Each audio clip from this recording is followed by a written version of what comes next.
stories, real power, real Biafran soul. Every day, every hour, we taking control. Breaking every silence, letting voices rise. Standing for the people, opening their eyes. Strong and unshaken, both for all to see. Broadcasting the future. Voice of Biafra TV. There is only one. Only one broadcast.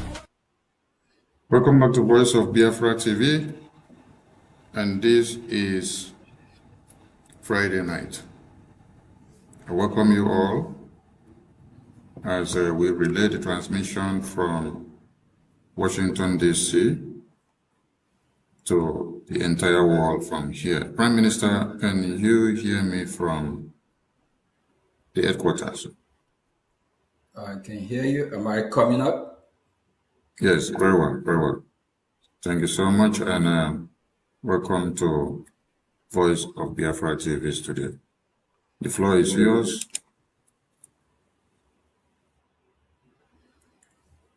Thank you very much, Minister of Information. Thank you, and we Biafrans appreciate you for the good work you're doing. Keep doing what you are doing. We appreciate you. On behalf of Biafra Republic government in exile and the de facto government, both Rev and me, our friends, our well-wishers, our allies, I'm here to address some important issues, things that are happening around our movement. The quest for our freedom is more than serious now, more than before. Our friends, our ally, have never taken us seriously now than ever.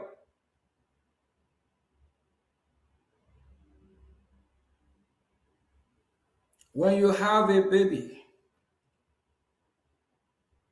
that baby at a time will crawl. That baby will learn how to walk. From baby boy or girl to their teenage age, till they grow up to become adult. They matured with time.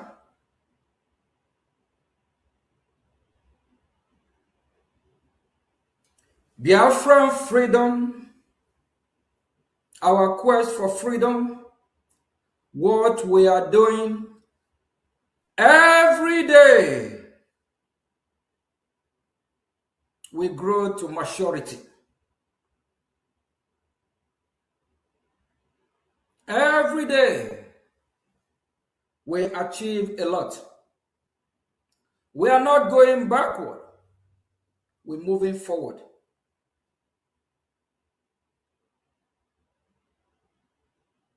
From 1967 to 1970, we all knew what happened. And the terrorist state of Nigeria reannexed our territory. And a man named Chief resurrected this movement through organization or a group called Mazok. We really appreciate him. Like I said a week ago, we will never forget about him, no matter what. Without Mazok, there is no IPOB formed by some group with Mazin Namdeka, of which we are all indigenous people of Biafra. And as we progress, we form a government. And this government is working very, very well. This government is doing everything they can to make sure that Biafran people is free. Those that want to take us back to when we are baby, stop it. Desist from your evil way.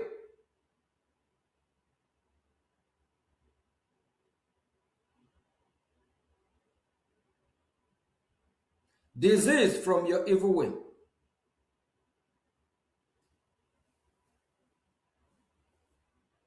Biafra Republic government in Ezra is the government that is piloting the affair of Biafra people. It is the government that United States of America recognized and other of our allies. Whoever fighting against this government is enemy of Biafran people. Whoever fighting against this government, we will hold you accountable when time comes.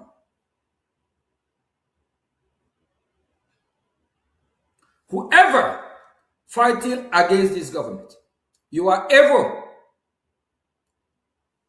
What's wrong have this government done to you? The pioneers of this government called Brgie, they are humble servants. They don't seek recognition from anyone, from Biafrans. They don't want any Biafra to validate them. They are not there because of position. They are not there so you will be singing praises to them. They are not here to be anyone's supreme leader. We are all humble servants. We are there to serve you, Biafran people, from the bottom of our heart. And those that are working against our interests, if we fish you out, you will be expelled from Biafra Republic government in Ezra. Anyone working, fighting Biafra Republic government in Ezra, you are a saboteur. You don't want Biafra to come. You are evil.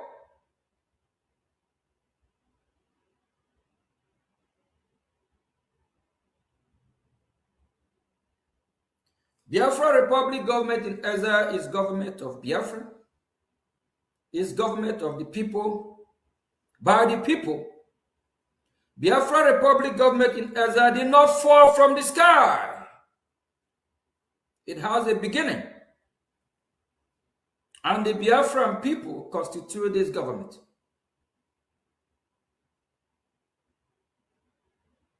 Government cannot create itself. It is the Biafran people. And the officials of this government are nominated and elected by Biafran people. Anyone fighting this government, he or she is evil, is enemy of Biafra. Mark today's date. We will hold whoever fighting against Biafra Republic government in Ezra accountable. It don't matter who. This government have a lot to offer. This government have done a lot for Biafran people in short period of time since 2023.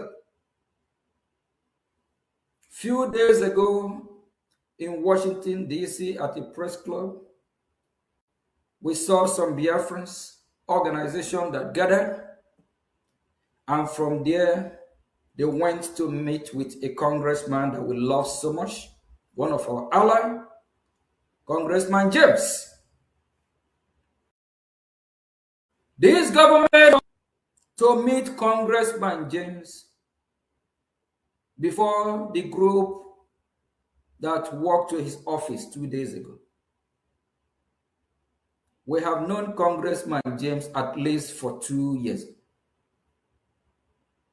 When Mazi Nnamdi Kanu was sentenced to prison, and that day happened to be a day that there is a hearing of Christian genocide going on in Washington, D.C.,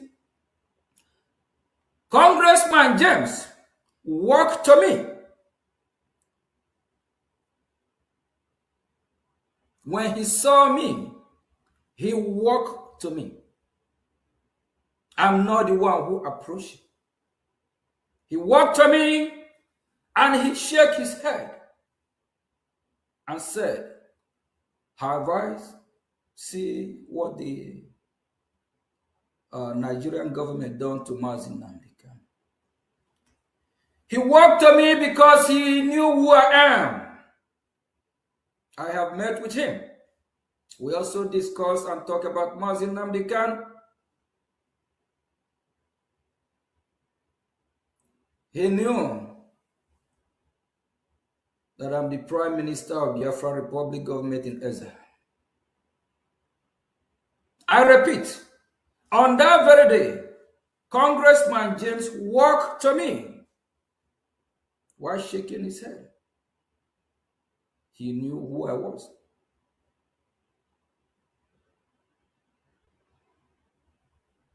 Please, if you are fighting me, disease from fighting me. Disease from fighting this government. A lot of organization groups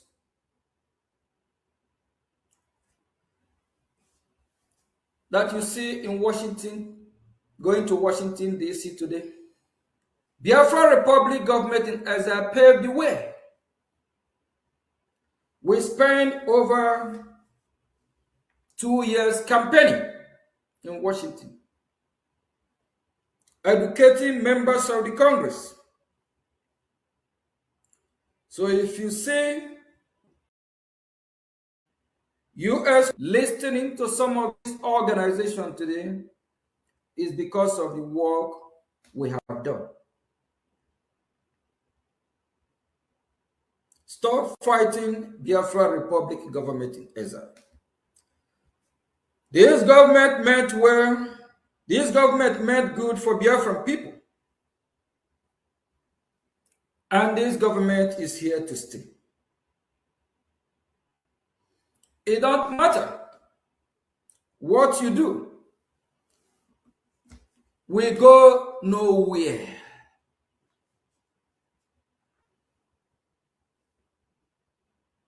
Even if our Creator, the Supreme God, if He come down today and said we should dissolve Brgie, we will say Supreme, our God, Jehovah God, Chukwukikabiam. If we dissolve Brgie, will you give us our freedom? What is the alternative? Then you know what He will do. He will give us alternative and assure us that we must be free. But as a supreme leader, as a supreme God who lives in heaven, we know He will not disappoint us. Through the name of His Son, Jesus Christ, we know He will not disappoint us. As that supreme God will dissolve Brgie and He will give us Biafra. But as human being, any human being, we understand that human being, we are imperfect humans.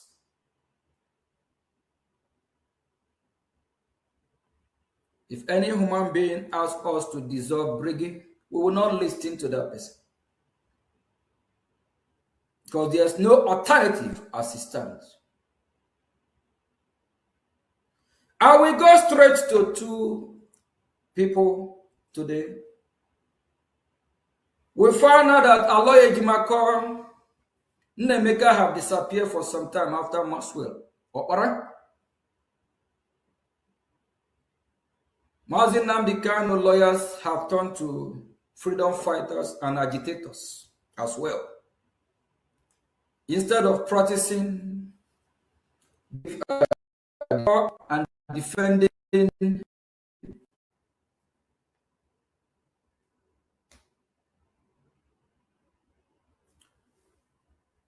Honorable Minister of Information. It's like we have a break of transmission. Am I coming out? Yeah, go ahead. Go ahead. We're still on.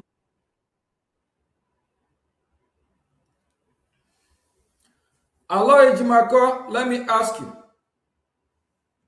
Are you a member of IPOB under the fourth administration of Mazin Nnamdi Kanu? Are you a member of the third administration? Are you a member of USB? Are you a member of BGC, CROC? Are you with Avid Groups, Sunshine Ambassador? Or are you with Biafra Republic government in Ezra? Which one are you? Are you the spokesperson of Biafran people?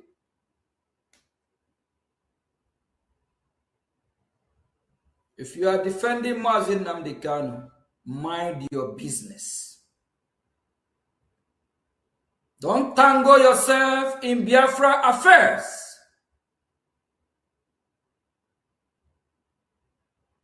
Aloy Ejimako, don't tangle yourself with Biafra's affair.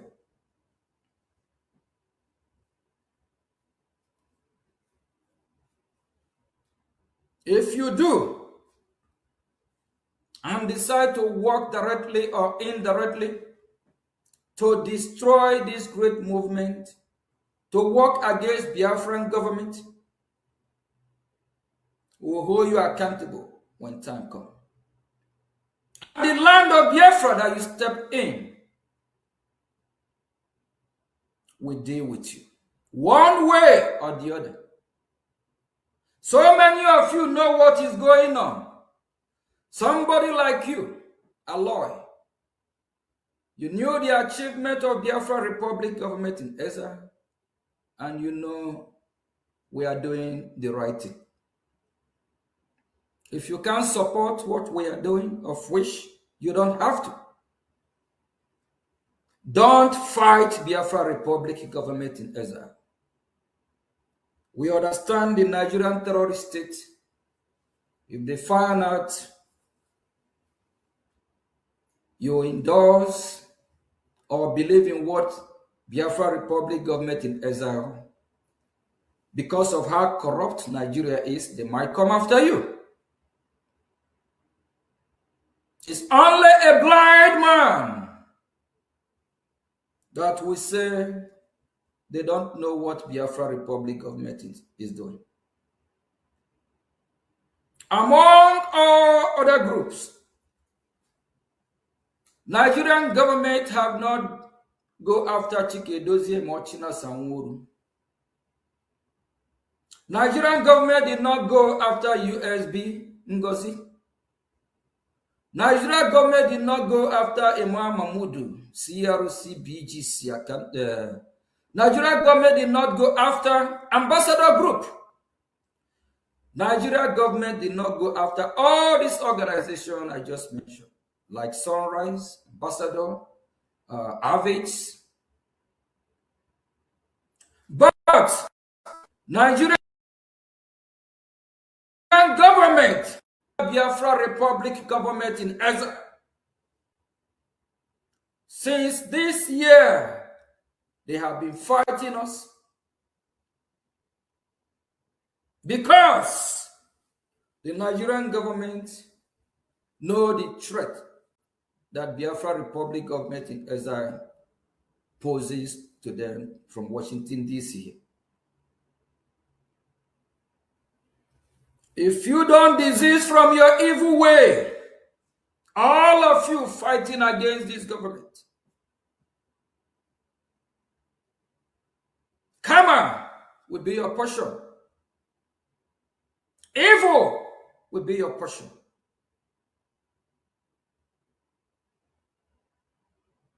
This government have a lot to offer.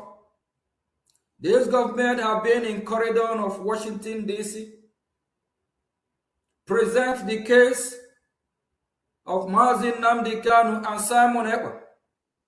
We also encourage the United States of America to sanction Nigeria. Is that not the right thing to do? Is it not a great move? Why are you fighting Brgie? You must be able to fight Biafra Republic government in Ezra. It don't matter who you are. Mazin Nnamdi Kanu for now is exempted because of where he is. He is under duress. Like I said last time, his yes can mean his no. Remember, he's in prison. He might be bored wherever he is.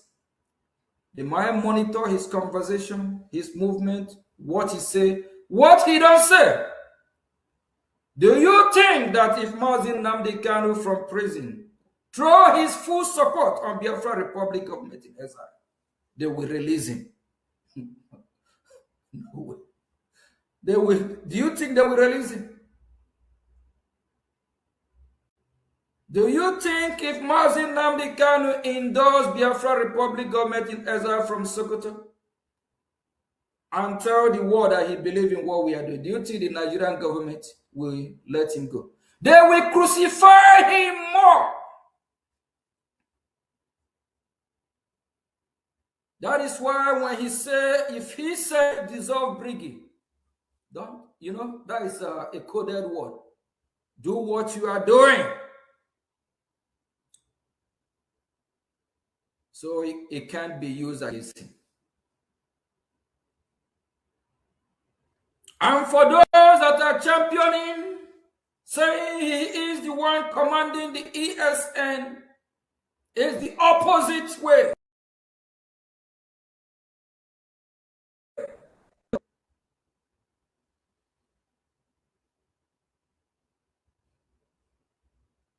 Mazin Nnamdi Kanu cannot command from prison.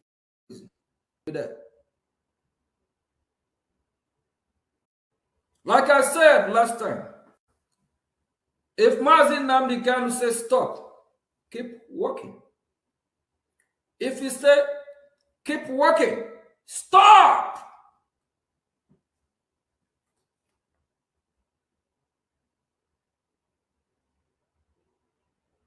And some are expecting to hear from Mazin Nnamdi Kanu about Biafra Republic government in Ezra. A government that you know that have posed threat to the Nigerian government.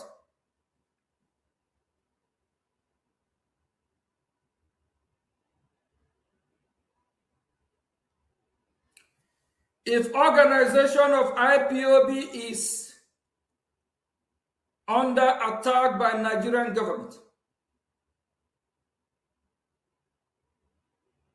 do you know that Biafra Republic government in Ezra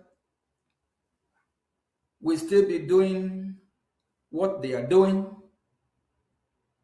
Because the government of Biafra is not IPOB.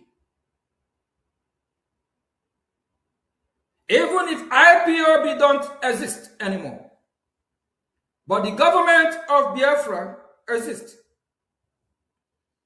That is why I have been a big threat to the Nigerian state. They are using everything they have to make sure they bring Biafra Republic government in Ezra down. If you are one of the willing tools for the Nigerian government, please desist from it. Our lawyer Jimako, you know how our people reason, you know who they are. The more you and your team fight Biafra Republic government in Ezra, you slow this movement. Please, I just want to assure Biafrans, if you are listening to me today, whatever Aloy and his team said is opposite way. Opposite. If they condemn you, that is when you're supposed to know that they endorse you. Because of their hands as well is tight.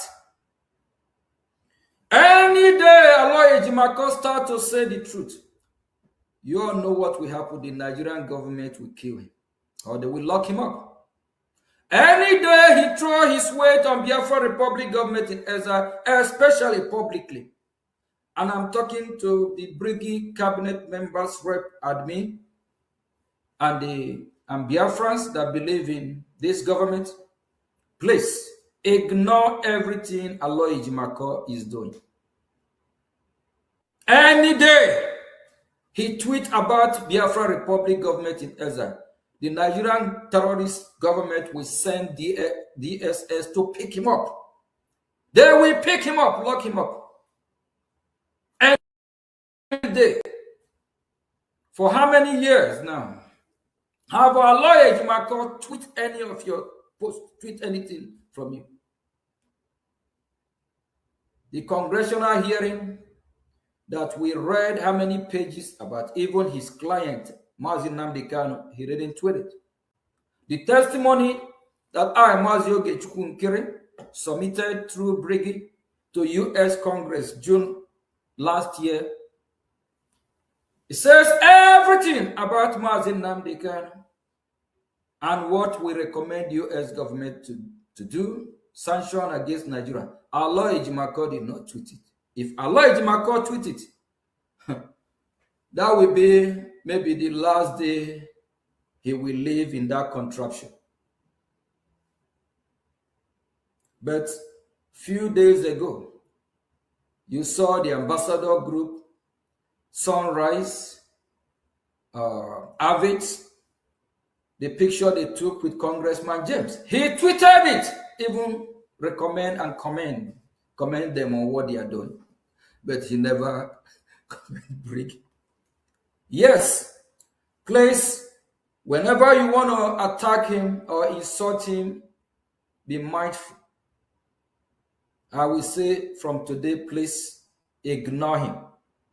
Don't insult him. Don't say anything negative. Just let him be. Ignore him. He cannot do more than what he's doing right now as we speak. But within him, he knows the truth. And I know it. Even when Mazi Nnamdi Kanu, according to Aloy Ejimako, the Mazi Nnamdi Kanu institute a fourth administration of IPOB group. All that is also to counter what we are doing. So the Nigerian government will not say he is not fighting Brgie. Because they want Mazi Nnamdi Kanu to destroy Brgie, to fight Brgie.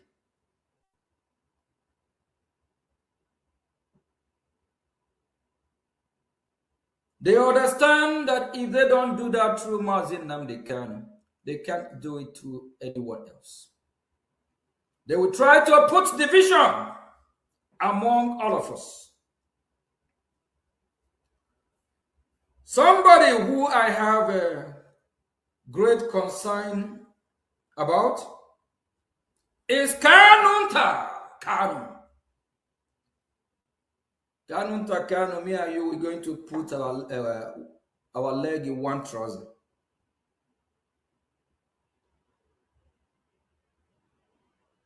You have to be smart, Kanunta Kanu. Even if you are evil, keep it to yourself. If you don't know what to say, go inside your house, lock your door. Kanunta Kanu, you have been a disgraced human being, very evil. People like you, that if I have the opportunity, I will give you over 1,000 of lashes. You're a disgrace.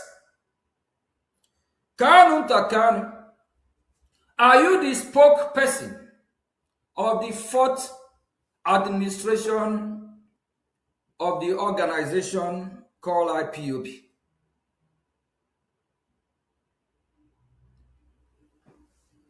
Kanunta Kanu, are you the spokesperson of Biafran people?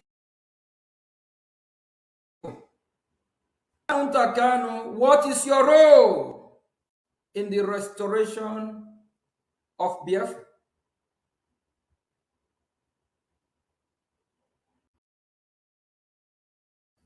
The same man called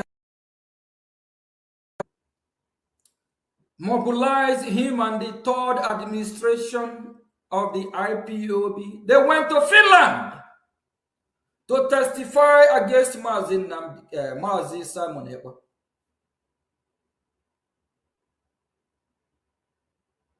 The same Kanunta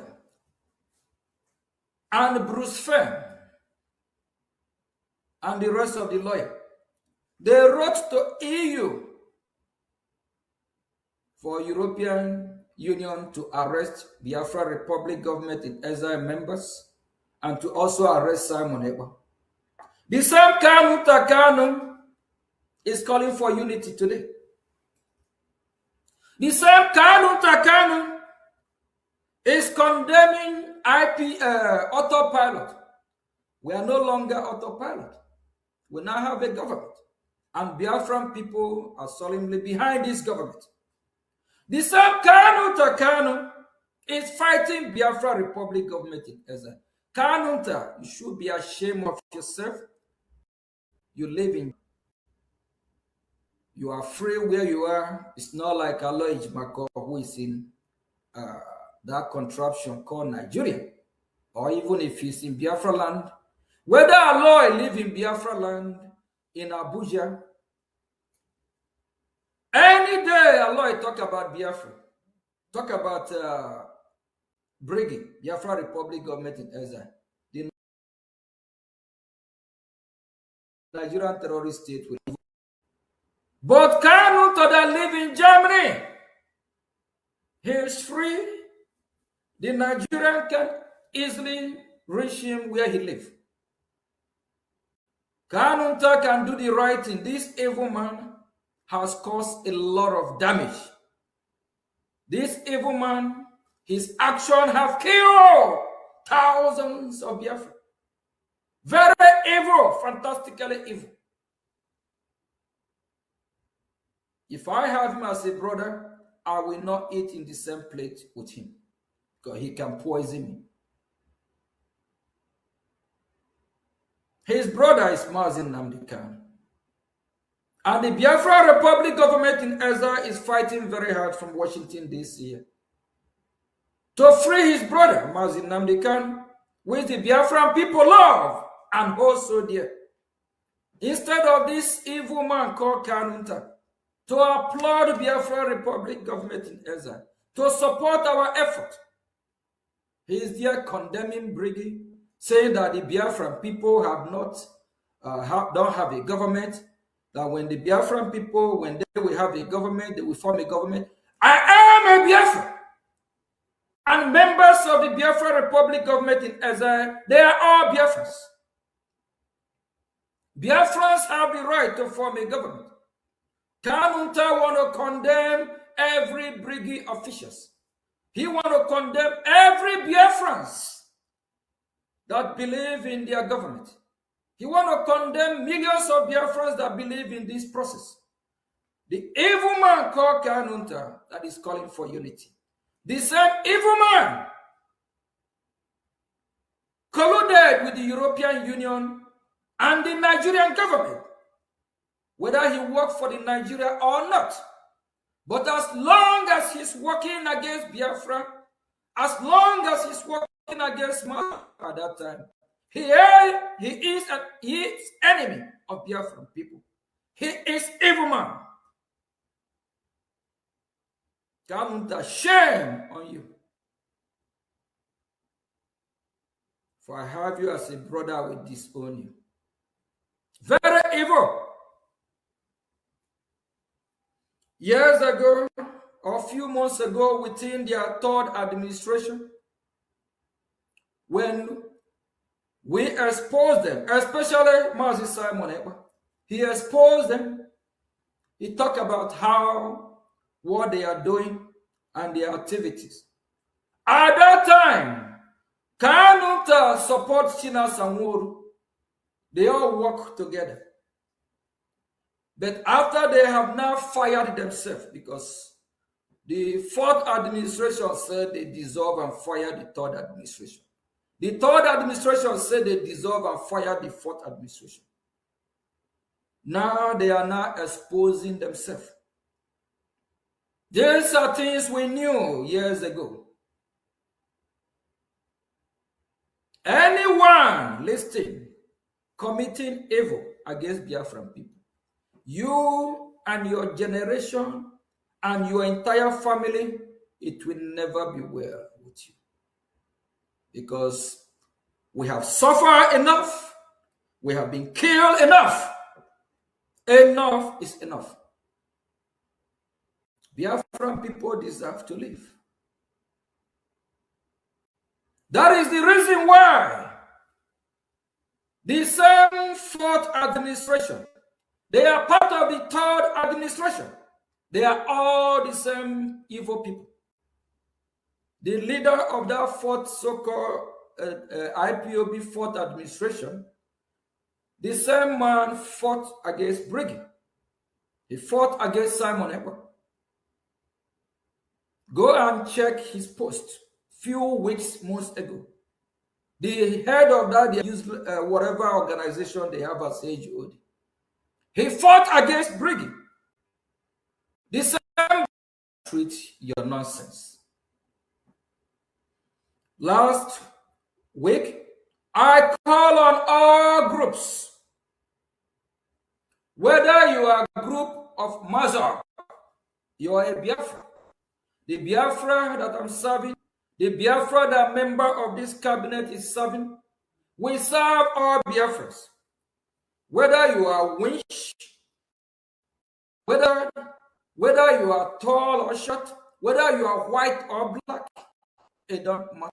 As long as you are Biafra, we'll serve you, we'll work for you. We only condemn evil. We only come after you when you're trying to destroy what we are doing, especially now that we are in a liberation mood. Years ago, when I said Biafra Republic government is not a political correctness government, some educated fool did not understand what I mean. We are like a wounded lion fighting to survive. You don't expect us to operate like a normal government, because our land is still under siege. We don't mind if you fighting us, we will hit you below the belt. On the screen, you can see where Kanunta is telling Biafran people that they don't have a government. You can see where Kanunta is fighting Biafra Republic government in Eza. What have we done wrong to you? Your brother is in the hand of the enemies. He is not free. When he's free, he can lead the Biafran people. But he cannot lead from prison. He cannot hold the key of Biafra in prison. If he hold the key, and this terrorist government of Nigeria, if they lay their hand on the key and throw the key somewhere in middle of any high ocean, or the key somewhere that we can't reach, how are we going to open? What key are we going to use to get in Biafra? The key can be with a free man.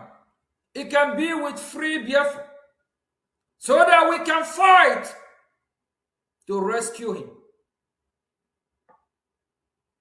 If we don't have the power to fight to rescue him, if we have to be the one to lead, to command from there, then maybe he needs to reach out to me, to us, or to any of our commander, and he can't reach them. While we wait, if we can reach him, he can't reach us. That means we are in trouble. We will be the one to go for his rescue. It's not all about leadership. It's all about doing the right thing. We are in a fighting mood. We are in a liberation mood. It's not time we talk about who will be a supreme leader. Why our land is under siege. Thousands of Biafrans have been displaced. Thousands have been killed. The pain in our hearts will not allow us to be quiet. And it's actually insult for Biafran people like somebody like Enosan Moto, Ibeto, Aton Eze. It's true that they might not be talking about Biafra, but they are Biafran. Somebody like Koscheris, you will look at them and you tell them you are their supreme leader. Say who? How? Where? You look at somebody like Enosan Moto, you tell Enosan Moto, I'm your supreme leader. We're supposed to be the servant of Enosan Moto. We're supposed to be the servant of Ibeto. We're supposed to be the servant of all Biafrans, humbly. Not the other way around.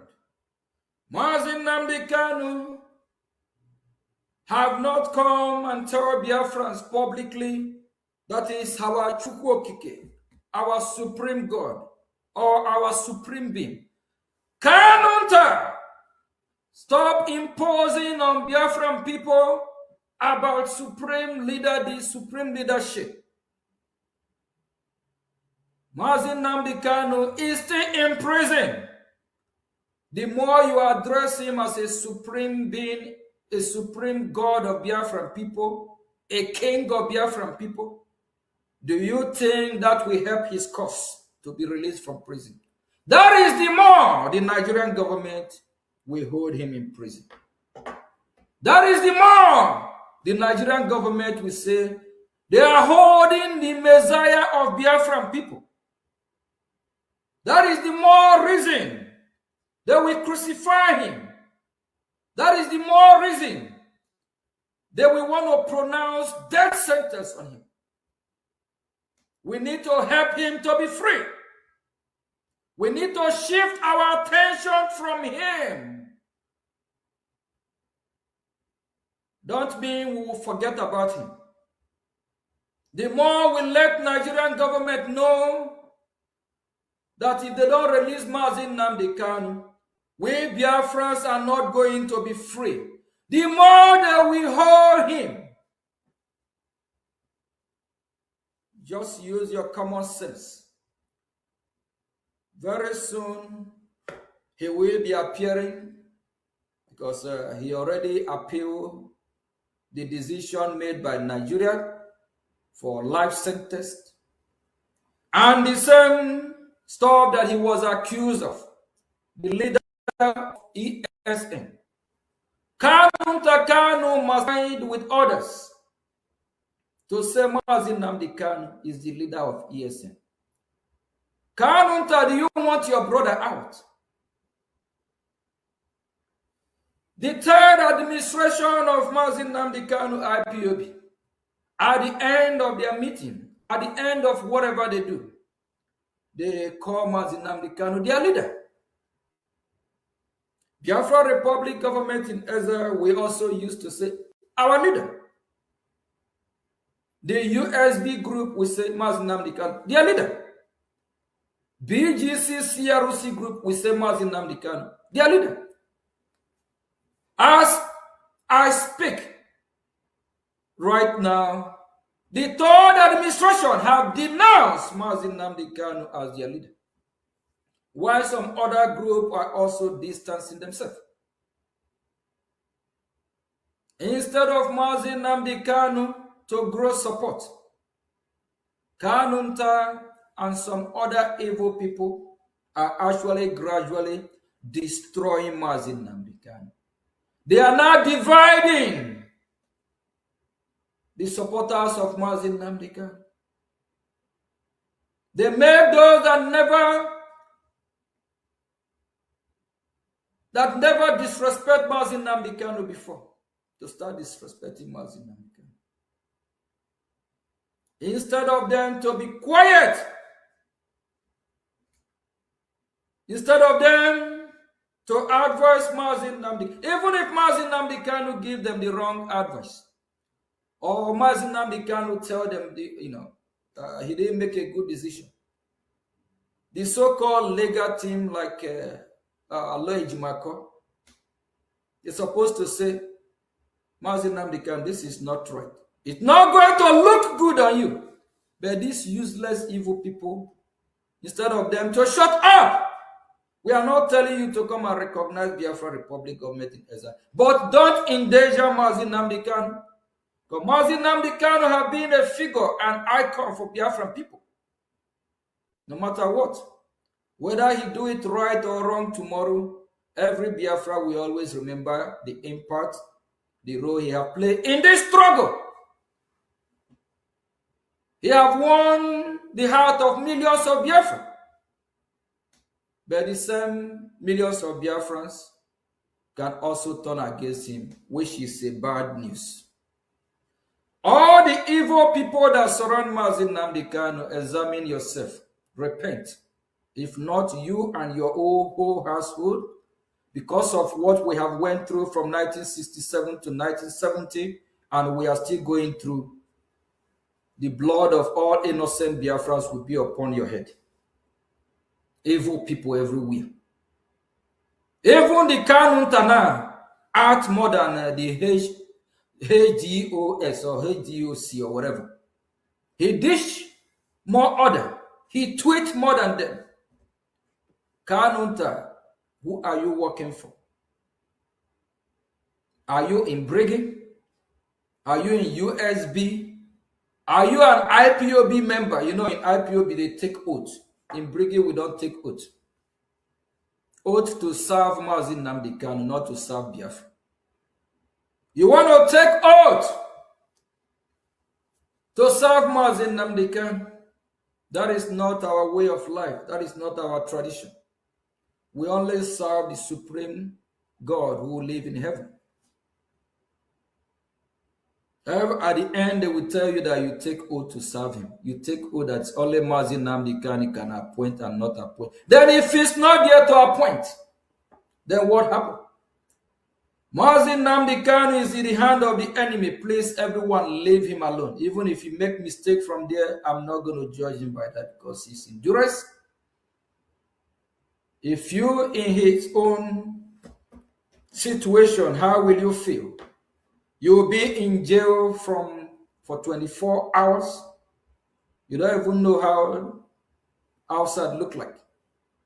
Some people will go mad, go crazy. You've been there for more than 1 month, 1 year, 2 years, 4 years, and you think that he will be normal, think like you. I don't think even if I'm there, I will be normal. Hey, no. Because I want to live, I want to come, I want to be free. I want to go out. Want to go play soccer, have fun, see family members. But he have been deprived of his freedom. And some of you want somebody who is going through that to lead you. Shame unto whoever. Shame unto you, evil people. 2 days ago, we saw what happened in Washington, D.C. The same fools that are saying they represent Mazin Nnamdi Kanu, they speak for him. They are his spokesperson. They are the one appointing and disappointing. They are the one removing and putting back all the people they nominated in their organization of DOS fourth administration. These are the same people that hate Biafra Republic government in Israel and what we have achieved with passion. And they are there calling for unity. They need to align themselves with this government. The same group They colluded with Avid, appoint a man called Mike Arnold. And the Mike Arnold that speak from both sides of his mouth. Today he will tell you Nigeria will be great. Nigeria is a great country. The constitution of Nigeria, everything, every time constitution. And he say he's from America, here he's a Republican. Then you go to Senate, they also have the majority. Then you go to the judiciary, it's 6-3. All the branches in U.S. government are under the hand of the Republican Party. And 2019, when Nancy Pelosi, she on CNN, she actually want to boast, she burst out in tears. She said that the Democrat Party, they are doing nothing. That when they go to Capitol Hill, all they do is just to go sit in their office. They can't amend law. They can't change law. They can't do nothing. Because all the branch of the government in 2019 is in the hand of the Republican Party. From the president, vice president, speaker of the House, majority, they are Republican. Then Senate, majority Republican. The justice, 6-3. That is the same year when they vote Ocasio and Omar from also, actually, that very year, because of the check and balance of American government, for the Democrat Party to take over the House, I strongly believe, a lot of Republicans vote for the Democrats for them to be able to win the midterm and take over the House, and so that the Democrats, when they go to Washington D.C., they can have a role to play. And that is the same year they impeached President Trump back to back 2 times, because now they have a majority in the House to have something to do. In the case of that disgraced country called Nigeria, the Senate, the majority is from the North. So why I use these analogies for you to understand that we cannot, nothing will make nothing, there's no how they can change the constitution. Because at the end of the day, the Nigerian government will say, okay, let the Senate vote.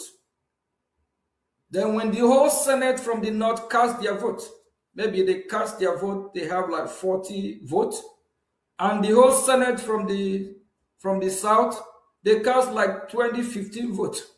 How will you change the law? How will you change the constitution? And if you happen to even have a president from the Southeast or Southwest, as long as you have the majority Senate from the North, they will impeach that president in less than 24 hours. All this Obi. Let's say, for example, Obi happened to go and serve Nigeria again. Obi have served Nigeria before. And if they want to impeach Obi, the whole Senate from the North will vote to impeach Obi. From the East or Southwest combined, they cannot stop it. Some of you don't even know how politics work. There is no how Nigeria constitution can be changed, and no country can come to another sovereign country like this disgraced country called Nigeria to come and amend their law for them. It still have to be the country. These are we have do the plus and minus and find out that it will not work. That is why we exiting Nigeria. So Mike Arnold keep preaching about how America will come and change Nigeria constitution, how America will support Nigeria election, knowing fully that it will not work, knowing fully that they try to turn Nigeria to a caliphate state. Mike Arnold can analyze, condemn the jihadis going on He can tell you what happened in Benue, Boko this, that village is. What about Biafra land? He never tell you what happened in Okigwe. He never tell you how people been massacred in Imo. He never tell you how people in Hiamufu have been displaced. And this same Mike Arnold is who Kanunta Kanu and their group of evil people have to come and with some crap nonsense saying the Sokoto Declaration. Please, Honorable Minister of Information, because of time, we have like few minutes. Can you play this video from this press club in Washington, D.C. a few days ago? Thank you very much.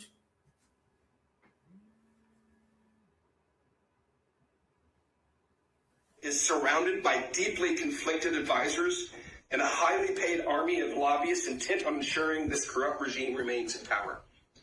It is interesting to note that so far, supposedly coordinated with the Nigerian government, the U.S. has only struck jihad factions that are not loyal to the caliphate. Here's how we stop it. 1, pursue genocide charges against the leaders of this administration. Their deliberate denial of recognition and aid to millions of displaced meets the legal definition of genocide and is provable. Treat them like the genocidal tyrants that they are.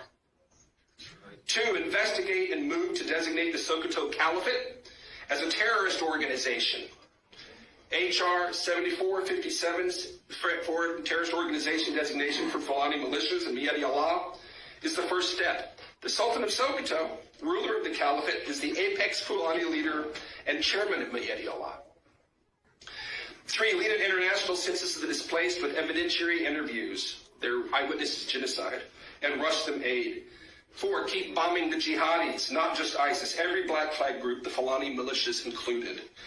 And 5, secure a free and fair election in 2027 with a referendum on a new constitution that bans Sharia and guarantees self-determination, letting the nations of Nigeria choose their own form of government and their own boundaries. 27 with a referendum on a new constitution. The jihadis, not just ISIS, every black flag group, the Fulani militias included.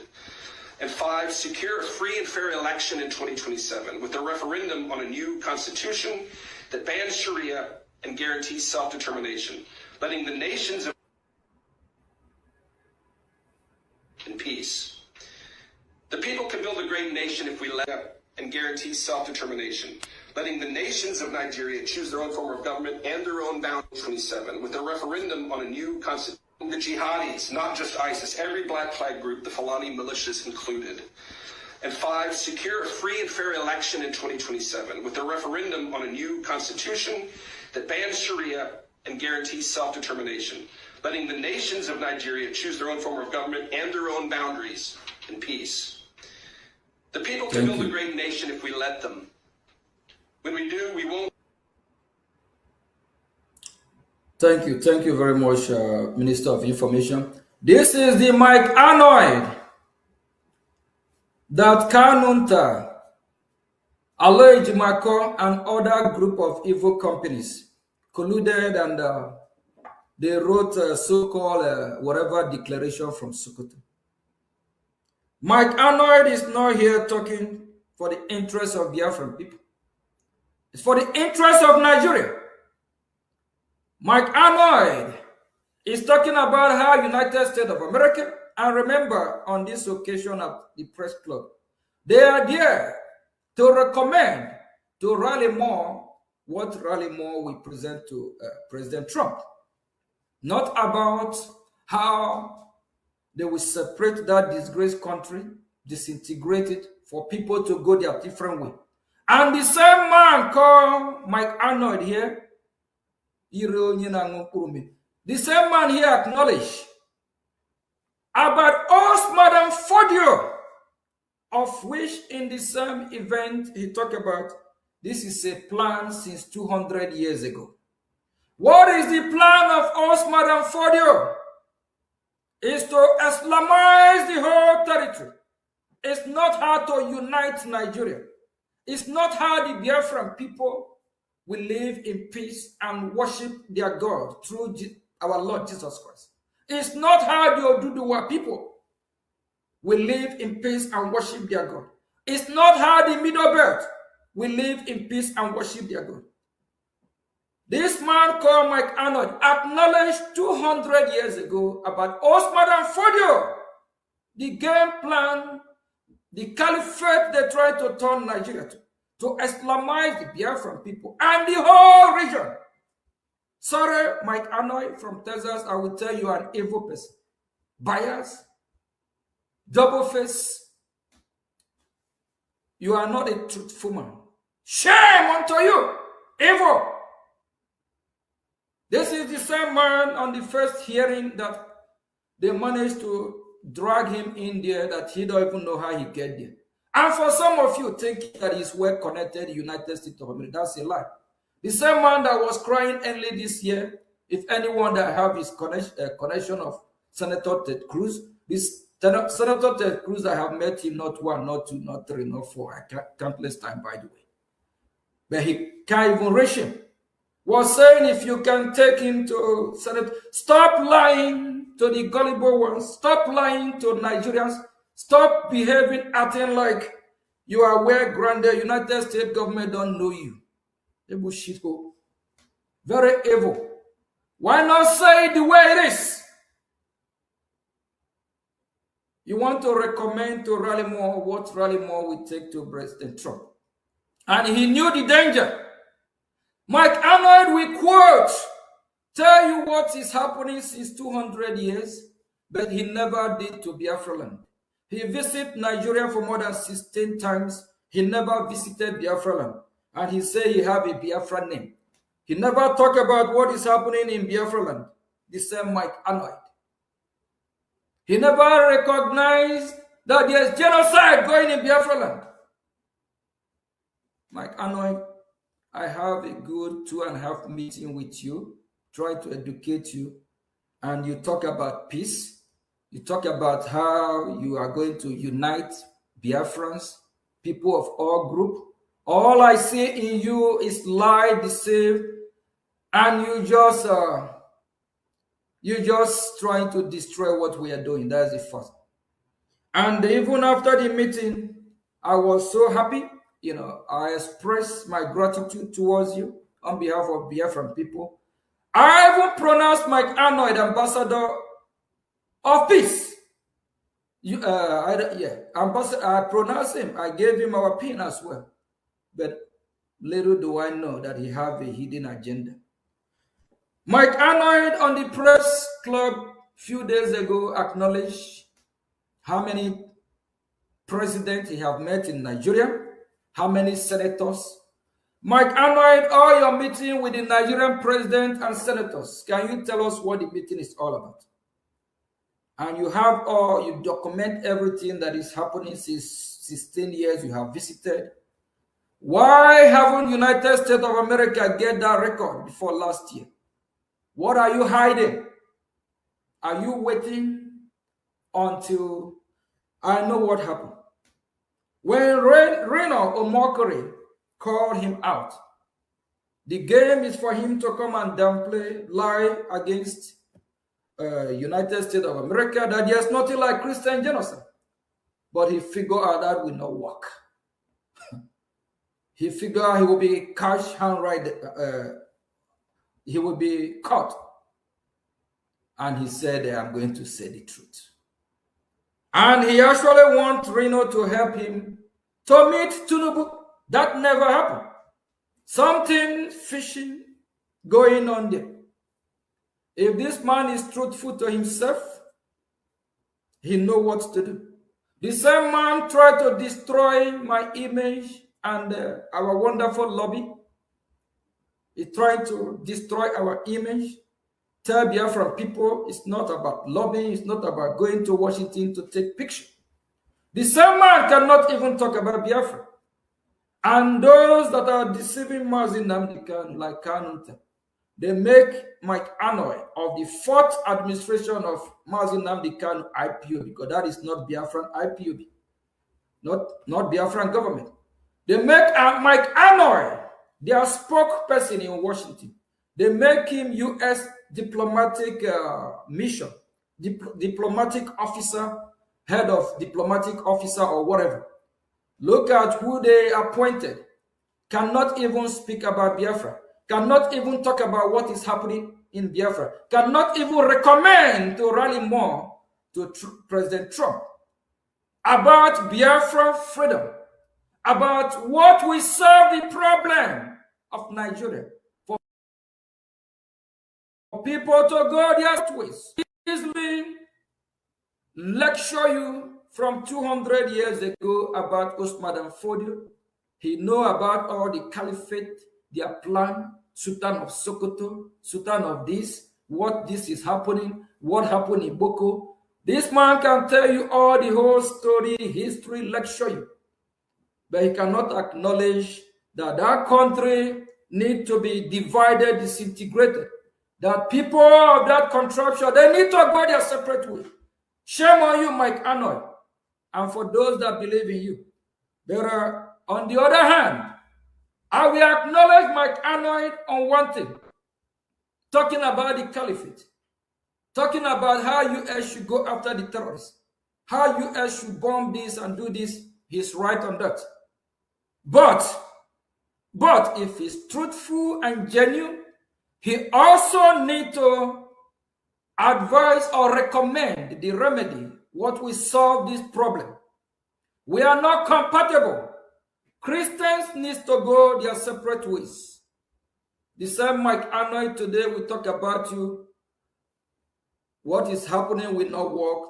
Then we need that he will talk about separation today. Tomorrow, the same Mike Arnold will tell you that Nigeria needs a new constitution. On the same press club 2 days ago, Mike Arnold is there talking about how great Nigeria will be, how Nigeria is the sixth largest country on earth, how Nigeria will do very well, how Nigeria is predicted in 2050 to be the fourth largest country on earth. Mike Arnold, we Biafrans cannot stay in that disgraced shithole country till 2050. We are tired. We can't even stay the next day. We just want to live today, tomorrow. Go back to your caliphate. Those that, whether you are working for directly or indirectly, tell them that they can't use you. Your plan is not working. Minister of Information, please, because of time, there's one video that is very important I want you to play about how Mike Arnold spit on the grave of Biafrans that were massacred, starved to death, over 3 million. Mike Arnold cannot even honor these people with due respect, recognize that these are Biafrans that are starved to death. He called them Nigerian. This is the first time I have heard anybody referring to the Biafran genocide or massacre that Nigerians are killed over 3 million. Thank you very much. Play this video, please. Thank you. As their enforcers and deal makers. They called it indirect rule and locked in its control and independence. They armed, supported, and covered for it when it starved some 3 million Nigerians to death. Most Mike Arnold, these 3 million Nigerians, 30 months in 1967 to 1970 for refusing to submit to the caliphate. As their enforcers and deal makers. They called it indirect rule and locked in its control and independence. They armed, supported, and covered for it when it starved some 3 million Nigerians to death.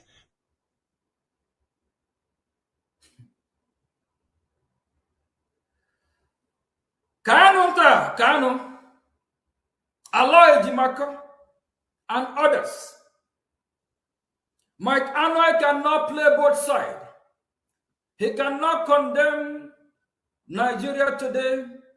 Tomorrow he embraced Nigeria. He cannot condemn the caliphate.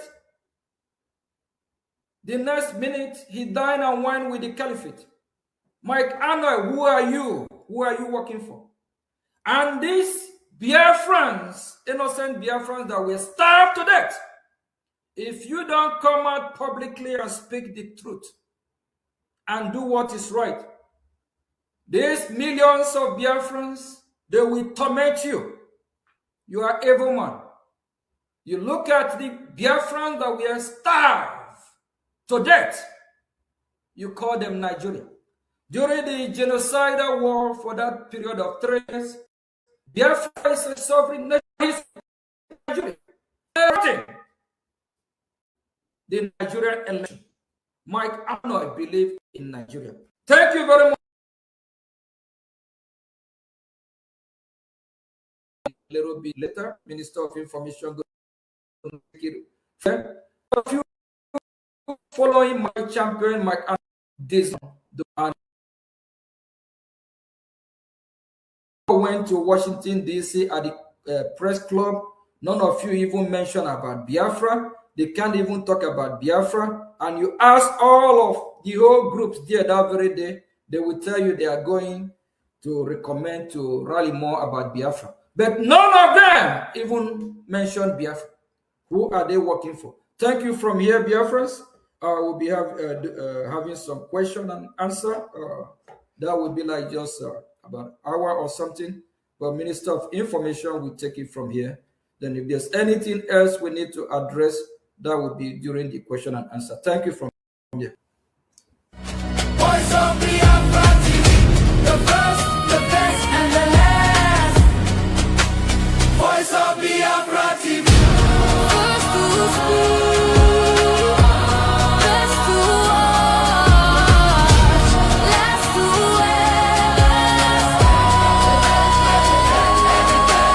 Voice of Biafra TV. Voice of Biafra TV. Holy war, holy war. Voice of Biafra TV.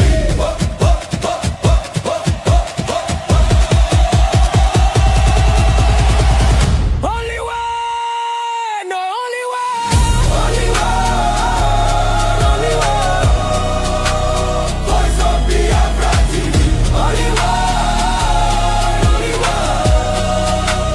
Voice of Biafra TV. Only one, only one, only one, only one, only one, only one. Voice of Biafra TV. Only one, only one, only one, only one, only one, only one. Hear the people sing at last. Voice of Biafra TV.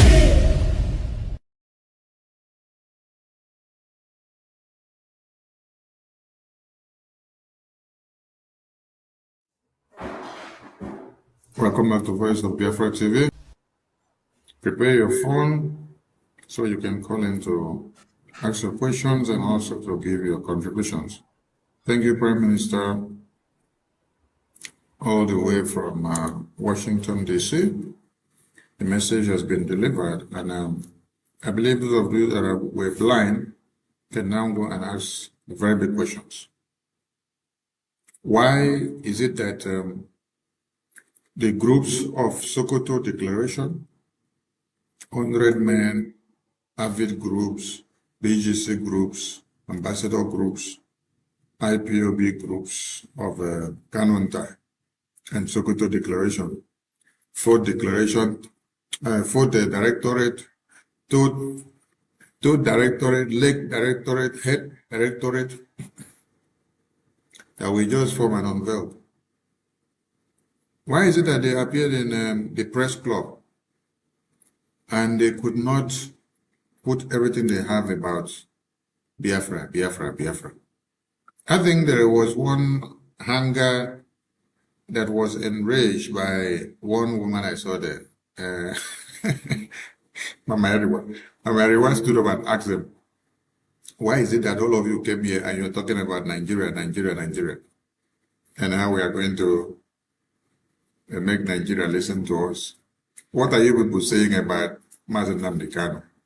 Because from what I've heard here from all of you, it's all about Nigeria, Nigeria, Nigeria, Nigeria, Nigeria. It be like saying, I God, I said now man to go fire them. And you guys deceive the gullible followers of Mazen Nnamdi Kanu or IPOB that you guys were in U.S. Congress. Please and please. This was not U.S. Congress. It was not a congressional briefing. This was the National Press Club. That was where they had their meeting. Yes, it was not the U.S. congressional briefing, neither a U.S. congressional hearing. The only place that you had a U.S. congressional briefing was when Biafra Republic Government in Israel went to the Capitol. That was inside the U.S. congressional building. So what Mike Hanel did with his groups of Kanunta was just to cajole you into believing that they have something to offer, that you should have credit in them, you should believe in them, you should take everything they say and do. That's all. So don't be deceived, don't be cajoled into believing that these people have anything to offer. A very big question: why didn't Mike Hanel cite what is happening in Biafra land? Why is it all about what is happening in Sokoto and what is happening in Benue and what is happening in Zamfara, what is happening in Plateau? And this is the Mike Hanel that has been in Nigeria, working and making money from Nigeria since 2010. He has witnessed 20. Let us get the facts straight, so that some of you will not be confused.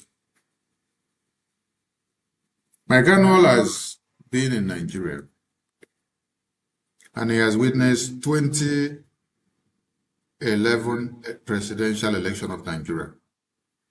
That is number one. He has witnessed 2015 Nigerian presidential election of Nigeria. He has witnessed 2019 presidential election of Nigeria. He has witnessed 2023 presidential election of Nigeria. And he endorsed all of them. Why? Because he is a businessman. He went there to do his business. So that means he has witnessed 2011 1, 2015 2, 2019 3, 2023 4. And all these elections have resulted into the massacre and genocide of Biafran people and the Christians in Nigeria. Do you know that with all this genocide that Mike Hanel witnessed in Nigeria, with all the slaughter, he did not come back to American government or to the U.S. Congress to table the report and call on American government to go after Nigerian government? No. Instead, he is now calling on American government to come and support 2027 elections of Nigeria, so that the APC and PDP jihadist political party can be able to slaughter all of you. Is this the person that wants the freedom? Please prepare your lines if you want to call in so that you can give your contributions and ask your questions. This is Voice of Biafra TV.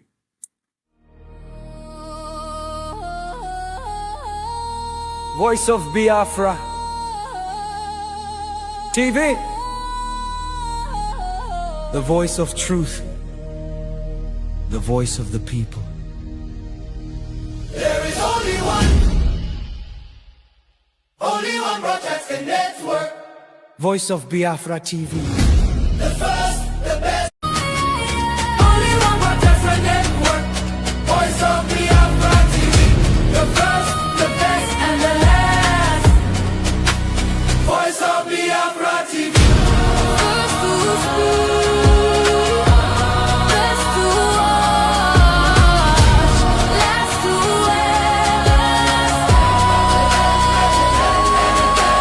Voice of Biafra TV.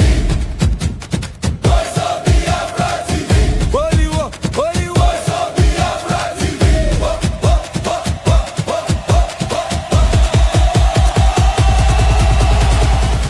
You can go ahead. Welcome Okay, back okay. to Voice of Biafra TV. Thank you so much. All right. Go ahead. the Thank you first very caller. much. Thank you very much, Honorable Minister of Information, Mazi Sonia Barawa. Greetings to our Honorable Prime Minister, His Excellency Kutukuri. And kudos to the entire work of Biafra TV. As a matter of fact, I don't have a question to ask, but I just want to make a little contribution regarding the issue that is being discussed. You know, people like Mike Arnold or whatever they call him, these are people that run NGOs and who feed from the death of the innocent people, innocent indigenous people. So where they really get their money, where they make their money from is when there are killings. So when people are massacred, they have a lot of donation that is directed to them, where they make their money, they collect their percentage, after which they bring the remnant to the victim of such massacre. So the reason why you keep seeing people like Mike Arnold advocating for the unity of Nigeria, for the continuous existence of Nigeria, is simply because they don't want their business to die off, because it is a business to them. The death of the innocent civilians, innocent Christians have been massacred, a business to them. You understand? So this is why you see that they will always do everything possible to see that the people slaughter camp called Nigeria to continue to exist. And this is what Mike I stands for. And like we were enumerating 2011 election, 2016 election, there were a lot of slaughter. You also forgot to remind him that in 2020, when the indigenous people were protesting for better life, for police brutality, and such, the current president of Nigeria, ordered the military. Battery low. Were even waving the Nigerian flag. Has Mike Arnold condemned that?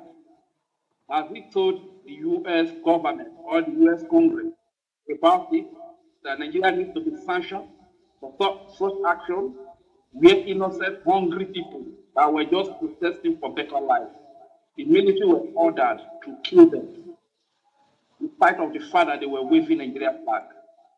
So you can see that all these people, when the Christians are being massacred, when the indigenous civilians are being massacred, that's where they get their money from. Because NGO will give them, a lot of international bodies, organizations will give them money. So by the time they remove their own large percentage, the local remnant, when they are even bringing it, not that they will even bring it directly to the people, they will still bring it to the Nigerian government, who will still use it for their own benefit, without the remnants getting to the victim. So this is what the life of man Arnold comes for. So our people must be very wise. Must be very wise. That's why people like Aloy, people to avoid this kind of people. They are not after the release of our former leader, because if they were after the release of the former leader, when Rev James spoke about the imprisonment of Mazina Dikano, and he was, lending his voice to release, did Aloy Ejimako post it? It's simply because they are just using the head of the gullible people who are not really deep in their reasoning. They are just using their head to make money, to fill their pocket. So what am I trying to say? I know it's a big time enemy to the indigenous people of Nigeria, you understand? Because if you listen to people like Mark Arnold, your people will continue to get killed. Your people will continue to get killed, and Mark Arnold will make money as a result of your people that are being killed. So let the world be wise. Let, especially Japan, be very wise and avoid this evil man called Mark Arnold.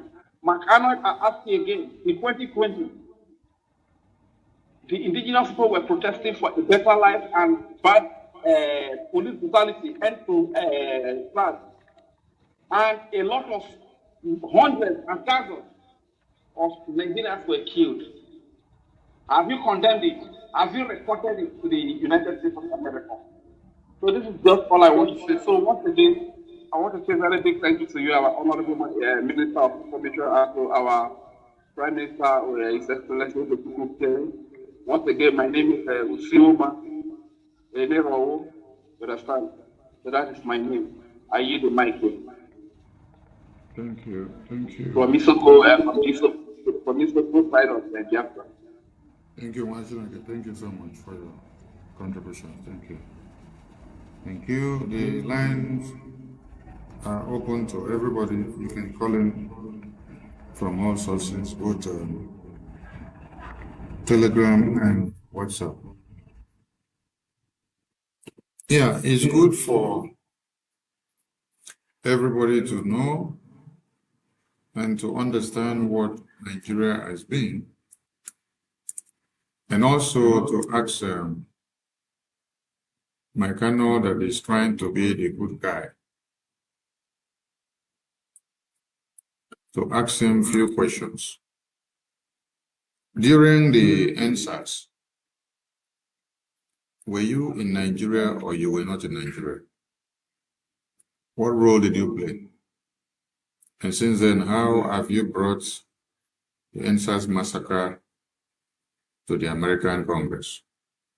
Did you in any way testify to the American Congress of what you saw? Why have you been hiding every genocide that you saw in Nigeria since 2010? Since 2010, Mike Arnold has been in Nigeria. He knows what every indigenous person suffers in Nigeria. He knows the community where the terrorists massacre people. But he did not care or make any effort to bring this report to the US Congress. Why? Because he's not concerned. The only thing that brought him to Nigeria was for his business. He just focused mainly on his business. So he walked past dead bodies with his legs. He jumped over them. He sees skeletons of babies, women, and children. He will take picture and then just keep and walk away. He will not take any action or bring it to the US Congress. Why was he crying when Senator Ted Cruz launched the legislation of Accountability Magnitsky Act against Nigeria? Why was he angry? Saying that he needs to get to Senator Ted Cruz. What have you been doing for the past how many years? Since 2010, you did not submit anything to Congress that you saw in Nigeria. You took it to your bedroom, you buried it there.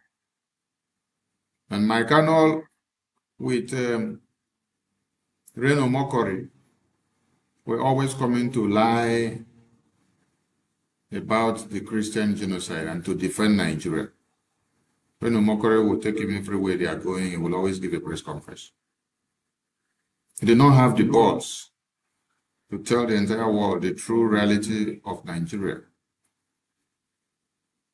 Until when he saw that Senator Ted Cruz has taken the legislation of sanctioning Nigeria to the highest level, to the table of President Trump and to Congress and to the Senate. And then it passed through the first reading, the second, and then it was approved. Nigeria was designated as a country of particular concern. Sanctions placed on them, Accountability Magnitsky Act invoked. That is when Mike Arnold now remember that he want to come and give his own side of the story. Before then, other people have already tendered their stories. Their stories have made the legislation. Their stories contributed to part of the conclusion on the legislation that was passed. Because you happen to be a selfish person who is only concerned about the continuity of Nigeria. You want to see Nigeria continue. You have seen 2011 elections of Nigeria. You have seen 2015. You have seen 2019. You have seen 2023. Now you are canvassing for 2027 elections of Nigeria. You are calling on all Biafrans to come and join hands to do election of 2027 for Nigeria, while Mazen Amdekano is dying inside prison. I just wonder the people that recruited you and introduced you to Mazen Amdekano and said he should make you his a missionary or envoy in America to be going with the IPOB-DOS. After all, IPOB-DOS don't have eye, so they will always go for the blind, the deaf, and the dumb. Caller on WhatsApp, welcome to the program. You have the mic. Caller on WhatsApp, can you hear me? Go ahead. I'm telling you, Information Minister, for your sleepless nights and you're up and doing every day. Thank you so much. God bless you. I also want to, please, is my voice coming out? Yes, you're loud and clear. You're loud and clear. Okay. I also want to thank our Prime Minister for making himself available at this very critical time. All the sacrifices, actually appreciate him. Thank you so much. Prime Minister, I thank you. So,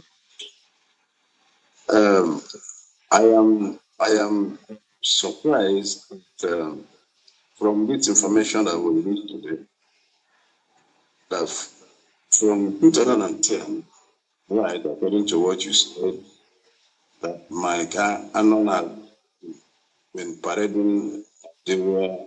I think, I don't know how many times you say I've been in Nigeria, but I never knew exactly that since 2010 that we've been coming to Nigeria. And in fact, from his expositions, it's like he knew so much about the genocide, the radicalism, terrorism, the lives that are being lost, taking up, according to his position, setting up schools and the camps in the refugee camps there. For this year, all this year, Mike Anon did not treat him as a man of God, as a servant of God. He never felt it. He never felt like crying out. He never felt like shouting out. He never felt like making a presentation to the Congress. He kept quiet all this while, romancing with this man with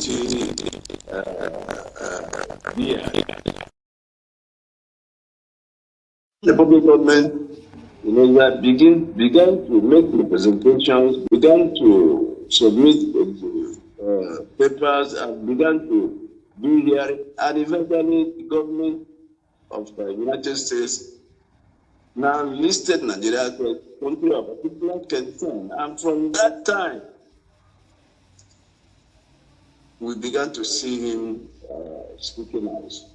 Why did he, for all this year, with all the blood flowing, and from what he says and the way what his testimonies, he knew so much, and his heart was not broken. He didn't feel like shouting. But today, after the Biafra Republic government in Israel have engaged the congressmen and those that matters and all the representations, and today it's everywhere, energetically talking about it. It's like there's something he's hiding. Because sometimes when there is this kind of silence for a long time, it's a sign of something, a sign of a kind of complicity. Such a man that claims to be a man of God, for all these years, we saw blood flowing, and you were coming in and out, in and out, in and out. You never raised any alarm. And a man like that should be able to know that Nigeria is irredeemable. Unless if there is a particular interest he has in movement. Because the blood flowing, the blood of goodness and flowing, should be able to tell him that these people are not compatible. He was able to say that this is an agenda of century. He had that issue. He confessed to that. So how do you expect that an agenda of centuries will suddenly stop by calling for a new constitution? This new constitution is calling today, which is about the restructuring of Nigeria. It was not the same destruction that took us to Aburi with the Goa. And we agreed to sign to restructure this country so that everybody will govern themselves and live in peace within the same country. And that was what cost us millions of lives. When we said on Aburi we start. So today is coming again to tell us to go back and begin to restructure what is not restructurable. Even Shetima have said to torture my food. And again, each time he speaks, he talks about making Nigeria better. And I have deceived him, people like this lawyer, Jimakwa and Kanu Takanu, they have deceived him to go and learn to sign and in a documented sign for a better Nigeria, which is something that is very strange. That the signature of or the name or whatever should be associated with making Nigeria better, which is not possible, which himself knows is not possible. So anybody follow him today, anybody romancing with him is a Nigerianist. It's one Nigerianist. Whether it is Kanu Takanu, whether it is our leader who is the president, if he agrees to what this man is propagating, who is shouting of 2027, calling on America to come and help Nigeria to write the new constitution. Where has it ever happened? It's very clear to everybody that Biafrans living with these people is like Afghanistan being part of United States, or United States being part of Afghanistan. It's not possible. It cannot work. So anybody that's planning to be a Biafran or fighting for Biafra and is having meetings with him, having press conferences or press releases with him, that person is not a Biafran in its genuine. It's rather telling the lies and then romancing with Nigeria. Okay, look at the total whatever. Also, it was all about a new constitution for Nigeria. How Nigeria can be better, which is practically impossible.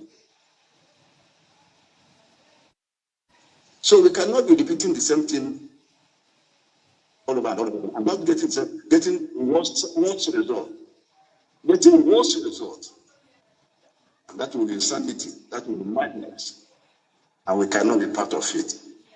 So as many of them are associated with this man, as many of them, regardless of who they are, it means that they have fallen back again to their vomit.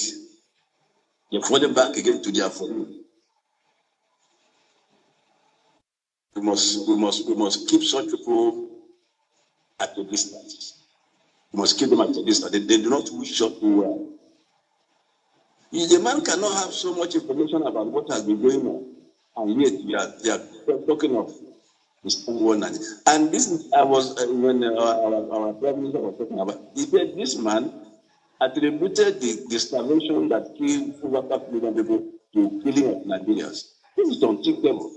Even enemy like the British, in the documentary they made, they never said those were Nigerians.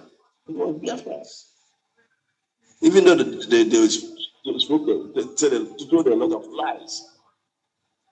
But everybody, even enemies, acknowledge that the starvation of those who died of this starvation, women and children, we are Biafrans. Because we were the one blockaded. So why should you come to an open space in public domain and say that 3 million Nigerians were starved? Starved for what? Starved for what? Where and how? Were we not the one who were blockaded? Land, air, and sea? Who suffered hunger? Who died of starvation? How come? It is not a slip of tongue. I heard him say he was going to read some of the documented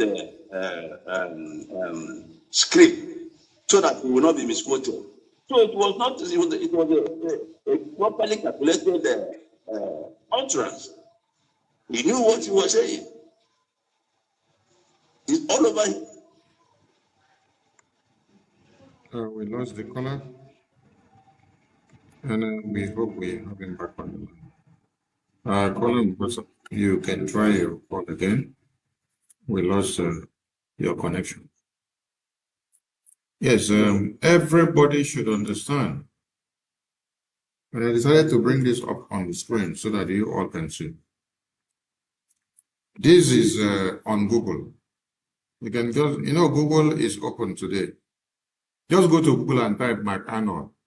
Ask Google, how many years has Mike Arnold been in Nigeria? You will see, Google will show you since 2010. Since 2010, Mike Arnold has been in Nigeria.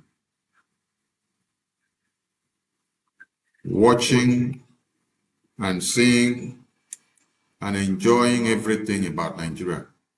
The genocide, the massacre, the slaughter, he don't give a damn. What matters to Mike Arnold is his business. Why didn't he speak up? I think we are reconnecting to the caller on WhatsApp. Caller on WhatsApp. So I think continue. I can hear you. Welcome back to Voice of Biafra TV. Now I am requested. We can do a start, can dig deeply to find out some of the utterances or conferences or during this period he was silent. What were the kind of things he was saying? If we can make a dig, we can find some of the things he said during this period. He knew about all these things and he never raised any alarm. That will tell us a little bit about who this man really is. There was a question I asked you, which I want to ask you again. Remember that review. I asked, yes, I can hear you. Then when you type on Google, how many years has Mike Arnold been in Nigeria? Google will show you since 2010.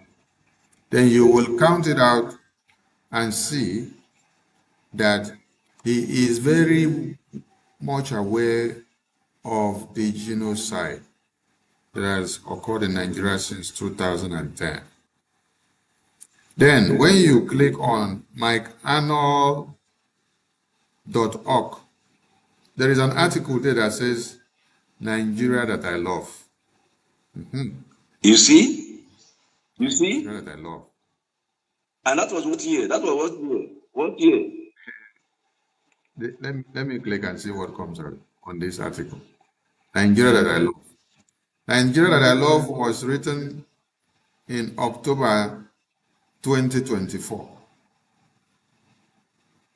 So it's not far. This is when genocide was happening. Babies, women, and children were slaughtered. But Mike Arnold was celebrating the Nigeria that he loved. But it's so it's very clear now. It's very clear now that he's saying what he's saying today because he was about to be exposed. His silence was about to betray his movement. That's why he's now everywhere, very, very strategic and everywhere, all over Galabati, everywhere. Talking. That was the question I asked, and I said, does Nigeria want begging it to stop, right, and to stop functioning and close shop? I asked that question, and the response was yes, that's what Nigeria wants. Then I asked the question again. The memo that was released, does that memo, the memo call for the invasion of begging and for begging to stop functioning? The answer was yes. So you can see that who was speaking, Nigeria wants begging to stop, and the memo wants begging to stop. Then it means that whoever was speaking has been Nigeria. Whatever, it does not matter who he is. Whether the person who wrote it, whether it's associated with our former leader, our leader, Mazen Dekano, whoever, since the memo is asking us to stop, and Nigerian government is telling us to stop, which means Nigerian government and the memo are saying the same thing. It means they are the same thing. They're working together. You see? Working together. The same voice, the same instruction, the same command. So thank you so much. Thank you so much. Let me stop here. Thank you, caller. Bless you for calling in. To every other caller, those that may be calling in. Please, if you want to call in, do well to call in, because this is just an emergency press briefing from the Prime Minister, and it's not supposed to last too long. I know that on many platforms, the network has not been friendly, but after the program, we will do well to restream the complete program uninterrupted. And we will also post it out on Twitter X, the complete version of the PM speech, so that you can go and watch it. Thank you so much. If Mike Arnold line is still open for the next 5 minutes, please. You can call in, both on WhatsApp and also on Telegram. If Mike Arnold has been in Nigeria, doing his business in Nigeria since 2010, till this very day, and he did not bring the genocide of Nigeria to American Congress, what was he there for? He was there for his personal business. He did not care about the lives of the babies, women, and children slaughtered. And it is a very big slap to see that BBC, who overturned the story of the Biafran people in 1967 to 70s to the international community. Then in 2026, BBC tried so very much to be able to turn the story the way people will hear it to their own capacity, telling the world that Biafrans were massacred. But Mike Arnold is coming to the National Press Club in America to tell people that it is Nigerians that were massacred. It is not Biafrans that were massacred.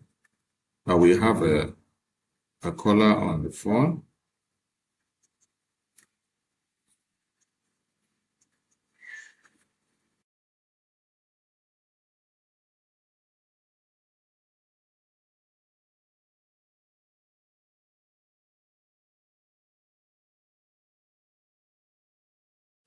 All right, go ahead, sir. All right, thank you very much. We have a question to ask my panel. We saw his picture with Bruce Fenn. What are they discussing? And we all know how Bruce Fenn is corrupt, evil lawyer that said actually he's the one behind, he is the lawyer they used to write the EU to lock us up, to lock Simon up. He is behind those that went to Finland to testify against Simon. What is Mike Arnold doing with Trump? You know, corrupt people always going to go to corrupt people to get an advice, to know how to manipulate what the system, especially what is his name, Bruce Fem, have is very corrupt. Even here in US, the judge actually blasted sometime in New York. So that man there, I think Mike Abbott tried to ask him, how to deal with the Biafra people. You know, how is this vulnerable at these Biafra people? What is their weakness and all that? Can you imagine Mike Arnold and Bruce Fem? For how many months now have any of you even seen Bruce Fem? You know, have you seen any push from Bruce Fem about Biafra or even Mas Namkan?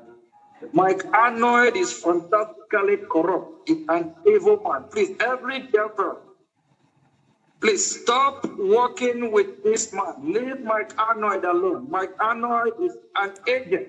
I'm saying it. I'm not. I know what I'm talking about. It's either here or there. Because if Mike Arnold is talking about Nigeria, and just remember a few months ago, he fought Biafran people. He said, okay, Biafran, only talk about Biafra, that we don't talk about what is happening in the Middle East. Then a lot of Biafrans in Twitter fire back. And when he found out the spirit of Biafra and how tough and how determined the Biafra people, he starts pushing his position, trying to be on our side, like talk about, okay, so he knows what he's doing. Now he's up to something. Last year, we tried to see if we can talk sense in him, but he sent us a long letter, me and our lobby, saying that when we go to Washington, D.C., we should not talk about Biafra, this, that case. He's up to something different. Please, everybody wake up. The Nigerian government, whether Mike Arnold work for them, they don't work for them, they will use every avenue.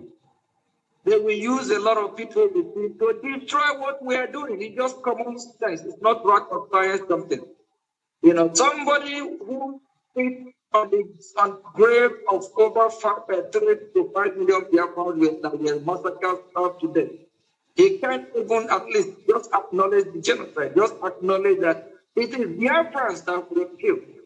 Mike Arnold looked the camera and also looked those fools sitting in front of him. He was addressing that day the average, all these old fools, addressing, talking in front of them.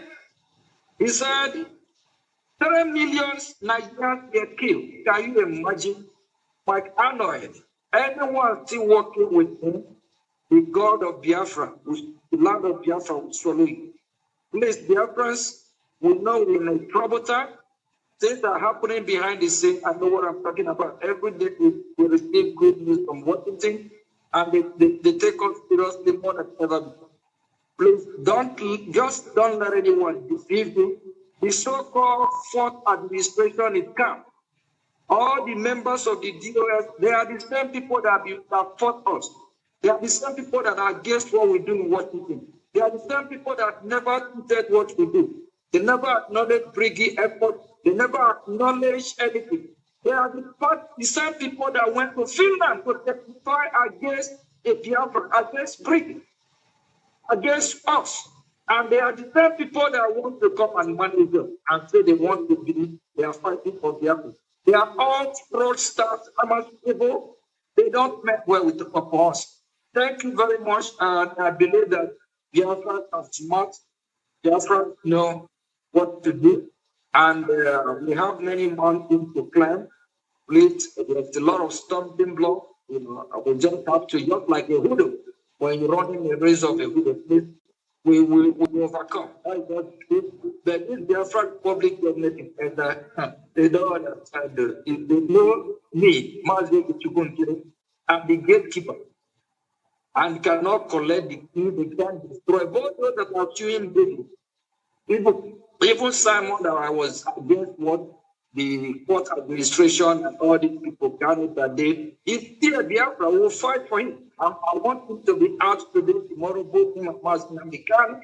I'm not happy that they are there. That's why when I testified to Congress, I will plead with US to take a drug letter against Nigeria, such as Nigeria. Even Simon feeling the same brigade that is fighting for him. So all this is a troublesome temptation. It's going to come from our loved ones. It's going to come from those that we care. And also Nigeria is using Martin as a blackmail or in a way that the more because of the law we use, we have for Martin Namdekan, everybody listed. But I didn't say that Martin Namdekan is blackmailing us. I'm saying Nigeria is trying to use because of the law we have for Martin Namdekan, and we know we don't want anything happen to him. So it's just like emotional blackmail. They want to use it so that whatever he said, they're going to do it. And at the same time, the more we fall for that emotional blackmail, we will not move forward. So we just have to ignore anything coming from Sokoto. We saw the 100 men from Sokoto in yet no food. We saw the declaration of Mike Arnold. Mike Arnold is pro-Nigeria, or is not a Nigerian sympathizer. We saw his action. And this is somebody who want to align and talk about Biafra today, or at the end of the day, is off time and fraud. Please. And all other groups that are fighting what we are doing there, all of you have to stop. It's a warning. If I don't stop, time is coming. Even if everybody forgive, I will not forgive. I know what I'm talking about. We are very close. A lot is going on. We don't want anyone to destroy what we have achieved from Washington. Thank you very much. I just will bring this Mike Arnold and this criminal frame up to call out. There's a reason before two of them have this meeting. Then what are they discussing? So how did Mike know that Mike Arnold is coming? We are going to be who contact him? There's a lot of answer these two that are here to destroy our freedom. Have to answer. Thank you very much. Thank you, Prime Minister. Thank you. We take a short break and we continue with them. Voice of Biafra TV, Hollywood.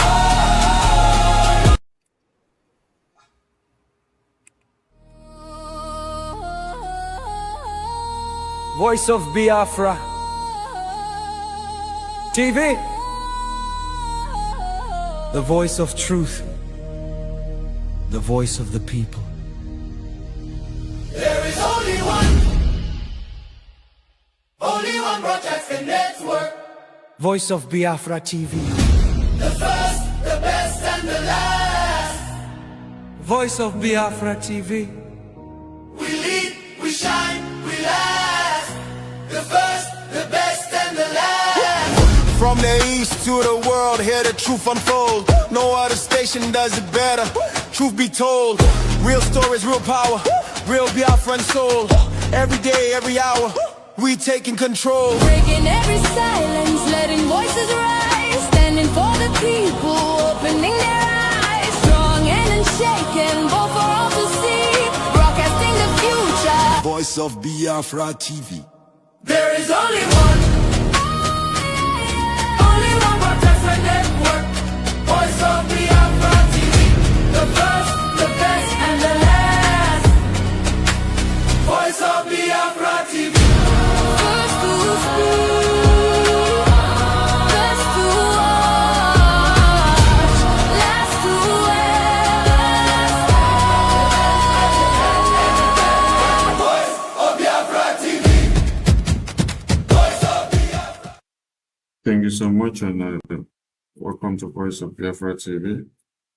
And to all our callers and viewers, I appreciate all of you who have keyed into the program. We shall replay the program later on. Tomorrow is our BRJ fundraising. And then on Sunday should be US North and South America town hall meeting. So we invite everyone to key in, participate, and also pay your quota in the cause of the Biafra freedom. It's been nice having you tonight, and we look forward to seeing you again. Thank you so much. This is Voice of Biafra TV.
In the rising sun of a new dawn, a nation stood tall on her own ground. May 30, 1967, the flag was raised. Land of the rising sun, freedom proclaimed. All over Biafra land, the people sang and danced, tired of broken promises and iron chains. In July 6, 1967, Nigeria waged a genocidal war against the young republic. The drums of war began to sound. Nigeria turned against us on our own sacred ground. May 30, 1967, we still remember the day hope was born and hell descended. Rivers ran red, children cried for food in the shadow of famine and flying bombs. Biafra, Biafra, your name we call. Though they tried to bury you behind the wall, your spirit lives in every soul that knows the price of freedom and the blood that flows. Great people of Biafra. This is the voice of Biafra. The voice that cannot be silenced. The voice of truth, resilience, and freedom. Speaking to you in the spirit of courage and in the language of liberation. Nigeria government has lost control over insecurity. Fellow listeners, what was once whispered in fear, what was once denied in arrogance, has now become a reality too loud to ignore. A nation staggering under the weight of its own contradictions is rapidly losing control over insecurity. From the north to the south, from the east to the west, the land trembles, not from natural disaster, but from man-made chaos. Communities abandoned, villages raided under the cover of darkness, highways turned into corridors of fear. Citizens left to fend for themselves. In a country where the government once promised protection, the question now echoes across the land. Where is the government? Where are the security forces? Where is the accountability? In recent times, markets have become targets. Travelers have become victims.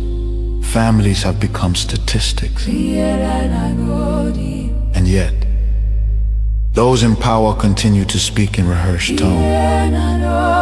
Detached from the suffering of the people, observers say, This is no longer a matter of isolated incidents.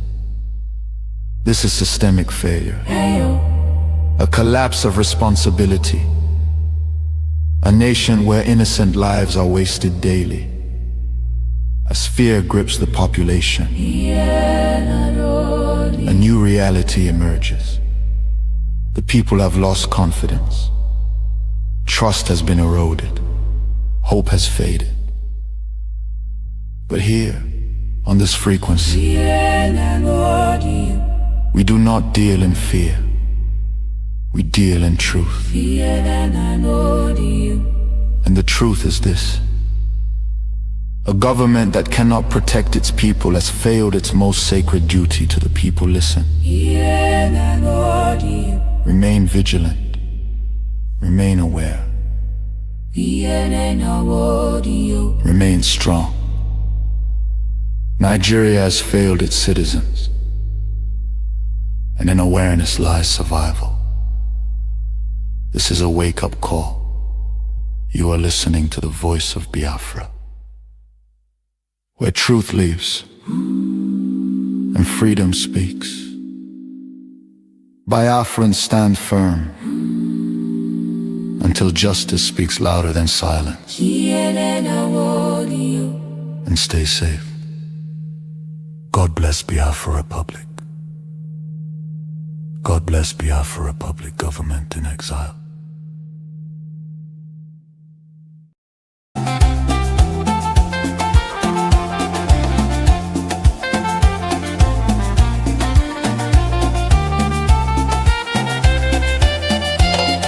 Biafra independence is not negotiable.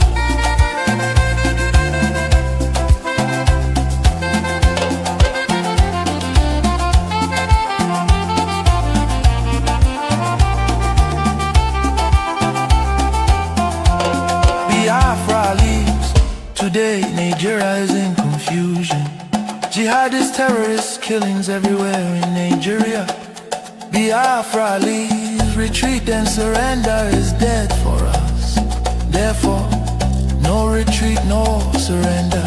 God bless Biafra Republic government in exile, under the leadership of Prime Minister His Excellency Ogechukwu Nkere, for standing tall for Biafra independence and freedom. God bless Biafra. God bless Biafra. God bless Biafra, the land of the rising sun. God bless Biafra. God bless Biafra. God bless Biafra, the land of the rising sun.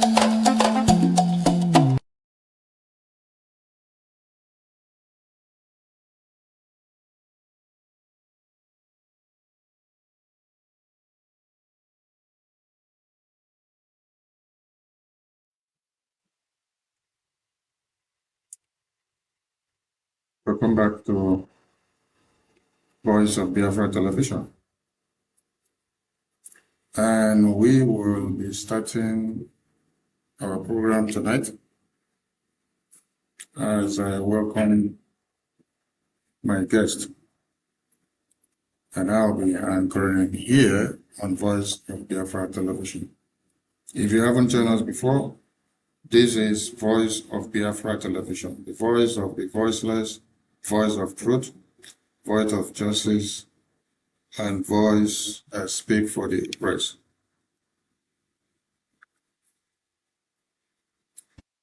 With me in the studio today are my guests joining Voice of Biafra all the way from America.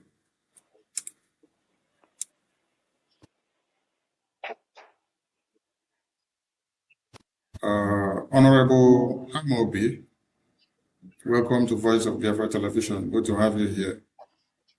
Hope you can hear me. Yes, sir. thank you so much. Thanks for having me. Yes, I can hear you loud and clear. Thank you. Welcome on board.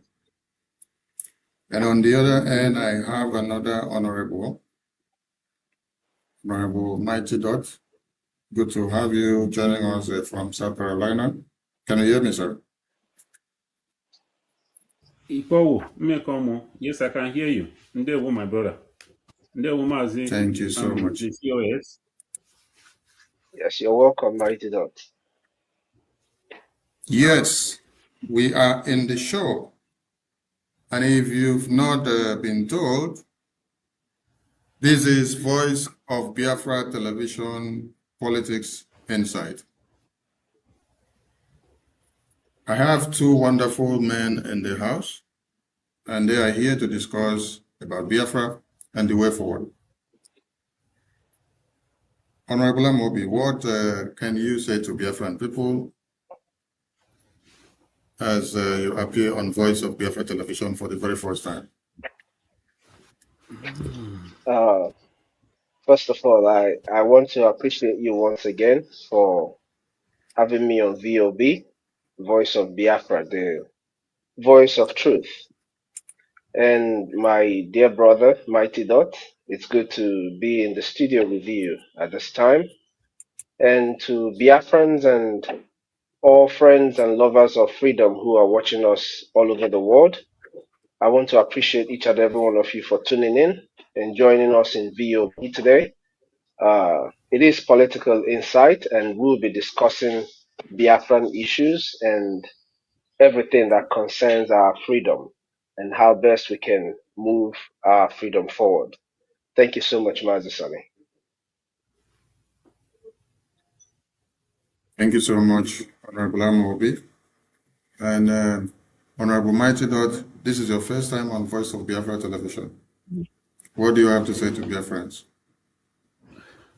Yes, once again, I greet you, the Information Minister and my COS. It is an honor to be in your midst this evening to discuss the pressing issue, the most important issue in our life today as Biafrans, because as Biafrans, as true Biafrans, one of the things that is so paramount in our life, in our existence today, the most important thing, I speak for myself, is the restoration of Biafra, because that is what will give me a sense of belonging as a human being on this planet of Earth.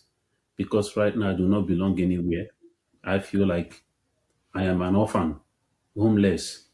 So we are here on this Voice of Biafra for the first time today to be able to speak to our people and share information with our people and let our people know why we are here and why we are doing what we are doing. Thank you.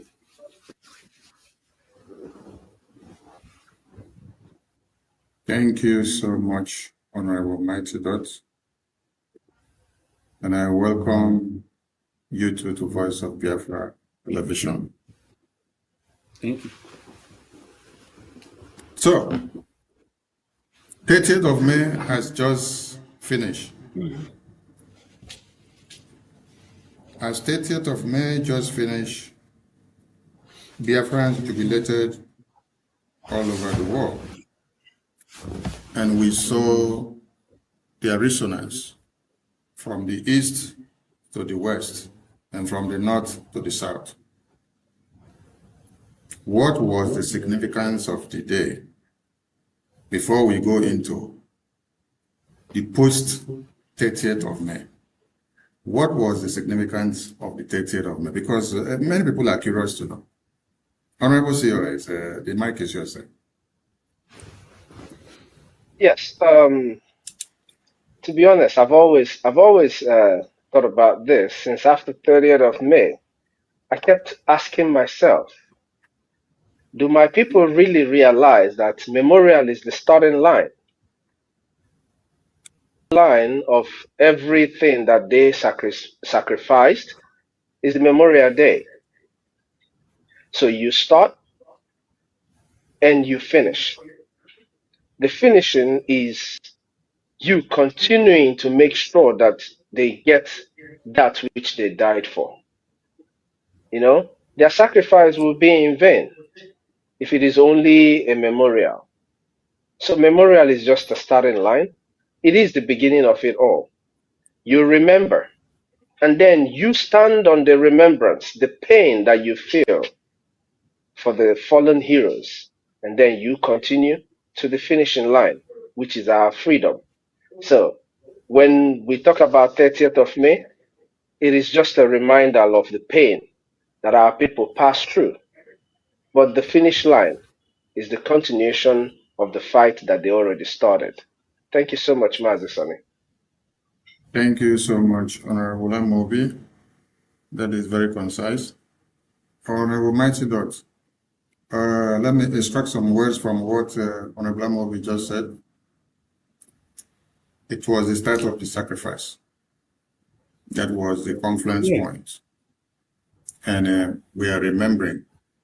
And now we talk about the restoration of that starting point. What does the restoration connect with the Memorial Day? For those that are confused, we did the Declaration of Biafra and we celebrated the restoration, or we celebrated the memorial. How does the two of them come together so that those that are confused will now understand where they should be? Honorable Martin, over to you, sir. Okay, thank you, my information minister, and thank you, my brother, for that answer that you gave. There is a correlation between the Memorial Day celebration, which is on the 30th of May every year, and the restoration. So, I, as a person, when it comes to the every 30th of May, which is also my only son's birthday, is 30th of May. When it comes to that day every year, I'm always in a very sad mood. I don't know what some people, they celebrate, they drink, they dance, they do all kinds of things. And to me, these are people who don't actually understand the meaning and the significance of 30th of May. As long as we have not restored Biafra, 30th of May will continue to be a day of pain in my heart. The restoration of Biafra will now give 30th of May a very good meaning and a very good value. Because when we restore Biafra, that 30th of May will now become a day of reminder of where we came from, where we started, what we went through. And that will now give us that sense of belonging. That will give us that sense of patriotism. Every 30th of May will always be a remembrance of patriotism. Why we should hold Biafra to a high esteem, why we should jealously protect Biafra. But until the restoration takes place, the 30th of May will always continue to be a remembrance of sadness. But the restoration of Biafra will give it a remembrance in a different way, in a different kind, and value as well. Thank you so much. Thank you so much. The restoration will erase the pain when we restore Biafra. Yes. And we have to fight on to see that we fulfill the cost and the reason for the memorial. Thank you so much. And that brings us to the next question for us to ponder on. Honorable Mighty Dot, in light of what you just explained now, what is your message to Biafrans in South Carolina who are on the fence, who are supposed to fall in line to make those words that you just stated to come to fruition? Okay. Thank you for that question. I moved to South Carolina from Atlanta, Georgia, 3.5 years ago for career because of work. And to my understanding, when I moved here, I came to understand that there's a lot of Biafrans here in different parts of South Carolina. I attended a birthday of a former member who was here. He lived here for a very long time, and he's actually the leader of Nigerians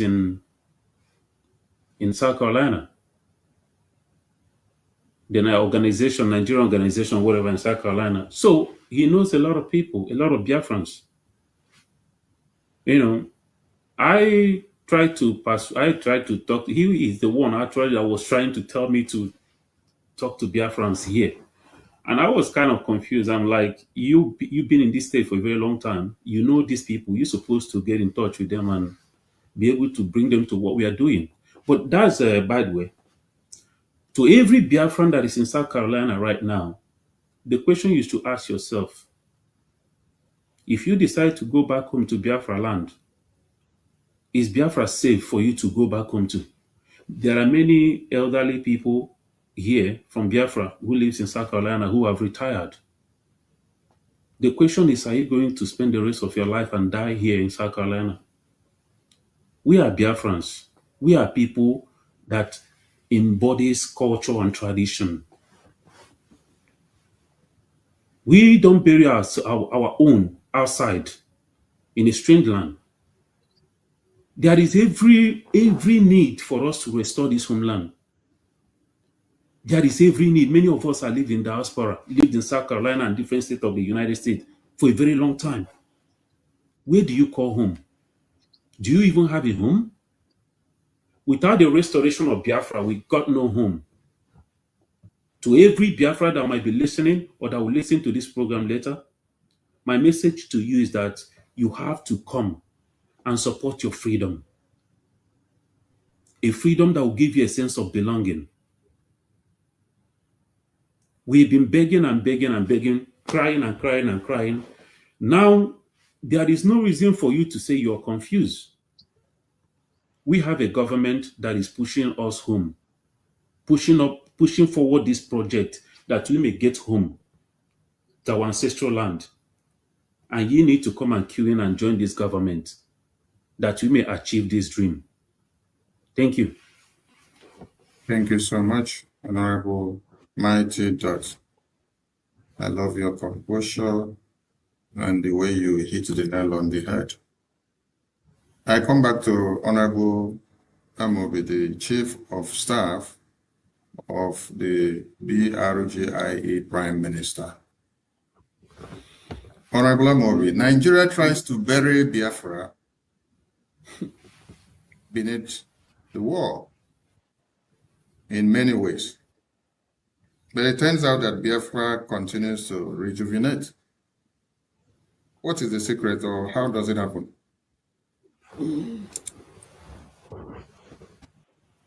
It is very simple. I would say, just like the 30th of May that we all, those who celebrate, those who mourn, right? Our memories have been turned into a movement. The memories of our fallen heroes, they're not just memories anymore. They are now movements that gears towards fulfilling that which they did not fulfill. So no matter what the Nigerian state are terrorists, and terrorists are bound to go after legitimate people. That's what they do, just like they're doing in the territory called Nigeria today. It doesn't matter how much they do it.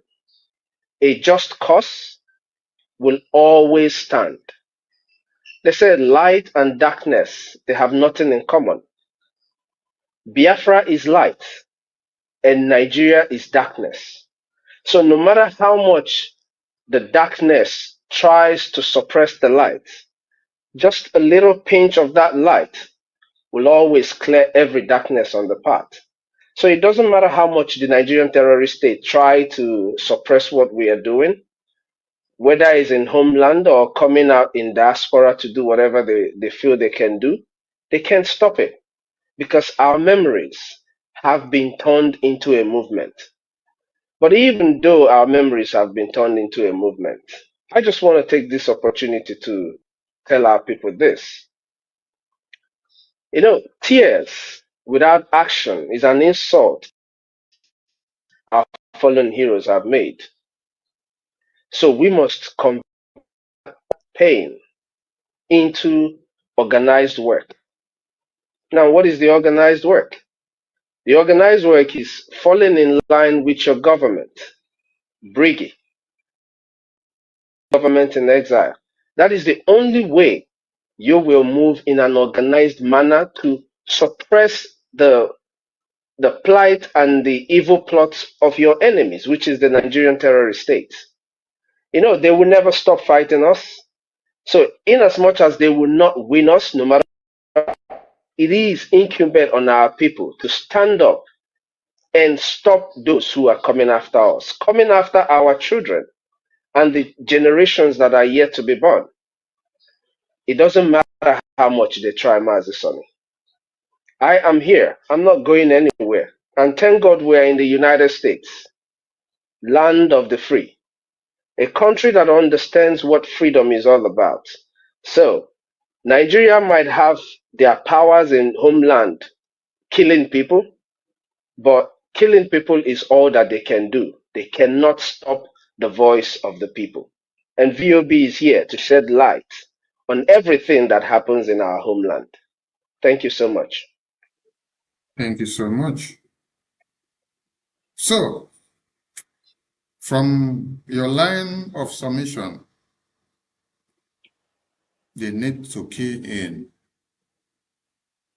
It's incumbent on them to make it happen.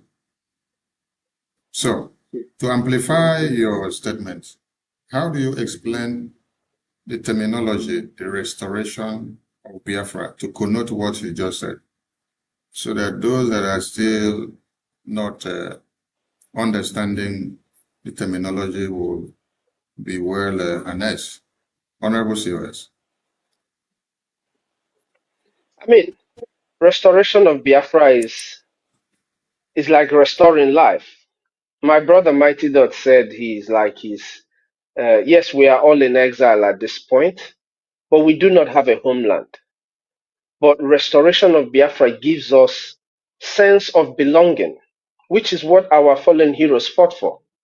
They fought for freedom, they fought for dignity, and for future. So restoration of Biafra assures the future of our coming generation. It assures that we have dignity in our homeland. Not like today, when people can't even get jobs. I bet you almost every family in Biafra land have graduates who do not have jobs. And that's because we are not free. What Biafra would guarantee is not just you getting a job or having a good life. Biafra is assuring that you will have life and your children will be able to go to school and come back home to their dad, to their mom. And we should not forget, our fallen heroes were just common people. They were ordinary people. Ordinary men and women, farmers, students. They fought because they understand that without dignity, without freedom, they are living for nothing. If you're not free, who are you? What are you? Where we live today, we're able to speak freely because of freedom. That is what Biafra will assure. So freedom is as important as life itself. Thank you so much, Mazi. Thank you. It's good to have this wonderful gentlemen in the studio today, because they've expanded my thinking far beyond my own small box. And I would love to be having intelligent men and women like this in Voice of Biafra often and often. I appreciate you guys. A rhetorical question for the two of you. How long have you two been fighting for Biafra independence?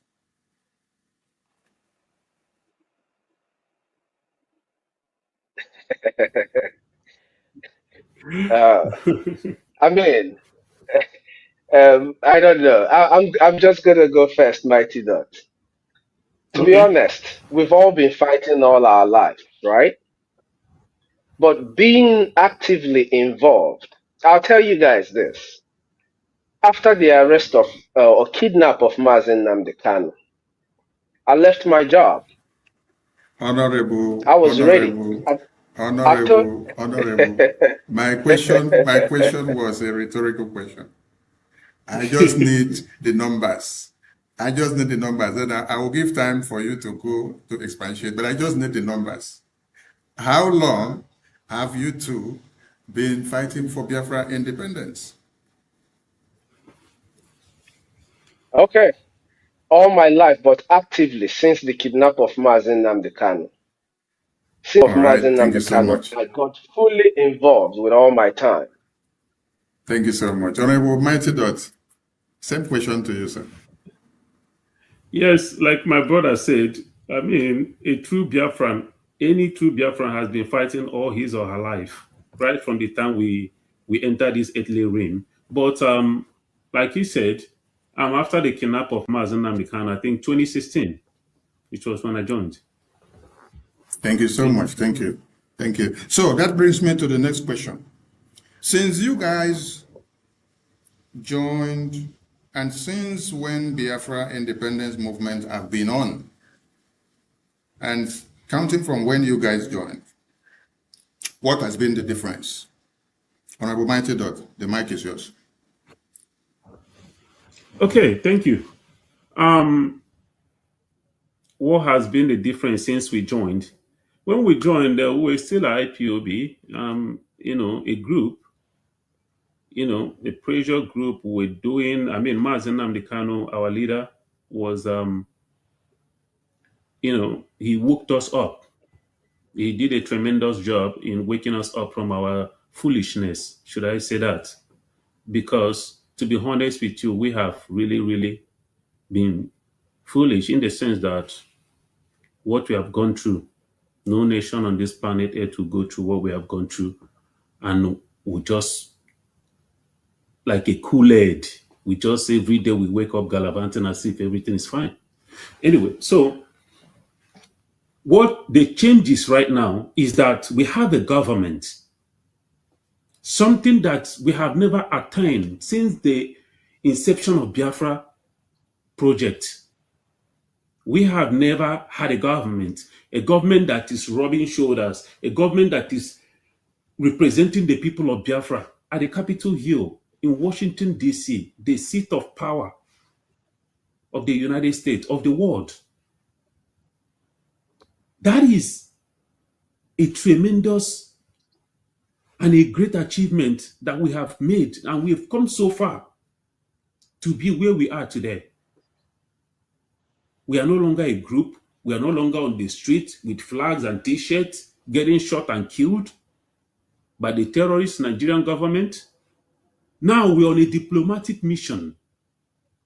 At the same time, we have our military that is protecting the homeland. So there is a huge difference. Now we are sophisticated. Now we are well represented as a government of the people of Biafra. So there's a big difference. And that is what everybody should see. Thank you. I give that to you. There is a big difference. Thank you so much. Honorable COS to the Prime Minister of the Biafra Republic of Nigeria. What has been the difference? Now, take yourself out of the context. Let's assume you are seated on the fence, and then you're watching the very government that Honorable Mighty Dot just depicted in his explanation. What do you see as the difference compared to the previous years when they never had such structures? Yes, first of all, I have to thank God that I'm not blind, so I can see clearly. The the difference is very clear.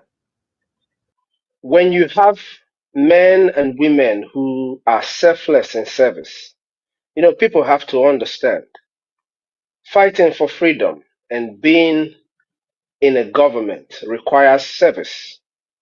So that's what the Nigerian state lacks, right?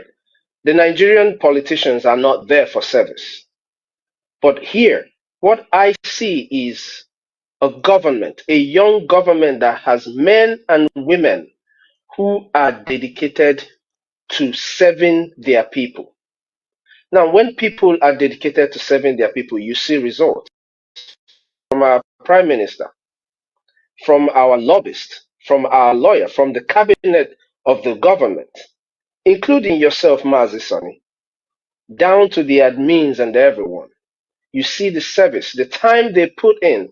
Every time they are called, they are there, speaking, standing on one singular point. That point is the restoration of Biafra. The difference is clear. As an organization, you have limitations, but as a government, there is no limitation. Government, like they say, interact with government. And that's the big difference that you can see today. For those who are still sitting on the fence, it's just time that you're taking.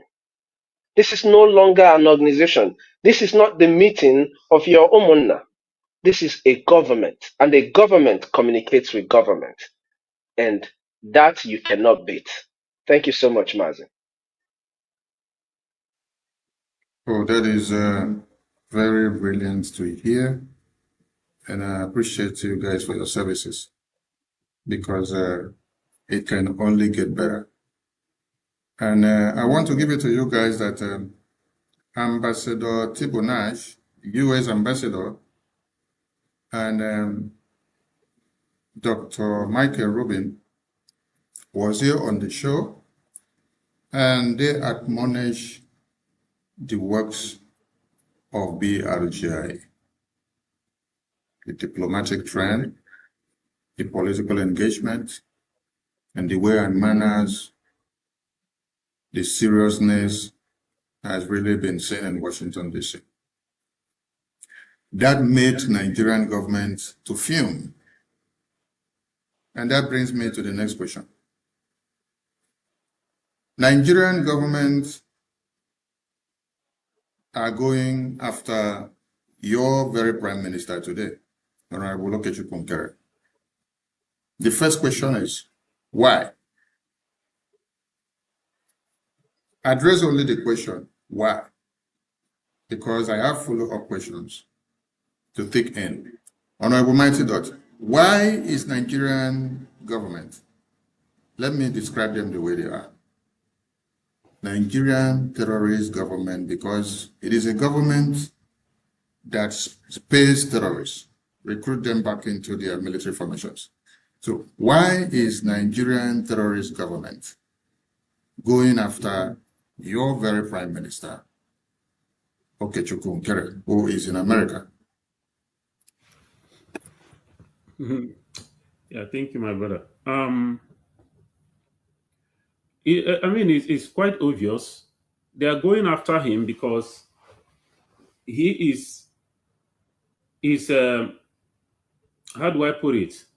There is a kind of a surgical precision that is kind of operating on these people right now, on that contraption. Nigeria is being dismantled piece by piece in Washington, D.C. by our Prime Minister. Mazi Nnamdi Kanu, they went for him. They went for our former Prime Minister, Mazi Simon Ekpa. And now they are going after our current Prime Minister. And the reason why they are going after him, because he is dismantling Nigeria piece by piece with the people of Biafra in the Biafran government in exile and de facto government that is behind him. That is the only reason why they are going after him. Thank you. Thank you for that. Thank you for that vivid answer, because it is dismantling the contraption. That sounds good. Because it's only when you are trying to dismantle the foundation that is not working that has become a contraption and it has destroyed many people's lives. That some people will be, why must you destroy this thing that we are using to benefit from the blood of these babies, women, and children? So, Honorable COS, This is your prime minister because you're the chief of staff. Are you worried when your prime minister is being hunted by Nigerian terrorist government? I mean, if he lived in Finland, I would be worried, but he doesn't. He lives here in the United States. So I'm not worried one bit.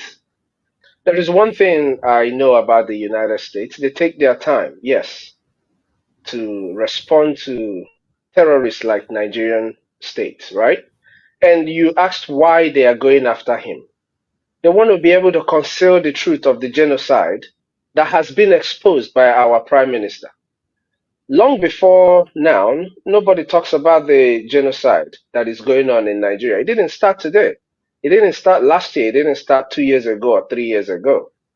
But because he stepped into Washington and with his knowledge, interacting and educating people to the best of his ability, Nigeria.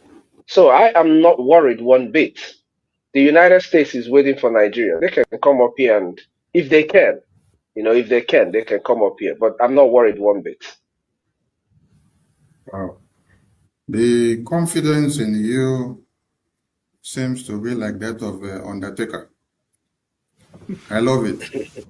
That means you can guide and protect your principal in any situation, even when American government are waiting to do their work. I appreciate you guys. And from what you just said about Nigeria trying to conceal the genocide of the babies, women, and children that is happening on a daily basis, how does it feel for you two to be in the corridors of discussion of Biafra independence in Washington, D.C.? Because Biafrans have seen photos of you two accompanying the Prime Minister of the Biafra Republic government in exile in most of his diplomatic and political engagement with the U.S. lawmakers. How does it feel to see yourselves in the spheres of decision-making for Biafra in Washington, D.C.? Honorable COS, you go first. Yeah, I just feel blessed that at this point when we are restoring Biafra, in this very generation, that I am opportune to lend my voice and see that our people are free. So I feel blessed, I feel privileged that I am part of those who are actually making the steps that is going to bring this evil entity called Nigeria to an end. Thank you so much. Thank you. Honorable Mighty Dogs, the stage is yours now. How does it feel to find yourself among the men and women that are making it happen alongside with the Prime Minister for Biafra to be free? Yes, I find myself privileged because there are many out there. Biafrans are over 80 million people, and it's only a few of us that are here doing this. 0.0001% that are here pushing this project right now, genuinely. So, who am I? Out of 80 million people plus, I found myself among the people who are pushing this forward at this very point in time in our history. So I feel privileged, and that gives me a sense of purpose as a human being on this planet Earth, because that has given me that sense of purpose, that sense of belonging to wake up every day, knowing that I'm waking up for something. I'm still alive, breathing for something worth fighting for. So I have a sense of purpose every day I wake up in the morning. Every day I get up, I have a sense of purpose that I'm here for a reason and there's something that needs to be achieved, something worth fighting for. So that is this opportunity has given me. It has actually done something good for me. And I want to use this opportunity to encourage every Biafra that is out there there's something that is I call self-analyzation or self-analyzement. Just analyze yourself as a human being. Do personal, do a personal, search. Look at yourself and ask yourself, what is your purpose on this planet Earth? Why are you here? Why are you still alive? You should have a purpose in life. Make Biafra Restoration, Biafra Project your purpose. And I promise you your life will change. So that's what, being among my brothers and sisters in the government of Biafra in exile, fighting for this freedom, that is what has given me a sense of purpose. Thank you. Thank you so much. Sorry, It's been Minister of wonderful. Information, Yeah. just to add to what Mighty Dog just said, that this sense of purpose actually is what wakes me up every morning. There is none of us here that are fighting for Biafra today that when you wake up in the morning, the first thing you do is to check your phone, see what is going on, what has happened in Biafra. That is that trigger of purpose that you have. Understanding that you're going out there to do something that will benefit what Biafrans are doing in the government and outside of government to make sure that our homeland is secured. That sense of purpose wakes most of us up in the morning. And like Mighty Dot, my brother, said, it is very important that people search their hearts. Search yourself, a soul search to understand why you are here on earth. Thank you so much, Mazi. Thank you so much to my wonderful guests in the studio. We take a short commercial, and when we return, it is Politics Insights on Voice of Biafra Television. Voice of Biafra TV, the voice of truth, the voice of the people. There is only one broadcasting network. Voice of Biafra TV, The first, the best, and the last. Voice of Biafra TV. We lead, we shine, we last. The first, the best, and the last. From the east to the world, hear the truth unfold. No other station does it better. Truth be told, real stories, real power, real Biafran soul. Every day, every hour, we taking control. Breaking every silence, letting voices rise. Standing for the people, opening their eyes. Strong and unshaken, both for all to see. Broadcasting the future. Voice of Biafra TV. There is only one broadcasting network. Voice of Biafra TV. The first, the best, and the last. Voice of Biafra TV. First to speak, best to watch, last to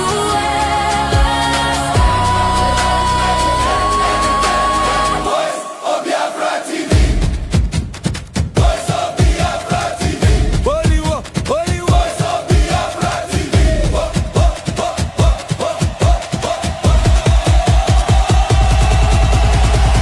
Only one, no only one. Only one. Only one. Voice of Biafra TV. Only one. Only one. Voice of Biafra TV. Only one. Only one. Only one. Only one. Only one. Only one. Voice of Biafra TV. Only one. Only one. Only one. Only one. Only one. Only one. Hear the people sing at last. Voice of Biafra TV. You're welcome back to Voice of Biafra Television. And this is Politics Insight. And today with me in the studio, I've been with two wonderful gentlemen who have been gaslighting the studio, dismantling Nigeria into pieces. Welcome back, my guests, as we continue on Politics Insight. Nigeria pays terrorists. They recruit them into their military formations. Honorable Mighty Dot, how do you address a country that recruits terrorists, reintegrate them into their military formations, and put them on monthly salary?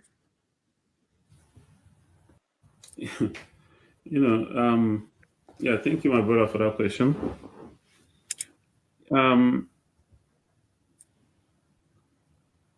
Sometimes it baffles me. It baffles me the kind of things that we have seen in that contraption, that British contraption called Nigeria, the kind of things we have seen that took place there or that is still taking place. Like it kind of messes you up mentally. And also a country, people come into a country, supposedly they say that they are foreigners. Both the locals and the foreigners, they go to villages, slaughter innocent people, burn their homes, rape the ones they're going to rape, kidnap the ones they're going to kidnap. At the end of the day, a country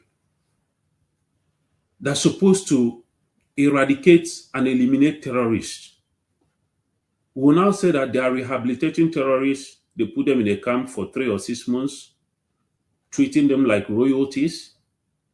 And at the end of the day, they will release them back into the society of the people that they have killed their loved ones.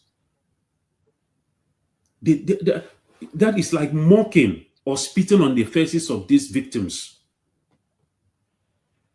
And every day, people wake up, people that call themselves lecturers, professors, doctors, graduates, people that goes on television, people that you see them in different. In fact, the worst part of it is that there are some people that live in America here they don't see anything wrong with it. They call themselves Nigeria, proud Nigeria. But the country where you come from is rehabilitating those who are killing you, killing your loved ones in their villages, paying them money. I don't even want to speak for the police or the military in Nigeria because those are useless as well. They are not getting paid half of what these terrorists are getting paid.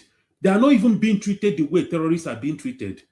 Yet, they still join forces with the oppressors and the terrorists and still be killing and maltreating the citizens. So Nigeria is a conglomeration of I don't know what to call it. Nigeria is a mixture of joke, comedy, horror. So when you talk about movie, you have drama, you have horror movies, you have comedy movie. Nigeria is a combination of all. So calling Nigeria a country is an insult to other countries. Calling Nigeria a nation is a real country. Nigeria is not a country. They created it for a reason. It was an experiment for British and their friends. This abomination they created in Africa, they know exactly what they did, and it's serving the purpose, even up to this day. So Nigeria is not a country. Anybody in the world today that might hear our voice this evening, do not see Nigeria as a country. If you see anybody that identify himself as a Nigerian or herself as a Nigerian, I want you to look at that person as less than a human being. Because these people have seen what is happening in that contraption and they all kept quiet and allow it to. So Nigeria is not a country. A country that rehabilitates terrorists, a country that recruit terrorists into their military apparatus. That is not a country. I don't even know what to classify it as, but it's not a country that anybody should be proud of. And that is the reason why any right-thinking human being, as a Biafran, you need to wake up and fight for your freedom. where you can have a sense of belonging. A country that will give you that sense of belonging. Thank you. Thank you so much, Honorable Mighty Ducks. Honorable COS, I come to you with the same question. What do you describe? First of all, the two of you are in America, and you are in the country where they are fighting the biggest war. And wherever there is a war, they tend to be the peacemaker and make the peace and have a concrete resolution. President Trump, which is your president in America, has the records of saving or resolving or ending about 8 wars within how many months in office. And he did not look back from the terrorist that sponsors the terrorists in Nigeria. And then that is where the radar is now, in Iran. And looking at Nigeria, and then looking at your very country, America, is your country recruiting the ISIS and the Al-Qaeda and the Iranian Islamic terrorist regime that slaughtered their babies, women, and children in the street while they were protesting?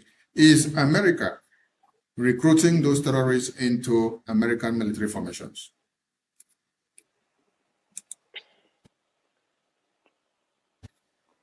To be honest, associating America in such a discourse about recruiting of terrorists would be an insult to my lovely country, America. I would say this, right? I There is a reason apologize. why there are. I apologize. I apologize. I apologize because Thank that you very is much. the biggest country of the free world. So I apologize. Thank you so much.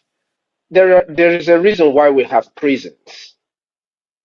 It's correctional centers, it's correctional facilities. It's where you put people who have done things that shouldn't be done. But in Nigeria, there is nothing like prison. People who commit all sort of crimes that are on the streets walking around. The reason is very simple. The people who are supposed to prosecute them are committing the same crime. Now you talk about recruiting terrorists into security apparatus of a country. I'm going to go straight to what bothers me the most. I think that the recruiting of terrorists into Nigerian military is a big conspiracy by the European Union because they are clearly funding Nigerian government to continue recruiting terrorists. They made it very clear in the last 700 or something million pounds that they gave them. Part of that money is supposed to go into the rehabilitation of terrorists. But in the same Europe, they are sending Africans home for not having a proper document. These are people who are running away from the havoc that you helped to create in their land. They send them back to their country for disobeying the law. But in Nigeria, they encourage them to recruit terrorists into their military structures. Now, I don't really have a problem with Nigeria recruiting terrorists into their security apparatus simply because Nigeria is a business. And the owner of any company has a right to choose who they employ and who they don't. They have chosen to employ the killers of the indigenous people. So the big question for me is, when will enough be enough for the indigenous people who live in Nigeria? When will they stand up and say enough is enough? The same terrorists who killed your mothers, your fathers, because you're not in your homeland when it happened, are recruited into the military to secure you when you get back, and you don't see anything wrong with it. Nigeria recruiting terrorists is their right. The company has a choice to employ whoever they choose to employ, and they have chosen to employ terrorists into their security apparatus, and nothing anybody will do about it. There is simply nothing anybody can do about it. The only thing that can be done is the dissolution of Nigeria to save life. You know, we always say dissolve Nigeria to save life, but it cannot be dissolved without you. The dissolution of Nigeria starts with you and I. I am doing my part. So what are you doing? You, indigenous person in Nigeria, are you waiting for your pastors? Are you waiting for your illegitimate politicians who are busy filling their pockets and sending their children abroad, buying homes for kids abroad? Are they the people you're waiting for to stop your killers? Or would you take the bull by the horn and stop these enemies from killing you? Recruiting terrorists is Nigerian right. The company has got a right, a choice, and they have made a choice. The choice is yours whether you want to live or you want to die. Thank you, Honorable COS. So the office of the Biafra Republic of Exile Prime Minister. Now I know that I have proud Americans who do not want somebody to toy around with their country or with their president. I apologize for comparing your very president and your country to the low-life Nigerian contraption. Nigeria is a British design spaceship, and what they use it to do is to fabricate whatever products they like. They did so in 67 to 70s. They did so in 1914. And from what you just said now, they are doing another one by recruiting terrorists because it is a company, it is a business. I come to Honorable Mighty Dot. In spite of all what is happening and connecting with what Honorable Amobi said, do Christians have hope of survival in Nigeria? When a contraption that is designed by Britain is meant to fabricate anything at their own disposal, not minding the lives of the babies, women, and children, there is a right for them to fabricate because it's their company, just like Honorable Amobi said. So, what is the fate of the Christians? Yeah, thank you, my brother. Thank you, my COS. Every Christian in that contraption called Nigeria, every Christian in Biafra, I want you to understand something. You need to understand the people you're dealing with. You need to understand the ideology of the people who are killing you.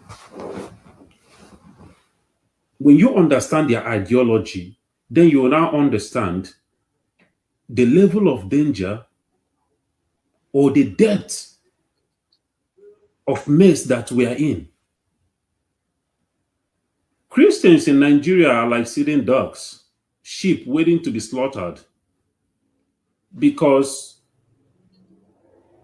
the Christianity that came into Nigeria has softened the people and messed up the brain of an average Nigerian. They have given up their rights. And they are so-called leaders in the church. They are pastors who are pastoring them, are deceiving them, because these people are not real. They are not there for the salvation of these people. Because any true believer, any true Christian that is believing the people, that believe in the salvation of the people needs to be saved here on this planet Earth before the salvation somewhere else in heaven or where. Instead, they are collecting money from you. Money that you could have used to protect yourself, buy weapon and protect yourself and your family. You are giving it to a pastor that has private jets that can take off at any given time and allow you to die. As many are dying today, you should ask yourself a question: how many of these pastors and their children and family are victims? Christians in Nigeria, you need to wake up. You do not stand a chance for what is coming because you do not understand what is the ideology that is driving these people. And because of your attitude, these people have seen that you are a sitting duck, that they can come in and take your life at any given time without you reacting. And the worst part of it, that many of you are dependent, calling on the government that is killing you. So every Christian in Nigeria, hear me and hear me real good. Because this madness has to stop. This stupidity has to stop. You are not the only Christian in this world. America is a Christian country. America will not allow anybody to treat them the way Nigeria is treating you. You Christians. Christians in America will not allow anybody to treat them anyhow, the same way you are being treated there. For the fact that you are a Christian shouldn't turn you into a stupid individual or a foolish being. Your life matters. You need to rise up and fight for your life, fight for your children, fight for the soul of your faith. The people who are doing this, who are killing you, they come from the angle of faith, religion. Who says that they have the right to kill you because of their religion? Your religion never advised you to kill them for nothing. But their religion is encouraging them to kill you. And you sat there like a sitting duck, praying every day. Even that God that you're praying will say that God will be disappointed in you because you have arms. Brain was given to you for a reason. If that God that you're praying to, you look up to, you call upon every goddamn single thing, you call upon a God to come and help you. If that was the case, then why do you have brain? The brain was given to you so that you can reason, critical reasoning. Even common sense these days is not even common anymore in the life of Christians in Nigeria and in Biafra. You need to get common sense. You do not stand a chance. These people have no remorse. These parasites from the Sahel, they do not have any remorse. They have a mission. And this mission is to conquer the world. These people are running on a mandate of a prophecy, some useless prophecy. And Nigeria is supposed to be the epicenter of the whole thing, of their prophecy. So you need to understand what is driving this, the force driving these people. What is their motivation? And as a Christian, what is your motivation for survival? How are you trying to protect that faith? Did that God that you're praying to tell you that you should allow your faith to be conquered? No. Don't allow people to come and kill you with their own faith. Fight for the faith that you believe in. If you cannot fight for that faith, you allow yourself to be slaughtered. That means you do not deserve that faith. You are a fake Christian. Rise up and fight for your people. Rise up, every Christian in Nigeria and Biafra. Rise up. That's the only way you can stand a chance. All the Christians, rise up and support the Biafra government in exile and the de facto government in homeland that can protect you, because when Biafra is restored, you have the freedom to practice your faith without anybody coming after you. Thank you. Thank you, Honorable Mighty Dot, for your insight. You've given a solution, because my question was, do Christians have hope? And you've given a solution, and you said that the solution is that their hope will only come to fruition when they rise up and fight back and defend themselves, because self-defense is not a crime. Honorable CEO, as I come to you again, America is a Christian nation. Israel predominantly are Jewish. Do they deal only on prayers to solve a mechanical warfare? Why are they going after the Iranian terrorist regime with weapons that matches the same kind of weapon that was made to destroy the Americans and the Iranians and the entire world? I will keep this. I'll keep this really short because the answer is very simple. Now, the Bible, the Word of God, admonishes Christians to sell their garments and buy weapons. The weapons is not meant to use and slaughter your chicken. It's for war, weapon of war, in order to protect yourself and to protect those who cannot defend themselves. That is your first duty as a Christian, fighting for those who cannot fight for themselves. That is what Jesus Christ came to earth to do. He died for the sake of those who cannot fight for themselves. Now, on the other hand, Archangel Michael, when Lucifer was sent down on earth, they didn't start singing. The cherubim and seraphim didn't just start singing and Lucifer had to dive down to earth. No, they picked up arms.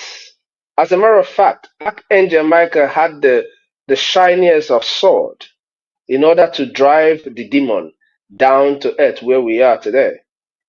So what is stopping you as a Christian? The problem with the Nigerian Christians is the understanding that they put in when they read the Bible. They read the Bible based on off of what the pastor has taught them or what the preacher is telling them. They're not reading it to understand for themselves what God is telling you to do. Alex, our friend from America who has been down in Nigeria on multiple occasions fighting for Christians. He is a Christian too, but he understands that self-defense is your fundamental human right. As a matter of fact, if you allow infidels, because they call you Christians infidel, that means they are also infidel in your own faith. If you allow anybody to slaughter you without putting up a defense, you have committed a sin in my own eyes, because you allowed a man to take away the precious life that God has given you. If Israel, if America were to just go to church and pray when terrorists come after them, I don't think there will be America anybody will be speaking of today.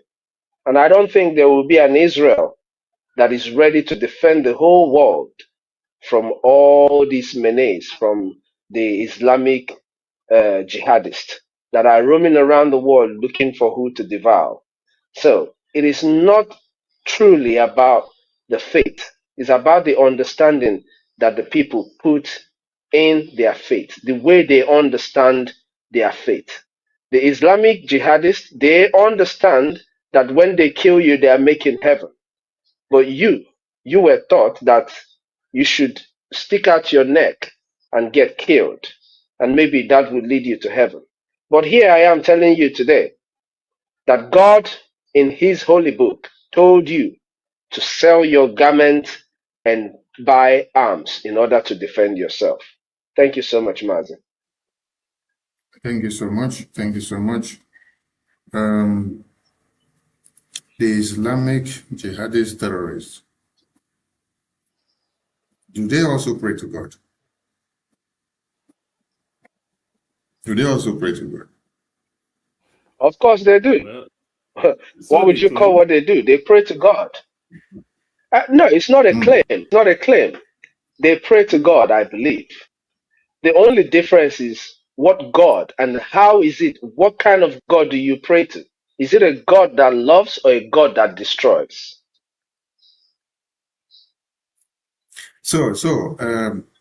The Islamic jihadist terrorists, they pray to God, same way the Christians pray to God. So how come about the docility in Christians? That we have two sets of people that praise to God. And one of them, after they finish the prayers, they take the mechanical and physical warfare serious. while the others that also did prayer now takes the mechanical and the physical warfare on serious. How did this come to be? Because from your explanations, from the two of your explanations, it seems that there is something that has damaged the subconsciousness of one side of the people that finish the same prayer that the other side also prays, and then get into a docile mood when it's time to carry weapons for self-defense. What is the correlation or what is the secrecy behind this? Honorable Mighty Lord, you may touch light on this a little. I thank you, my brother. I think is the whole thing. The fault is from the caretakers.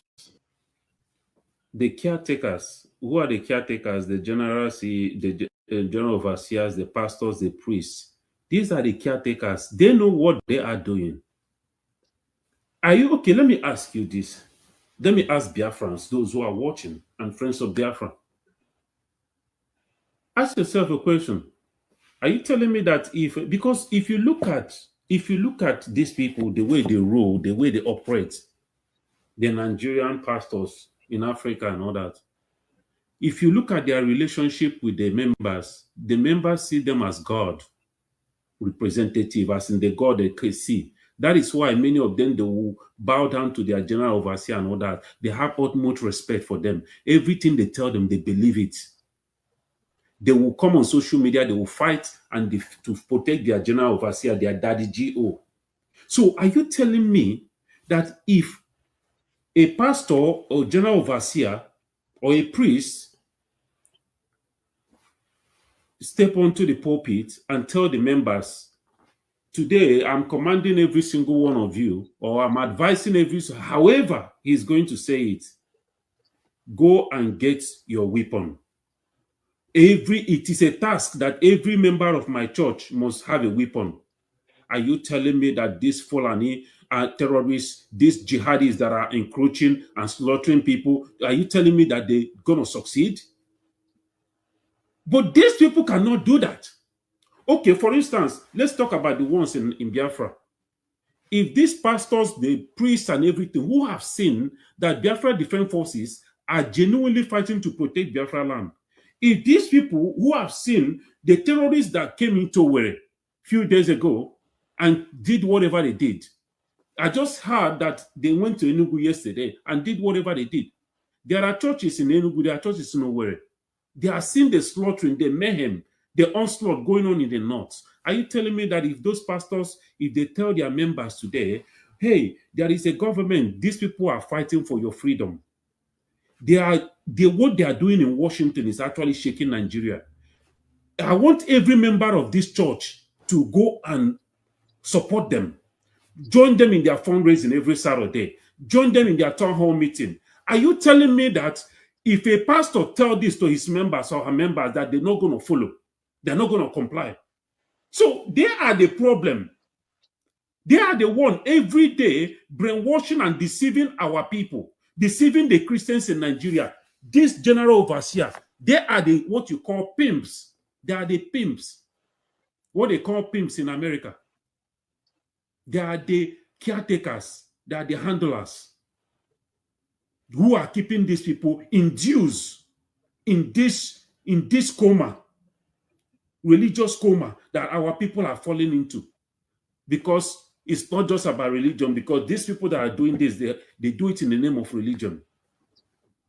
So our people need to wake up from their foolishness and understand that you got to be alive in order for you to worship your God. And your God did not tell you that you have to die. You have to allow yourself to be killed. Anybody telling you that is a lie. Defending yourself is not a crime. Rise up today, defend yourself. If you do not have the guts, if you do not want to carry arms, if you do not want to carry weapon to defend yourself and your family, there is a government. There is people who have volunteered themselves to protect you and your family. All they need is your support. If you cannot protect your family, support them financially, that they may protect you and your family. That is how it is done. Thank you. Thank you so much. Thank you so much, Honorable Mighty Dot. It's been a wonderful day with you guys on Voice of Biafra Television.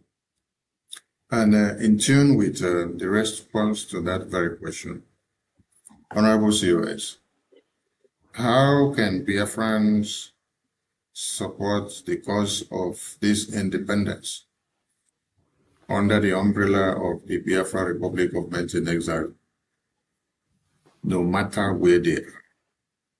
How can they throw in their support? Okay. So, just like my brother Mighty Dot just said, uh, if you cannot be in homeland to fight, you have an opportunity to lend your voice. All the mourning of our fallen heroes, we must now convert all of that into actions. How do we convert this into actions? By supporting our living heroes, making sure that you join not only in funding, but in educating the rest of the world about the plight of Biafra. Now, there are different channels that you can fund. There are, you go to the Biafra Republic Government in Exile website, you will surely see how you're going to fund your government. In every country that exists today in this world, we have one liaison, two, three, four liaisons in those countries. Join your liaison. If you are in homeland, you can equally fund your freedom. It doesn't take you going to sell the land that you don't have to be able to fund, but it takes you doing the right thing, advising and encouraging your brothers, your sisters to do the right thing. By the time we gather ourselves in the millions, what I call crowdfunding, we will be able to achieve our goal. A million of us doing what we are supposed to do, we will get to where we're going.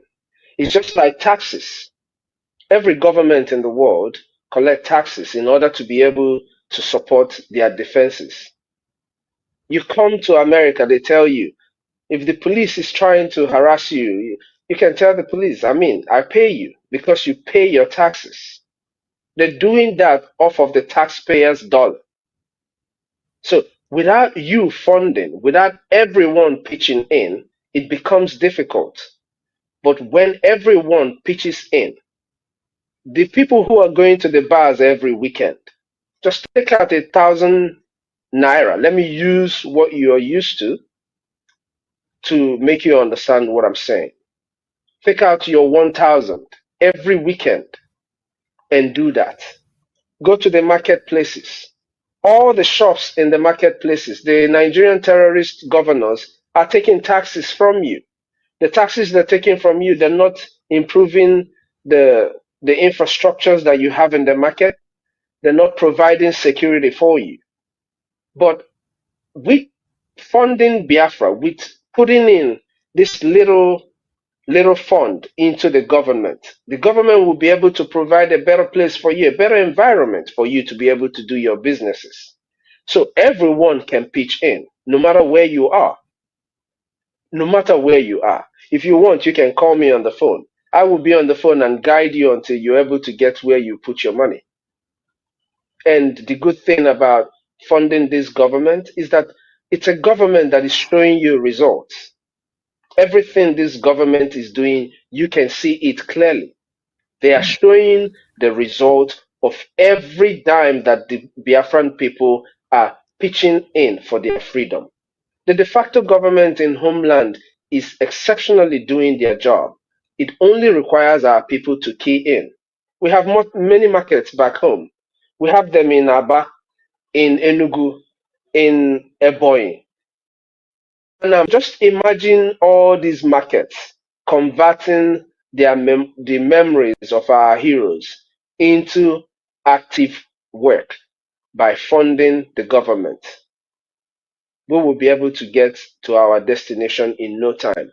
Do not forget, Gumi, the terrorist negotiator and the leader of the terrorist groups in Nigeria, told you clearly that the reason why the terrorists in Nigeria are kidnapping you and collecting ransom from both you and the government is to be able to fund their war machine.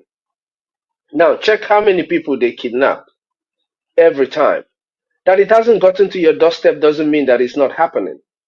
I know over 10 people that have encountered the kidnappers. 8 of them came out with their life. 2 of them are not here today. If you told them to fund this government and stay alive, they would give everything they had to be able to stay alive.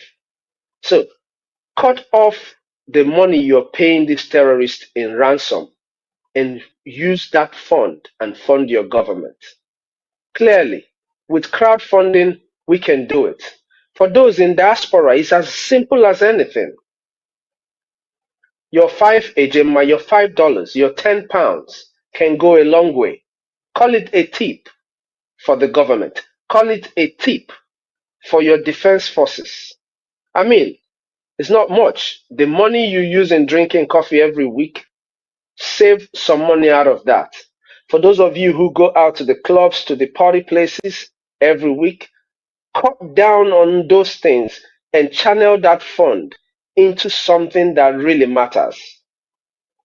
If we restore Biafra fully today, you will drink all the wine you want to drink and you will be full. As a matter of fact, you will have unkwacha to drink. A very, very nice one that will give you clear off all the dust in your eyes because it has natural yeast. So you have no reason to be drinking all that beer now. Channel that fund to funding the government. www.biafrarepublicgovernment.org. Just go straight to the website and fund your government. If you do not know how to, call me, reach out to me. My number is out there in the public. It's not hidden anymore.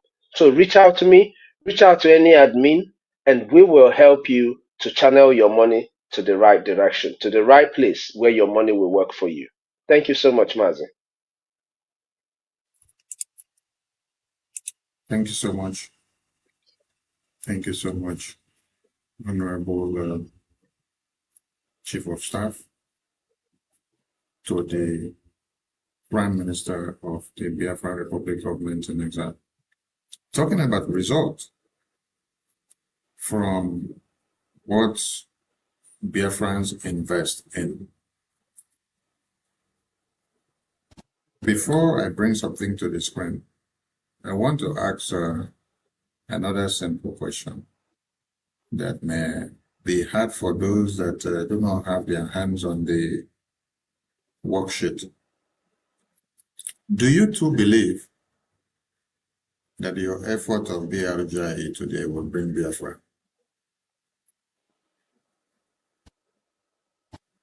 I do not believe. I know. I know it's going to bring us Biafra. It's not just a belief. A belief is something that, you're still thinking about it. I know that the efforts of Brgie, Biafra Republic Government in Exile, is directly going to lead us into Biafra. Like our lobby said, Brgie is the vehicle.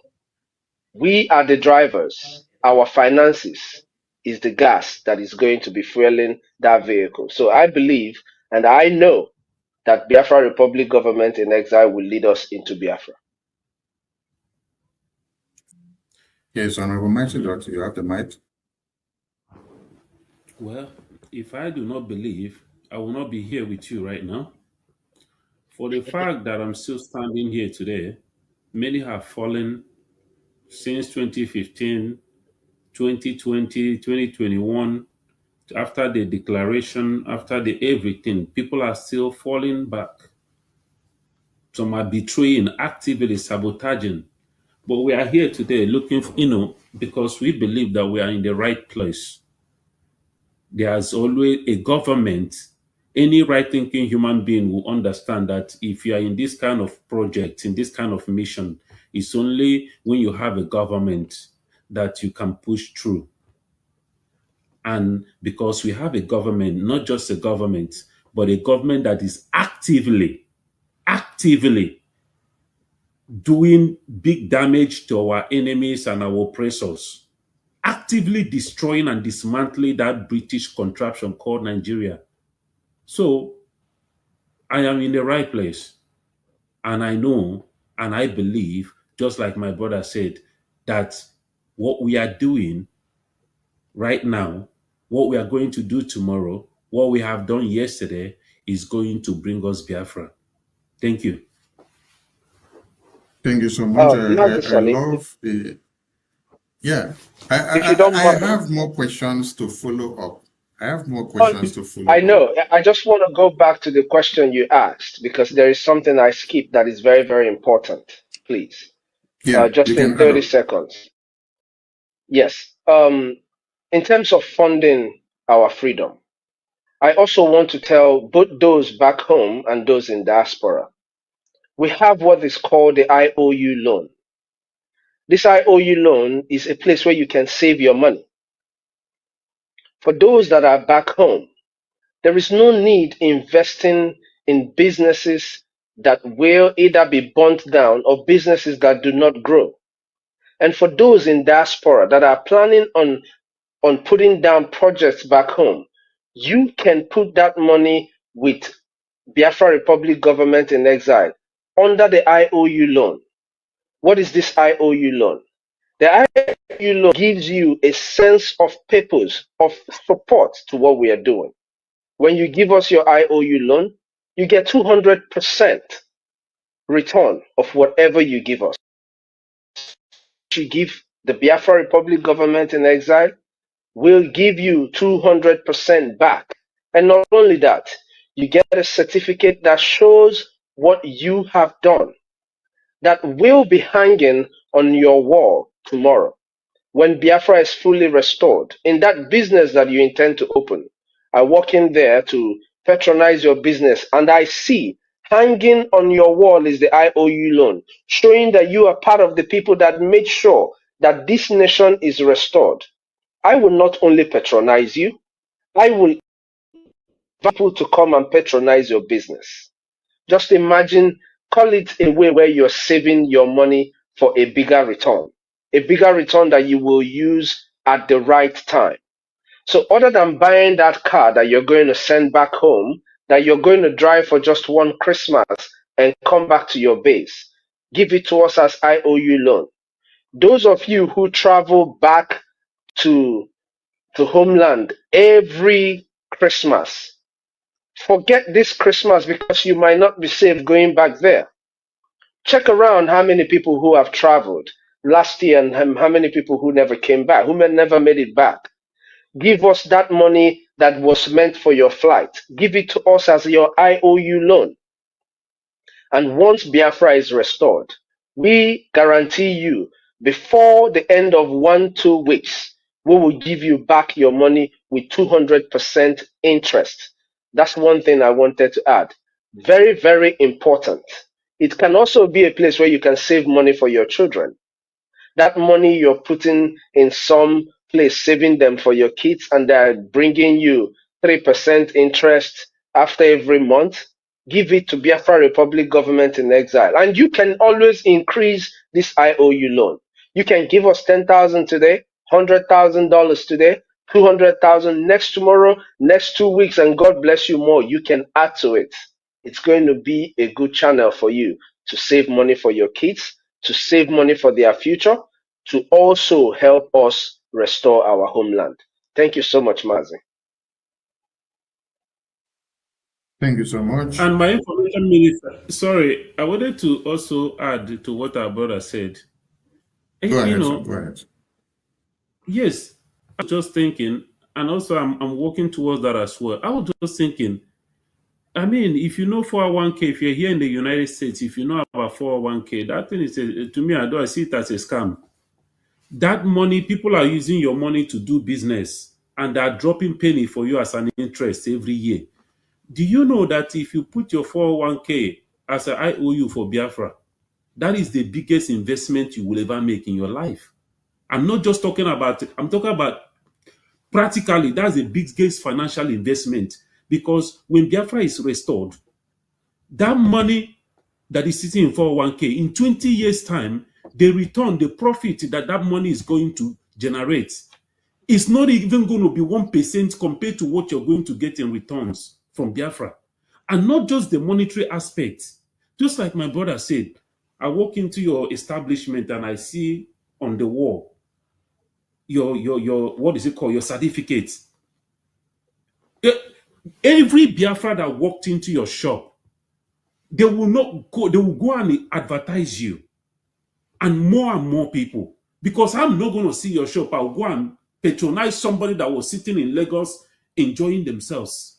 Today now, my brother was talking about the weekends. Every day in Lagos, in Aba, in Ariaria, in Onitsha, everywhere, Enugu, after work, all these entrepreneurs of Biafra descent, they will go and gather and be drinking and enjoying themselves every evening. Let me make something very clear to you. You will not have that luxury. I'm talking about before December this year. You will not have the luxury of sitting and enjoying your drink every evening. That is how bad it's going to get. The earlier we understand this, the better for us. Your IOU loan is where your money will be secured because you have a full return in your investment. There is no any investment that is bigger than this. It's a win-win situation. You help in restoring your nation. You help in giving your family a better future. And then financially, you are set. Mentally, you have this sense of fulfillment that you were able to do something noble for the rest of millions of Biafrans who could not. If you have it, sponsor your freedom. That others, you are not just giving life to yourself or to your family. You're giving a chance to unborn child that will come into this world tomorrow. You are giving a chance to those kids back home right now who cannot even afford to go to school, who cannot afford 3 square meals. You are doing something noble. You're saving lives. And this is a sense of fulfillment that will go a long way. As long as you live on this planet Earth, you will always wake up every day having this sense of fulfillment that you helped in restoring a Biafra for your people. Be the hero of your generation. Don't be sitting there shouting, calling Mazi Nnamdi Kanu hero, Mazi Simon Ekpai. Be the hero of your generation. Thank you. Thank you so much, my honorables and the House. I'm so glad to have you guys at the show. Talking about result, there are numerous there in the media. But I will be hypothetic on this very question. Are you convinced that what BRGI is doing will emancipate the freedom of your past leaders that are in prison? Honorable COS, you go first.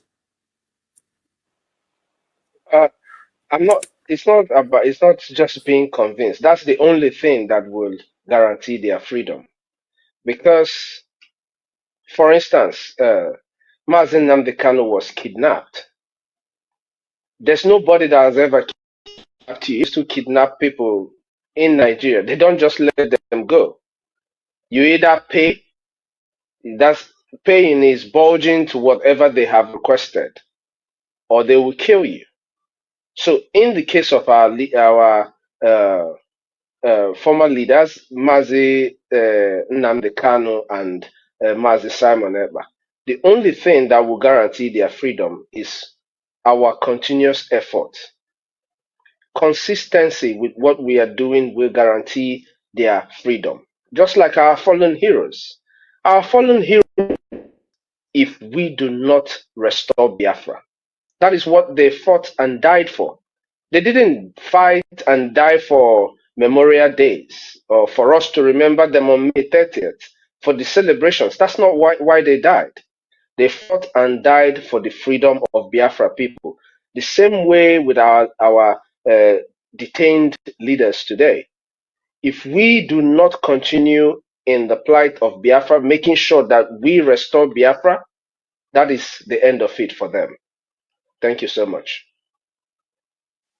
Thank you so much. And I come over to Honorable Amobi, Honorable Mighty Dot. The same question applies to you. How are you convinced that what BRGI is doing will emancipate the freedom of your past two leaders that are in prison? So, thank you. So, they kidnapped, you said something the other day. Mazen Nnamdi Kanu was kidnapped for a reason. The reason why they kidnap him is to stop Biafra. If they don't want him, if that wasn't the reason, I'm sure they would have released him. They wouldn't want the headache of international community. But these people are so adamant, even when after the United Nations gave their own, order, their empty noise, empty whatever. And Nigeria still, they didn't budge because they took him for a reason. You see, those who are still going to court, running up and down, writing, what is it called? Filing for appeal and all that. All this, those are charade. That is nonsense. That is the reason why we decided, to focus on this diplomatic mission, because we understand that is the only way that the arms of Nigeria can be rough handled and those who are sponsoring them. People don't understand the kind of battle we are in, the people we are dealing with. That is the reason why some people still believe that something could come out of Nigerian courts. The people who are holding your leaders, European Union, using Finland to hold Mazi Simon Ekpa, even the people that we kind of expected that are from civilized country. Now we have seen how corrupt they are. They can do whatever. The only thing that can release Mazi Simon Ekpa, our leader Mazi Nnamdi Kanu, where they are today, is the restoration of Biafra. I was actually thinking about this earlier today. If they are restored, Nigeria will not have any choice. They will release Mazi Nnamdi Kanu with an apology. Finland will release Mazi Simon Ekpa with an apology, because we are now a nation fully restored, because they know that if they do not release them within the time frame that we specify they should release them, they know that it has become an international, in fact, it will become an international crisis between us and them. Mazi Simon Ekpa that is in there, Mazi Nnamdi Kanu that wherever he is right now, they know. They themselves, they will know. If you ask them, if you have the opportunity to ask them, they will tell you that it is what we are doing. Okay, I just heard that there's a bill that is going on right now about Mazi Nnamdi Kanu at the U.S. Senate or the House. And that will take me to the question of the show. Thank you, Honorable Mighty Lord. I see that your blood is filled up to blow up my studio. But take it easy, take it easy. I appreciate you guys so much. We take a very short break and we return on Politics Insight. This is Voice of Biafra Television.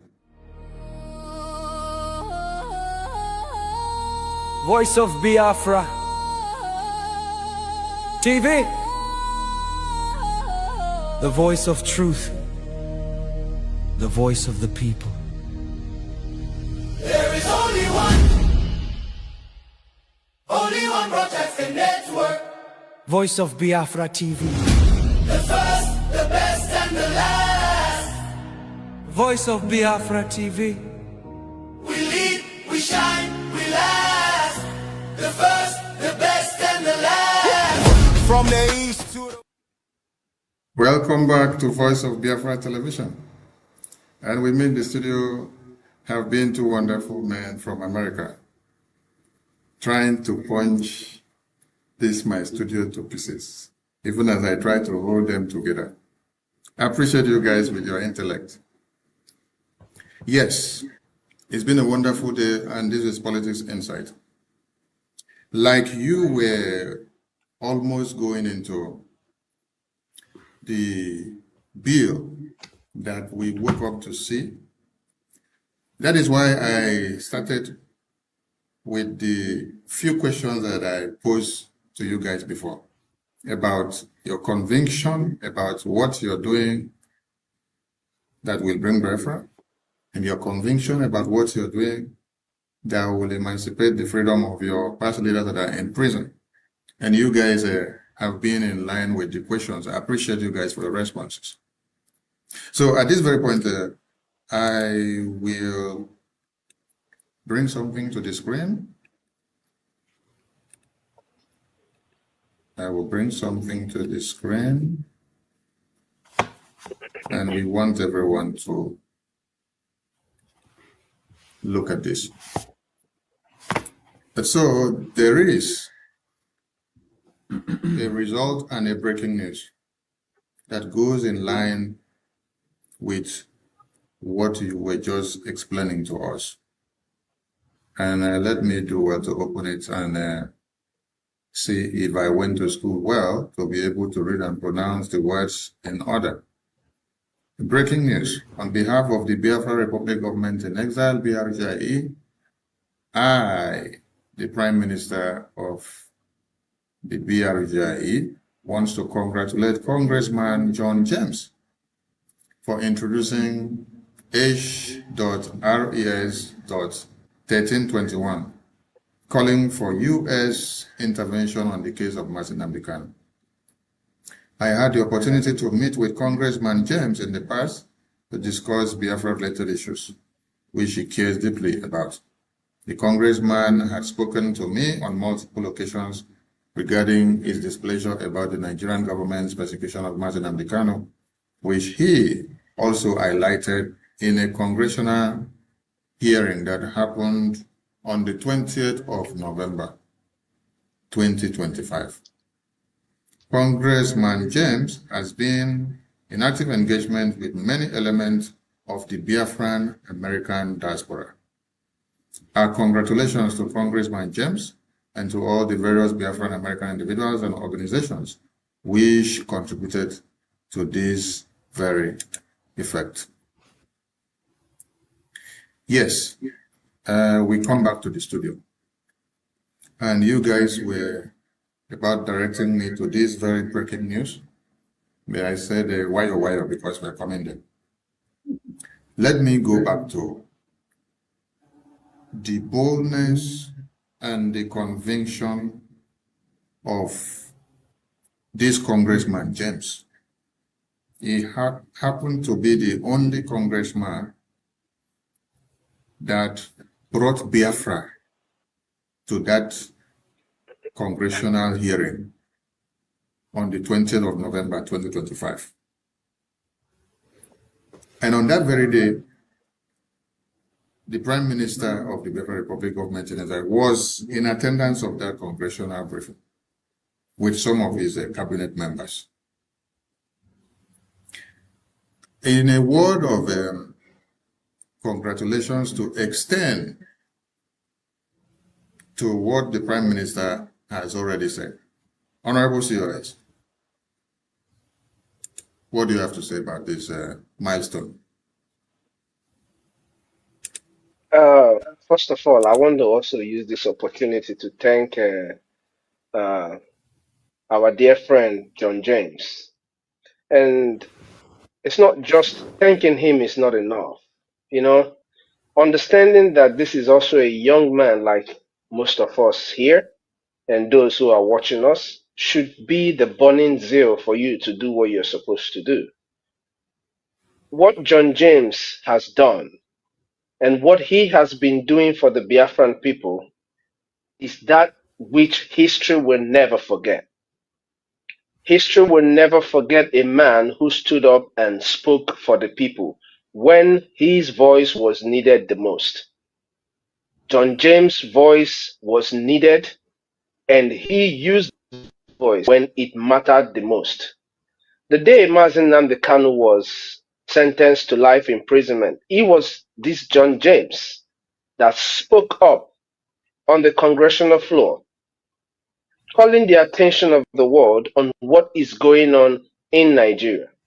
So I just want to appreciate him, thank him for the good job he has done. And what you see here, just like the bill that our dear friend Ted Cruz brought on the Senate floor, is going to be another pain on the butt of the Nigerian terrorist state. Thank you so much, Mazi.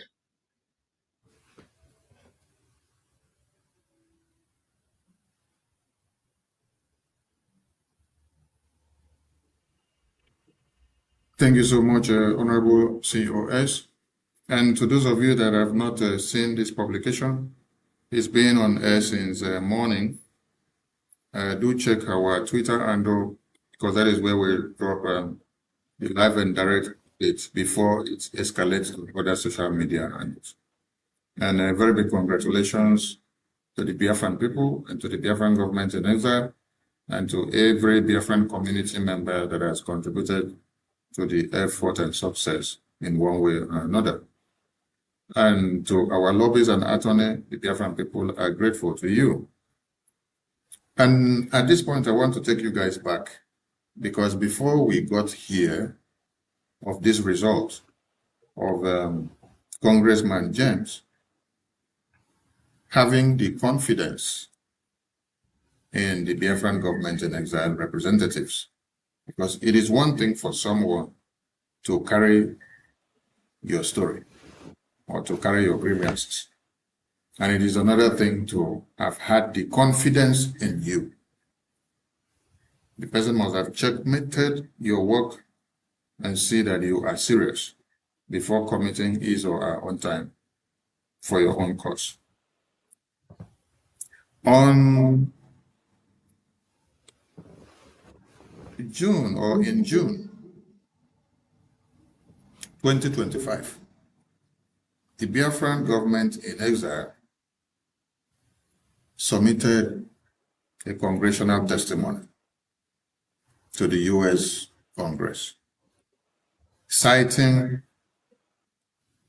the kidnapping of Mazi Nnamdi Kanu by the Nigerian government, citing detention of Mazi Simon Ekpa by Nigerian government in collaboration with Finland and European Commission. And also on the 18th of September, the Biafran government in exile did not just stop with the congressional testimony that was officially delivered to the U.S. Congress, which is visible to everyone. You can go and check on the internet. You see it on the DOJ website and the FARA website. It is there registered, and the Congress website. On the 18th of September 2025, the Biafra Republic government in exile, ably led by this Prime Minister, with you all in America, made another historic breakthrough in Washington, D.C. by giving a live testimony to validate the congressional testimony that was submitted in written form, which depicted Mazi Nnamdi Kanu, Mazi Simon Ekpa, and the cause of Biafra independence in general. How do you describe this genealogy of fact that has encapsulated the results that is showing for today, in line with the work of Congressman James? And also you cited Senator Ted Cruz. One of the things I can remember from the congressional testimony that you guys submitted said you want the American government to invoke the Global Magnitsky Act against the Nigerian government because of the kidnappings they do, the imprisonment they do, and the Christian genocide that is happening. I also remember another thing, that sanctions should be placed on the Nigerian government and their officials who are found guilty in being part and parcel of this conduct. And also, severe measures should be placed against them. Today we see all these things being implemented by American government against Nigerian terrorist government. How do you describe the credibility damage that the Biafran government in exile has ensured against the Nigerian terrorist government? Honorable COS, you take the floor first. You know, Dr. Michael Rubin said something. He said it is important to educate not just Biafrans, but the rest of the world. What you see happening today is the dividends of proper education carried out by both our lobbyist, Elias Garasoles, and our Prime Minister, Mazio Genkere. The way they have penetrated Washington, D.C., educating the reps and the senators in America, the dividends is what you're seeing. And this is just the beginning of the cake. I'm not going to say much about that, but you are just seeing the beginning of the cake. By the time they start topping the icing, people wouldn't know where to start in congratulating both the Biafra Republic government in exile, our lobbyist, our attorney, and you and I who have been standing strong. What you see today is not just a result from education. You know, you can educate people on issues. The other thing is people understanding and assimilating whatever you have told them. The truth of what happens in the territory called Nigeria cannot be hidden. Even, I think it was Dr. Michael Rubin that said it. The Nigerian terrorist state, with their actions, make it very easy that every education that you bring before a rep or a senator, they can easily understand it because his words matched with evidence, live evidence, past evidence, and all of that. Before men and the senators, it's like a time bomb. They look at it, they understand it, and they know that action will be the only thing that can end the menace called Nigeria. So what you see today, besides education, is people who are willing to share in what you are feeling. They share the pain of what you are going through. Like John James, what goes on in Nigeria, what is happening in Nigeria against Christians, it saddens this man. When you hear him speaking about the atrocities of Nigerian state against the indigenous people in the territory called Nigeria and Biafra at large, understand that he did not just understand the education given to him by both the lobbyist and our prime minister, but he embodied it. He made it part of himself so that he can feel what we feel, to be able he is doing today. So it is something that each and every one of us need to emulate, especially Biafrans in diaspora. People are out here fighting your fight. It is time you get up and join the good fight. Thank you so much. Thank you, thank you, thank you. Honorable Mighty Dot, I'm going to allow you to spit that fire that you wanted to spit before. How do you feel seeing results of the works that you have sacrificed for since your inception into the new government of Biafra, BRGIE?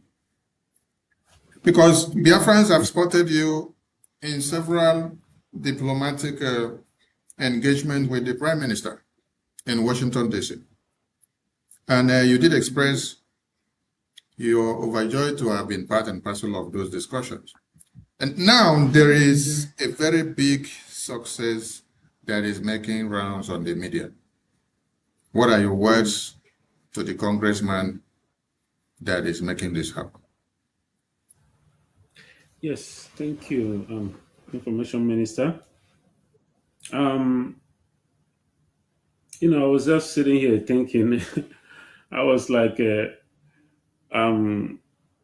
Congressman John James. I said I'm going to call him Mazi John James because that's the Biafran blood that is pushing him. It is the love that you see that is emanating, from him. The interest of Biafra, is the blood that is working through him, the blood of Biafra. So we are happy to have him as an ally. We appreciate him. We congratulate him for the bill. We appreciate him for his concern because there are many out there, those that have been enjoying our natural resources from different parts of the world. None of them ever cared. So what is happening today is a hard work. It's a result of a hard work. Hard work being put by the good people of Biafra who have solidly been standing behind the government, even while we are good betrayers and all that. Some of us stood our ground to make sure that this government never collapsed. This government has been the target of our enemies and those they sent into our midst to destroy what we are doing. But we keep pushing forward, standing behind our Prime Minister. Every day he has been at the corridors of Capitol Hill with our Honorable Elias and our attorney Amanda Biri. They've been doing wonderful work, working for the people of Biafra. But that get me thinking, like, these are people.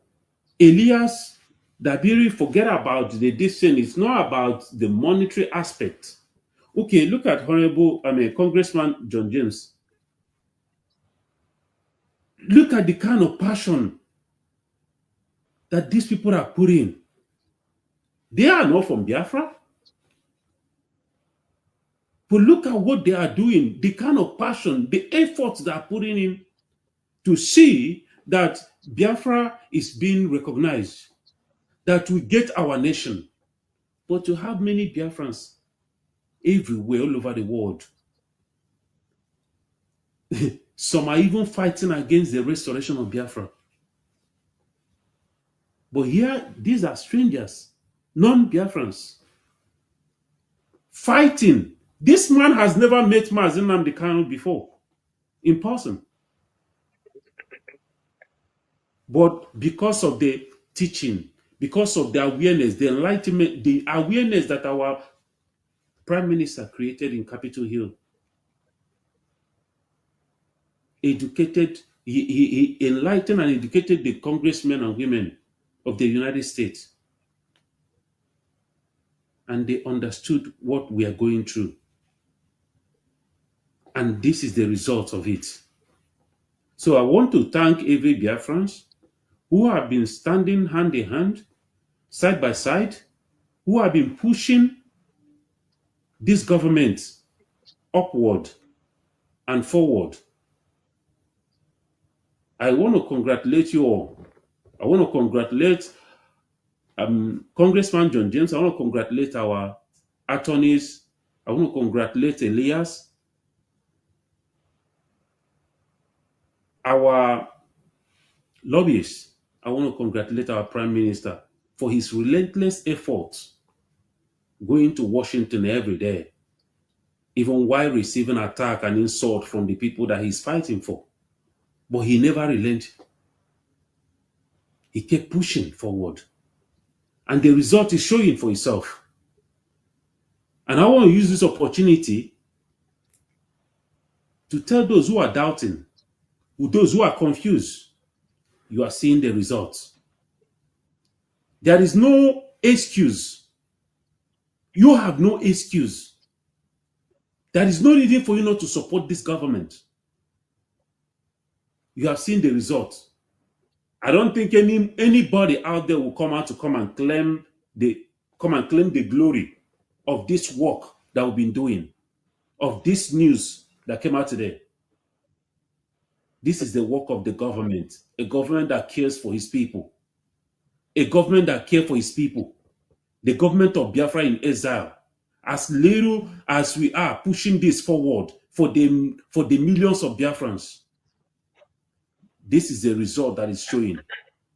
With you, with your assistance, with your effort, with us all joining hands together, we can achieve more in a very short time. We have a very short window of opportunity to get this freedom, to get recognition. Let us not allow it to continue to linger. If you join hands with us, we are going to multiply this result, this achievement, with your assistance, with you coming to join hands with us. Thank you.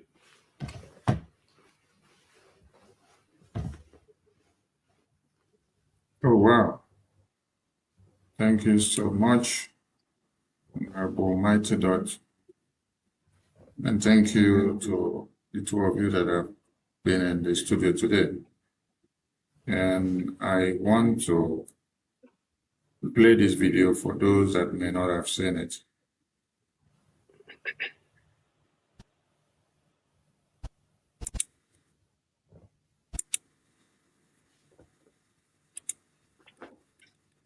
We are joined by the former chairman of the Africa Subcommittee, who is now over at the Energy and Commerce Committee, James, and I want to thank him.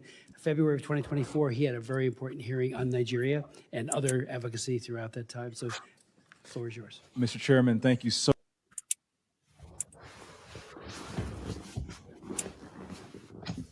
much for your personal invitation, for your leadership, and for your friendship. I'm honored to be back. Psalms 96:14 asks, "Who will rise up for me against the wicked? Who will take a stand for me against evildoers?"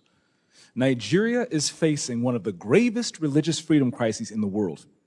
As the former chairman of the House Foreign Affairs Committee on Africa, I have visited and have seen firsthand the direness of the conditions in what is now the deadliest place on earth to be a Christian. They are targeted, displaced, and killed simply for their faith. The ancient plea, "Is there no help for the widow's son?" still echoes today. Since 2019, nearly 17,000 Christians have been killed. In the first 7 months of this year alone, hundreds more were murdered. On June 13th, during the Yellowwater massacre, more than 280 Christians were slaughtered in a single day. These are not isolated tragedies, but a sustained pattern of religiously motivated violence, often ignored or even enabled by the Nigerian government. Extremist groups like Boko Haram, Fulani militants, and ISIS West Africa attack often without any meaningful intervention from authorities. The lack of response has created an atmosphere of impunity where Christians continue to live in constant threat and fear. The United States has previously recognized this crisis. President Trump not only designated Nigeria as a country of particular concern during his first term, but redesignated it again in his second term after President Biden inexplicably removed that designation. Religious persecution is tied to political repression and weakening institutions in Nigeria. Example, the detention of Mazi Nnamdi Kanu is a clear example. In 2022, Nigeria's Court of Appeal struck down the charges against him and ordered his release. The UN Working Group on Arbitrary Detention has also called for his unconditional release. Yet he remains in solitary confinement, in deteriorating health, and recently had to represent himself in court. Nigeria has signaled that the law is optional and targeting Christians is fair game. Just hours ago this morning, despite the pleas and cries of the Nigerian people and many Nigerian lawmakers, Mazi Nnamdi Kanu was convicted on all charges. For fiscal year 2025, the U.S. has requested nearly $8 billion for sub-Saharan Africa. But when Americans see political prisoners, judicial defiance, and the slaughter of Christians, they understandably ask as they meet their own struggles, why should our tax dollars support governments that refuse to protect their own people? Is our aid aiding a genocide? Nigeria is a nation of tremendous potential, but that potential is being choked out by violent persecution of its Christian population. No country can build a stable future where churches are burned, believers are killed, and communities live in fear. The United States must stay engaged, and Nigeria must change course now.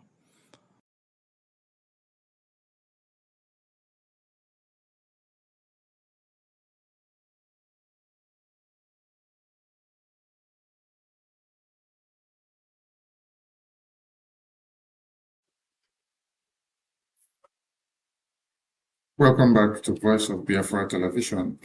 That was Congressman James on the 20th of November 2025 when he took the floor on a congressional hearing where the entire world were listening.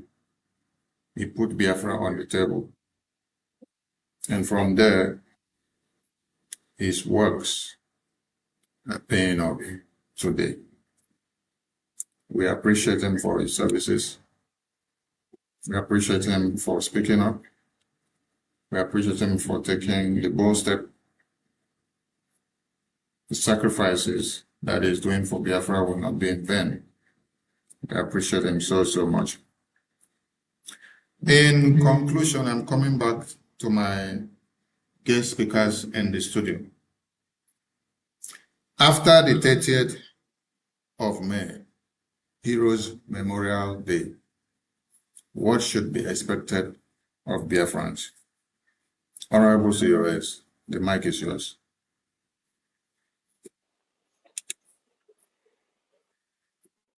In simple terms, I would say, for our youths who protested, it is time to turn your protest into actions. Protest is not just when you're on the street. When you all are on the social media putting out posters and calling the attention of the world towards the genocide that happened between 1967 to 70. Though a lot of people forget that that genocide started from the creation of Nigeria. What is expected of every Biafran is to turn every anger, every mourning, every remembrance into action. This is why you must do this. Your oppressors are expecting you to cry for one day and sit back for the rest of the 364 days. This is what they're expecting of you. After 30th of May, when we remembered our fallen heroes, just 2 days ago in Ogu Junction, a couple of our people were killed. Somebody would call them hero. Those are somebody's hero. They might be somebody's father, somebody's son, maybe the only son of a woman, and that is that family's hero.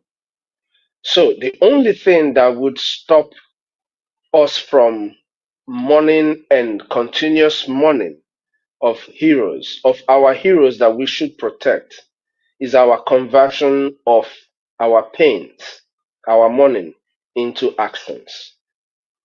It's expected of every Biafran to remember that the reasons why our heroes died must be fulfilled for them to be able to get rest.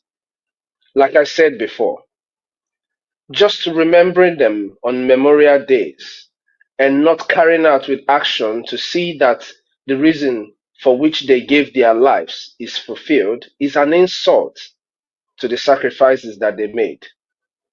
So it's expected that everyone, having listened to us today, when you sit back in your private time, ask yourself this question: Do you really want to keep living the same life over and over again? Or do you want a change for yourself and for the generations to come? The expectation is very simple. Support your government so that our freedom will come to us closer than we ever expected. Like my brother Mighty Dot said earlier, if we do the right thing, the results that you see, you can be rest assured that those results will be duplicated in tens before you even know it, because we have the right people doing the right job. He also made mention that it's not about the money that you're paying your lobbyists, because if it is about the money, Nigeria would have knocked us off the gutters. They're spending over $9 million just to counter our lobbying. But with your effort, the little that we have will go a long way in changing the status quo. The status quo that they already know is that we celebrate, we cry every 30th, and the rest of the days we go back to being who we were, or just being docile, expecting some Messiah to save us. There is no Messiah. You and I are the Messiahs that will save the coming generation, save ourselves and save the coming generation. Like I said, the expectation is simple. Your support is very much needed. Our people say, anyụtọ mamịrị n'ọgba ụfụfụ, ma eme ngwa ngwa emeghela ọdachi. It is time that we act fast before it is too late. Thank you so much, Mazi.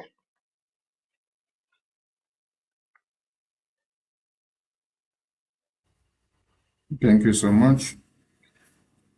Honorable Mighty Dot, the mic is yours. After the 30th of May, what should be expected of Biafrans? Yes, 30th of May have come and gone. Every Biafrans who took part in the celebration or in the remembrance, this question goes to you. What next? Are you waiting for another May 30th of 2027 so that you make noise for one day and then go back in again? We are not going to continue this forever. I want you to challenge yourself wherever you are. Challenge yourself that this is going to be the very last 30th of May that we are going to celebrate in another man's land. That next year, 30th of May, 2027, that we are going to celebrate it in Biafra land as a free people.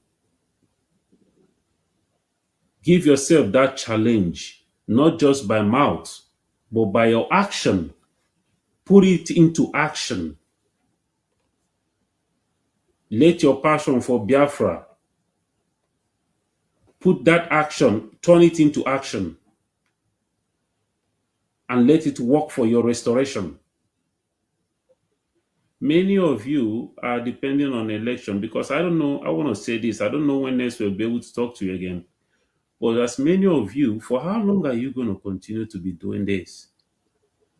When it close to the next another election, you hear all these promises and everything, and you abandon your freedom and you get duped for another 4 years, and you cry and cry and cry and gnash your teeth and wait for another 4 years for one supposedly Messiah to come and save you. You are your own Messiah. Save yourself, save your generation unborn. Save your children that you brought into this world here right now. Stop this stupidity. We can't continue to be doing this. Do not be one of those people that are suffering from insanity, according to Albert Einstein. You can't just be doing something over and over again and expect a different result.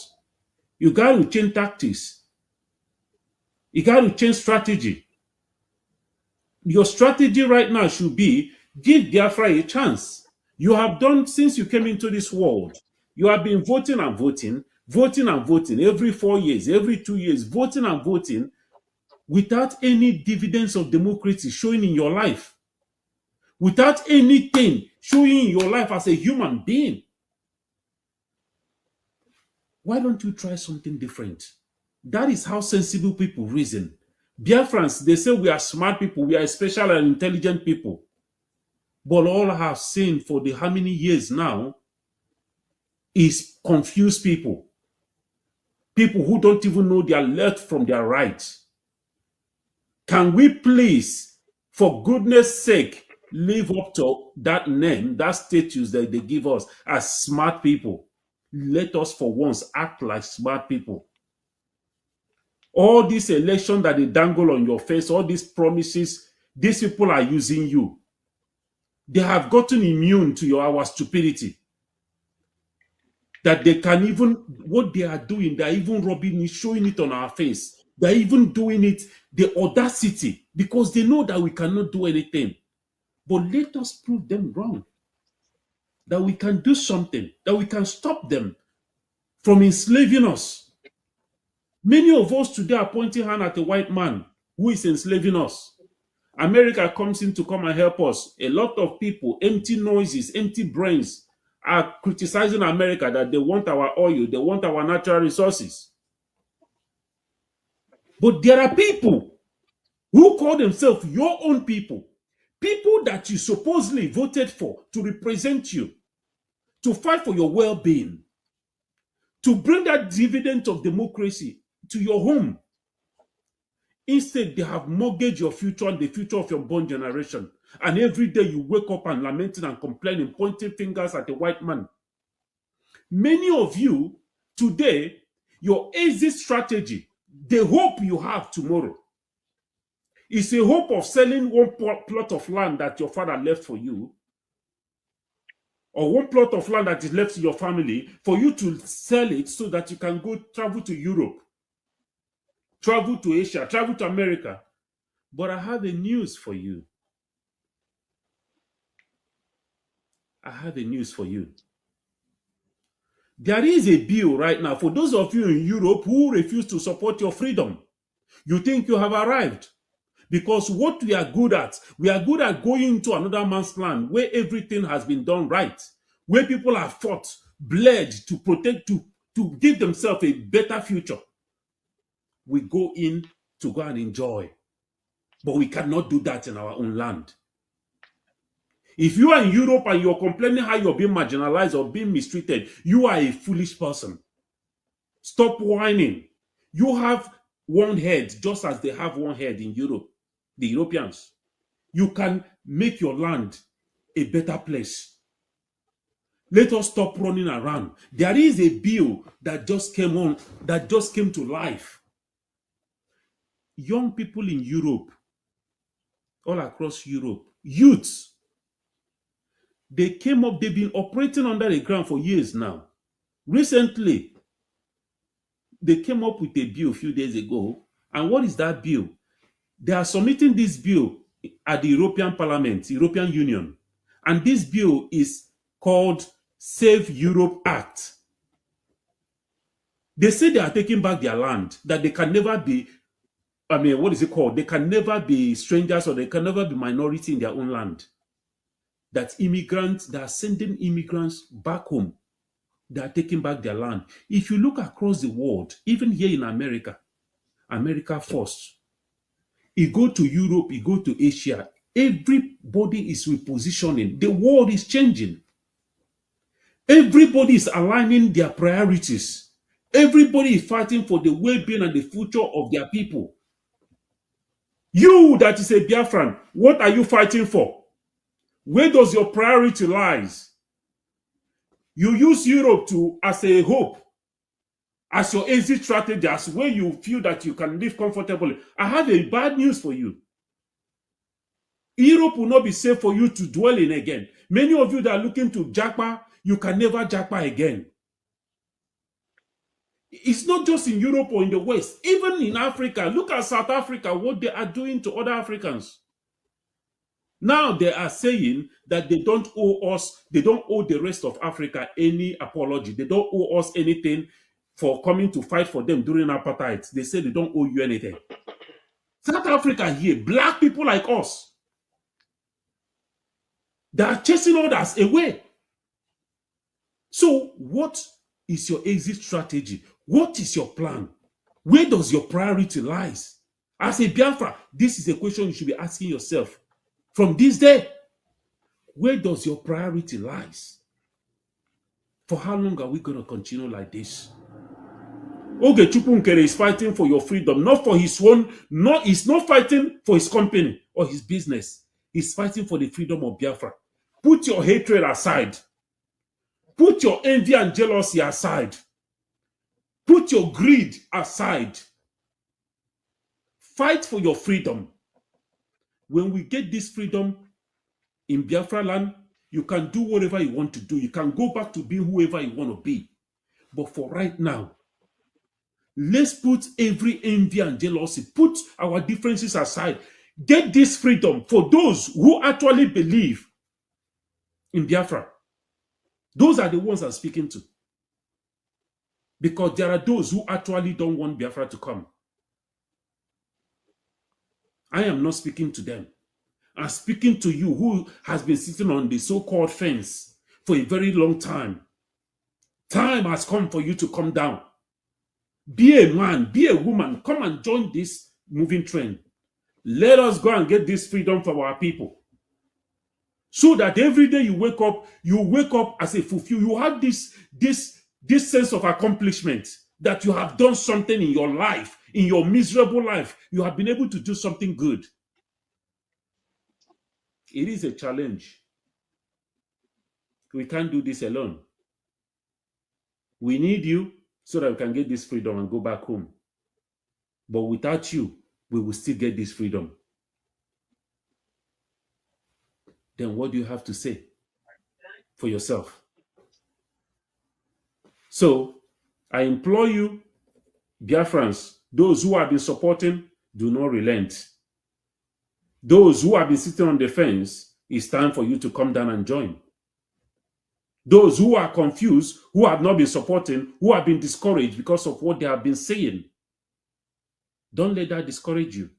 We have a government who is focused, a government that is focused, a government that is bringing results, evidence-based results. So come and join. Let's do this together so that we can build a befitting nation, that our children unborn, after we are gone, they will sing our praises. Thank you all.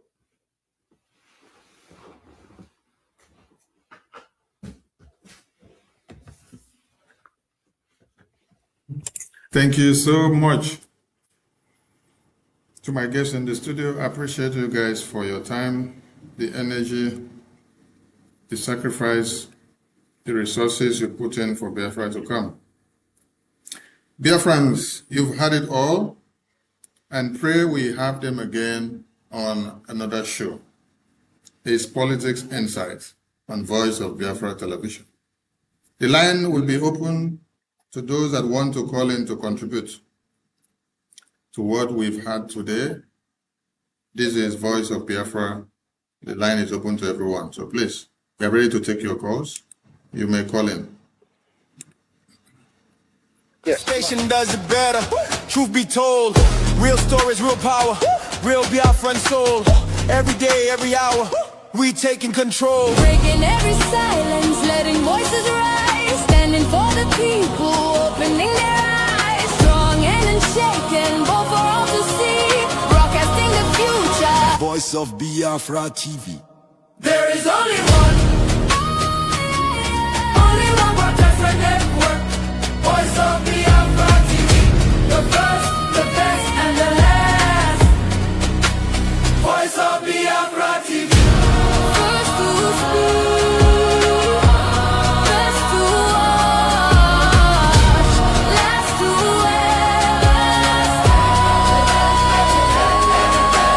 Voice of Biafra TV. Voice of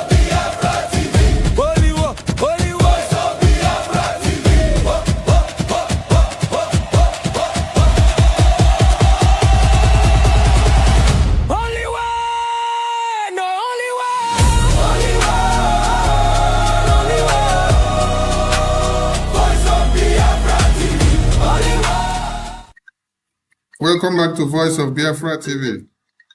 The lines are open and we are having many calls coming in. I don't know where to start from picking. let's start from the one of Telegram, because this happens to be a first-time caller. All right. Caller on Telegram, go ahead. You're welcome to Voice of Biafra Television. Politics Insights. Very well, man.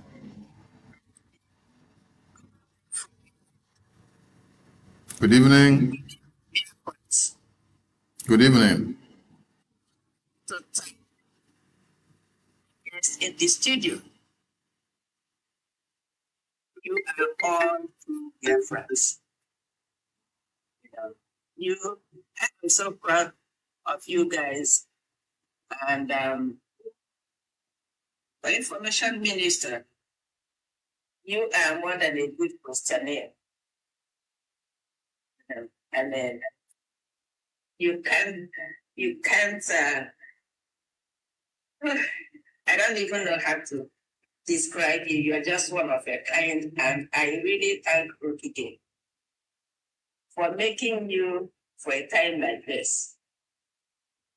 And I thank you for accepting the prompt, that still small voice that is constantly telling you what to do and how to do it, and you are obedient. And your reward is great. And I thank those two brothers, our own original COS. You are really doing your job, and I thank you. Same thing with Mighty Dots. I really like the answers you people gave when you are talking about what the religious people are doing. You see, it has to be that way. If it's not that way, then the Bible will be a lie. Because it says time will come when the false prophets will come. And he described them as the shepherds that feed on the sheep.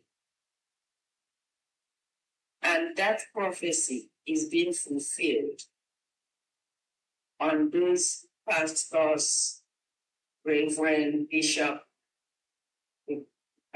whatever they call themselves, that are feeding on those innocent, ignorant people that are looking up to them for guidance, and they are leading them astray. Their punishment is more than they can imagine. I only hope that God, in His own mercy, will reach those people and instruct them on the path to follow, for them to recognize their shepherds as the ones that feed on the sheep. Because if they don't enjoy the blood of the innocent, why are they doing what they're doing? That's God's name they are proclaiming in vain. Will judge them accordingly. I'm glad the way you guys explain things. For fellow citizens, you have no choice but to do the right thing. Even though Nigerian government is chasing our PM, I'm glad for that bill. Even those ones that are sitting on the fence, let them see and judge for themselves who is helping, who is doing the right thing and who is deceiving them. If they cannot figure it out by now, then they are marked out for destruction. So I thank you guys for a job well done. Kudos. Thank you, dear friends. And thank you for Information Minister for giving me the chance. Thank you so much. Thank you so much. I will appreciate you. All right. It seems our Honorable COS had wanted to say something before we went on the commercial. Yes, it was just a last word before people started calling. I wanted to remind our people that the Memorial Day ends at sunset, but the mission, it begins at sunrise. So we must stop remembering and start redeeming. We must finish what started. Let that sink in. Memorial Day ends at sunset. It ends at sunset.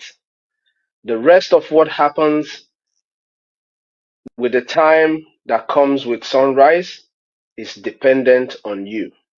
Whether you choose to stay in the sunset or to finish the work, it is all dependent on our people. Thank you so much. Thank you, Honorable COS. We have another caller on the line. Caller on WhatsApp, can you hear me? Yeah, I can hear you. Go ahead, sir. You have 5 minutes. Greetings from my end. Greetings. Thank you all for the good work you are doing to save lives of Biafrans. It's unfortunate that Biafra is more than 80 million, but so many of them don't know what they want. Some were thinking that is by voting that will bring them Biafra. Some were thinking that is their IPOP that is not functioning that will bring them Biafra. And all those things is all the works of Britain and Nigeria to divide Biafrans, because they know if Biafrans stand as one, they can be able to do marvelous things. They can be able to get their freedom as soon as possible. I thank you all for this day program. The question I want to ask all those big men in Biafra land, if terrorists get you, will they spare your life because you are a big man? Will they spare your life because you are giving your money to them? Person like a peace that is giving them a very huge amount of money to fight their friends. If terrorists get you by tomorrow, will they spare your life? No, because you are an evil man. Your plan is to wipe evil race off of the surface of this earth. But it's our God that created us and gave us that rising sun land. The land of rising sun, and nobody can take it away from us. Continue, our God is with us. The Republic government in Israel will surely restore, and the world will surely recognize Biafra through Biafra Republic government in Israel. Thank you for your good work. am my mind from there. Thank you. Thank you so much, the caller on WhatsApp. We appreciate your call. Thank you so much. Thank you. All right. It is Politics Insight on Voice of Biafra Television. We take a short break. We take more calls when we return.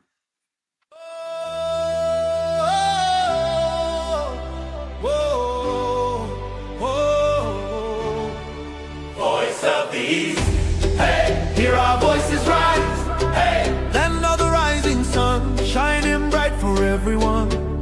We rise, we shine, we stand tall. From every town we answer the call. Voice of the East, hey, voice of the East, hey, voice of the East, hey, hear our voices rise, hey. Land of the rising sun, shining bright for everyone. We rise, we shine, we stand tall from every. We rise, we shine, and we stand tall. Welcome back to Voice of Biafra Television. And this is Politics Insight. Caller on WhatsApp, can you hear me? Yes, you're welcome to Voice of Biafra TV. This is Politics Insight live. Yeah. Thank you very much.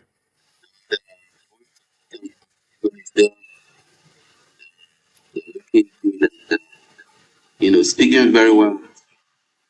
Biafrans and representing us very well. Very well. I don't really have a question. I kind of jumped in the middle, but I just want to reinforce on what was said regarding the pastors, you know, the preachers. They are the ones that are misleading our people, making them weak. Because, you know, we say that we worship the God of Israel.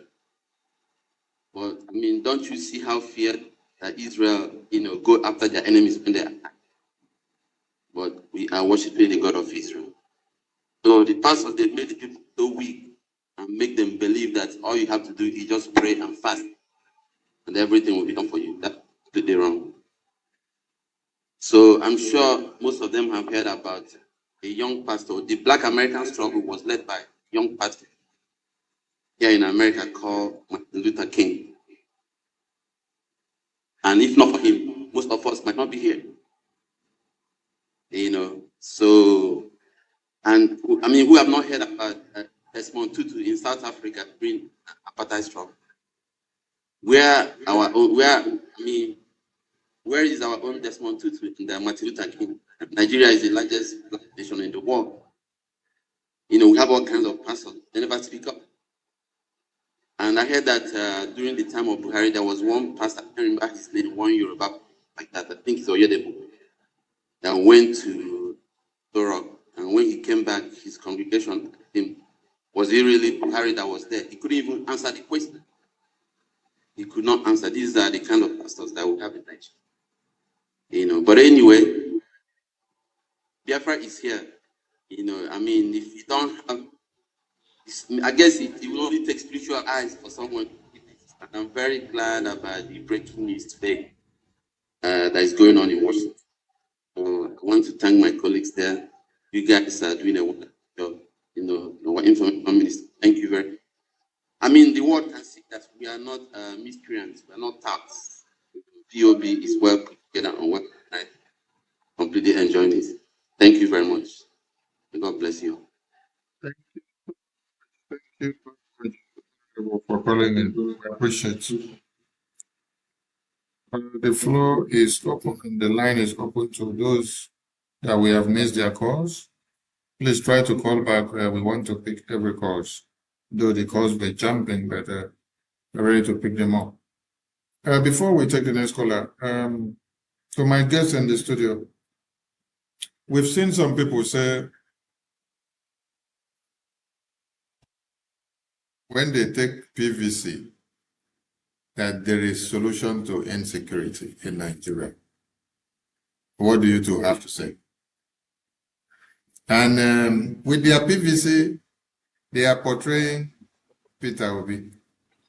Please, could you people remind these people that Peter Obi is not there for presidency, but he's there for his UK and Europe ambition.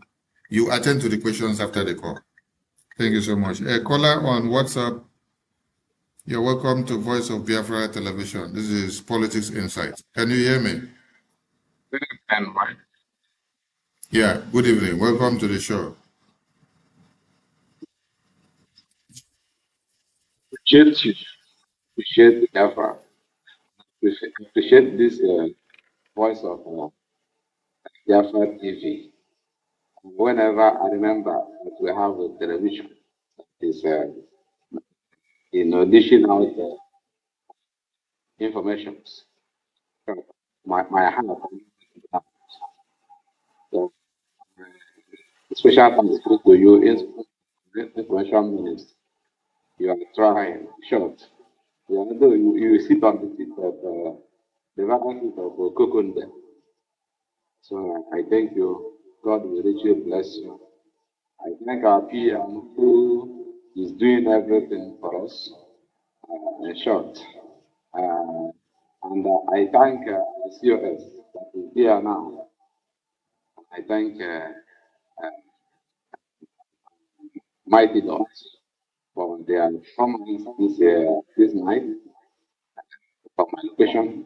In short, I'm grateful for what we are doing. I'm not going to ask questions, but I have to just contribute that Biafrans have to receive their sight. They have to receive their sight that the implementation era have reached.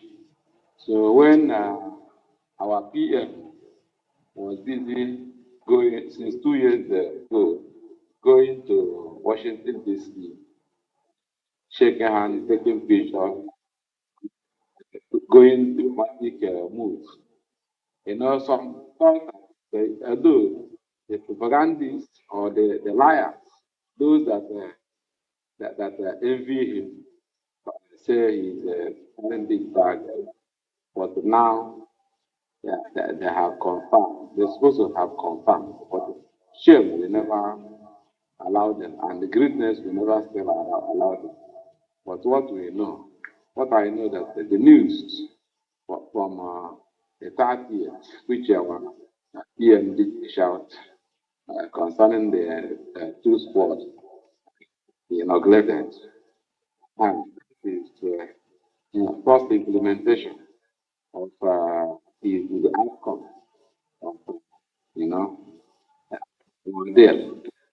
That's the implementation of outcome. The news of today again in Washington DC about of leader coming. So it's a second station, and the best is yet to come. So I'm encouraging every Biafrans that they have to be strong. I know many of us, I thank God for Brgie and the cabinets. And I thank God for, short, those that is not in the cabinet but still forming, those the well-wishers of Brgie. I thank God for all of you and ask that God will richly bless every one of us financially so that we do more. And I'm talking to those in the village, those in the villages, those in Biafra land. The news is coming this way. Confusion and confucionists and those of propaganda are always bringing out things out in the Facebook and Twitter and mostly in YouTube. But we have seen any person that say that he don't know where to follow now is that person is able, because our people say that okay, now I'm I think that age, any opinion now that now all the one. So an adult that it means that the adult that they say that they don't know how to dig ground, dig pit. That man is crooked, is trickish. So people have to come down from their seats to follow Brgie. And this is the voice of Biafra TV. If news is not from voice of Biafra TV, then he may turn that news to be fake. Because voice of Biafra TV adopts every news, good news, and they bring it to the public for us as a confirmation. So I ask all the Biafrans to listen to voice of Biafra television. Come to stay. And I thank God for the performance, the flowing of news, good news coming out from voice of Biafra television. So this is just the beginning. Very soon we will have it on the radio. Very soon we'll have it as app. Very soon, short. More implementation will occur. And then we will know that Ogochukwu Nkele, PM, is the man that knows rules. He's Kano we have seen today. He is a Eba we have seen today. And he is Ojukwu we have seen today. So I want you to go deep down into the heart of Biafrans that the Ojukwu, Kano, and Eba they are seen today is Mazi Ojukwu Nkele, the minister, the current prime minister of Biafra, is that Brgie. So no two words about it. If you do whatever thing, somebody go down, lie, and do everything, carry flag, do everything, you must later on come and join the queue. Then, but whoever you are coming to swallow us, or you are coming as able, then you better remain where you are, because we have gone too far. The moving train is now Brgie, led by Oge Nkele. So this is where I will stop. I thank you, Mighty Dot, and I thank you for COS, for Brgie. Thank you, Measure Minister of Brgie. So this is the way I will stop. And I thank our men, our soldiers, that is about to manifest. Thank everybody, all the sacrifice. God is acting on all those things, and He will bless us richly. I pray that all the businessmen, the blossom, we have normal finance, the struggle, there with no wish. So thank you, all hail Biafra. Thank you so much. Thank you. Thank you, Kola. What's up? Thank you. Thank you. All right. I did throw a question to my COS. Many say the solution to Nigeria Islamic Jihad, terrorism, the kidnapping, the maiming, the desolation of communities and everyone. Oh, there's another caller on the line. We take the call first, and then we come back to our guests in the studio to attend to the questions. Caller on WhatsApp. Good to have you on Voice of Biafra TV. This is Politics Inside. You're welcome.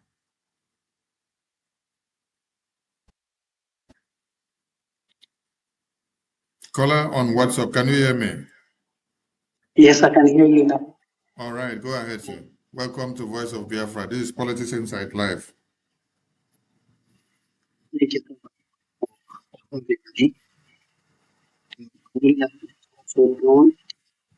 I was on your program yesterday. Thank you for playing the BBC documentary. Thank you, even though, like you said, that is what they do, telling half story. 80% is better than none, but at least we still learn one or two from it. I want to say thank you very much. Also, thank you for your time. Always come up to, educate Biafrans. Really, really appreciate all that you're doing. And thank you for bringing out this wonderful guests. We appreciate them. They sound very, very grounded, and we really, really appreciate them. Also, I still want to say thank you very much for the idea that, gave birth to VOB TV that helps our people to, get information around the world. But I have a question for your guests, for the both of them. And I'm very, very proud and happy to hear that they reside in America. But I'm a little bit worried, not so worried, but they sound so confident about the question you asked them over these silly people looking out for the PM. And I know we have the same problem with the former PM in Finland. He was, so confident. He talked about bringing Finland, us here in Biafra land. But at the end of the day, the story changed, you know. But your guest here, they're making me believe that the same thing that happened in Finland, like these terrorist states going over there to bribe whoever they want to bribe, and whatever happened in Finland, they're sounding like that can never happen over there in America. So I want to ask them this question now. Do they think something like that cannot play out in America out there? And then before I'll let them answer that question, I really want to thank this Congressman James. The man has really, really made us proud. And I want to thank the Brgie PM and his cabinet members for making this possible. Because I know a lot of people will be saying what they are not right now. But I know that it's been their job, visiting all the congressmen. And I can remember Vivi was one of those, the very first one that mentioned Mazinam Kanu. And today we can see the result. So once more, while I wait and listen to the answer to my question, I want to say thank you very much for all that you do. And I hope this will continue, bringing guests like this and are well-grounded like this too, to educate us more, and we can learn from them. So I want to say thank you so very much, and Thank you. I'll drop here as I wait for the answers. Thank you. Thank you so much, and listen from your device so that you can get the answer from the guest. Thank you so much. It's good to have you on the phone. Thank you.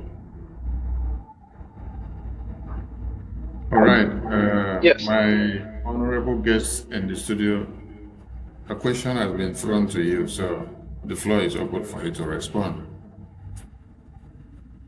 Yes, the caller on WhatsApp. I just want to put this way. Finland is Kenya with a better infrastructure and losses. If that makes Finland and the United States, Alexander Stubb running to America when the heat was hit on himself, can do to support them. So Finland and America have nothing in common. In America, it is first, and our minister is an American citizen. America will do everything to protect their citizen, because protecting is protect the integrity of America. That is the difference between Finland and America. And don't forget, Finland is among the European Union that are paying to recruit them, that America is speaking. So they are nothing like, and America will rather for the interest of than for the European Union. Thank you so much. Honorable, you seems to be breaking from your end. Maybe you could refresh and join us again, because we got just half of what you were saying, and the viewers may also be complaining of the same thing. Do refresh your device and rejoin us again. Thank you. Honorable Mighty Dot, do you want to contribute to the question the caller asked about your overconfidence of no repetition of Finland cycle and UK cycle in America in the case of His Excellency Okechukwu Nkere, the Prime Minister of the Biafra Republic government in exile? Yes, thank you, Information Minister, on the newspaper. and fabricate some, all kinds of things. They will bark like a toothless bulldog, but they will never come close to our prime minister. Like my brother said, United States of America is not Finland, it's not Kenya. They may have gotten their way with their corrupt system with these two nations. But when it comes to the United States, that is, but we both live here and we know what this country stands for, especially this administration of the President Trump. He will not allow his citizens to be manhandled by a corrupt government which is under the radar of the United States right now. So rest assured that your prime minister is safe here in the United States, in the hands of that British contraption.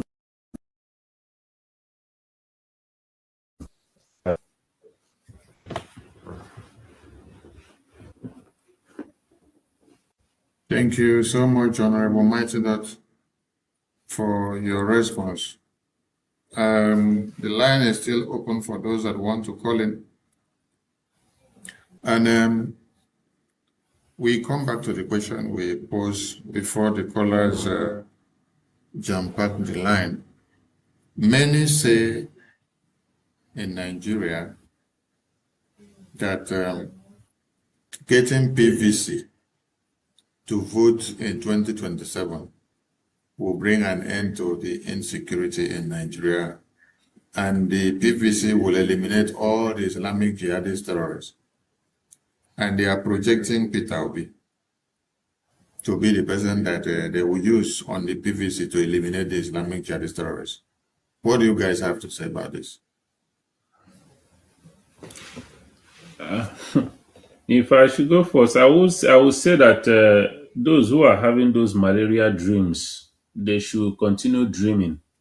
I call it a malaria dream because we have seen year in, year out, every leader or so-called president, rulers, not leaders, that comes in, they make empty promises about how they're going to save your life.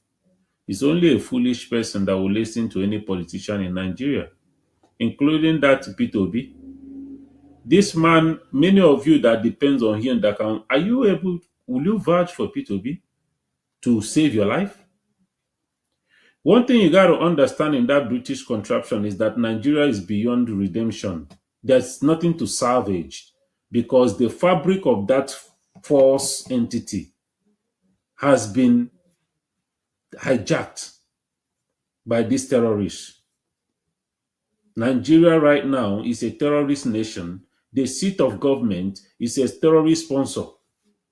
So when you go to vote, if there will be anything like election in 2027, you that is hoping that voting Peter Obi and his Kwankwaso or whoever, the man that hated Igbos and Biafrans so much in the north, sometimes I don't really understand what is wrong with our people. We are very quick to forget.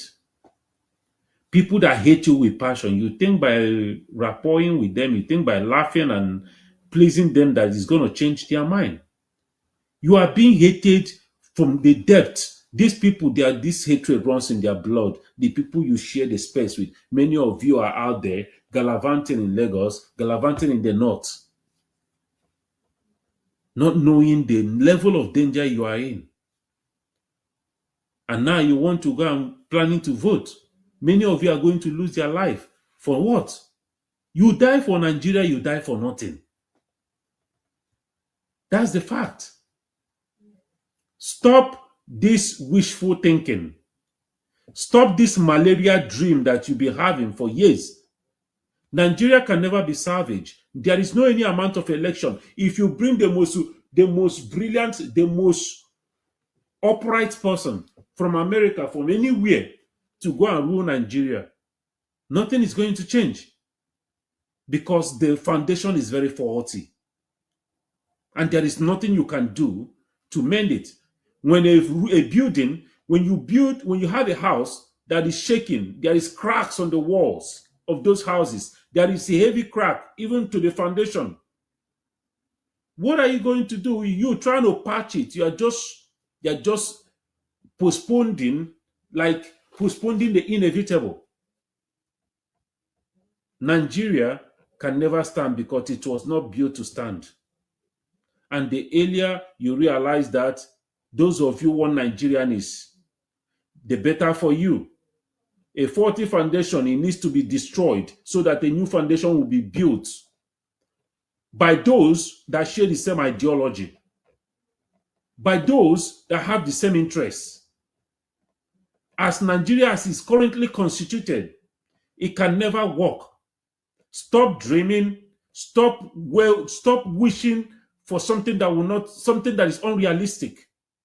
P2B or whoever can never save you. Bringing back Goodluck Jonathan, that one without balls. Goodluck Jonathan could have ended this insecurity.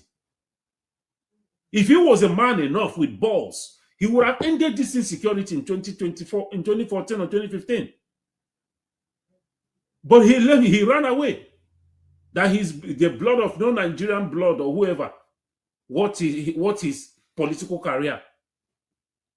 That was his excuse, and he left. So tell me, who is it that is going to fight for you? Who is it that is going to eradicate, like my information minister says, who is going to eradicate these terrorists that have entered into the fabric of that enclave? P2B winning election, anybody cannot do anything. Because those who are running the show, those who are the caretakers, are the sponsors of this terror.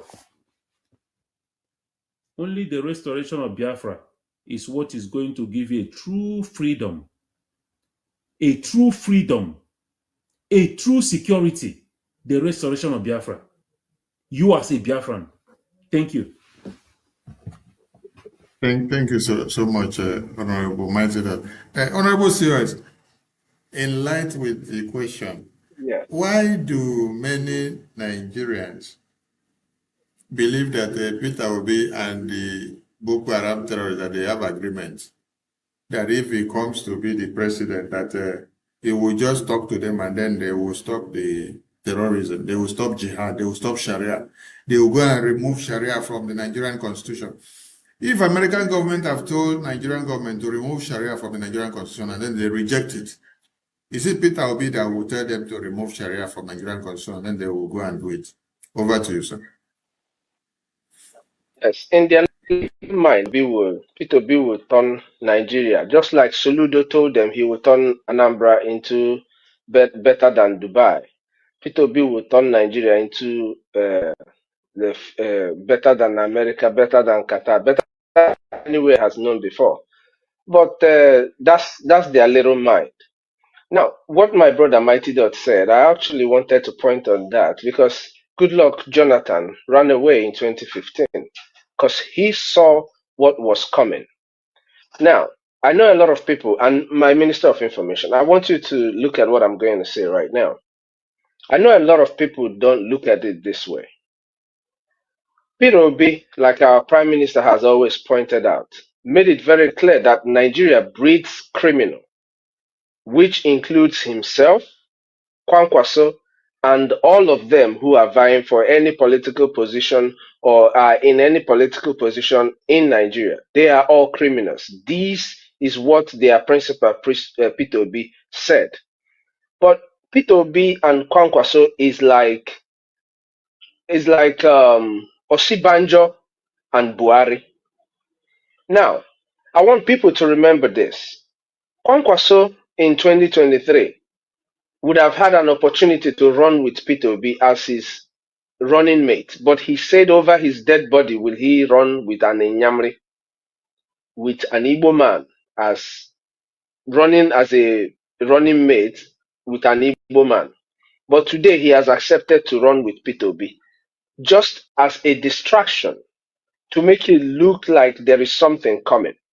We all know that Peter Obi is not contesting for any presidency. Peter Obi is a British toy that is being used to deceive and distract the Biafran restoration and the cause of our fight, right? Kwankwaso did not agree to run with Peter Obi until the United States made it very clear that Kwankwaso is an active sponsor of terrorism in Nigeria. So in order for Nigeria to protect Kwankwaso and the British government to also shield him, because British government and the people who run Nigeria, they are one.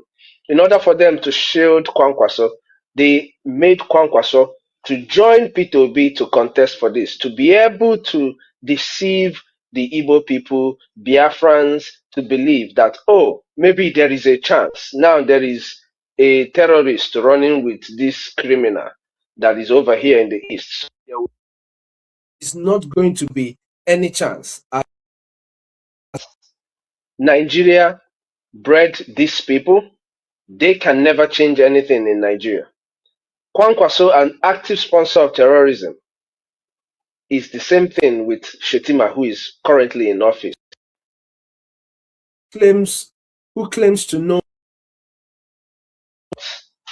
about politics, about business. It's just like the other old man, Tinubu, who is also in their Asorok today, messing up the whole economy of Nigeria. That is if they had any economy at all. There is no way, there is no remedy for Nigeria. Like my brother said, the only thing that can restore peace and sanity in the territory called Nigeria today is a total disintegration of that contraption called Nigeria. Thank you so much.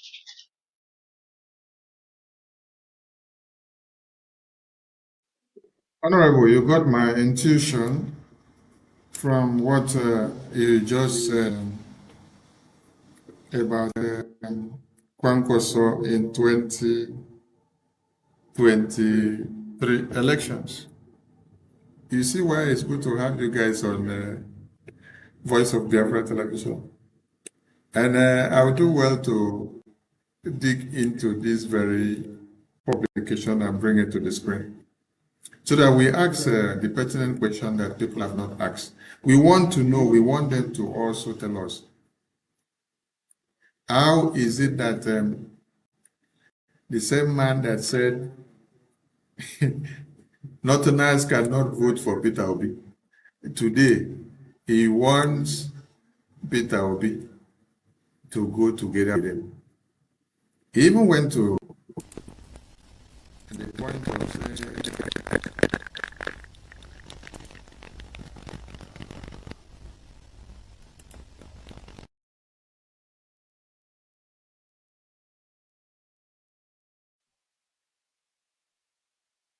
I don't know if I am back. Can you all hear me? You can hear me? Yes, we can. Ah, okay. Yes, Thank we you can so hear much. you. Thank you so much. Because we had some technical issues and we've been able to resolve. So, Nigerian terrorist government says they cannot use Peter Obi to make 2023 presidential elections. And the same Peter Obi today, just like you said, is the one that they now want to use. What is actually happening here? Hey, Honorable COS, you were right. You were right. Northern voters will never vote for Peter Obi. Kwankwaso. This was July 4th, 2022, ahead of 2023 elections. Today now, wait, let me just go and read the news. Former Kano Governor Rabi Kwankwaso said it would be difficult for any candidate from the Southeast region, such as Peter Obi, to win vote from the North. Most of the things that are happening in South, especially in the Southeast, people are not comfortable with that. And as long as you have somebody from there in any party, it will be very difficult for the Northern voters to vote. And that is the situation now. Kwankwaso told Channels Television on Sunday. He said this as he doubled down on his position not to be a running mate, but to be the main candidate. Hey, Honorable COS, you got this one on the head. So in 2022, 2023,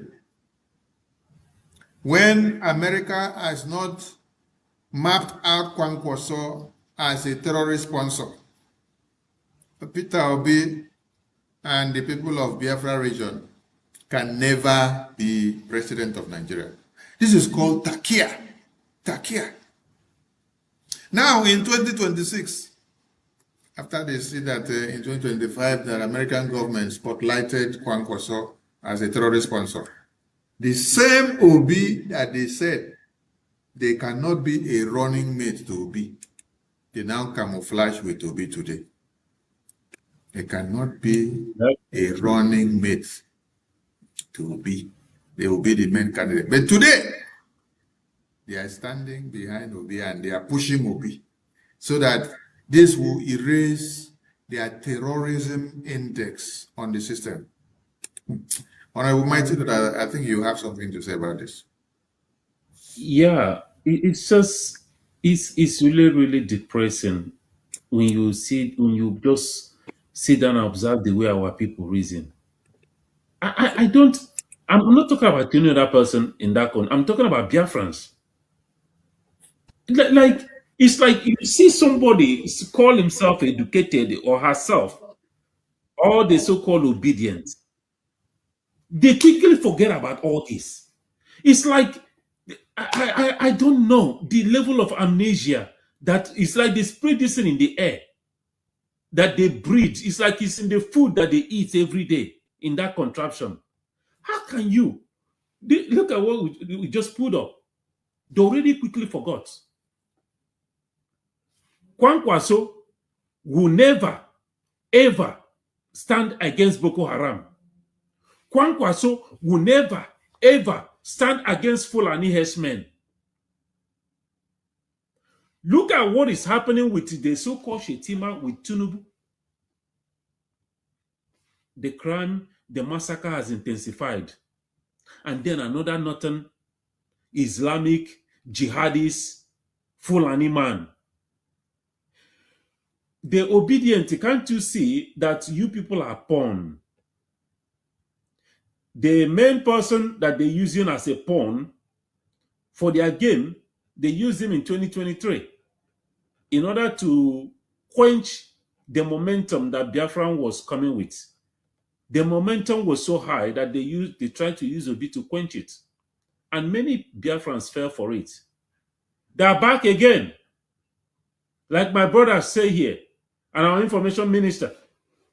Both of them just said, our COS and information minister is for the election so that he will hide under immunity to escape the wrath of America.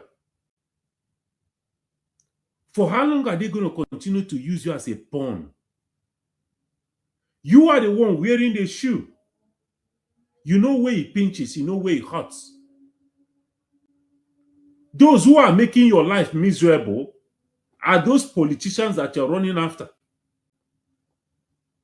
P2B have nothing to offer you.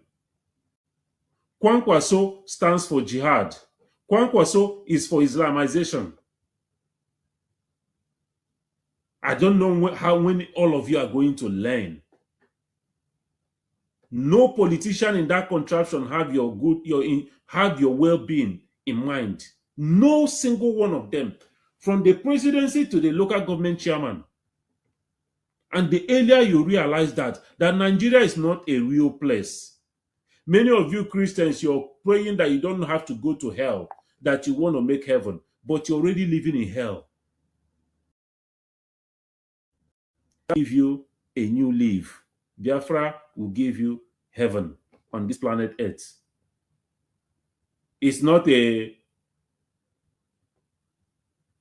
and just noise making. It's a fact. Many of us are in America today. Many of you are going to the embassy to get visa to come to America because you know that life is better here. But that same life, we can build a better life in our land where we don't have to run to anywhere to go and seek for greener pasture. Let's do it for our children and our unborn generation. Election is done in Nigeria. Many people are already coming up with different analysis about war, civil war happening. And if you look at their analysis, you will see that is something that could happen. Because the Fulani can never allow their mission to crumble. They see themselves so close to achieving their mission. And they are willing to do anything, cut anybody off, bring down anybody that will stand in their way. But you know who they can never stop? Is Biafra government in exile. That is who they can never stop. Thank you. Thank you so much to our guests on Voice of Biafra Television today. We appreciate you all so much. And we will retire and to return some other time. And I look forward to seeing you guys again on Voice of Biafra TV, where we will discuss on a wider scale on other matters on politics insight. Thank you so much. It's been good to have you in the studio. I don't know if you have anything to say to the Biafran people and those watching before you leave. The floor is yours at your comfort.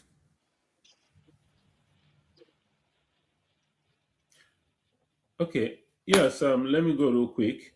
Thank you, Biafrans. Thank you for Friends of Biafra and those who have made their time to, to join us this evening. We are not doing this thing because we are the brightest, or we are not doing this thing because we are the ones that can speak better English. We are doing this thing because of the passion, the love we have for motherland. We are in diaspora. I'm here. There is light here. Nobody is taking the light. We have security. We live comfortably here. We can choose to just live here and ignore home. We are citizens here. But we choose to be here. Our information minister, where he lives, is living comfortable. Nobody is coming to lynch him. Nobody is coming to attack him in his home. But we all are gathered here. Every day we are pushing. Every day we have Biafra at heart because we feel that this is a noble cause. This is a task that must be accomplished. We do not have the luxury. We do not have the luxury of sitting back. Somebody got to do this. That person could be you. It doesn't have to be just us. Come and join and fight for your freedom.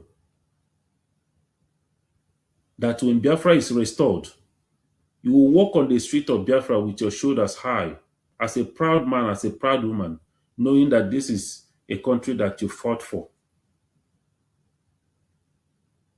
Those of you who are not supporting Biafra, when Biafra is restored, which is going to happen very soon, we are restoring Biafra without you, with you or without you. How are you going to walk on the street of Biafra? How are you going to walk on the street of Biafra?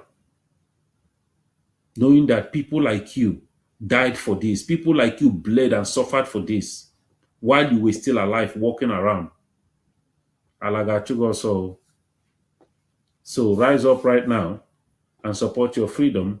Let's do this. Too much talk. We've been talking. Mazi Nnamdi Kanu have been talking. Mazi Simon Ekpa. We can't continue like this. Let's do this and go home. Thank you all for being with us this evening. Thank you so much, Honorable COS. You take your turn, and we have some callers that are coming in on What's up? I think we'll check this first before you go ahead. Caller on WhatsApp. Caller on WhatsApp, can you hear me? Good evening. You're welcome to Politics Insight on Voice of Biafra TV. Go ahead. We can hear you. Thank you. I see the program is coming to an end, but I just wanted to lend my voice and to say thank you to our speakers. In fact, you all have made our evening. God bless you so much. Akbarawa, is my voice coming now clear? Very well. Thank you, thank you. Gentlemen, look at these fine gentlemen. You all have made our evening. We are proud of you. We are very proud of you. My able COS, God bless you. The mighty Dot himself, Wokoma, God bless you. In fact, it was very refreshing, informative, and enlightening. You know, I can't ask for more. You know, you all have made us proud. So I just want to thank you. And then I want to ask Biafrans, just take a look at these fine gentlemen. Tell me if they look hungry to you. No, they are not career agitators. Rather, they are men who live in countries where things work perfectly fine. They are only fighting for the freedom of our generation to come, the freedom of our people. They are giving it all. And you have to support this cause. Yeah, 30th of May has come and gone. What is next? What else are you going to do? Are you going to go back to your business as usual? Lie down and sleep it off? Or are you going to write your name in the sand of history? Come on, stand up, support and fund your freedom. Now is the time. Make our eternal leader, Ojukwu, proud. Make Philip Effiong proud. Make Iskonso proud. My people, you can't tell me that looking at these men, they are telling you the lies. They are not telling you lies. They are telling you the truth and nothing but the truth. They are here for freedom. Thank you all, and God bless you. I know you are rounding up. Mighty Dot, I want to say a special birthday, send a special birthday message to your son. May God bless him. He's a great child. A belated birthday to him. And may God continue to keep him. He will make you proud. You're a very great man. Akbarawa, my Minister of Information, thank you for this program. In fact, this is one of a kind, and we want it to continue. Please. Yeah, let me keep it here so that you all will rest. There's nothing to add. You answered all the questions perfectly, beyond expectation. We are proud of you guys, I'm telling you. BRGIE have men, we have men, we have men, we have men. Men of intelligence, men of integrity. God bless you all so much. I love you all. Good night from here. Thank you. We pick another call, and this happens to be a big fish in the house. Honorable PM, you're welcome to Voice of Biafra TV. Politics Insight. You're live on air. Can you hear me, sir? Can you hear me? Very well, sir. We can hear you. You're welcome.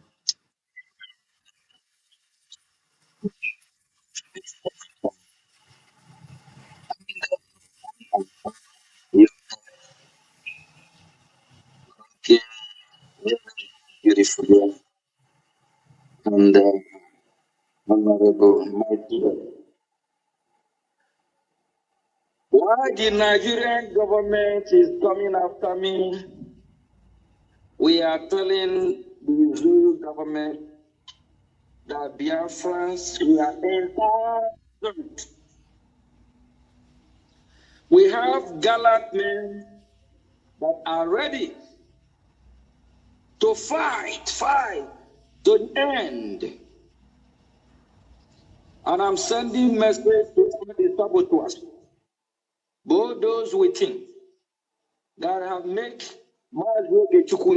their problem. You have just done double problem. I remember.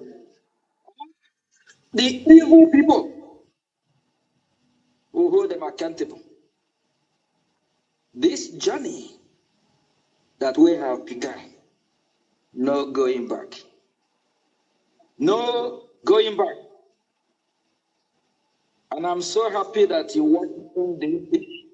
Biafra has been discussed. Like Congressman James. The first time I met Congressman James was 2024, 2 years ago. We talk at length about what is going on. We also talk about Mazin Namdeka and the injustice. We in touch. And during the hearing, one of the Congress hearing, I was there. That's actually the day this evil forest called Nigeria sentenced Mazin Namdeka. When Congressman James walked to me, he shook his head. I see the displeasure in him, what Nigeria done. And he told me, did I see that Nigerian government have finally jailed Mazin Namdeka? You know, it's just like unusual how I used to interact with him before. You know, I was so happy today, you know, with the good news. Congressman James is a good man. And, you know, he's fighting for the oppressed one. We can see the passion in him, even when he spoke about Mazin Namdeka. We need more men like him, like Senator Ted Cruz, Michael Rubin, Ambassador Tubunaj, Congressman Smith, Congressman Ronnie Jackson, Brian Mask, a lot of them. Both those, I'm not going to mention their names. Biafra is not being discussed in Washington, D.C. Today, I receive a lot of good news. Things that are going on that because of the secrecy, we can't bring it out in the public. Just a few years ago, if somebody have even whispered in your ear that Washington, D.C. will be talking about Biafra. And like Mike Rubin said, the Nigerian terrorist evil forum is making the job easy for us. When we go to Washington, it's not like 20% that will push, trying to educate members of Congress. This evil force called Nigeria is trending. Their evil is trending all over social media. All over social media. Around the world, when you talk about what is happening in Iran, the war between US and Iran, before you even talk about Russia and Ukraine, Nigeria, you talk about Nigeria. A lot of people don't even remember about Israel and Gaza or what is happening in Houthi or even Hezbollah. No more. Nigeria is fantastically corrupt. Evil force, that's what I call Nigeria, evil force. I hate that country with passion. They are coming after me. I'm here. I'm waiting. Washington, D.C. is the battleground. That is where we settle the score. We know who is taking the right and who is doing what wrong. Let them come and answer questions. Why are they sponsoring the terrorists that is killing people all over Biafra land and the territory of Nigeria? Why is the government sponsoring these terrorists?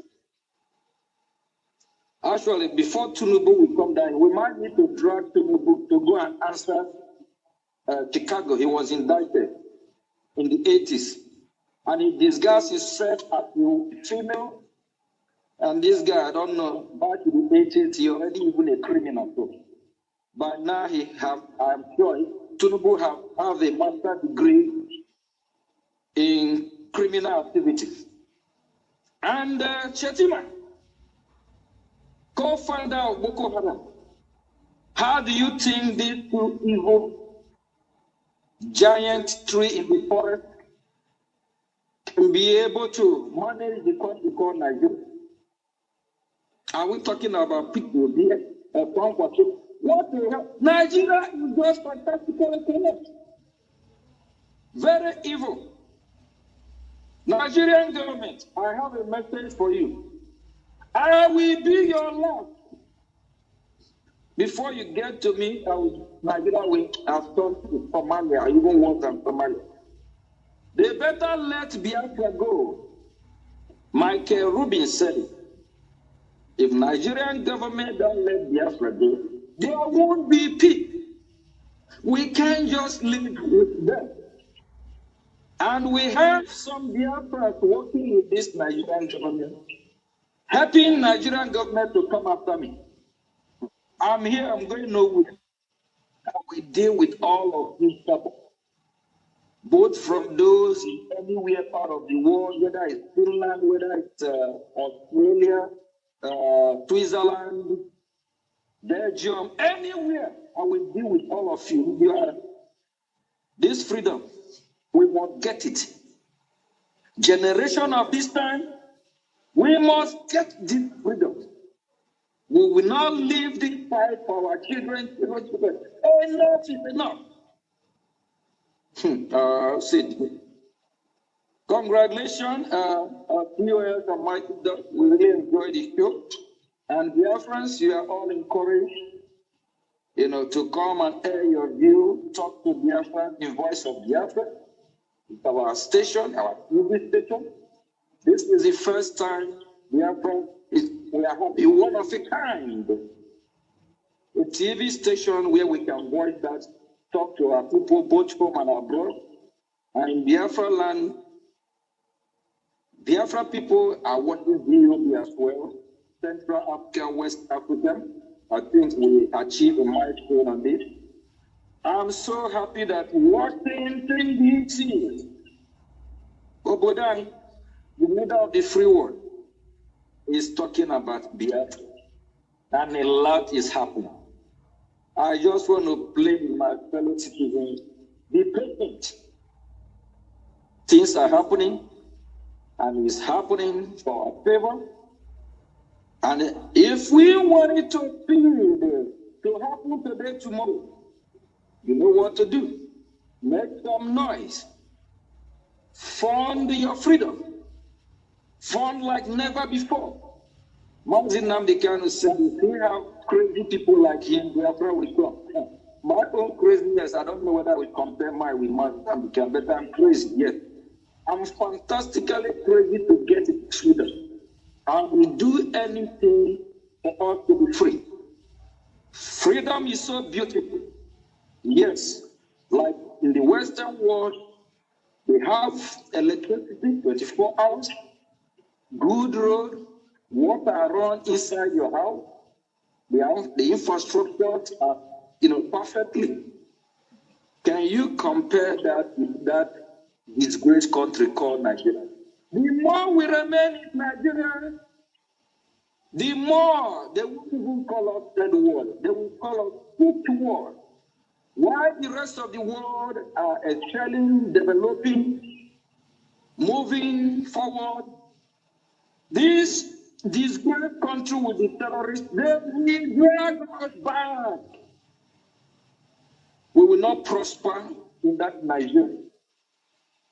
Peter B, that gets his advice from a madman, even said, Nigeria breed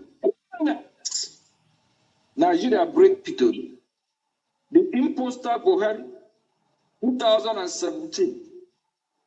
That evil queen that I'm sure is not going to rest The Queen asked Buhari, is it true that Nigeria is corrupt? Buhari replied, yes. Nigeria is fantastically corrupt. That is the same way Nigeria will be fantastically beautiful to be done.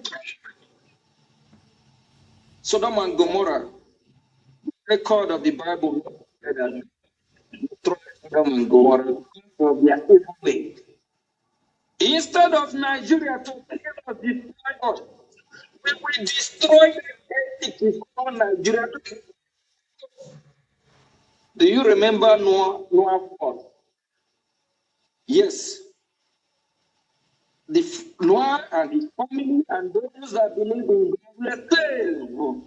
That is why exactly how it will happen in that entity called Nigeria. The people will be saved and the entity will be destroyed. Thank you, my fellow citizens. I just want to send message to all the evil saboteurs that want to bring in a massive discovery that I will be your life. I'm fantastically mad to get the freedom. And this freedom we must get. You get to him, people from Nigeria, and all of you together. I will put all of you in one basket and clean his next. Leave me alone. Let me work for Biafra. I am a servant of Biafra. Thank you. God bless you. Thank you so much. Thank you for calling. I appreciate it. Yes, the lion has spoken, and I leave the floor to his chief of staff to wrap it. Over to you. Yes, thank you so much. I'll keep it very brief because Onisin Ekusiala, everything that needs to be said. But I will leave Biafrans with this. As you make your bed, so you will lie in it. In other words, don't be like Omoyele Showore, who screams revolution now, and with his right hand on the mic. And on the other mic, he's saying, I want to be president of the place. I want to bring revolution too. Hypocrisy. Don't be hypocritical with your freedom. You must do everything in your power to bring Biafra now. The further you delay, the more destruction and calamity you're bringing on the generations to come. Don't leave this agony for children. We must end it now. It is ending with this generation, not any other generation. It's either we end Nigeria or Nigeria will end us all. Thank you so much, Mazi Sonny, and thank you, my brother Mighty Dot, for sharing the studio with me today. I appreciate you and everyone who has listened. Thank you, my able Prime Minister, for coming to speak to Biafrans on this very live show. May God continue to bless and strengthen you for the job you're doing for the Biafrans. Ndiocho, leave our Prime Minister to do his job. He is just a messenger. Please. Thank you so much. Thank you to the wonderful guests that have blessed Voice of Biafra TV today. It's been a remarkable day. It's been wonderful. It's been a talk of the week and a one that we will remember for ages. And I look forward to having them again on a different discourse. It is Voice of Biafra Television. Thank you all for joining us tonight. And do not miss to follow the website of the Biafra Republic Government in Exile underneath the screen. That is where you can see the IOU packages that offers 100 to 200% interest rate. Very lucrative. No bank in this world or no mortgage offers same 100 to 200% interest rates. You may be wondering, why do Biafra offer such interest rates towards their freedom on their IOU loan? Do you remember the documentary we played 24 hours ago from BBC? The man that was speaking said, the only interest of UK was because of the oil and gas stake that they have in Nigeria. And he said, 100% of this stake is deposited in the Biafra territory. So Biafrans have all the resources it takes to build Biafra in 10 years. And whatever you give Biafra now, that they are seeking your support in the political and diplomatic warfare in Washington, D.C. You will get it back 100-fold in no distance time when Biafra is restored. Don't be on the fence. Join the legion.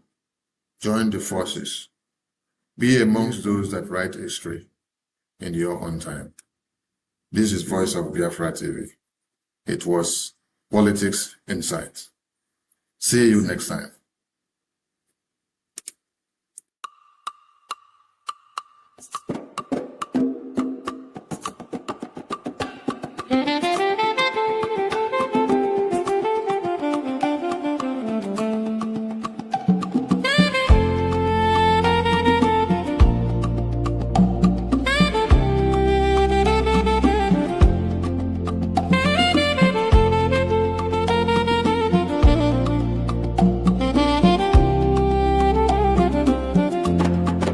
In the rising sun of a new dawn, a nation stood tall on her own ground. May 30, 1967, the flag was raised.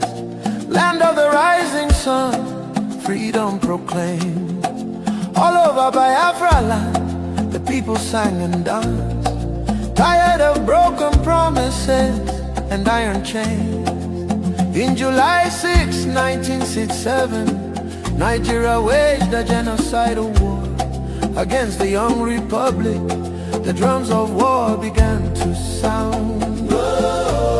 Nigeria turned against us on our own sacred ground.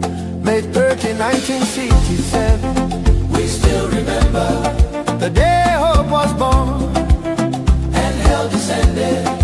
Rivers ran red, children cried for food in the shadow of famine and flying bombs. Biafra, Biafra, your name we call. Though they tried to bury you behind the wall, your spirit lives in every soul that knows the price of freedom and the blood that flows.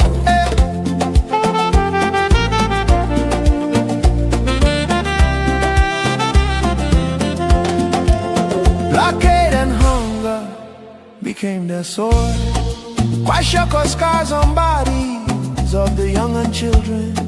Women buried babies in shallow graves, while the world watched and looked the other way. From Ulias Street to the starving fields, 1 million souls crossed into eternity. They called it war, we call it genocide. Our peoples will refuse to die. May 30, 1967, we still remember the day hope was born and hell descended. Rivers ran red, children cried for food in the shadow of famine and flying bombs. Biafra, Biafra, your name we call. Though they try to bury you behind the wall, your spirit lives in every soul that knows the price of freedom and the blood that flows. Whoa.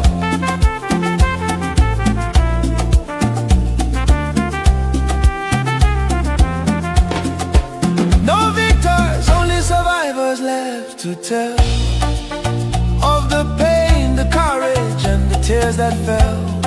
Nigeria may hide one flag, but two wounds remain. Only Biafra independence can heal these wounds in the heart of a nation, still carrying the pain. We do not forget, we will not be silent for the unborn children and the dead who cry loudest. May 30, 1967, echoes in the wind, never to be erased. Biafra lives in memory and in flame. One day the truth will speak your name. We say it loud and clear. Never again, never again, never again. Biafra independence is not negotiable.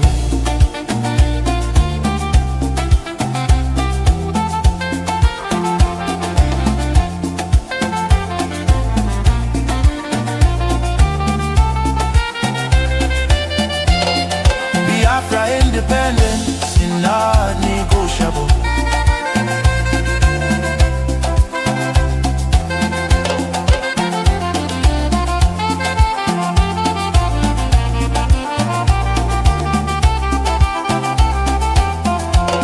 Biafra leaves. Today Nigeria is in confusion. Jihadist terrorist killings everywhere in Nigeria. Biafra leaves. Retreat and surrender is dead for us. Therefore, no retreat, no surrender. God bless Biafra Republic, government in exile, under the leadership of Prime Minister His Excellency Ogechukwu Nkere, for standing tall for Biafra independence. Ogechukwu Nkere, for standing tall for Biafra independence and freedom. God bless Biafra, God bless Biafra, God bless Biafra, the land of the rising sun. God bless Biafra, God bless Biafra, God bless Biafra, the land of the rising sun.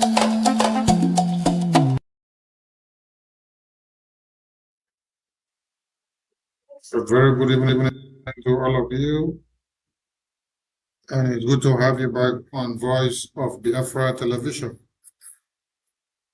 Congratulations to all Biafrans on your recent celebration of the 30th of May, Heroes, Remembrance and Survival Day. The blood of Biafrans continues to speak, and our visit echoes in Washington, D.C. We are being heard worldwide. Those that never took Biafra serious are beginning to see reasons for them to draw close. Welcome to Voice of Biafra.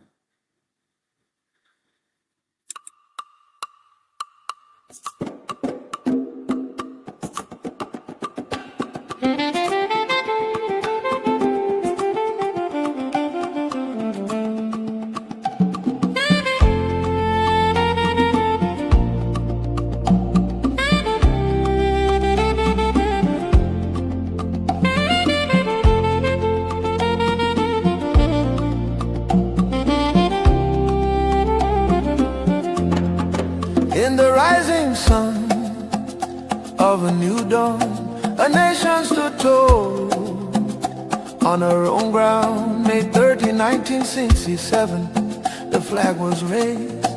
Land of the rising sun, freedom proclaimed. All over Biafra land, the people sang and danced, tired of broken promises and iron chains. In July 6, 1967, Nigeria waged a genocidal war against the young republic. The drums of war began to sound. Nigeria turned against us on our own sacred ground. May 30, 1967, we still remember the day hope was born and hell descended. Rivers ran red, children cried for food. In the shadow of famine,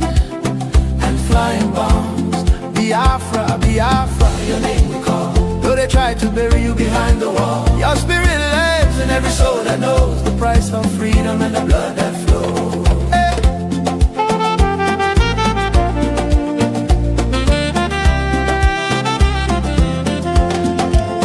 Blockade and hunger became their sword. Kwashako scars on bodies of the young and children. Women buried babies in shallow graves, while the world watched and looked the other way. From Ulias Street to the starving fields, 1 million souls crossed into eternity. They called it war, we call it genocide. Our peoples will refuse to die. May 30, 1967, we still remember the day hope was born and hell descended. Rivers ran red, children cried for food in the shadow of famine and flying bombs. Biafra, Biafra, your name we call. Though they try to bury you behind the wall, your spirit lives in every soul that knows the price of freedom and the blood that flows. Whoa.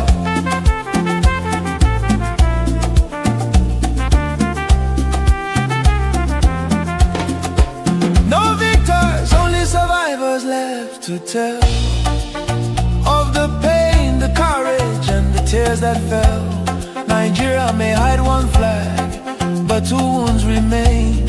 Only Biafra independence can heal these wounds in the heart of a nation still carrying the pain. We do not forget, we will not be silent for the unborn children and the dead who cry loudest. May 30, 1967, echoes in the wind, never to be erased. Biafra lives in memory and in flame. One day the truth will speak your name. We say loud and clear, never again, never again, never again. Biafra independence is not negotiable.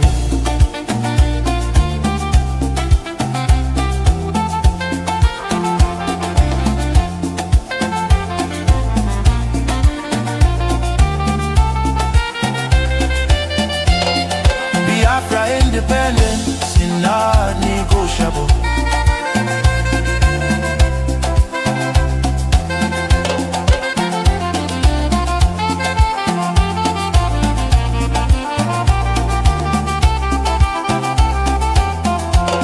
Biafra leaves. Today Nigeria is in confusion. Jihadist terrorist killings everywhere in Nigeria. Biafra leaves. Retreat and surrender is dead for us. Therefore, no retreat, no surrender. God bless Biafra Republic, government in exile, under the leadership of Prime Minister His Excellency Ogechukwu Nkere, for standing tall for Biafra independence and freedom. God bless Biafra. God bless Biafra. God bless Biafra, the land of the rising sun. God bless Biafra. God bless Biafra. God bless Biafra, the land of the rising sun.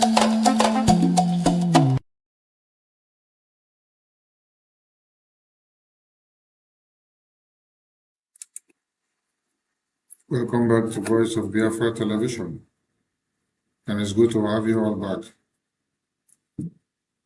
The Biafra Republic government in exile remains the only governing body of the Biafran people that speaks and negotiates on international scale. Any other groups that are emerging are mere groups. The Biafra Republic government in exile is a government duly instituted and recorded in the DOJ, Department of Justice of America. Many of you will wonder why we choose America. We choose America because that is where the international politics is being played now. We choose America because that is where freedom of mankind is defined. We choose America because in America your voices will be heard and your petitions and your requests will not be treated on bias. Even if there are 100 people that are there to turn your messages upside down, there will be 10% that will push for it to be heard. And because of that, that's the reason the Biafran cause has been heard in Washington, D.C. And that is why Nigerian governments are going crazy. They can't bear the pain of seeing Biafra have a voice in Washington, D.C. They say the same Biafra that they have suppressed in the homeland, the same Biafra that they call terrorists. You call them terrorists because of fighting for their freedom.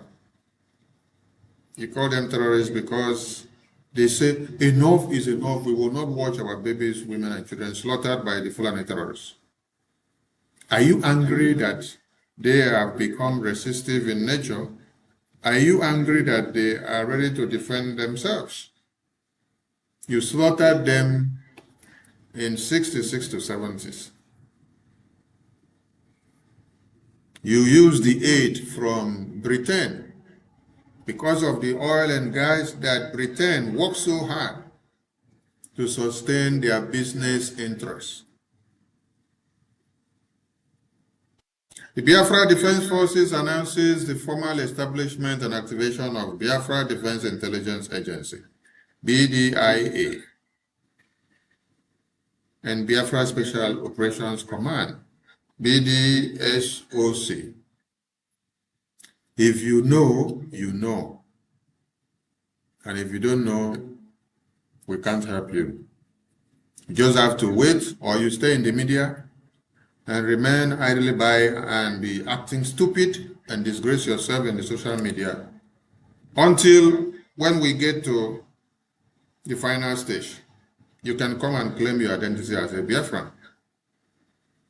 We will respond to you with conditions. But at this very stage, anybody is allowed to display their stupidity. Anybody is allowed to display their idiosyncrasy. It is your birthright to be stupid. It is your birthright to remain idiotic. It is your birthright to abandon the most pressing needs on your scale of preference at this point and then be running after issues that do not count. It is your choice. It is your right. Sonny does not have the right to stop you from being incoherently stupid. Sonny does not have the right of stopping you from disgracing your entire family names and your generations. But for me, live up to the good lineage of my own name by making sure I stand and fight to the finishing line. Doesn't matter what they take from me. We stand, we fight, because those that fought in 67 to 70s, they fought because they could not fold their arms and watch their babies, women, and children slaughtered on a daily basis.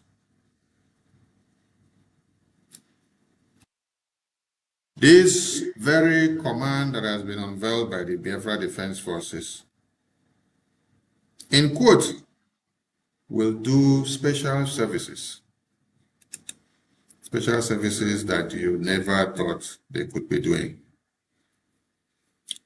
The importance of this new command stated by the chairman of the defense or the chairman of the Joint Chiefs of Staffs of the Biafra Defense Forces, that both the Biafra Defense Intelligence Agency and the Biafra Special Operations Command shall not operate under the direct command of the Commander General of the Biafra Defense Forces.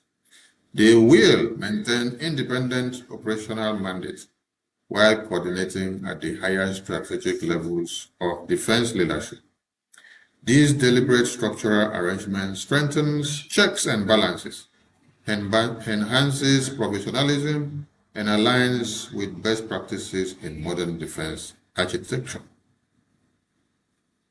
If you know, you know. Let us leave it there, because this is for the defense. But we want to see many of you crying about the resolve of the Biafra Defense Forces. Yes. Because when the Nigerian troops were coming into Biafra land, it's the 70s, it took the Biafra Defense Forces overnight to overrun them.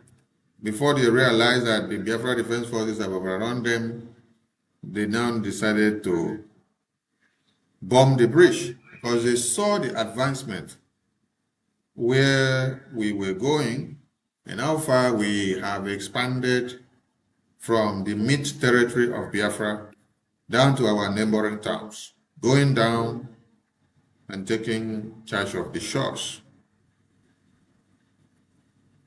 Many of you were shouting in the media about BBC documentary of surviving Biafra. And I was here on the program where I asked all of you, BBC on surviving Biafra documentary is coming out. And many of you got angry that they said the author or the narrator or the person that is putting on the documentary is a Yoruba person. And so fucking what? And so fucking what? I ask a very simple question. You that is making noise that BBC cannot tell your story, or Yoruba man cannot tell your story behind the camera, I ask you the story of Biafra that you have told yourself. And I even went to a page of someone on Twitter that was attacking this publication that was not even out yet. And the person claimed to be a Biafra.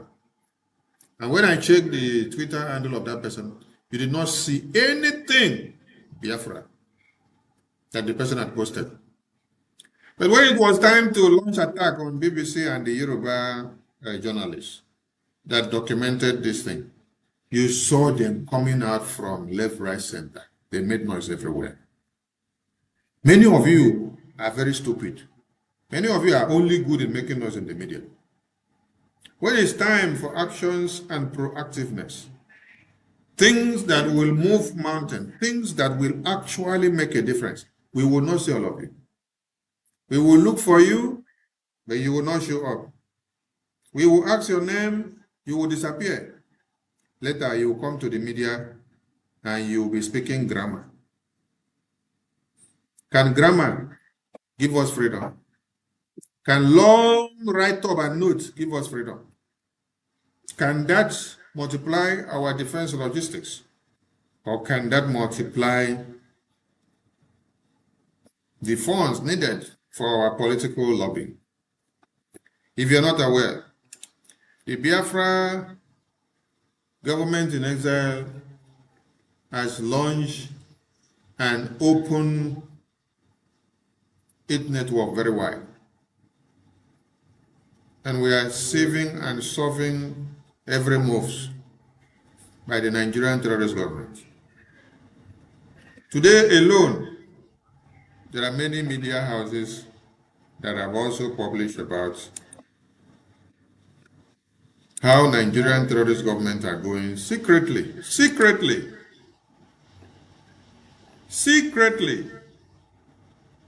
to do what? To bring down our Prime Minister, to forcefully extradite him, kidnap him from America. They tried that one in Norway. Now they are pushing for America, the Department of Justice, to bring him down. Did it start today? No, it did not start today. It started far back when they were hunting after Prime Minister Simon Ekpa. Yes. They hunted. They could not succeed because the DOJ, the Department of Justice in America, is not the one that you can buy over. Like you can buy over Finland with oil and gas. Like you can buy UK over with oil and gas interest. That was why they shifted the barrel of gun to Finland, and Finland fell for it. Today, when you sleep and wake up, you are seeing series of publications coming out from the media depicting how Nigerian terrorist governments are doing underground work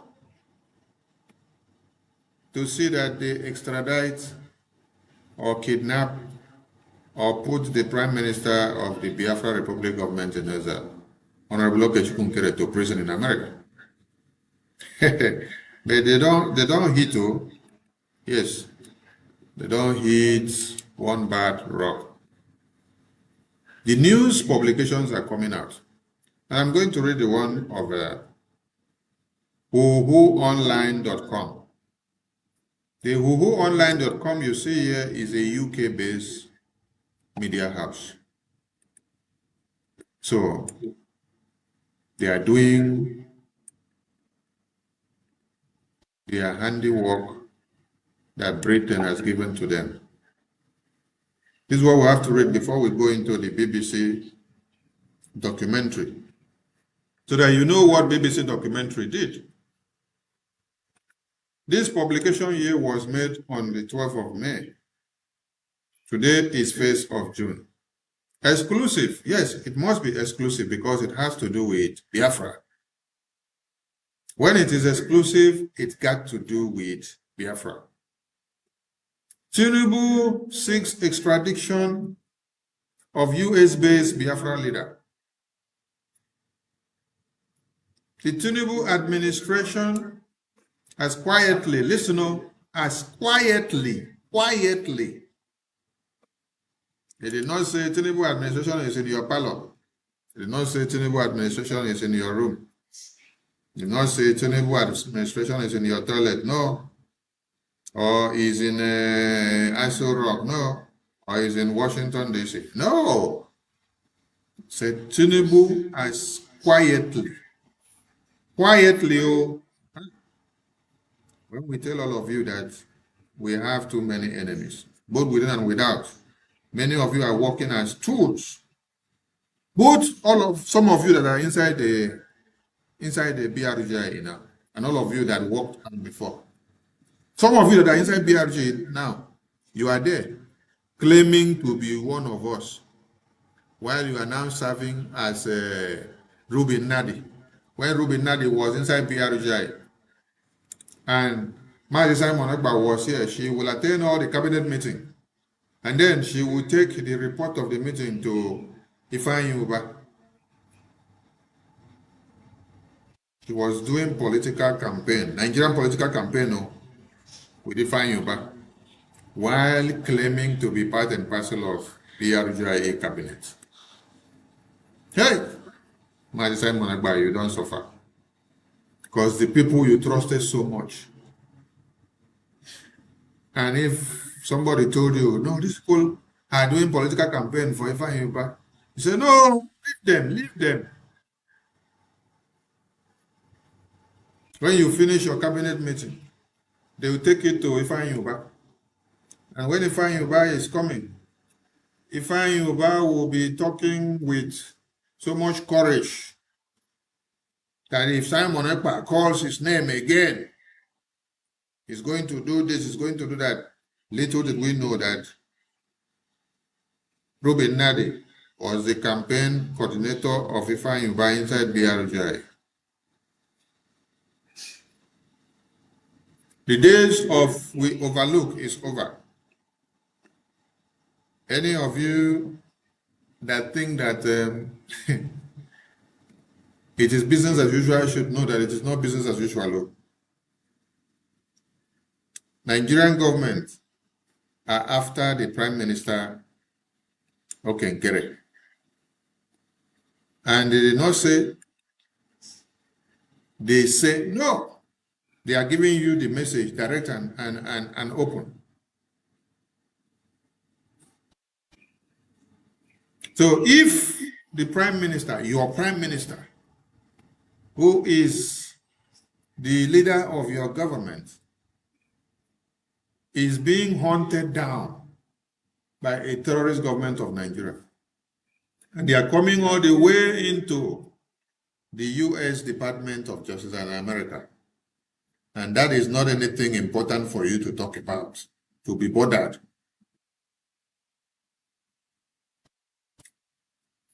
As a cabinet member of BRGI, it means you are a very big sabo.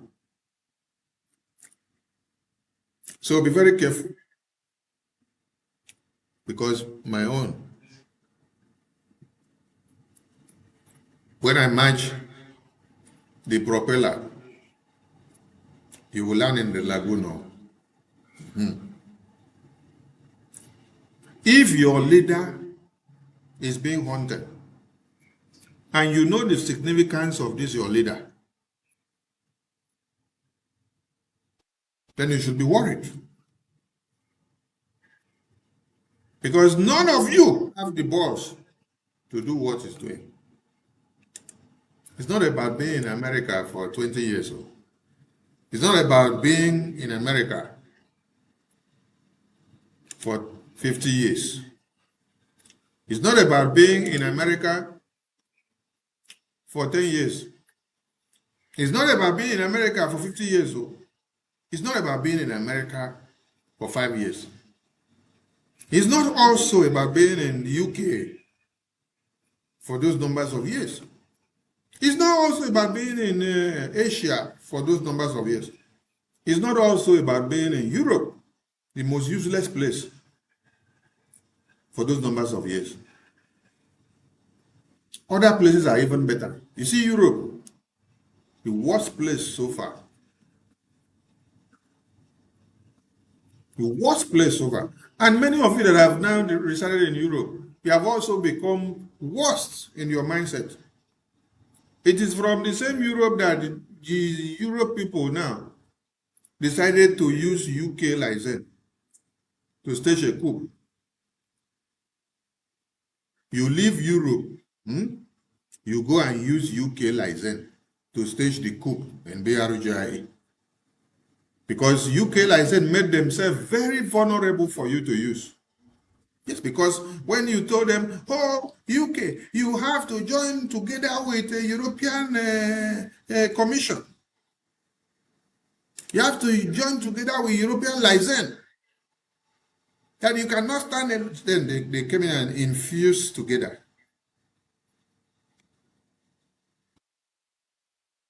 And when you wanted to strike on your accountability, you use the UK to frontier, while the very dead minds and brains are in the Europe. The same way when Honorable Fulani was striking during the convention and after the convention, all of them there in Europe, they shut their mouth. They could not challenge Honorable Fulani. They could not say anything. It's only Sunday that was challenging Honorable Fulani. All of them keep quiet. All of them that say they know the entire world. Honorable Fulani squeezed all of them and put inside pockets. Only Sonny became the nightmare to Honorable Fulani. It became the problem. And PM today, UK I'm sounding another warning. UK license. Media team, cut this place to UK license. If you allow yourself to be used again and dumped and destroyed by Europe, it will be very bad for you. Learn from a decaying tree. Yes, something caused a decaying tree to become a decaying tree. That tree did not just stand on its own and it started decaying, or the name came about, the decaying tree. No. Learn from a decaying tree and ask what happened to a decaying tree before a decaying tree started decaying and the leaves started falling on its own. And it now came with the nomenclature, decaying tree. Because the mother and father did not born that tree with that name, decaying tree. But something happened. At the end of the day, the name now came a decaying tree. UK license. And every other license, Asia, Africa.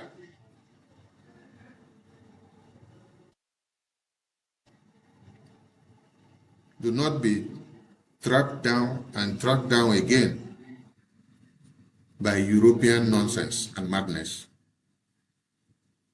Every continent have to take care of their license independently. Asian license has nothing to do with European license. African license has nothing to do with European license. UK license has nothing to do with European license. US North and South has nothing to do with European license. Antarctica has nothing to do with European license. Every license work independently.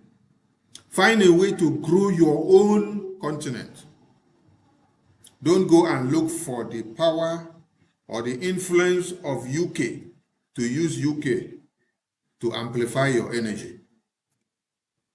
Don't go and look for UK license to come and drag, or Asia to come and drag, or you go to Asia and then you start creating caucus.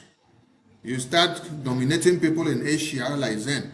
You bring them into European license. Or you go to UK license and start creating people and giving them position and then bring them into European license. It's not acceptable. Or you go to African license, you do the same thing. Or you go to US North and South, you do the same thing. You don't have such powers. And I don't even know who is deceiving some of yourself. Because I know everything that is happening in every license, every continent, but I'm just watching. No, I don't talk too much. I just wait until when you cook yourself finish, you put yourself inside bottle, and then Information Minister will now bring you out of the bottle and put you on the table. I know everything that is happening in every continent as far as BRG is concerned. Everybody should be careful. I'm sounding a very important warning. But to UK, be very, very careful so that you will not be used to satisfy the handiwork of another downfall of European Commission or European license. Because you were used before. Yes, you were used before. When they staged the other coup, you were used before. Don't allow yourself to be used again. UK license, UK rep, deputy, and all your officials, you have nothing to do with European license. And this applies to every other license and every other continent. You have nothing, no meeting whatsoever to liaise with any other continent to say we are having joint continent meeting. You bring UK, you bring Europe, or you bring America, or bring this, or bring that. Don't allow yourself to be used again. Please, be cautious.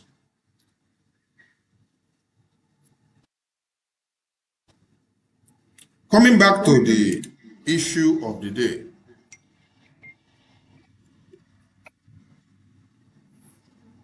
Tinubu is going after the Prime Minister of the Biafran Republic of Nigeria.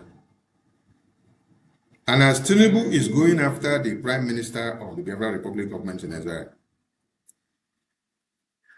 Tinubu is likewise going through a process of going after all of you. Because if your Prime Minister is being hunted down by Tinubu government, it simply means that all of you are being hunted down. And you should take it very, very seriously. Don't take it lightly. It is very, very serious.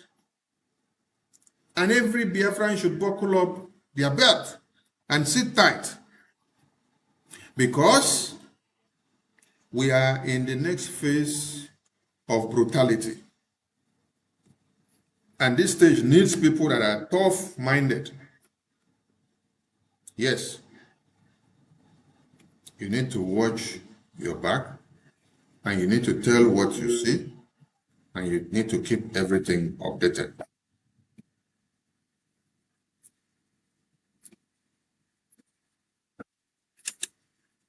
Nigerian government have tried so hard to kidnap Mazi Nnamdi Kanu.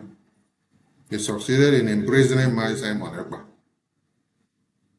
In 1967 to 70s, they went as far as making sure they shut all of you down.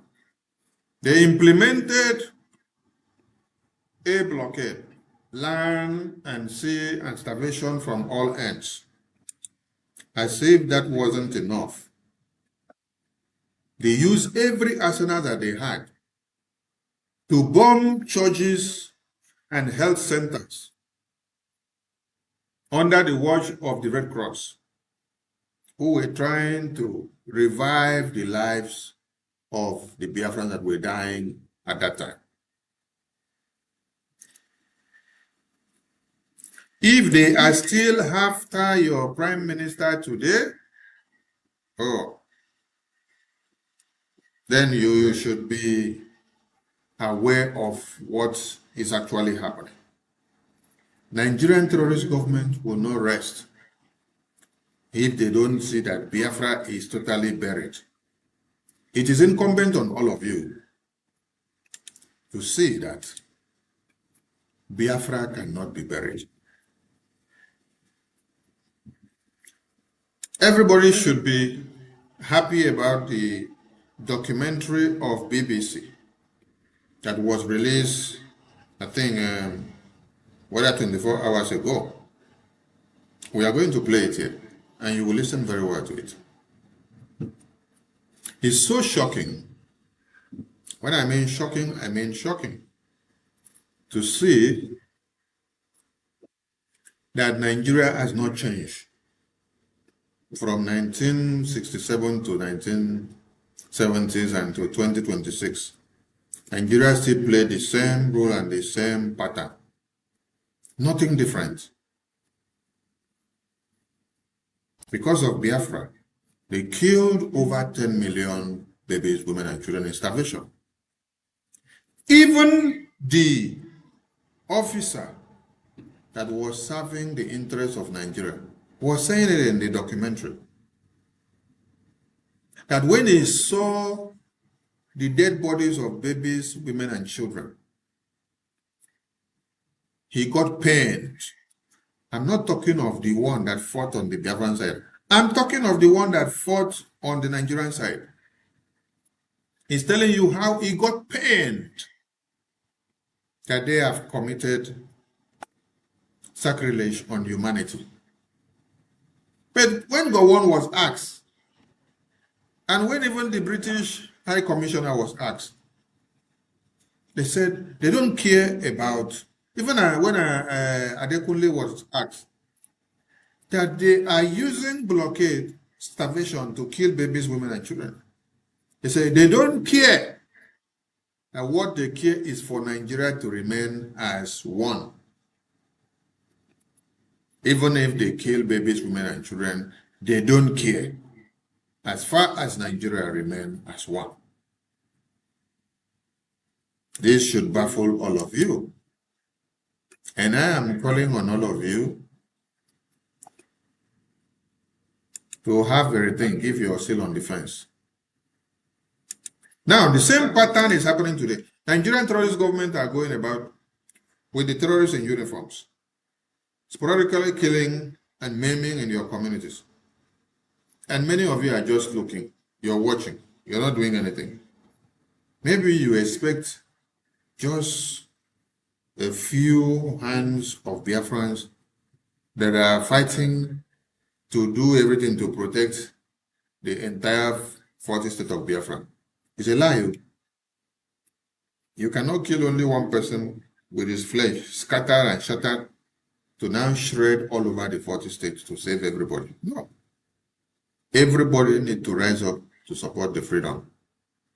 If you do not support, the Biafra Defense Forces will not use their blood, their teeth, and their sticks and sand to fight the war that is on the table. This is one thing all of you need to know. Because the same way the train was sent down from northern Nigeria down to the east, when you opened the door of the train, you saw severed heads of babies, women, and children. The same way those baby heads, children, and mothers and parents were sent down, now the same way they see them today. And the worst part of it today is that as these terrorists are doing this now, they are putting it on social media so that they will scare you psychologically. So that you will have the fear of saying, I want to travel from one part of Nigeria to another. Yes, it is mental, psychological warfare. It is used to tear you apart. So that when you see the visuals, you will run scatter. You will not even have the courage to step out or to step up again. That is what it's all about.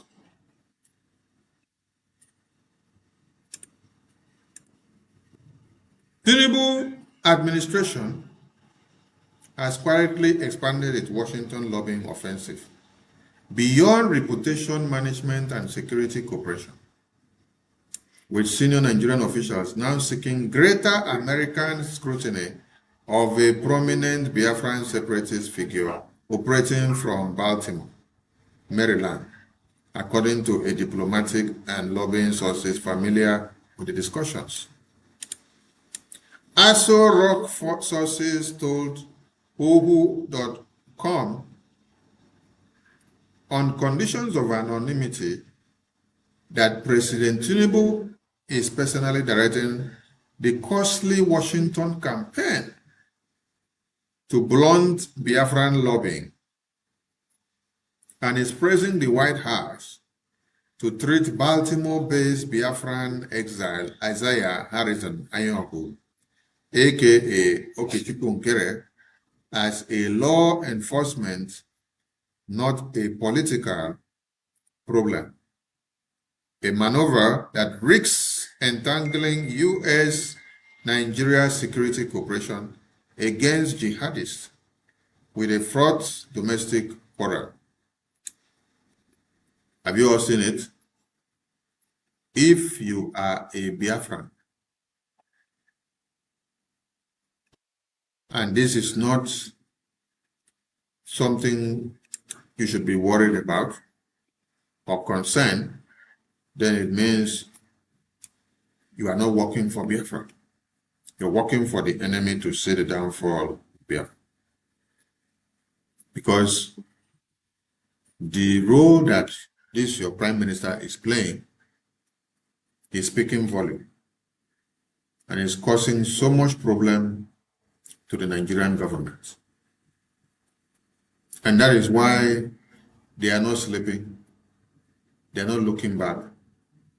They want to see that the Biafra Republic government in exile prime minister is taken down.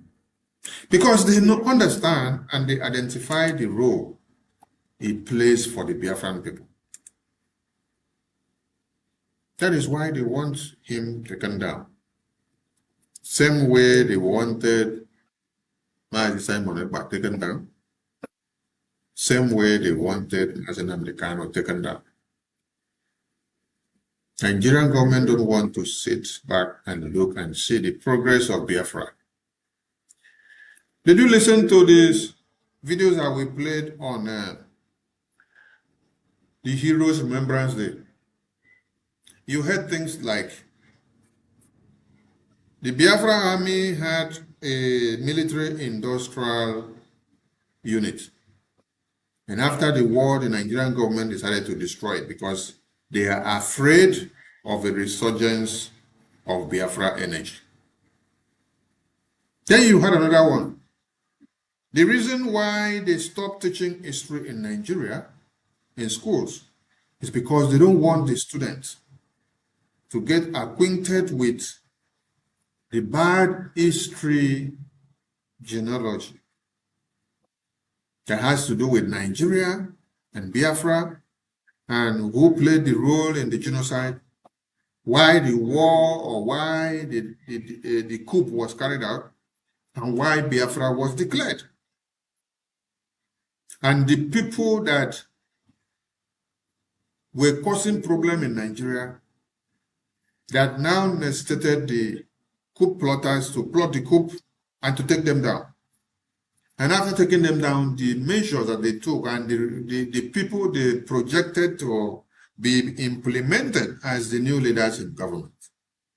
And now these same new people, someone like Awolowo, when he was brought out, was later made Commissioner of Finance by Nigerian government.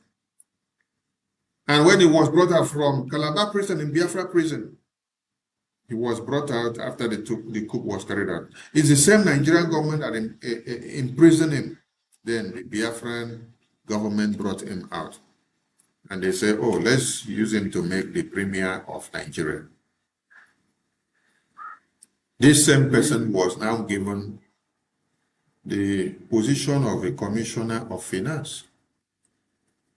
And when you listen to the BBC documentary, you heard this same person, Awolowo, when he was asked, don't you see that implementing blockade that is killing babies, women, and children? Awolowo said, the death of babies, women, and children is not important to us. What is important to us is to keep Nigeria as one. Did you listen to that part? Don't worry, you're going to listen to it. These are the people that call themselves Nigerians. And today they are shouting another Nigeria again. When the first Nigeria they shouted, they don't give pity to babies, women, and children. That is why, as they are slaughtering people today, they don't care. They are only concerned about the political ambitions of 2027. How Tinubu will become the president, how Atiku will become the president, how Goodluck Jonathan, how Kwankwaso will become the president. They don't give a fuck about what is actually happening to the babies, women, and children, because they never cared before. If they so cared before, it would have been a primary concern to them. The effort comes as Abuja and pro-Biafra organizations wage an increasingly expensive influence war inside Donald Trump's Washington, D.C.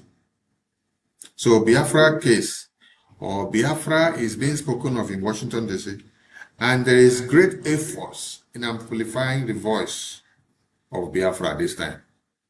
You know, during that genocidal war of 67 to 70s, you did not hear much about Biafra in the U.S. Congress. So while UK took over the stage, we did not have a voice. UK masterminded everything and cooked the story and turned it upside down. Outside the shores of Nigeria, they will tell that there is no war, it's just a minor conflict. Whereas babies, women, and children were dying. An international community could not pay close attention to it because of how the Nigerian government and Britain had downplayed everything in the media. But this very news is telling you that today in Washington, D.C.,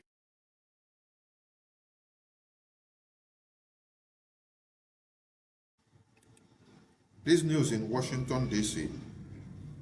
is telling you that the effort of Biafra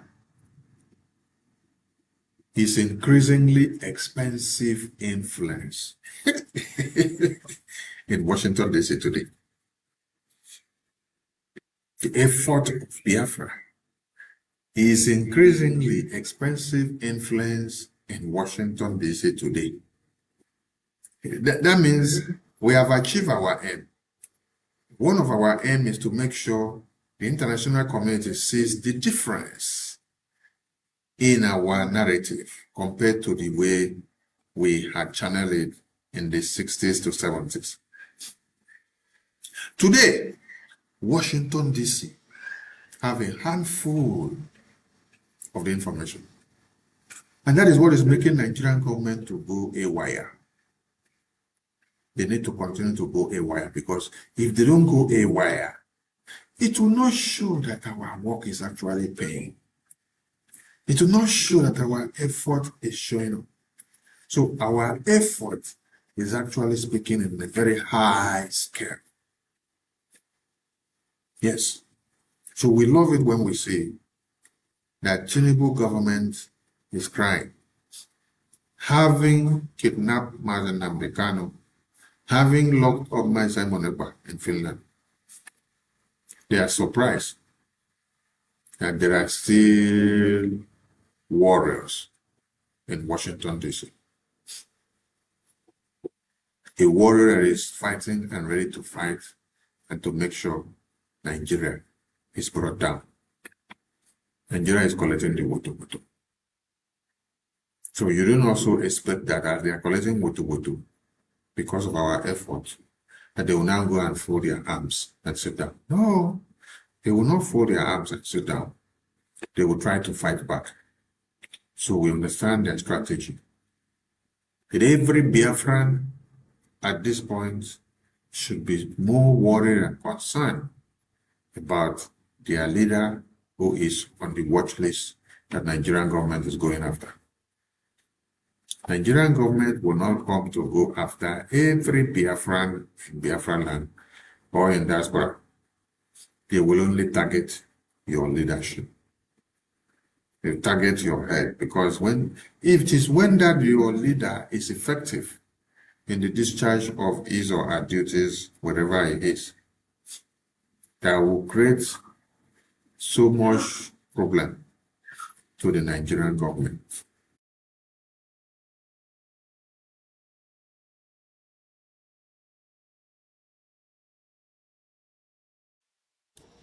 So if we were not effective, in what we are doing, or if we were not effective in Washington, D.C., Nigerian government would not be so worried about us. But because we have created so much problem for them, that is why they are rising up. We love what we are saying. Yes. Like this now, you are pushing Biafra to the center stage. You are making the entire lawmakers in America to ask questions of why you are going after the American-based Biafran Prime Minister. Why?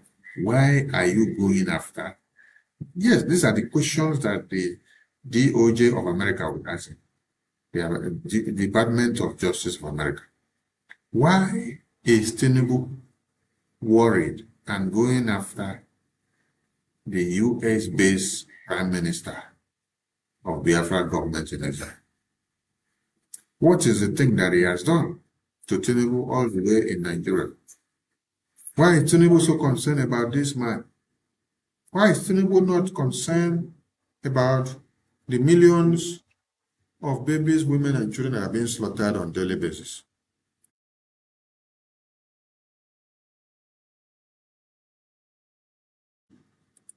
Why is Tinubu not concerned about the dead bodies of babies, women, and children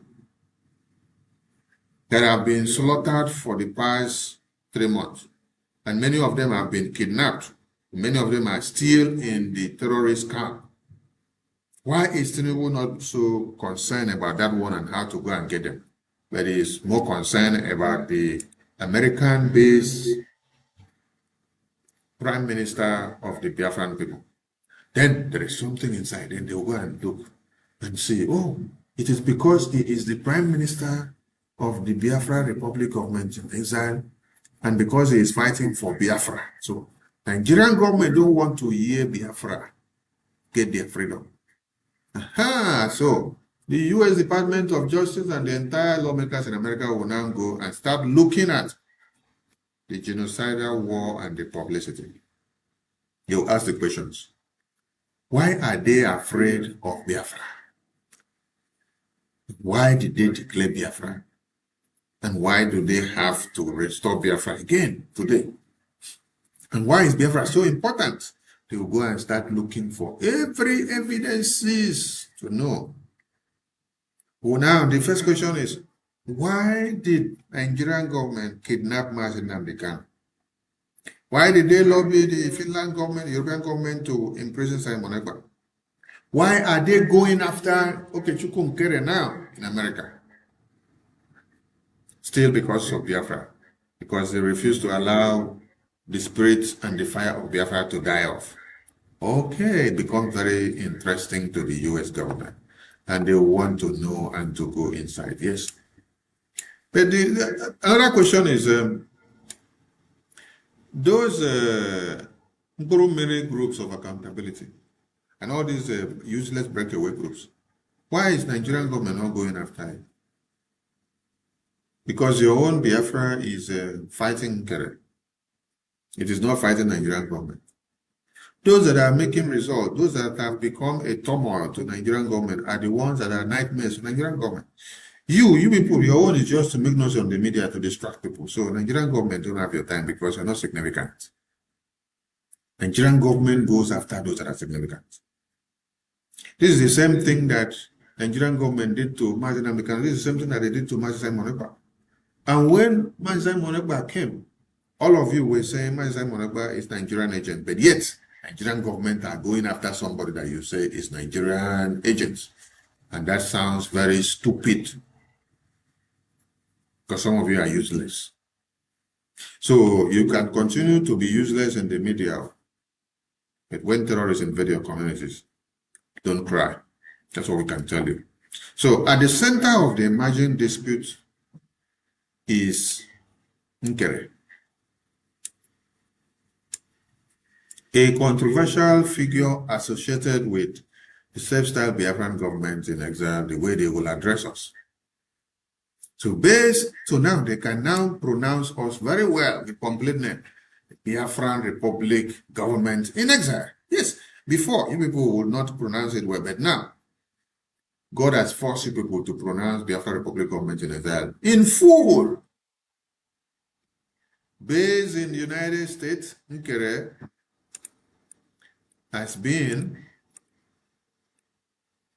involved in lobbying efforts aimed at persuading American policymakers to support Biafran self-determination, sanction Nigerian officials, and increase pressure on Abuja over allegations of persecution of Christians. Yes. Are we denying it? No, we are not denying it because it is our right. When we gathered in Washington, D.C. on 18th of September, when we gathered in Washington, D.C. on the 18th of September We did not just gather to make noise. We gathered there to give evidence and facts about Nigerian terrorist government and what they did. The documents are there in the same DOJ are you talking about. So if you want to see, go and check them there. They are fully aware of everything. What Nigeria is made of and how Nigeria kidnapped our leaders and are killing Biafrans and killing and aiding and abetting the Fulani terrorists. So the very big question is, Nigerian terrorist government, you are going to Department of Justice of America for them to imprison Mazi Okenkira to bring him to you. Are you also ready to stand to testify about how you kidnapped Mazi Nnamdi? That he did not commit any crime, it's just because he was fighting for Biafra. Are you also ready to tell the entire world how you use EU Commission to imprison Mazi Nnamdi because of Biafra? Are you also ready to explain to the Department of Justice of America how you recruit Boko Haram terrorists into the army and use them? Are you also ready to tell the Department of Justice how you people are paying the Boko Haram terrorists? Terrorists were supposed to be neutralized after they infiltrated communities of people. But you'll be shocked to see that survivors of the terrorist act of Boko Haram terrorists are crying and say people that killed their mothers, people that killed their fathers, people that killed their women and children are now being absorbed into the Nigerian military. And they pay them huge amount of money monthly, while the dead and the blood of their parents continue to cry in the grave. It's too pathetic to say and to see. So is Tinubu and no Ribadu ready to defend this in the Department of Justice? No be who carry person go court be the matter, but are you ready to stand to defend all the evidences that will be brought against you in court? Because as far as Biafra is concerned, Nigeria is a loser. According to U.S. Department of Justice, sources, Nigerian authorities have intensified efforts to draw Washington's attention to Nkere's activities. That means Nkere has become a nightmare to Nigeria with the activities of our lobbying work and everything that we do in Washington. Those that say we are not effective and we are not useful, they should go and ask themselves, why is the terrorist government of Nigeria going after people that they say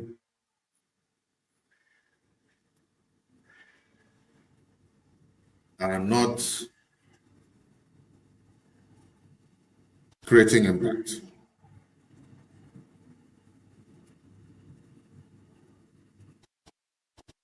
If we were not a turmoil to Nigerian government, I don't know why Nigerian government will now be going after us. When Mazi Simon Ekpa was here, Nigerian government did not shout or go after IPOB political party group. They did not go after Chicken Edozium. They did not go after Chinasa Bedbok Moro. They did not go after the politicians of Nigeria that work for Nigeria continuity. No. They went for the Biafra government in Nigeria Prime Minister Mazi Simon Ekpa, who was creating impact, who is causing Nigeria pains. So today, Nigerian government will not go after mere groups and people that have not become a threat to them.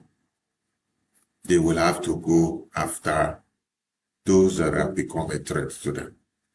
The only people that have become a threat to Nigerian government It's the Biafra Republic of Nigeria, where Prime Minister Nkere is the Prime Minister, where the lobbying work is happening in Washington, D.C., where every Biafran in the homeland acknowledges that this is the government that is speaking for them. Every other groups that you see there are distractors. Their work is to gather up and to pile up, to create more problems and to create more chaos. And we are watching all of them.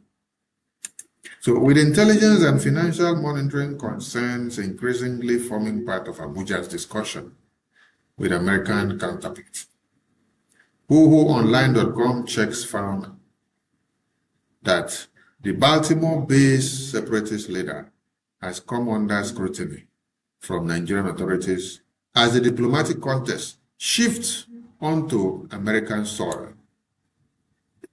See, the diplomatic contest, the diplomatic work of Biafra is speaking too much volume in Washington, D.C. What we did not have the opportunity to do in 1967 to 70s, which made the whole world to keep silence over our issue, neither to intervene. Today, we are shifting the contest on American soil. Support BRGI under the leadership of Okechukwu Nkere. You may not like Okechukwu Nkere. You may not like Sonny. You may not like all the cabinet members or pilots of this government. None of you did like Martin Ndekano well. None of you did like Ojukwu well or Fide Pefion. None of you did like Wazirike well. None of you did like Asari Dokubo well. None of you did like Maizai Monegba well. Yes, because when Maizai Monegba was here, we had more enemies of Maizai Monegba than his lovers. So we don't expect, and we don't want all of you to love us. We just want all of you to focus on the message. Yes, because Martin Ndekano, that all of you are sharing his message today. Oh, a prophet, he said it. When he was saying it, you ignored him. You did not love him. You say he's trying to create war in Nigeria. But now that he is in the enemy's pit, all of you now can come and then be posting his message. Yeah, he said it though, he said it though, you ignored it. You have to apologize to him, blah, blah, blah, blah, blah. When you finish making that noise on the media, you all disappear. Because if you mean serious, after you finish making that noise, you will now come back and say, oh, where is the government that is doing what should be done? Let me fully contribute. Are you coming to contribute? No. So that shows how useless you become and how you continue to remain silly. Now, the development marks a significant escalation in Nigeria's campaign against a separatist movement abroad. For years, Abuja's primary focus was on figures such as Nnamdi Kanu and Simon Ekpa, listener, both of whom face legal action in different jurisdictions, but with major separatist actors increasingly operating through diaspora networks, lobbying firms, and advocacy organizations. Washington has become as important a battleground as the streets of Onitsha or Aba. The timing is hardly accidental. Why is it hardly accidental? Don't call it hardly accidental. Everything is playing out at the right time. Nigeria is on a suicidal slide. It's on a time bomb, and that bomb is exploding. Nigeria is coming to its knee. BBC documentary was exposing the same Nigeria of all the atrocities that they committed. So if BBC did a documentary that is exposing Nigeria in 2026, when the terrorists that happened, when the jihad that happened in 1966 that necessitated the January 15 coup is repeating itself again. The BBC that protected that reportage before, that BBC today, is now exposing the Nigeria. They are compiling the report which they covered in 1966 to 70s. They are now bringing the true report out today. So it is not a timing accident. It is fact that needs to be stated at the right time. God is shifting the foundations. God is adding up things. And things that needs to be grumbled must be grumbled.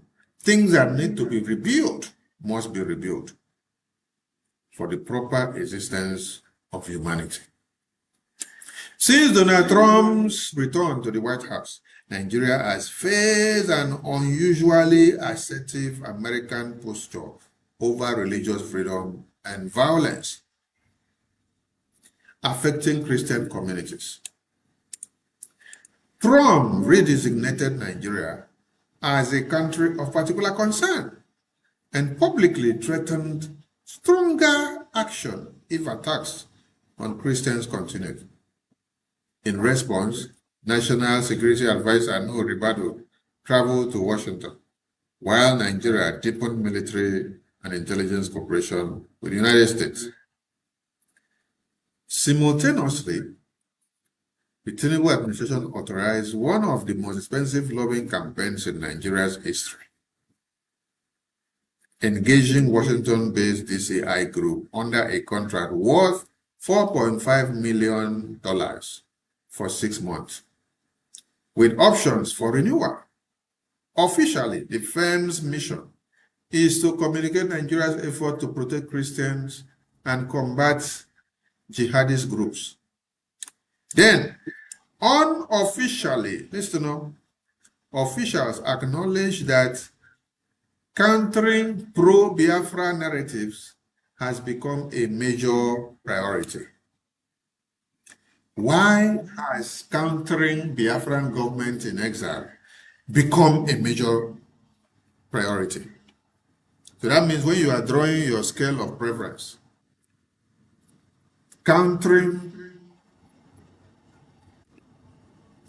Biafran narrative tabled by the Biafran government in exile to the American government is on your scale of preference, is on your most pressing needs that you must make sure you crush the Biafran government in exile. Why?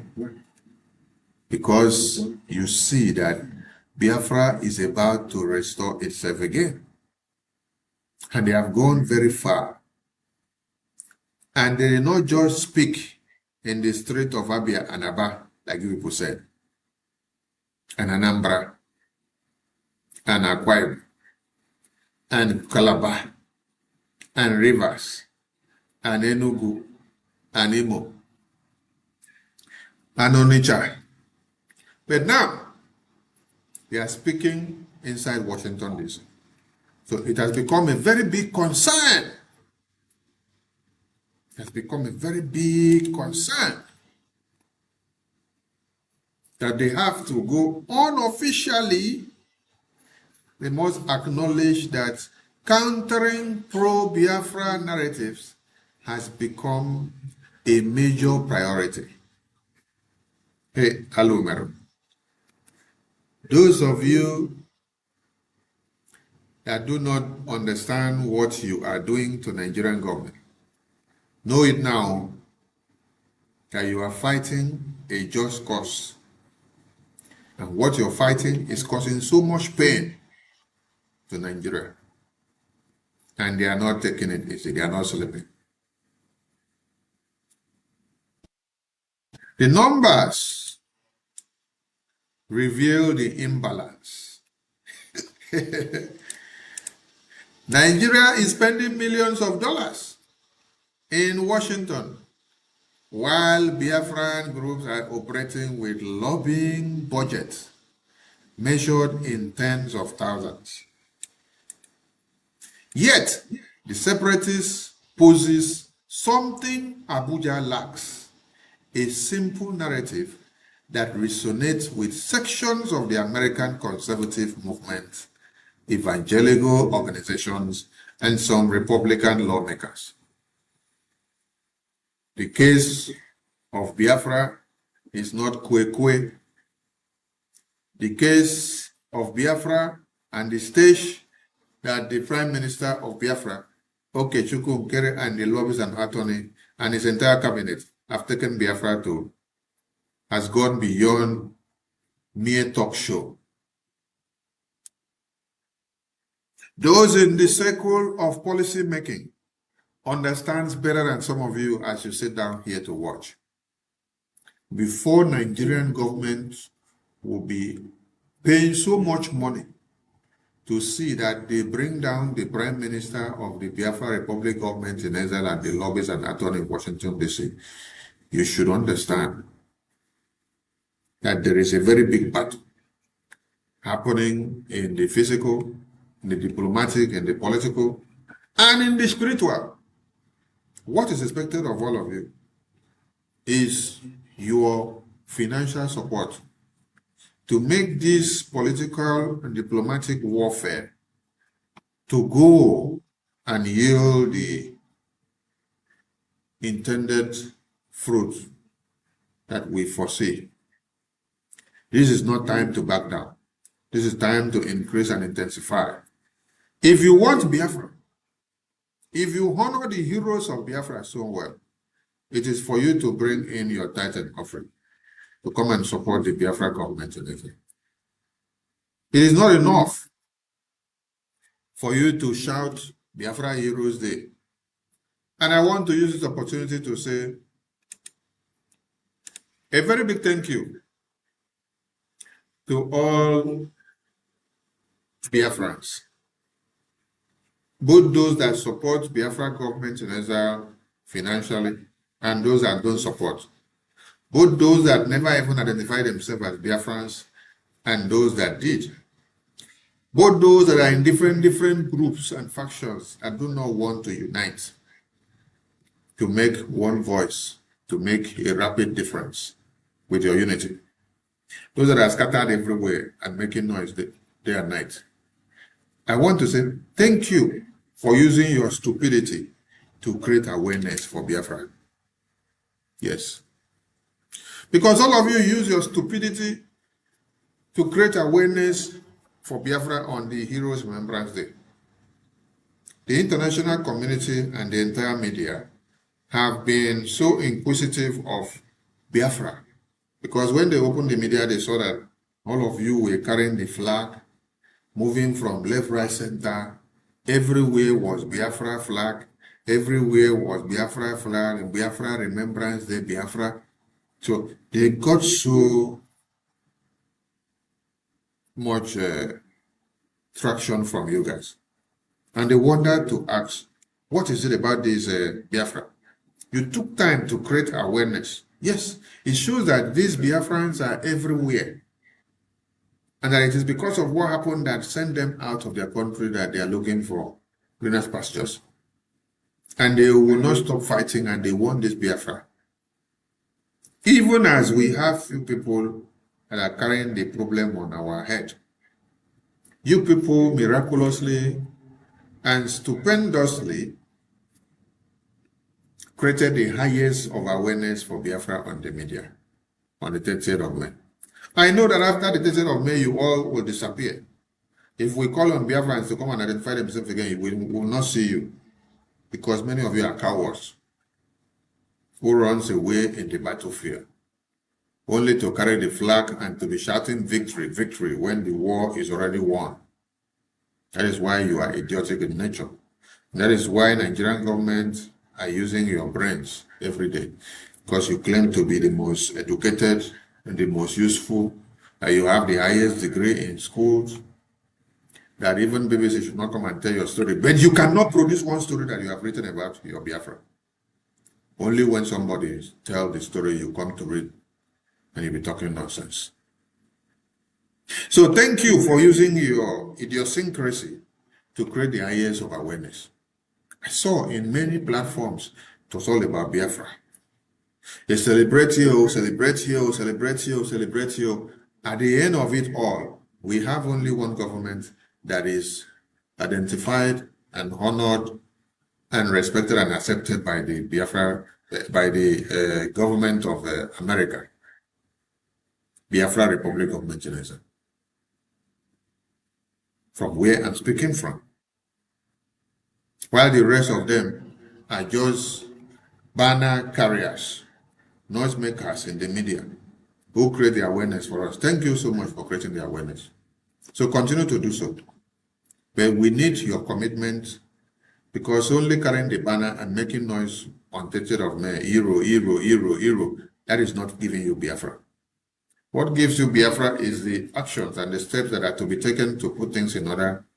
And you can see why Nigerian government are crying, because if we were only shouting Heroes Day, and we did not have any engagement in the Washington, D.C. U.S. Congress, we wouldn't have created any impact or any effect. And the Nigerian government would not be worried about us. That is why they are not worried about everybody that are carrying flag and we're singing 30th day of May or making noise everywhere. No, they are only worried about those that have the legitimate mantle and they are doing something that is creating effect in Washington, D.C. And that is Nkere with the Biafran government in Nigeria. So they are after him because they know that is where the effect is coming from. They say, yet the separatists possess something Abuja lacks. Do you see? Biafran government in Nigeria possess something that Abuja lacks. A simple narrative that resonates with sections of the American conservative movement and evangelical organizations and some Republican lawmakers. So even with all the money that the Nigerian government has, Biafran government in Israel possesses something that Nigerian government lacks. A simple narrative that resonates with sections of the American conservative movement, evangelical organizations, and some lawmakers. Nigeria don't jam this time. This is not 1967. And this is not Finland, and this is not United Kingdom. This is Washington, D.C., where our Prime Minister is. That narrative portrays Nigeria as a state failing to protect Christians and presents Biafran self-determination as both a humanitarian and strategic cause. Abuja's counter-argument is that the country faces multiple security threats simultaneously. Jihadis, insurgencies, criminal gangs, communal violence, and separatist militancy. And that portraying this crisis as state-sponsored persecution is both inaccurate and politically motivated. The battle is now moving beyond competing narratives. Nigerian security agencies have repeatedly highlighted what they describe as extensive overseas separatist networks, fundraising structures, and international cells linked to pro-Biafra organizations. Officials increasingly believe that convincing Washington to take a harder look at diaspora activists could prove as important as military operations at home. Oh my God. Nigerian government, they have the fear of Okechukwu Nkere and the Biafran government in Israel in Washington, D.C. has become the beginning of wisdom to the Nigerian terrorist government. Do you guys see what is happening here? Nigerian government are peeing in their panties because of Biafra Republic government in exile Prime Minister. He is not using AK-47 to shoot anybody. What he's using is the truth of Biafra to finish Nigerian government in Washington, D.C. And they are crying as if tomorrow will not come. Evidence with facts and figures, well detailed, is what we are using to finish Nigeria in Washington, D.C. Maybe some of you thought that we will be fighting the guerrilla warfare from the beginning of time to the end. I think that guerrilla warfare was to form a defense mechanism first and to show Nigeria that we know how to defend ourselves and protect. Then we now move into the next stage, which is the political diplomatic work.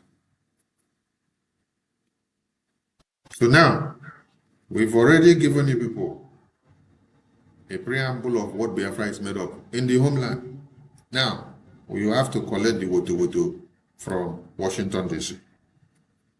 So when you balance up, when you bring the effort of Biafrans in the homeland and then add up with what is happening in the government in exile, you will know that Nigeria is gone.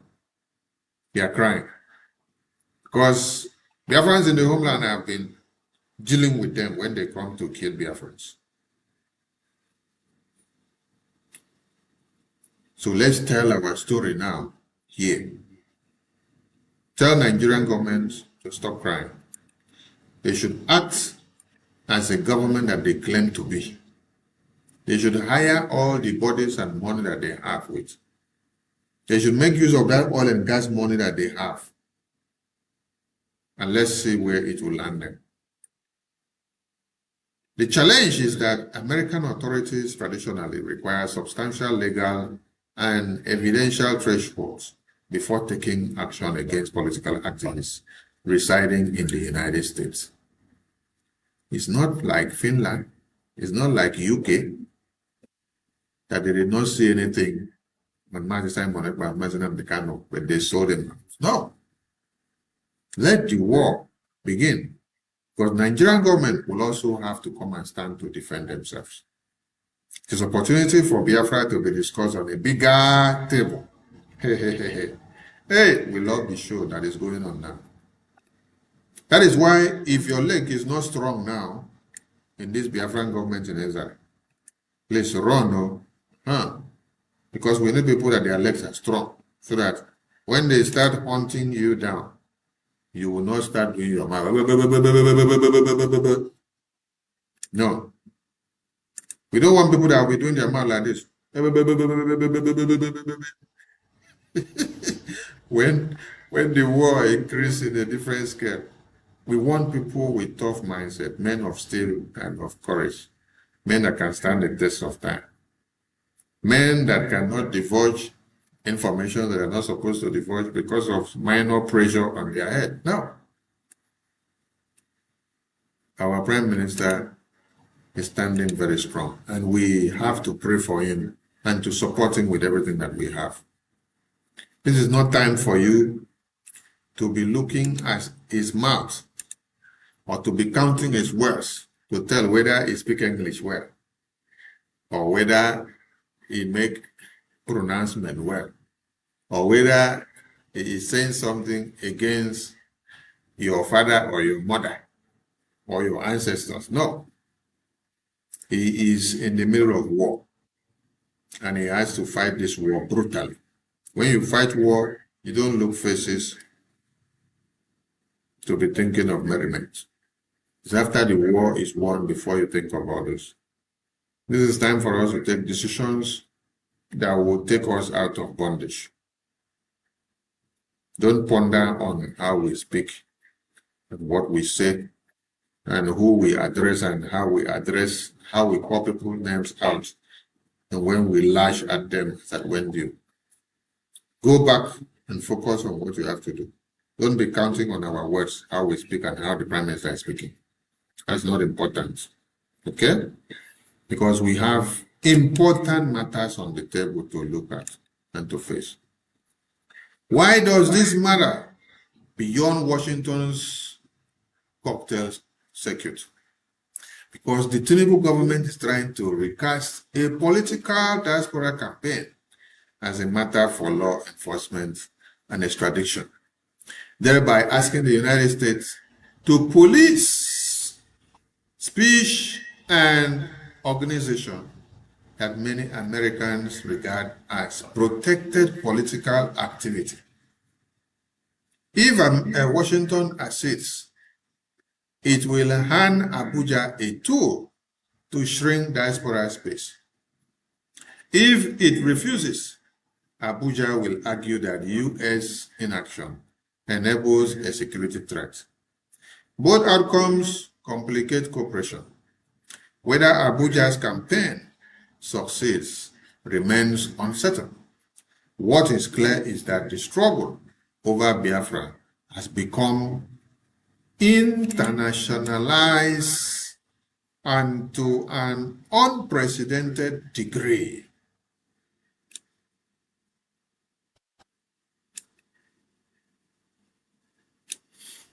What is clear is that the Biafra struggle, or the struggle over Biafra, has become internationalized to an unprecedented degree, which they never thought it could get to.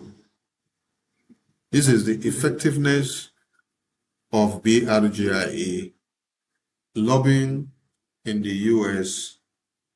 policy and political circle.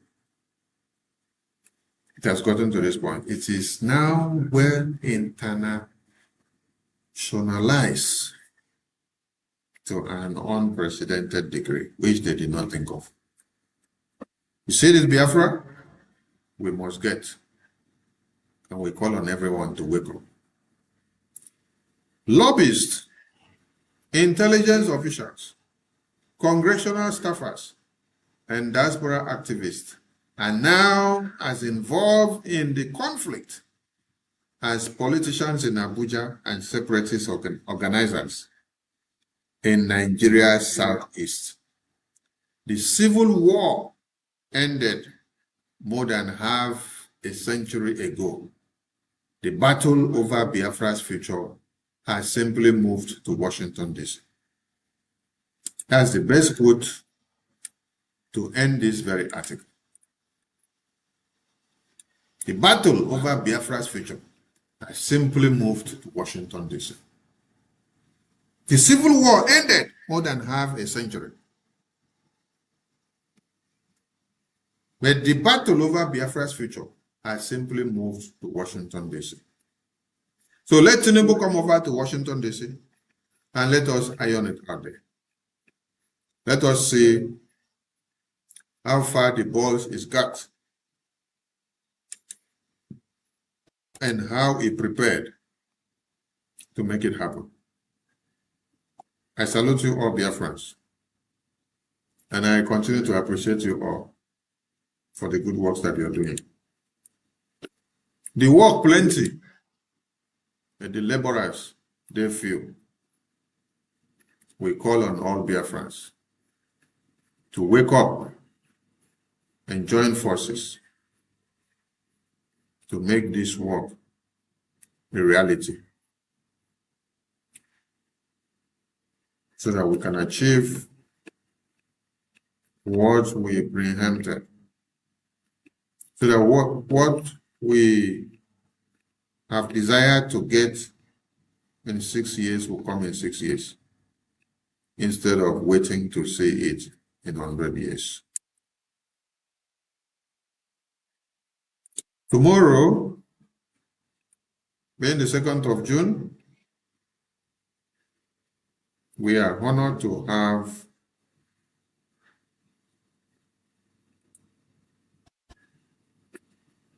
two wonderful men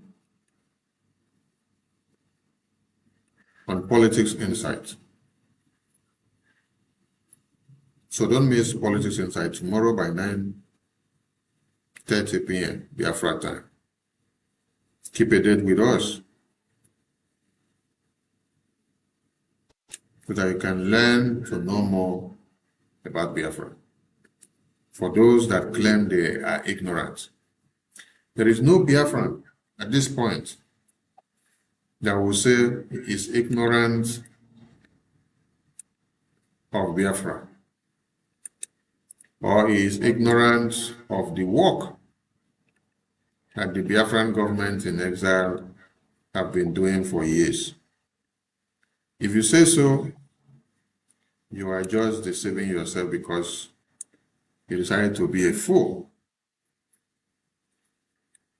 We have gone very far. We have done so much before now.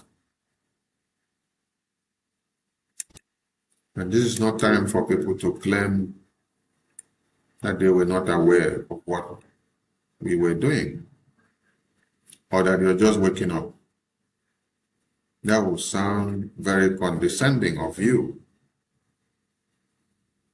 So wake up, Biafrans, and join forces to make it happen. It is our Biafra. It is your Biafra. It is my Biafra. Now let us go down to see the reports of BBC. BBC have exposed Nigerian terrorist government, and they have exposed Britain on the genocidal war. When some of you saw the documentary that was going to come out from BBC, some of you got mad and said, oh, BBC should not tell your stories. But I asked, how many of your stories have you told? If you don't tell your stories, other people will tell your story and they will twist your stories. They could mix and could switch your stories because you're not ready to make a difference. You only come and talk and blah. Learn to tell your stories. So BBC did a very good work here. And I just want everybody to sit back in good faith and listen to the BBC documentary because it's very, very important. You need to learn. Since you did not tell your story yourself, the same BBC that told your story upside down before, this time, God have used the same BBC to tell the story at the right time, the way they should have told it. So listen and watch so that you see what God is doing. We had a dream for Nigeria, but it was destroyed.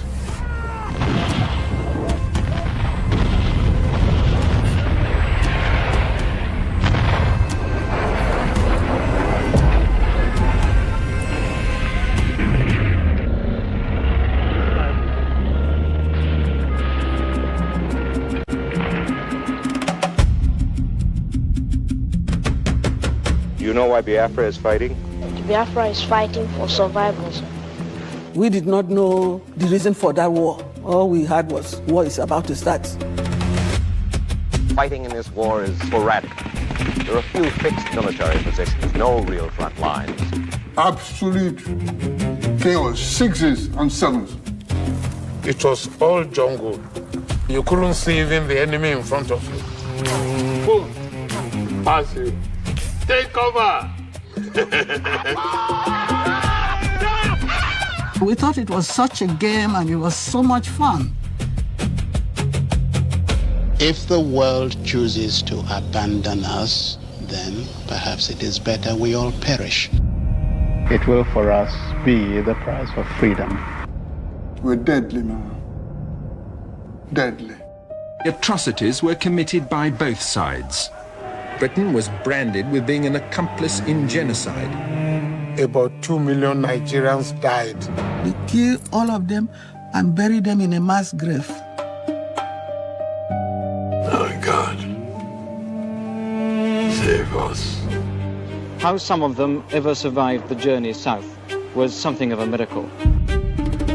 We are the survivors of the Nigeria-Biafra Civil War.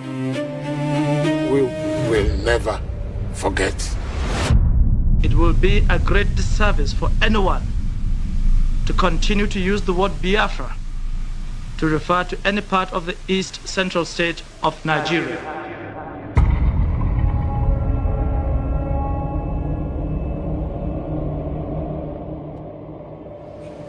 So, Grandpa, can you come from here, just walk past the camera, and then take your seats? Okay.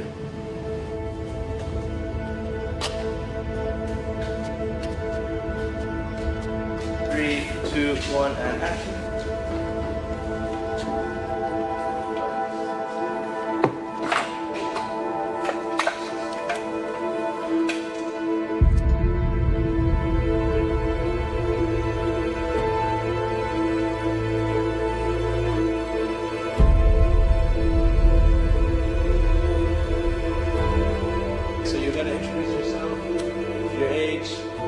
I'm 85 years old.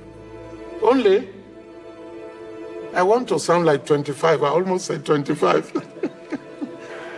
Don't work anymore. I just wake up and go play golf.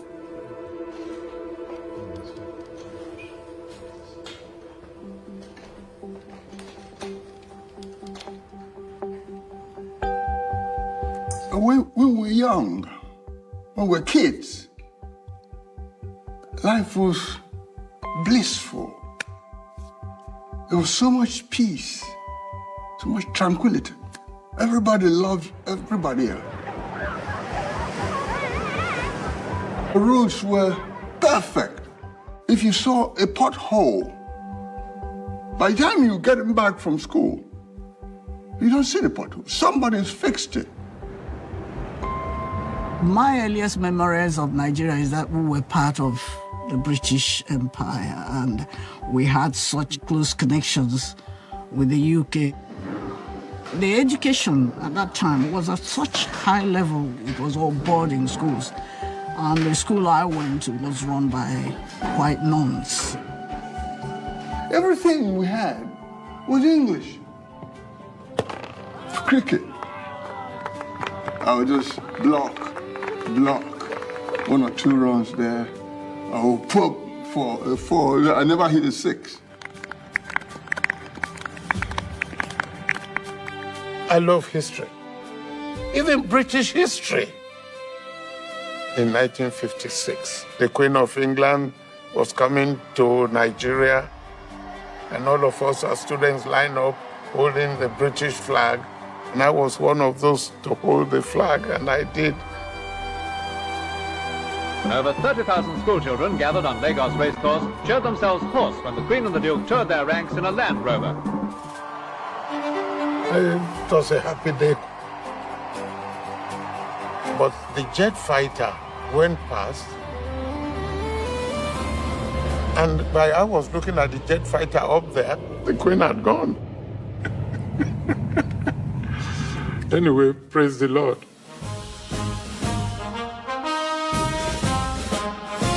Soldiers were marching past with uniforms, and the music was good. I just loved the music. After seeing those men marching by, I decided that that was the type of job I like to do. So I ran out from home and joined the army in 1960. Then after the training, we were going to go to England. It was so cold. And Bangoye, one of my classmates, said, these British people must be very rich. They air condition the air. We learned to be military officers in England. And I was very proud of that. We learned to march, map reading, weapons training. They taught us the basic rudiments of how to win at war. If I was going to be like a British officer, I was ready. Lagos Racecourse is the scene, and it's the afternoon of Nigeria's great day, with thousands awaiting the climax and resolved to relish every minute leading up to it. Her Royal Highness handed over sovereignty to a new nation. The Nigerians themselves emphasize that all has been done in friendship, and that friendship will continue. Nigeria had the potential to be a very great country. There was this cacophony of music. Everybody just spilled out into the street and started wriggling away. So we should be employing the British, whereas before the British employed us.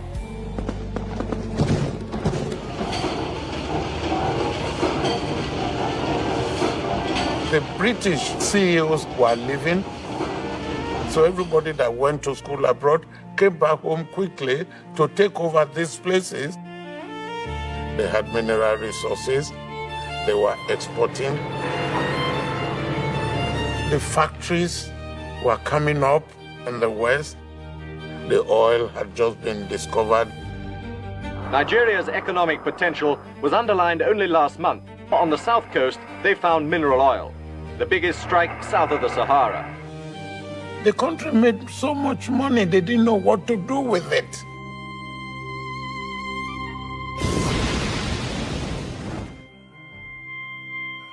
Britain's colonial rulers had left an uneasy coalition of several vast tribal groupings. Most significant were the Muslim houses in the north, the Yorubas in the west, and 14 million Igbos in the eastern region. The Igbos were Christian, they were generally wealthier and better educated than other Nigerians, and they dominated business and the civil service. They also happened to be sitting on Nigeria's vast oil reserves.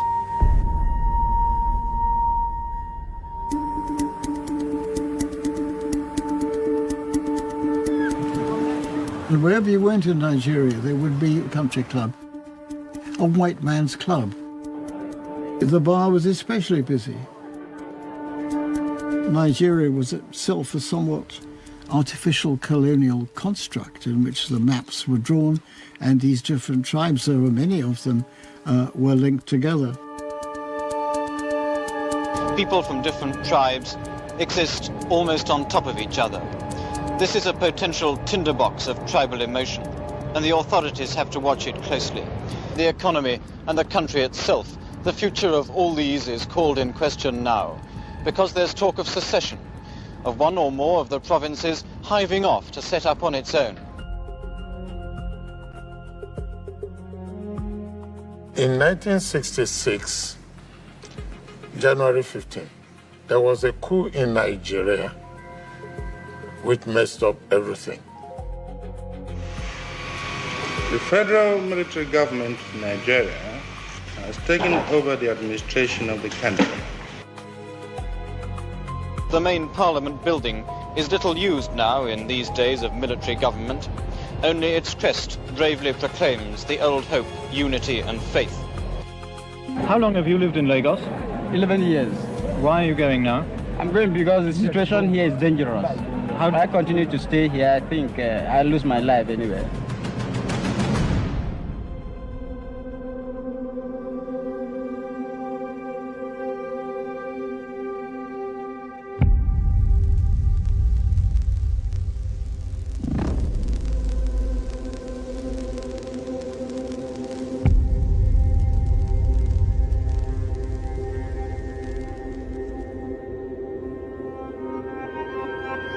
All the leaders, political leaders of the Hausas were killed. The military leaders who were from the north were killed. And that was what started the killings against the Igbos. The bubble of resentment that had been building for years against the Igbos burst in a rage of communal violence. Northern civilians and soldiers rose in a vicious ethnic pogrom. Thousands of Igbos lost their lives. The Igbos call themselves the Jews of Africa, and like the Jews, they fear extermination. Men, women, and children of our kith and kin were taken out of their beds and slaughtered. They were massacred in places of worship, in the streets, in marketplaces, and in vehicles trying to carry them to safety.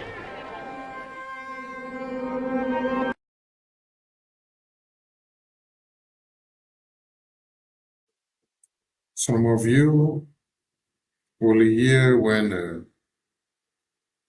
the man said some of the northern leaders were assassinated in the coup. You may not know why.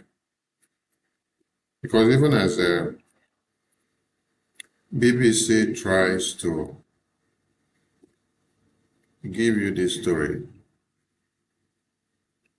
they are unable to give you the story complete by telling you why the January 1566 coup had to come up in the first place. So what BBC is doing is that they are giving you the story from the coup, but they are not telling you why the coup was carried out and why they had to take out all those top leaders. When you hear they say the northern leaders were taken out, there's nothing like the northern leaders. These were the leaders in power with the ruling party as NPC, whose sole objective were only to implement jihad, implement the killing of the people in Yorubas and Middle Belt and Hausa land. Corruption was on the top gear. Election rigging was on the top gear. So when the January 1566 coup came, it came to eradicate all this menace. I want you all now to listen to General Obosi so that you know why, since BBC reportage, they removed why the January 1566 coup came to be. They are only telling you the aftermath of the January 1566 coup. They did not tell you the pre-January 1566 coup. They are telling you the post-January 1566 coup. We want to now tell you or to remind you why that coup came and why they had to target those people that were on top. There was nothing like targeting the Northerners leaders or Lagos leaders or Benin leaders or Yoruba leaders. No, the target was the leaders as at that time that were spearheading the corruption, the rigging, the jihad, the massacre. Listen to General Obosi. 6. I bring to you a message of truth and freedom, for it is only the truth that can set us free from the bondages of war and propaganda, which we confuse as history. My name is Colonel Emmanuel Mwara Nwobosi. I am 80 years old. It is time to be bold. I am too old to lie. I am not afraid to die. It is time to tell you why we had to try. I am the last of the original coup plotters of January 15, 1966 with Major Chukwuma Kaduna Nzogu. I knew Nzogu well. We went to school together. We trained together. We trained at Sandhurst Military Academy, UK. We lived together. Nzogu was our first head of military intelligence and uncovered terrible plans to wreak havoc across the country. We organized a group of progressive military officers to carry out a coup on 15 January 1966 to stop a jihad and bring sanity to Nigeria, steeped in nepotism, corruption, and mass murders. The government of Tafawa Balewa, controlled by the Premier of Northern Nigeria, Ahmadu Bello, were using us in the army to repress the Middle Belt and Western Nigeria. Houses and cars were burnt, Thousands were killed. There were 9 of us that planned the January 15th revolution. Majors Nzogu, Anuforo, Ifajuna, Ademoyega, Chukwuka, Okafo, Onwatuegu, and Obienu, and myself. However, 4 of us started it, Major Ifajuna and Major Ademoyega in the south, and Major Nzogu and myself in the north. We then united as a single revolution. I am the last of the 4 original revolutionaries. None published the complete truth. Only me, Colonel Emmanuel Nwobosi, is alive today to tell the final truth, so that the lies will not triumph forever. They used us to repress the Middle Belt and the Yorubas. When we saw genocide, we began to disobey orders and swore to stop them. For instance, Major Chris Anoforo refused to release mass murderers caught with weapons and was court-martialed. He was replaced by Major Hassan Katsina, a northern Muslim willing to act. I was in Abeokuta, but refused to repress Yorubas. Instead, I opened our barracks as a safe place for them to run to. They told many lies about the January 15 boys to justify their genocide. But it is those of us that planned the revolution that they should have killed, not the 3 million innocent Biafrans that knew nothing. For years, I kept quiet, blaming myself and wondering whether at 27 I was too radical, that my actions led to the death of millions. Today, the same evil in 1966 is being unleashed. As I watch, my sense of guilt has vanished, because we were not the evil. We were trying to stop the evil. That evil is radical Islamism. I have decided to speak out and warn the world of the impending disaster if we do not stop it. Each time radical Muslims plan a jihad in their religious mission to conquer the world, they will fail. But in the attempt, thousands and even millions will die. That happened to us in Biafra. At this point, let me differentiate between peaceful, law-abiding Muslims and radical Muslims who want to kill others, to force their religion on them. The problem is that wherever peaceful Muslims are, there are some radical Muslims amongst them. That is why they began a jihad in 1966. That is why we had to stop it. That is why they killed millions of our people. That is why we declared Biafra. Because we are a peaceful people, and oil and water can never mix. My story is a warning to Nigerians. For years, I was prevented from speaking the truth by exile, prison, harassment, poverty, surveillance, and death threats held over many of the actors like Ojukwu, Zik, Awolowo, Ibiam, and the January 15 boys that survived. But as I watch today, many of the events that led to the revolution are happening again, like Boko Haram, Fulani militia, Niger Delta militants, Shiites, IPOB, and mass murders. Some people think we acted wrongly in carrying out the January 15th revolution, but they may not be fully aware of the realities then. We were trained by the British to be patriotic, to give the ultimate sacrifice for Nigeria, and to stop anyone acting against the nation. Instead of our leaders using us to defend Nigeria, they were using us to suppress the citizens.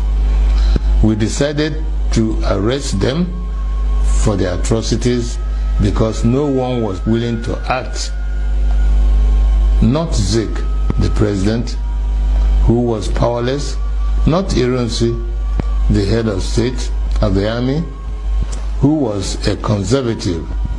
There were many reasons why we had to act.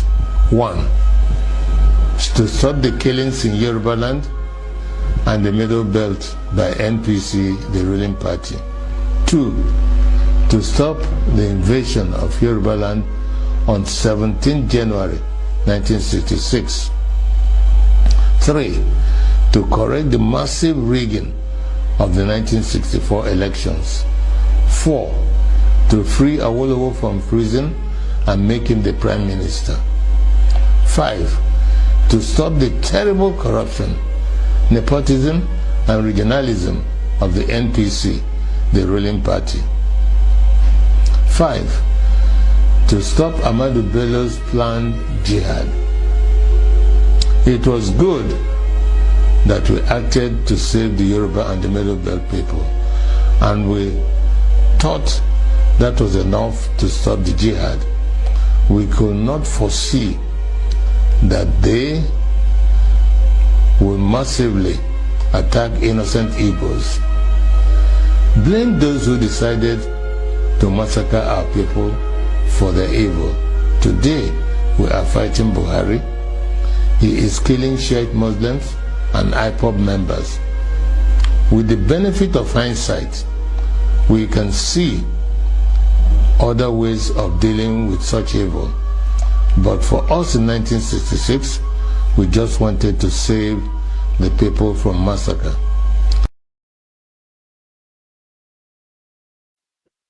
For us in 1966, we just wanted to save the people from massacre. For us in 1966, we just wanted to save the people from massacre. So you can hear from all the reasons that were stated why they carried out the coup, which BBC did not include in their documentary. So that is to infuse it in so that as you are listening, you will be able to get everything the way it should be. Because it is good to always have a complete story. The Igbos were driven back. And not to have a story that is shattered and then keep people in a confused state. Listening to General Lobosi, I call him General, but he introduced himself as Colonel, but I call him General because it's more than that.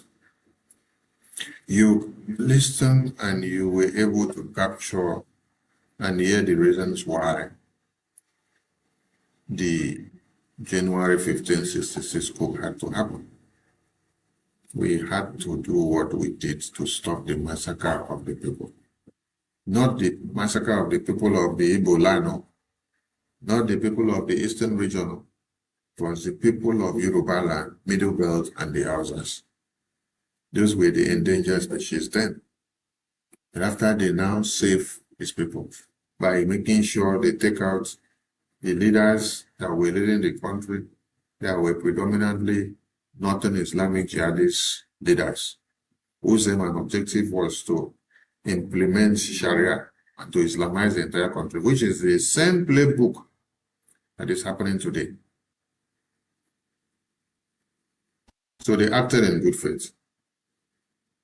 All they wanted to do was to stop the massacre of the people, which is happening today. And we are not taking it easy with Nigeria this time. let's continue with BBC documentary. So now you've been able to infuse why the January 1566 coup came to be, and then why the continuation of this story of BBC. Into their own territory. The country was beginning to fall apart. How some of them ever survived the journey south was something of a miracle. Here, a man who'd been hit on the head with an axe. There, a girl who'd been shot through the eye. People who'd been wounded with gunshot, with staves, with knives, with clubs. Thousands of others died. They were all civilians. So not only because they wanted to kill them, they also wanted to loot their properties and take over their homes. It was like a sledgehammer to kill an ant. My mother was from the north and a Muslim, so I could speak Hausa. My father was from the minority in the Niger Delta, a place called Kwale, so I grew up to be a part of the Igbos and a part of the North Muslim. So I was on both sides. My unit wanted me to eliminate the Igbos. I didn't want to do that. This particular day, I saw a train coming down. As the train stopped, you could hear the screeching of the brakes. And then everybody was crying, shrieking, wailing.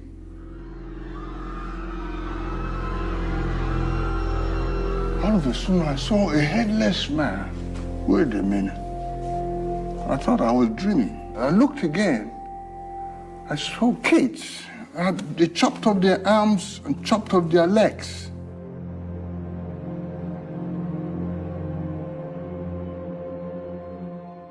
I didn't want to look again. I had had enough. It was like telling me, I've killed your father, killed your mother, killed your brother, sister, and there's nothing you can do. And that day, God spoke to me. There's going to be a war, a gruesome, worrisome war. Something worse than catastrophe. That day, at that point, God transformed me from a weakling to a warrior. What's happening here, in fact, is that Nigeria is beginning to split into some of its constituent parts. Igbos, Yorubas, Hausas, all leaving the areas where they find themselves in some kind of a minority. Lost various friends, my contemporaries, officers. All of them were massacred and killed, women raped. No matter where you come from, all of them were killed. So we must keep on fighting to exist on our own. After at least 18 months of political chaos in the country, there have been massacres, pogroms of people who come from the eastern part of the country, the Igbos.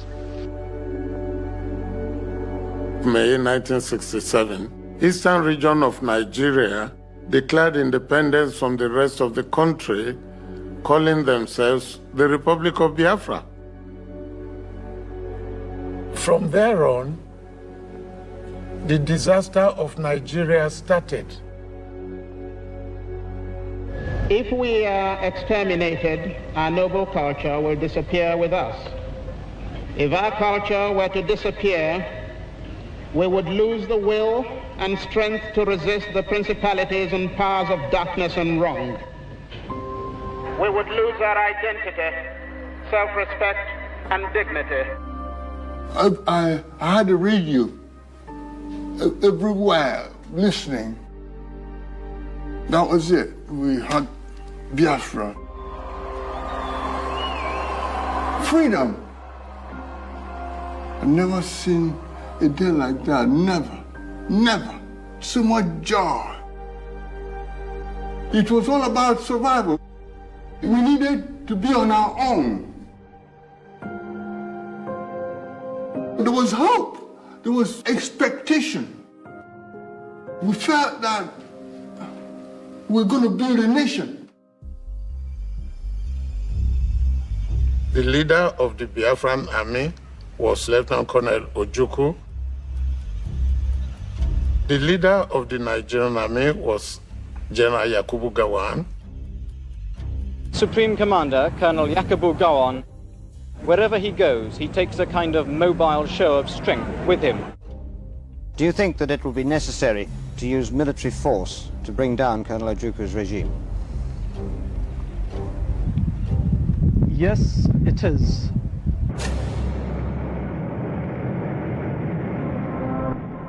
When the war started, I think the whole Nigerian army was less than 10,000. They recruited prisoners, they recruited area boys. You had no job, you want to join the army? Hey, even if you had only one eye, we just recruited everybody. As father of the Nigerian nation, the British felt obliged to support it when one part of it was trying to secede. We started buying American weapons and British weapons. Then we went to Russia. We had SMG, we had grenades, jet fighters. I went on one of the jet fighters. I won't do that again. When we got back to the airport, I couldn't stand on my feet. Nigeria's planes, MiG-17s, were bought for cash from the Russians who want to get a political foothold here. The real prize in Nigeria, the overriding reason the major powers focus on this country's conflict, is Nigerian oil. Already, they are the 12th largest producer in the world. Conceivably, they will eventually become 5th or 6th. When I think about the geopolitics, the whole colonial apparatus, of course, oil played a significant part. We didn't give much coverage to the extent that the federal armed forces were supported by the British. The firepower lay on one side, top of the line armored vehicles, and they had the aircraft. And the spirited, improvised guerrilla fighting was on the other side.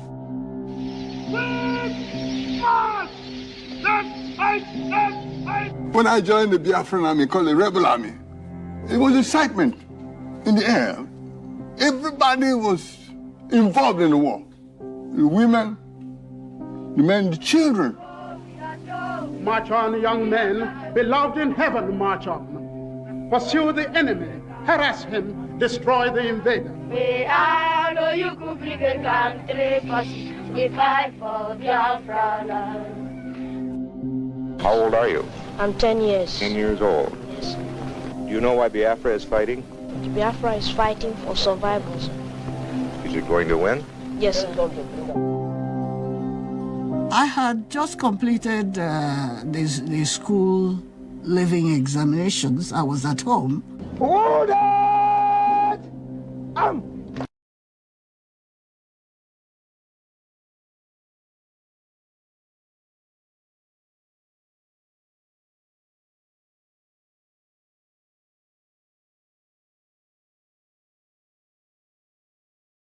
They started running these civil defense groups. It was being held at, golf course.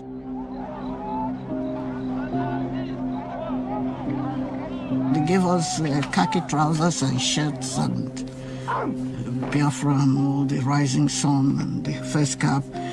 And for guns, they gave us these carved wooden toy guns, you know. Stand still. Bring your hand here, on this shoulder. You had to fight with whatever you had. Your hand, your head, your legs, anything you touched was a weapon. We didn't have much time. 2 weeks training. We are Biafra, fighting for Africa. We are the we shall conquer. We are Biafra.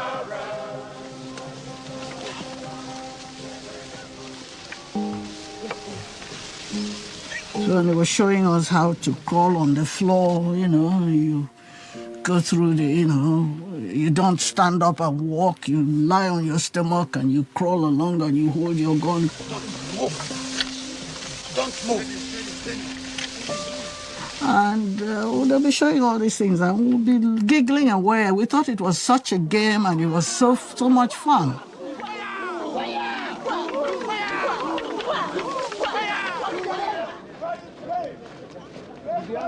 We're going to battle. We're going to war. I had to come out and sing. We're all going on a summer holiday. No more worries for a week or two. For an laughter through a summer holiday to make our dreams come true. For a week or two.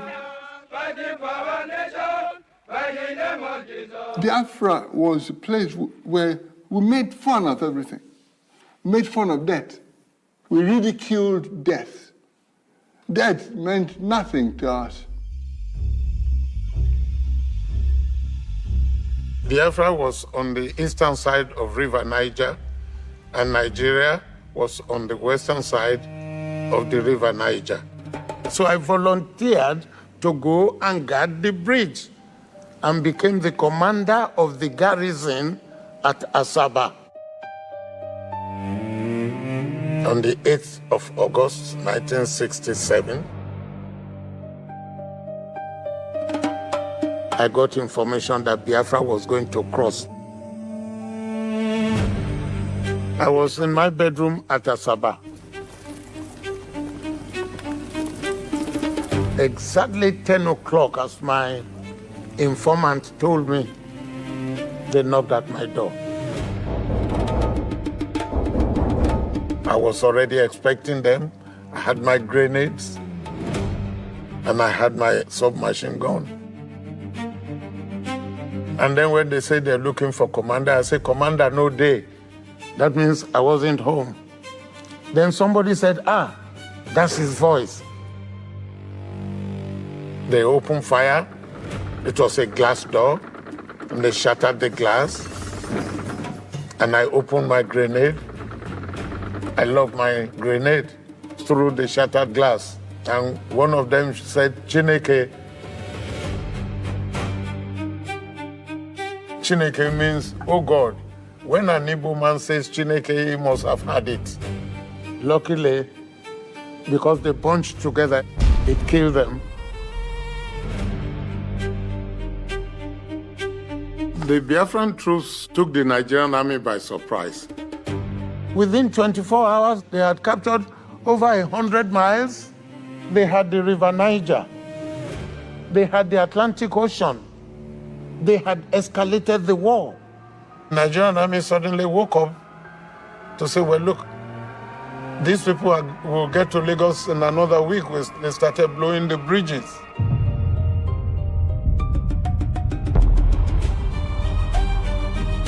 And that enabled the federal troops to get organized for the counterattack.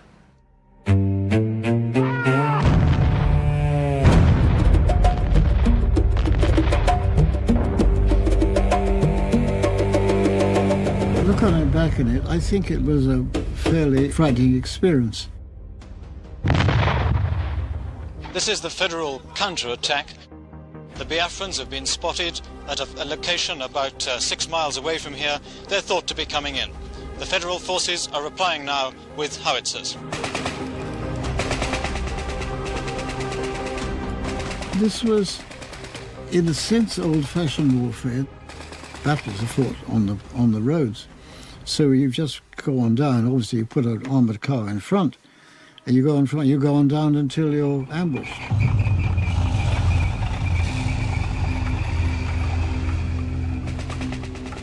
Our people here have for a long time been prepared for this eventuality. But the people on the other side would be surprised as to what they're going to get.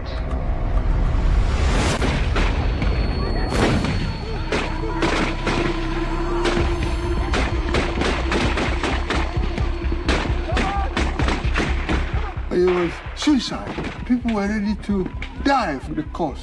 Who believed in it.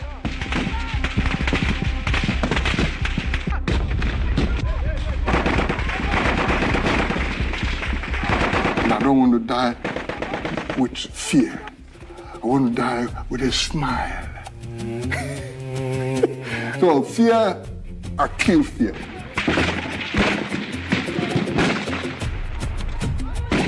Fighting in this war is sporadic.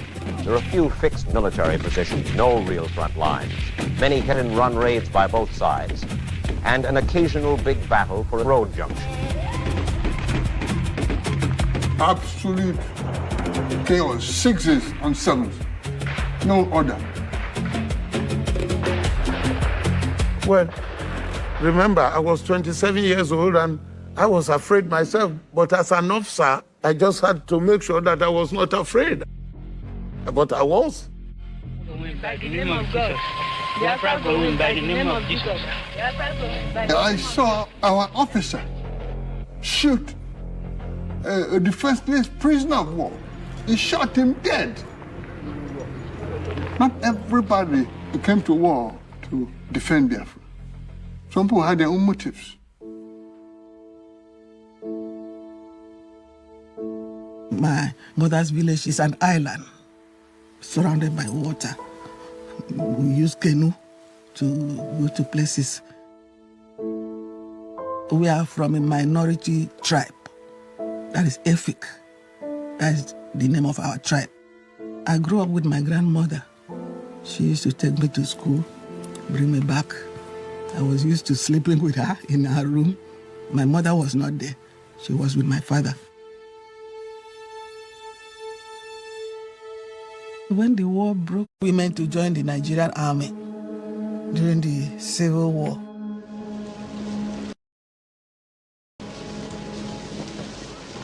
Today I stand before you to proclaim that our heroic youth in the various fronts have turned the tide of this war. Our gallant boys, our men tempered of steel, they have wrested the initiative from the Gawan enemy, and the Nigerian hordes are in trepidation and on the point of rout.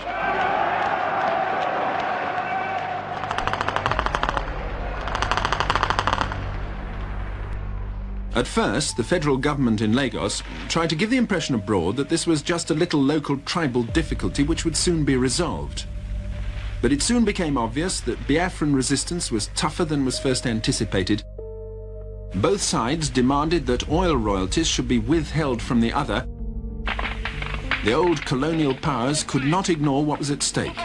The British supplied the federal side with arms and ammunition, and the French supported the Biafrans. We were not going on a picnic, we were fighting. Ojukwu got mercenaries. That meant we went to war believing that they were better, and they were better. This group was the most notorious of the mercenaries on the Biafran side. They included Armand Anarelli, a Frenchman who'd fought against his country in Algeria, Mark Goossens, a beer-drinking Belgian who could speak 3 languages, and Major Williams, the oldest white mercenary in the war, a South African, and a man many believed was mad. Ojukwu said there is no power in Black Africa that could defeat them. That made us to panic. Soldiers were dying. The Biafrans knew our tactics. They knew where we were going to go. And after 6 months, we realized we had to change the plan. General Gowon, do you think this war can go on indefinitely? Well, first of all, I would like to say this, that no war ever goes on indefinitely. Sooner or later, it must come to an end. Biafrans admit it is an oil war, at least in part. They know their country sits above what may be the richest oil reservoir in the world. And it is the oil, plus the ingenuity of the Igbo, that has kept Biafra running. In refineries, backyard stills like this, small, crude, hidden away in the bush, Biafra produces enough fuel to keep the army and the civilian population on necessary wheels. Most of the oil discovered in Nigeria was in Biafra. If we were going to win the war, we needed to capture the city of Port Harcourt and all the oil wells to give Nigeria the economic advantage to prosecute the war. The crisis is costing Shell BP millions of pounds a day. Nigeria is normally supplied from the £10 million refinery just outside Port Harcourt. Now it's having to import from other countries. In 1967, I was made Chief of Staff of the 3 Marine Commando Division of the Nigerian Army. One of the primary goals of the 3 Marine Commando was to secure the Atlantic coast, 1,000 kilometers. So I had to lead my troops through the jungle for 480 kilometers where the Biafrans were not expecting us to come from. We were trying to encircle them. I advanced with 35,000 troops and 5,000 on logistics.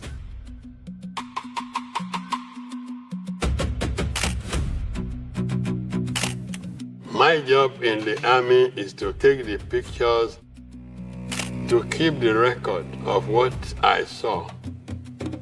Photography is the best method to preserve a permanent record.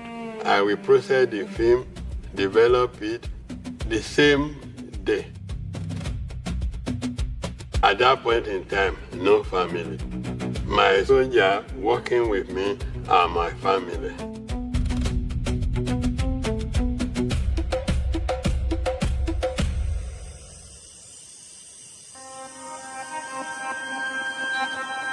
The elements were just the main problem of the mangrove forest. It was all jungle, wet, muddy, and was raining.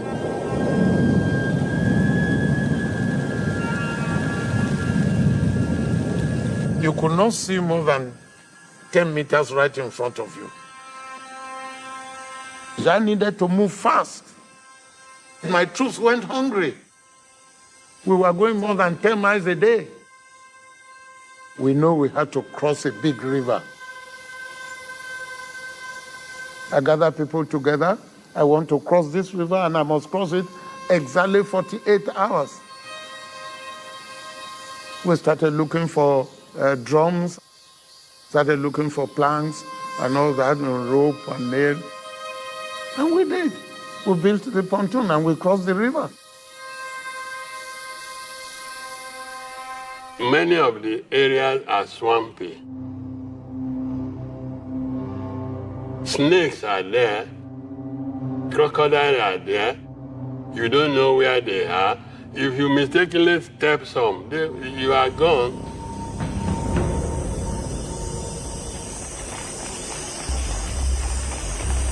My soldiers were traveling light, only your ammunition and your weapon. We hadn't eaten meat for about a year. My soldiers killed an elephant. The natives did not know that there were elephants behind their yard. We caught the elephant. I ate part of it. Very sweet. That is the first and the last time I ate elephant meat. I have not even seen an elephant again till today.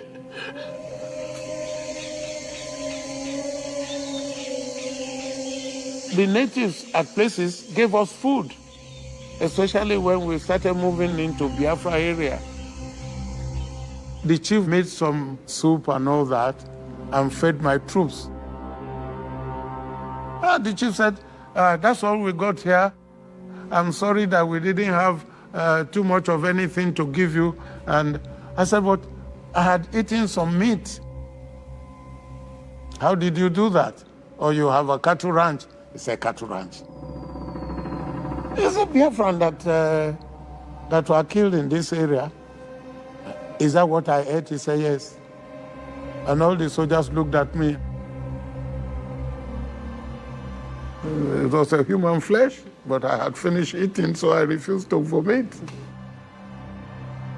My GOC asked me, I had you ate human flesh. I said, yeah, boss, by mistake. How was it? I said, it was tender. They gave me the rump. Then when he started talking, he said, is that all? I said, hey, Ogami, they gave me gizzard. He said, Biafra got gizzard? And all of us laughed.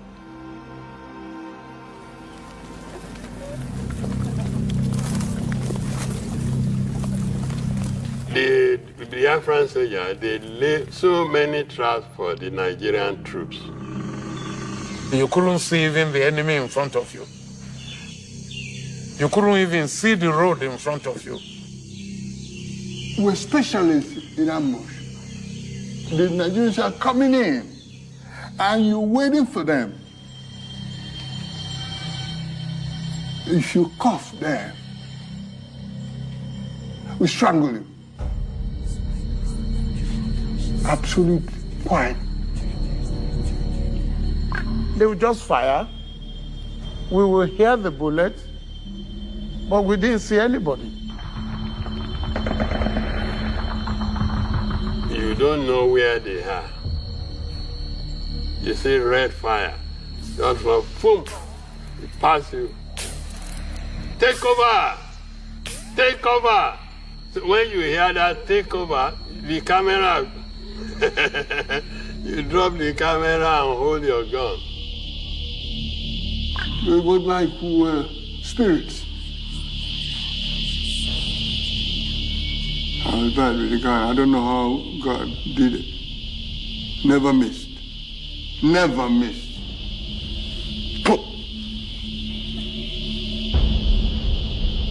They want to kill you. We must conquer this enemy. This enemy of Nigeria must be conquered.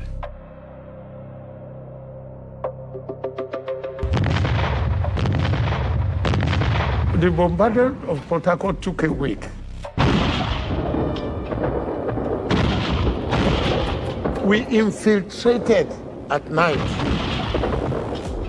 And by morning, they just found that we had captured 13 million tanks of oil. Marine Commando captured all the oil blocks of this country. By the time they sent a counterattack, we were already established. They suddenly realized that Nigerian troops had arrived.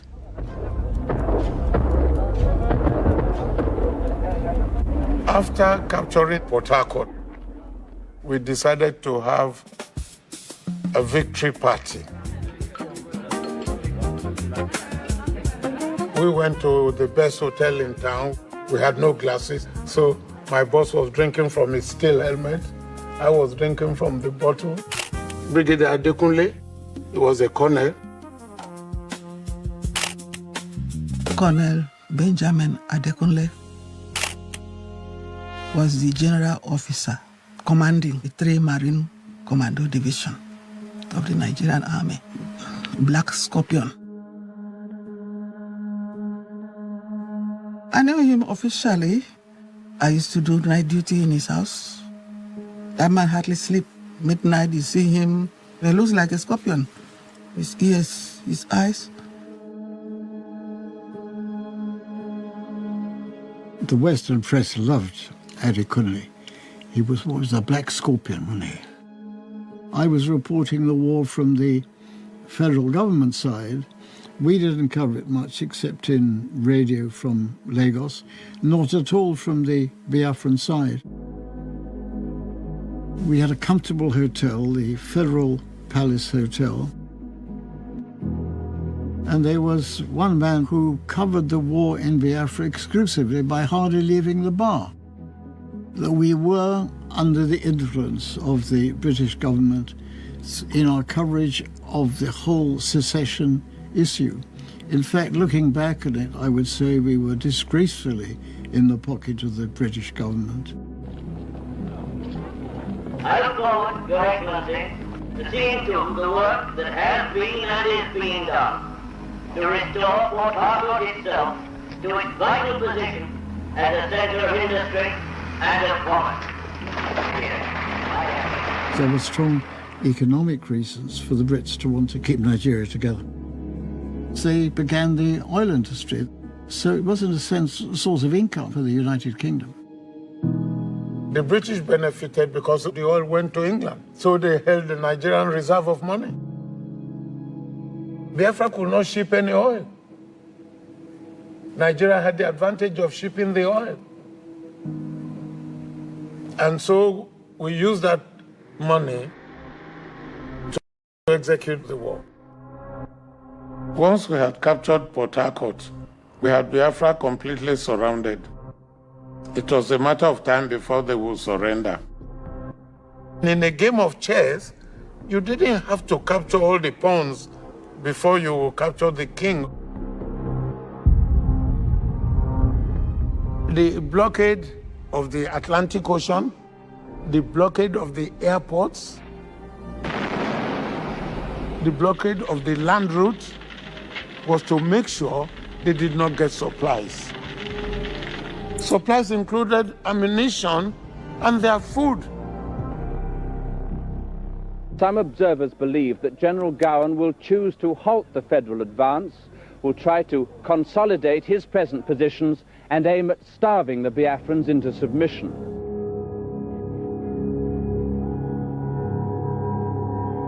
Biafra was heavily blockaded, so we didn't get supplies. Nothing came through. No food, no guns.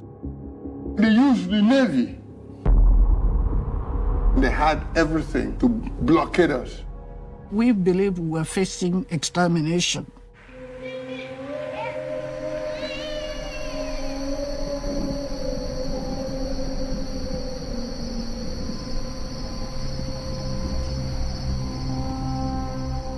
The Air Force pilots were going to Biafra to drop bombs.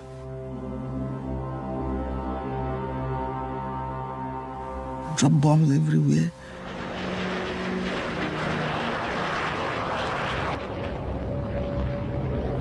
And you see the bomber coming to circle around the headquarters, you know, it has a horrible noise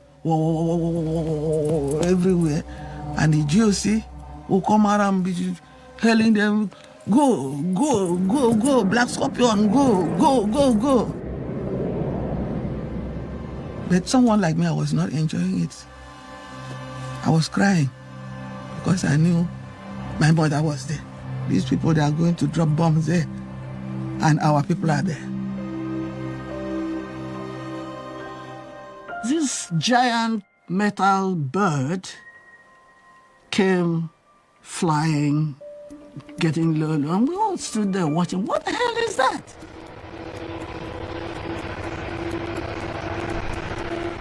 And then there's these soldiers who were showing us what to do, just said, take cover, take cover.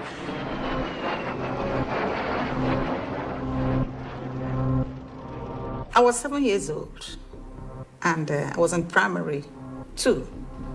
One afternoon we were on recess. The children were everywhere in the field. We saw bombers. They came to the roof level. It just flew over us, went into town, dropped something that looked black, and as soon as it connected with maybe a building or the ground, what we heard was boom.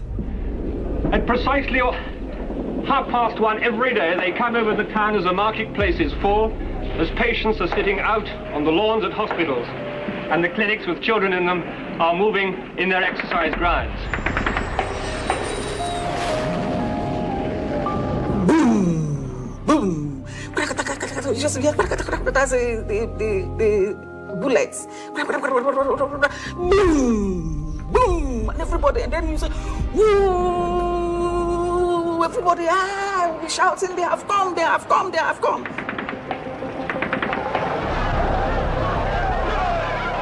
And everybody will run. Here comes the next one. He's flying the other side of the mission church. There's another one at 400 feet, banking low over the town, firing in straight to the Delta. We are in a particularly vulnerable spot here. Very good. Thanking to the left. Thanking to the left. Rising up high over him up here.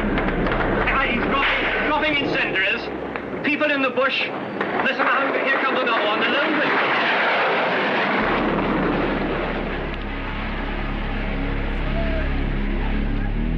Eventually, when it all went quiet, they told us to make our way home. The whole town seems to be up in smoke. And I kept on running. I got home. There was nobody at home. I started looking around because I had two little sisters. One was 3 and the other one was in 6. So I started running. We had a nanny that looked after them. So she had one of them on her back and she was dragging the other one by hand, and they were all shaking like that. People were looking up, and I looked up and I saw a leg, like a leg cut off from here, suspended on the electric wire, it was just hanging from there. And it is then that I went into shock. People literally blown to bits. There was no anti-aircraft gun, so they were just taking the piss. And they looked down and pressed the button, and the bomb was dropping on children, on the hospital, on the market. Well, the planes came over. They were so low you could see the pilots in them, and one of them dropped 2 bombs. They swept right over the hospital, and then swung round and came in from 3 or 4 different directions for several minutes, staffing the hospital. And there was no doubt about it that the hospital was very easily identified and that they had identified it.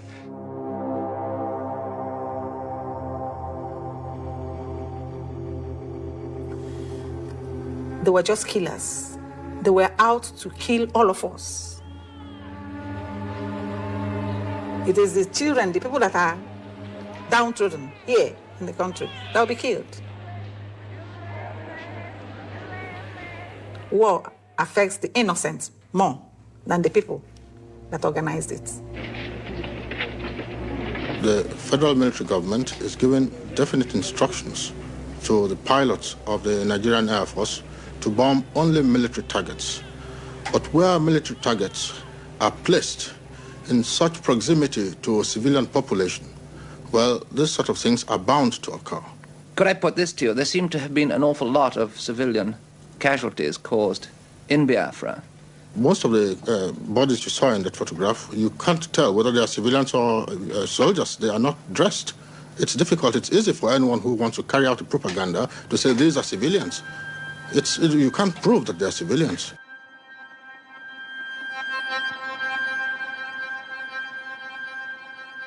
Innocent civilians were being executed. They went and picked them up and brought them to the headquarters. And they came in tattered, short knicker, no shoes, no shirts. They just lined them up there.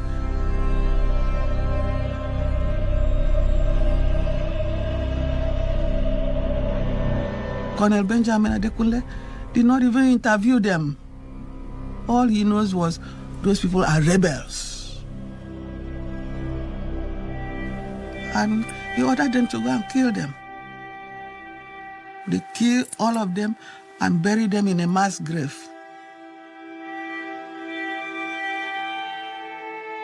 And those people happened to be from Abak, the city where they recruited me. And I knew them. I knew those men. And Benjamin Adekunle just gave instruction, go and kill them. They are rebels. Whereas they were not. They were not. It's a war crime. That is a war crime. Very serious one. These are officers invited by Nigeria to see the conduct of the war. How do you find prisoners are treated by the federal side when they take them? From what we've seen again, we find that the prisoners taken by the federal troops are well treated.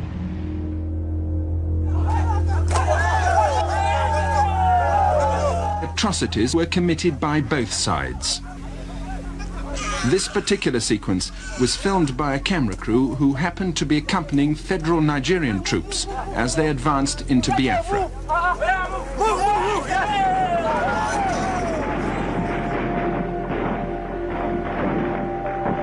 I figured we were losing the war, but I didn't want to admit it.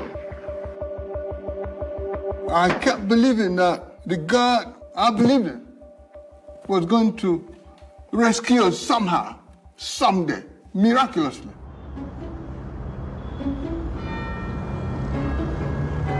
In 1968, I was a second-year undergraduate.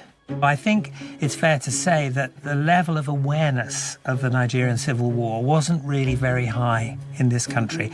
It was only when the images started coming out.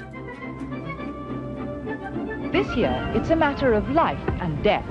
There's been a war going on in West Africa. It's a civil war between the Biafrans and the Nigerians. We're not going to say which side is right or which side is wrong, except that all war is always wrong. I just felt I really wanted to get involved. So I found myself really at hardly any notice, with very, very little preparation, deployed as a relief worker in a war zone. We were all working under the aegis of the International Committee of the Red Cross at the time. They had a massive relief operation that was flying in hundreds of tons of food a night. So you would turn up with your trucks, these sort of sacks of relief food loaded on the back. And the local elders would have organised people, would have got some very sort of crude seats and shelters arranged where people come up one by one to take their ration. As I was a young man straight out of university, I had very sort of ingrained stereotypes about Africa and Africans, about whom I knew nothing, you know?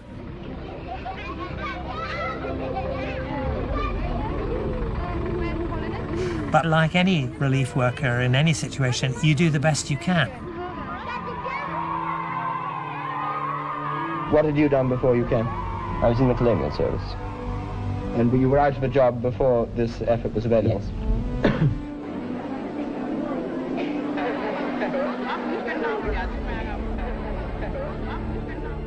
The period that I was there from August 1969 was really quite unsettling, because you could see what food was in the pipeline, and that pipeline was drying up. Half a sack of rice arriving at a Vouvet camp.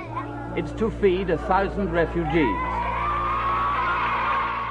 It's the first really nourishing food these refugees have seen for a year, since the blockade of Biafra by General Gowan's federal forces.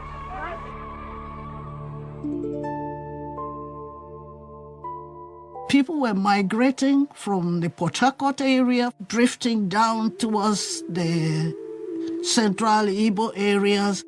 Everybody was bunching together. Biafra started with this area. Then, bit by bit, the Federal Army has fought its way into the lands claimed by Ojukwu, capturing most of the cities.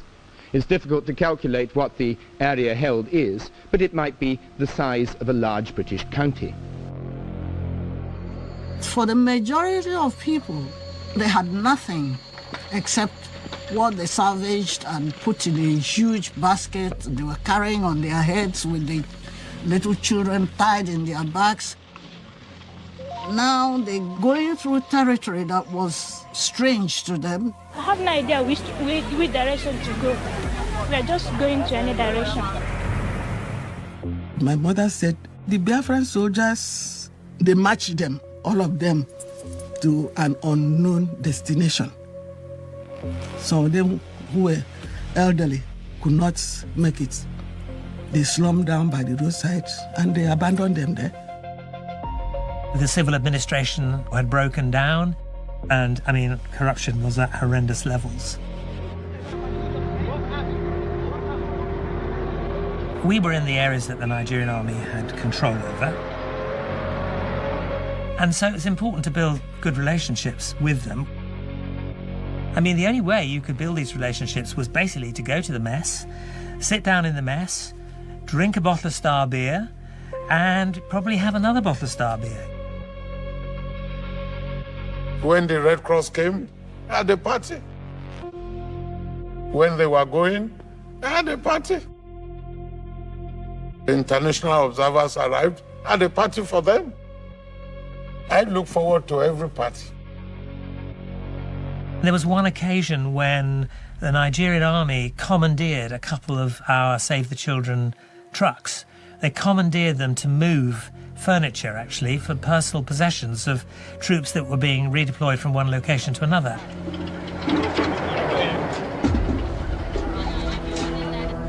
You're trying to survive.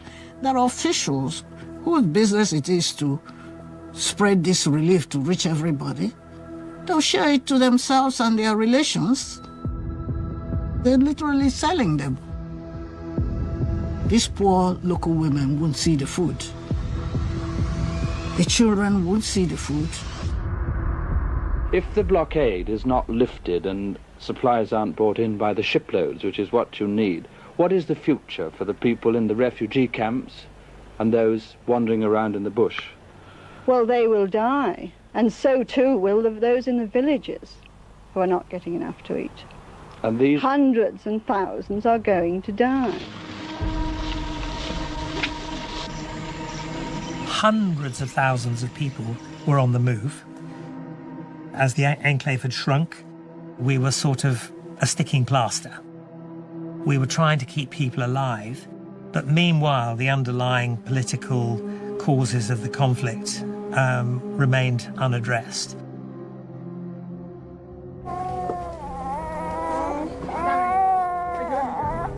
We who are children who are suffering, we want this war to end.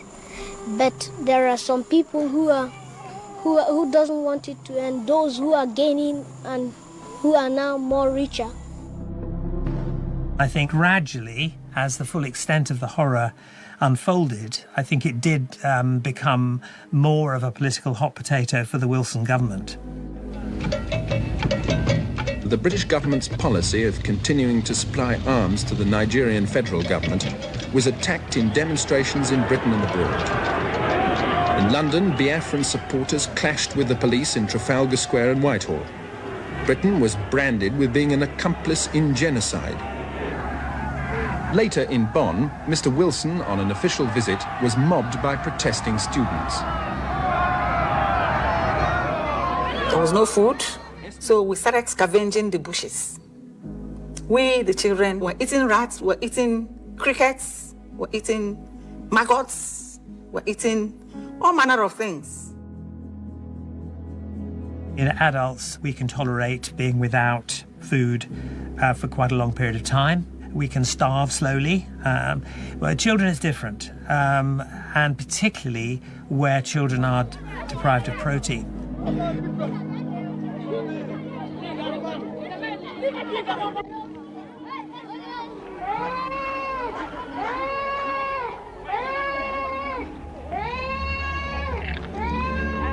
I'll get you some biscuits, eh? You know, go.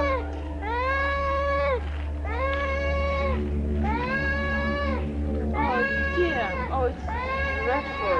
I can't go with Ali biscuits. I'll get it for you. Don't cry anymore. In the army, they knew people were starving. They knew quite all right. My own people were refugees there. Colonel, I wonder if you know how concerned people outside Nigeria really are, including people in Britain, at the dangers of mass starvation. This question of food or no food is just cockeyed. It's just a sort of cover plan. This country is independent and we're going to retain it that way, humanitarian reasons or not. The blockade was a way of winning the war. It was like a siege. They had nowhere to run to. The Marine Commando had defeated Biafrans mentally before they were defeated physically. We were waiting for Biafra to collapse. But we are certainly not going to end the war on account of people being starved. All is fair in war, so we are told, and that is the position. The plight of the civilians is not the number one priority. The number one priority is the unity of the country. It was, well, starvation. This is organized starvation, imposed starvation, and primarily on children.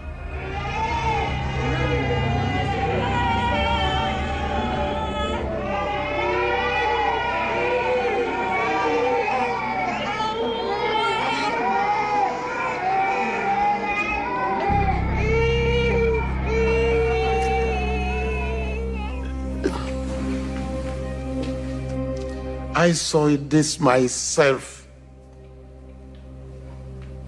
A woman who had not eaten for days.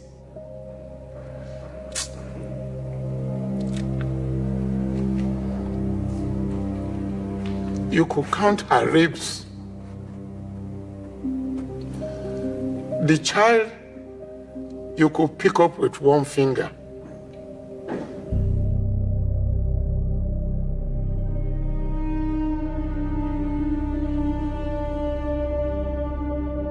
The mother.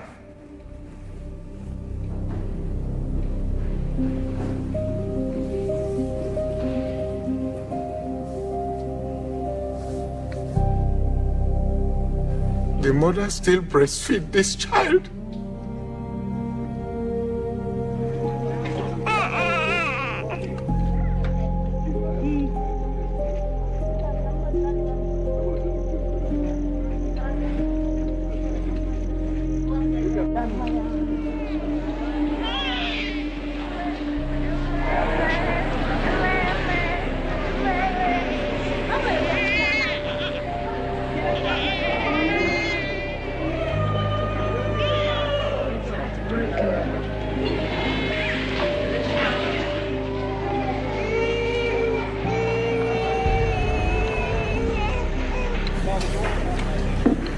Oh God, save us. Save this country.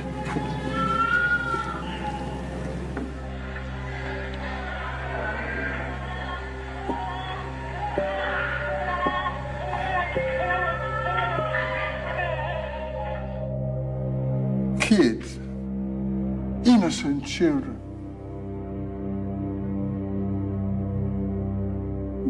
There was no food. They were just starving to death without help from anywhere.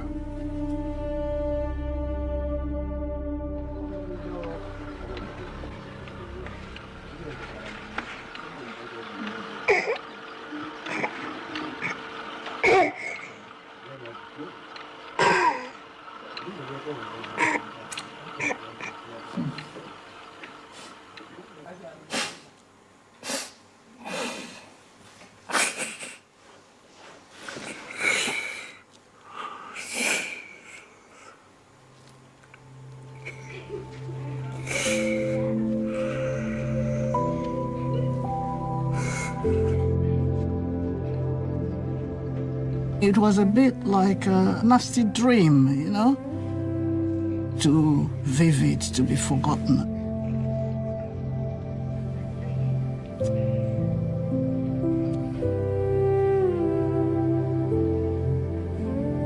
It's too emotional to put in words, so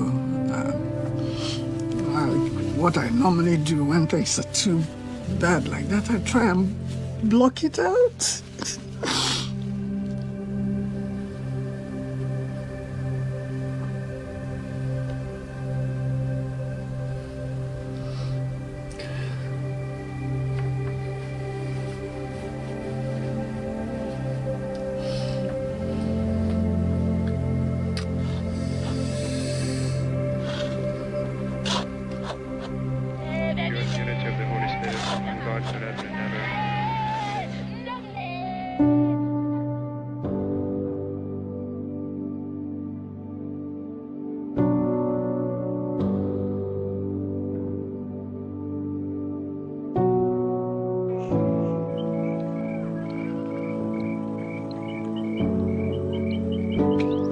when the war ended and I saw human beings like this, children like this,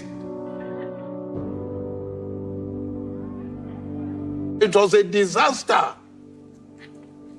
We forgot the people that were suffering. The Igbos have suffered enough in this war.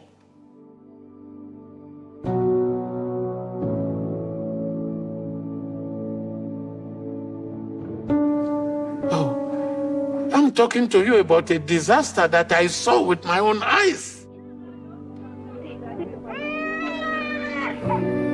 Children crying, children without their parents.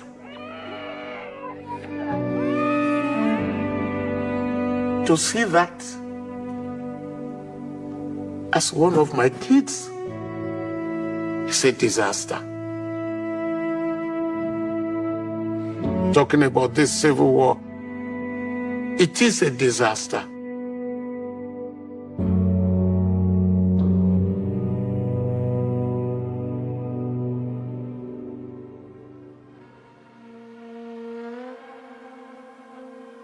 My dear compatriots, we have arrived at one of the greatest moments of the history of our nation. A great moment of victory for national unity and reconciliation. We have arrived at the end of a tragic and painful conflict.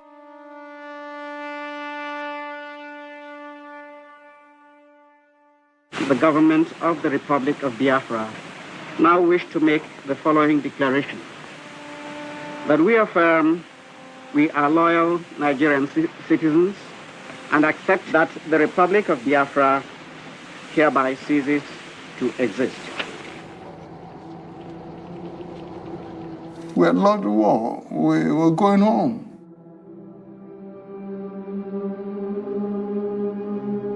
I had to remove my military uniform, no shoes, barefoot, and started trekking home.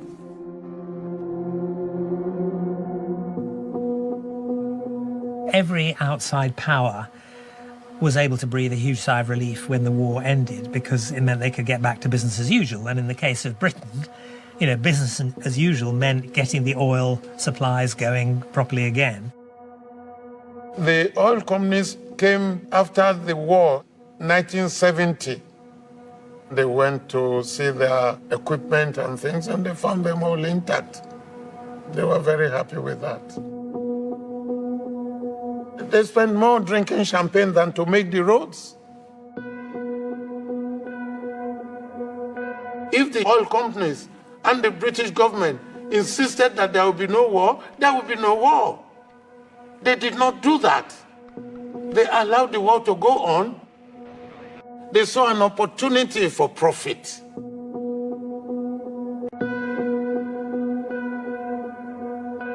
At the time of Nigeria's independence from Great Britain 9 years ago, oil profits netted about $7 million annually to the federal government. This year, in spite of the war, the Nigerian government will collect almost $300 million in revenue. The British produce most of it, a United States company the rest.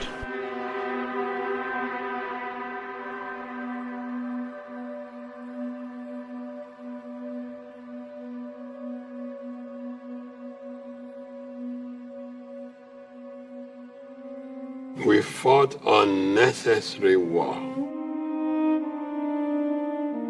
We did not achieve anything meaningful during this war. We've lost innocent souls. The children that will have made Nigeria great, we've lost them.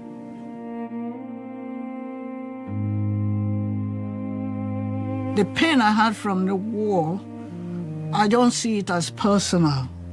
It is something that happened to a lot of people together. I wasn't singled out. Victory is usually celebrated. This was the first time in my life I saw victory that turned to tragedy. We are all Nigerians. I prefer peace to victory or any conflict. We have fought the war. We gained nothing out of it. Those who benefited did not even step out of their house.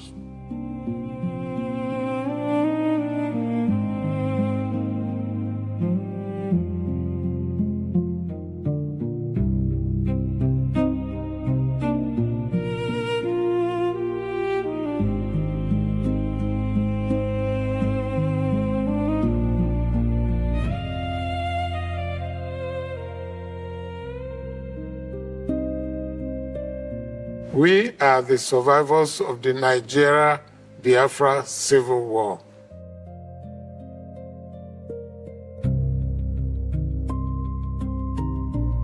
Every week, every month, many are passing on, but we will never forget.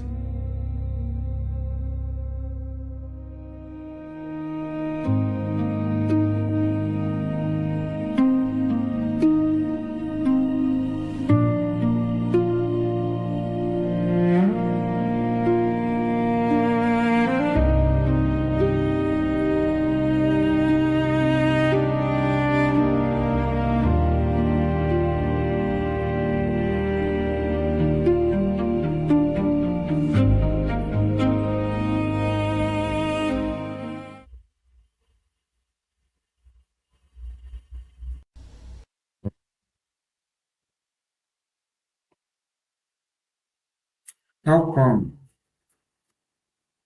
those that fought for Nigeria to see that Biafrans were exterminated, even as some of them were from the Biafran regions, are even regretting of the war that they fought? The last man that spoke said is half Biafran and half Northerner. It was to take care of the garrison. He fought. But when you listen to everything that he's saying, he's regretting of the war. He's regretting of the genocide. The voice call or the line is open to those that wants to call, please. Please make it snappy as you call. You can call in on any of the lines that you have reachable to you on WhatsApp or on Telegram. So I think in 60 years, this is the first time that BBC has not done us a disservice. In 60 years, BBC has for once published stories that goes at least 80% in line with the reality. Even as we don't expect to see 100% from the documentaries, but you're able to see 80%. That's why I had to bring in the reasons why the coup was carried out in January 15, 1966, because their documentary did not include what happened that brought about the coup. But they started the story that a coup started. They started the story that, oh, we were living well, peacefully, everybody were okay. If you walk past and see a pothole on the road, before you return, some other person has fixed the pothole. We're living together and very okay. So that means they try to cut out the hillside of Nigeria that promulgated into the coup of January 1566. And when the storytellers started telling the stories, they told the story from after the January 1566 coup. They did not tell you what happened that brought about the coup. So General Obosi did well by reminding them of this is what happened that brought about the coup, because they had to carry out the coup to stop the Islamic Jihad. Number one, the nepotism, the corruption, the massive rigging of elections.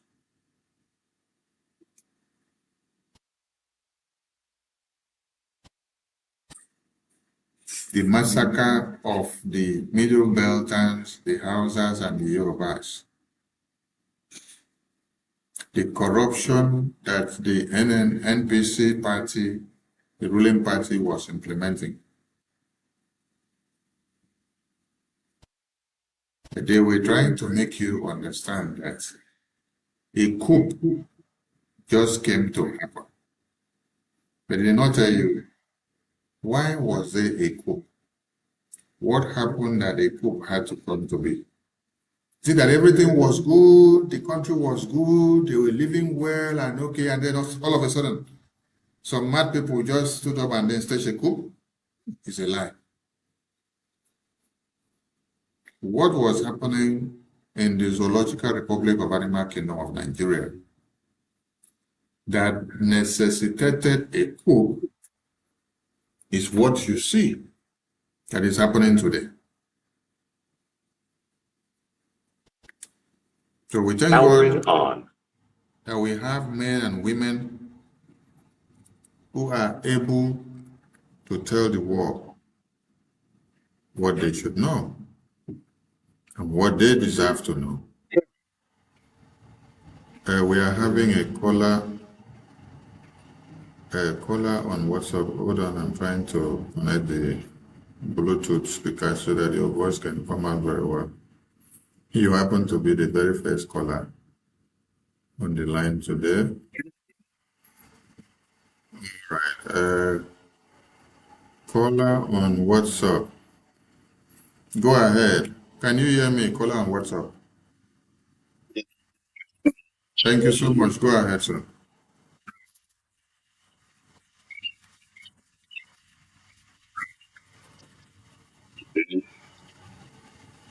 See, sometimes many attempts all the time.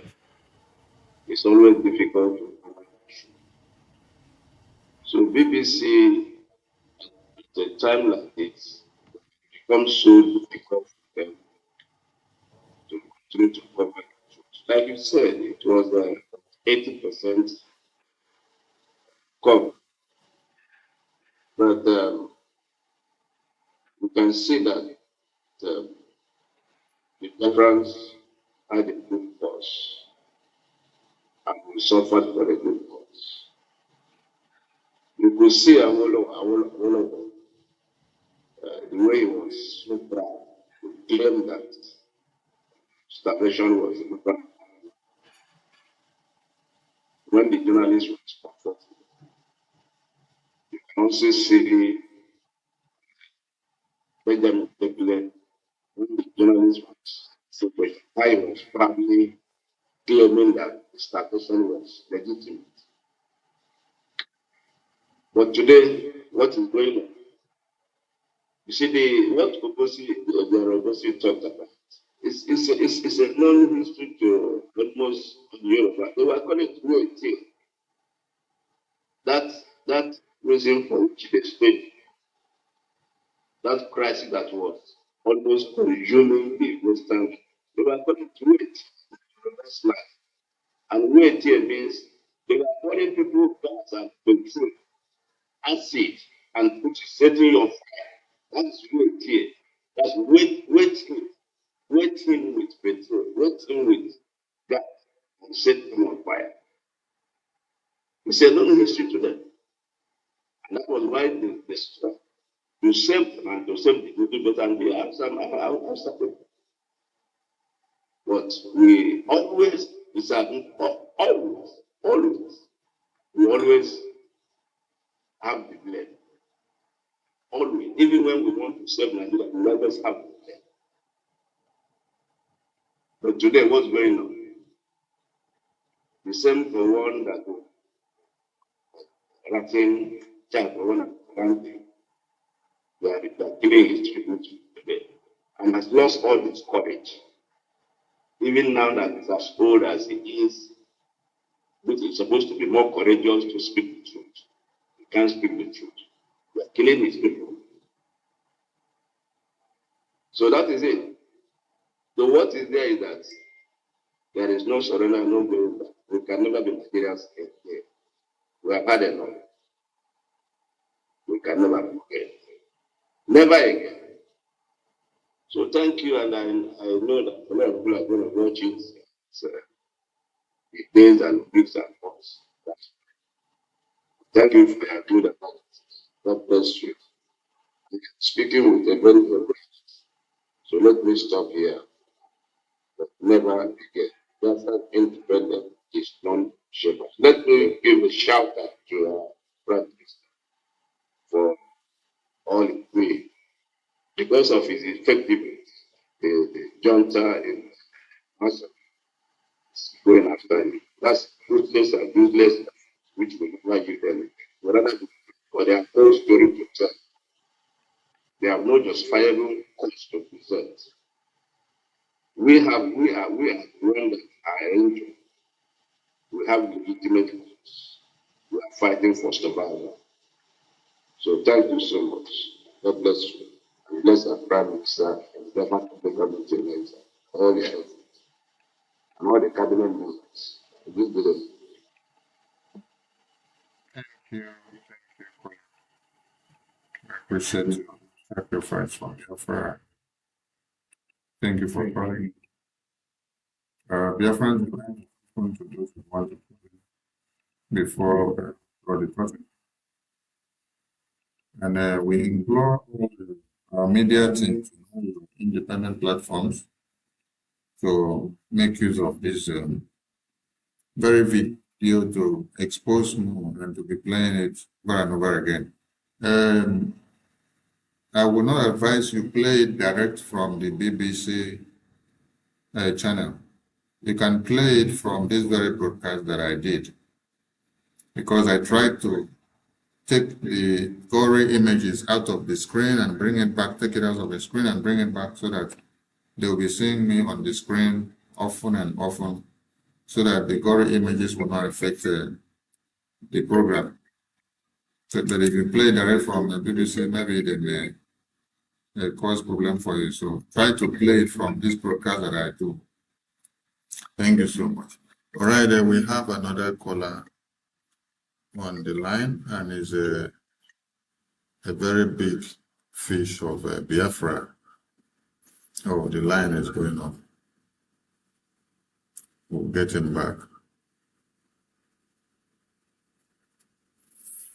So, the line is open to everyone. Call in and tell us what you've seen from BBC's expose of Nigeria and Britain. We've had series of documentaries and publications from BBC since after a genocidal war. But this very one has actually kicked Nigeria on their right leg, not on their left leg, but on their right leg. Because I myself did not expect that this will be the narrative or the context of the BBC documentary at this time. It shocked me. Say that they come expose Nigeria, even as they expose with 80%. It shocked me, Shao. Hey, Biafra is here. We pick the next caller on What's up? Honorable Prime Minister of the Biafran people, you're welcome to Friends of Biafra Television.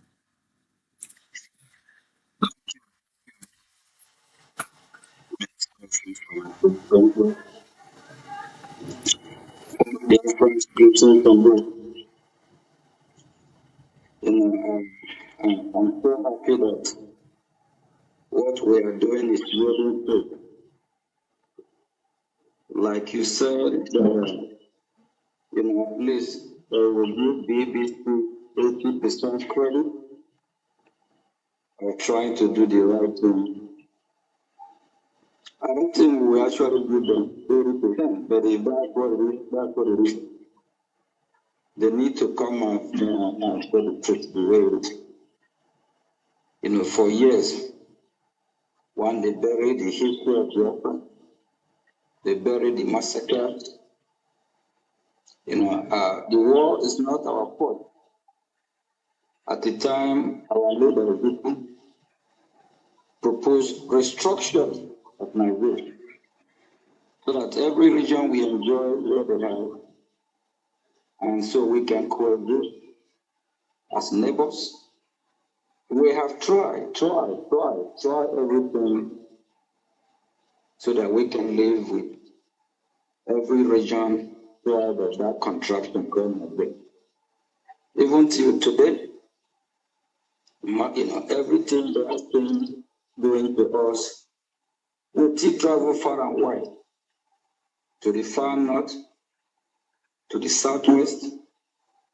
We actually developed the entire Nigeria, while our region is devastated.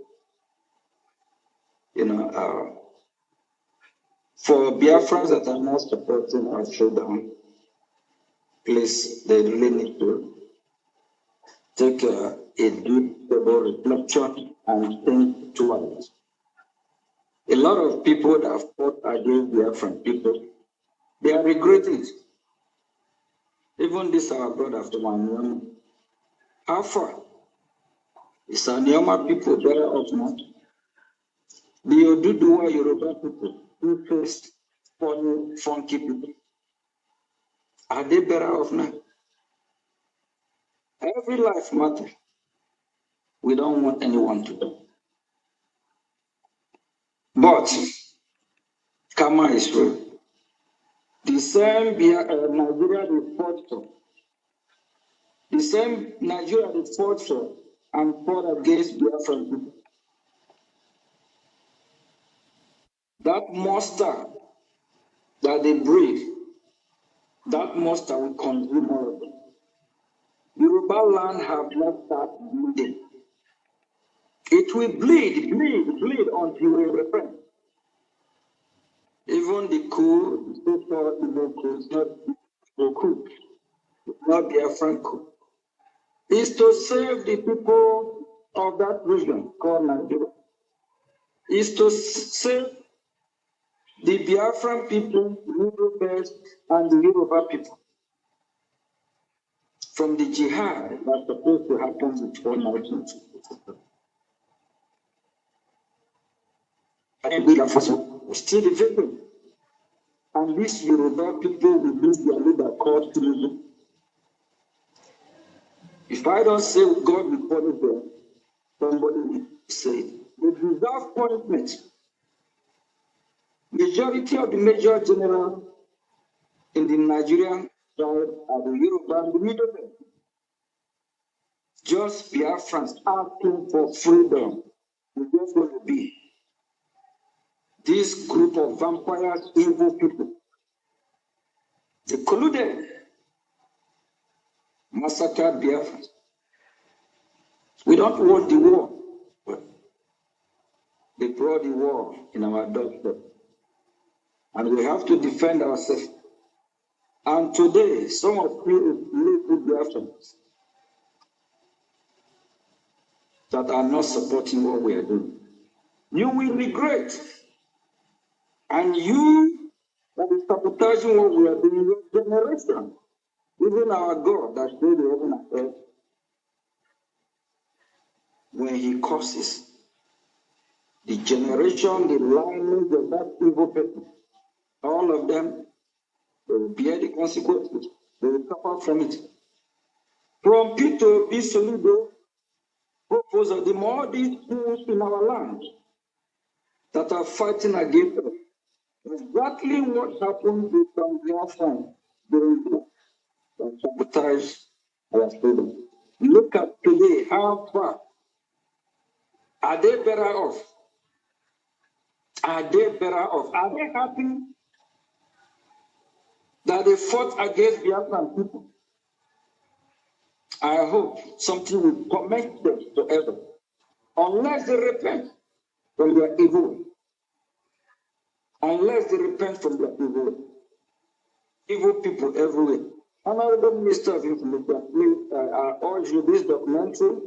We're going to make good use of it for educational purposes and to also expose Nigeria to more this evil forest. I hate that entity called Nigeria with passion. Very evil.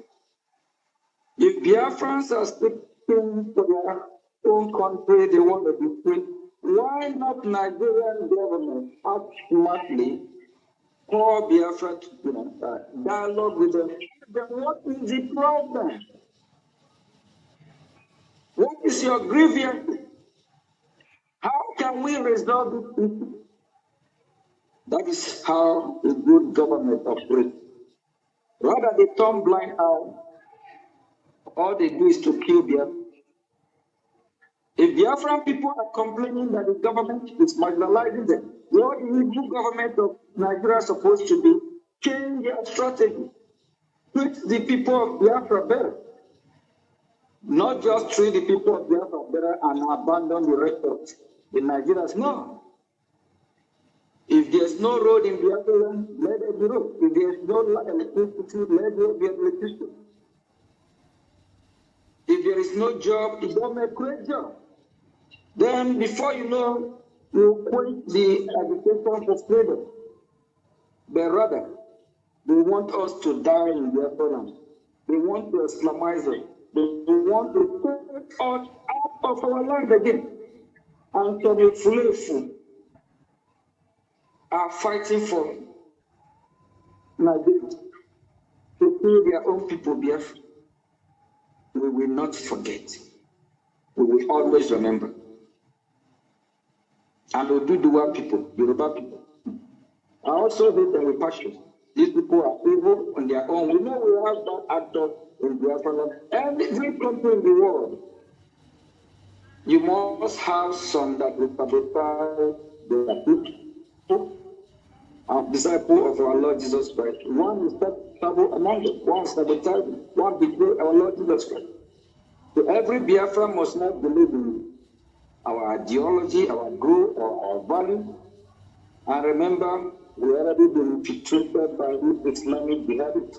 Some of them have children forcefully have a baby mama from Biafra and all that kind of stuff. But at the end of the day, the majority of Biafrans want freedom, over 90%. The majority of Biafrans want to live a good life. We're not going to stay because of the sabotage of one or two and neglect our freedom or stop our freedom. We will hurt all our enemies. We will hold them accountable. Our freedom is here. Our freedom is here. And the BBC, kudos to what they did, we expect more. And why the Nigerian terrorists are coming after me watching BBC? Here is the battleground now. Here is the battlefield. We are here, we are waiting. Yes, if it is here that we will negotiate Biafra, so be it. We will drag them to Washington corridor. Yes. And Biafra will negotiate for we set the place for them and they will follow. We drag them to the pit that they have done for us. Thank you very much, Minister of Information. I really appreciate what you're doing. Thank you. And I hope our people will start waking up, knowing that sabotaging your people is not the answer. Those that sabotaged Biafra during the war, today they are regretting it. Some of them are from Egiamu, some of them are from Yaniama, some of them are from Arbo, some are from Owerri. Today they are regretting it. But some of them, their village has been overrun by these jihadists. Thank you very much, and keep doing the good work. Thank you.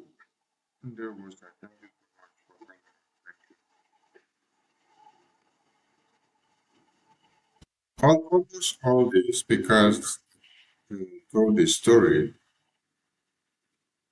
that were the Nigerian side were all Biafrans. The other one that is see the Aribasi and Shaw, that one is from Calabar. That says she was the secretary to Adekunle. Yet she was also regretting. At first, she was looking at to her job. But later she said, I did not find it easy that Adekunle, our boss, was lining up the people of Abak. Abak is in the present Akwa Ibom and Uyo that you hear of. That's where you have Abak. It's inside the heart of Uyo town.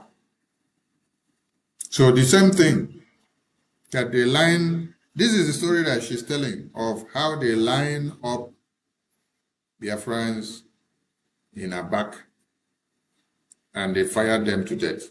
It's the same thing that happened in Onitsha. When we tell you that the way they lined some of us up in Onitsha is the same way they line up in Owerri, it's the same way they line up in Enugu, it's the same way they line up in Calabar, it's the same way they line up in Uyo, it's the same way they line up in Delta, everywhere. About the same way they line everybody up and then they fire them to death. They are all regretting because I was like pondering. You fought on the Nigerian side, even the other one that said he was a photographer. And that does not stop you from carrying your rifle because self-defense is number one thing in the military formations. Even as you're serving as a mere logistic career or a mail runner, you must also be well trained and well equipped with your military hardware so that you can defend yourself. So when you carry the camera, when you hear take over, you keep the camera down and carry your own weapon to defend yourself. I was surprised that even the other one that was the secretary, and all of them, they are all at the end of the day, in 2026, telling you that they regretted, they did not like what Adekunle was doing, how they line up their own brothers and sisters from Abak in Uyo, and then they fired them to death. But you see what happens during the war. During that very dispensation, they could not speak up. They could not say this thing to their superiors because they are subordinates. So you obey the last command. If you say anything contrary to your superior, you will be eliminated and also fired the way they are firing the captives that they found in the war. It is shocking that she was saying she herself wasn't finding it funny. The way our brothers and sisters in Abak were lined up and slaughtered. It's surprising. Yes. Surprising to see that they are all regretting of what happened. And like PM said, this should be a lesson to every Biafran who think that sabotaging Biafra now will serve them well. And when you listen to the story, it also painted out Azikiwe as another weakling again. When General Lugosi was talking about Azikiwe not being able to stop the jihad, it also showed how weak he was because he was incapacitated in his office when the government was being ruled by the caliphate, the Northern Caliphate. So there was a president called the President of Nigeria, while you now had the Northern Premier, and now you now had the leader of the North. So there is this figurehead they put there as a ceremonial president. But yet there are people that are ruling the country as a caliphate. So the president could not influence any decision making, could not take strategic moves to stop the jihad.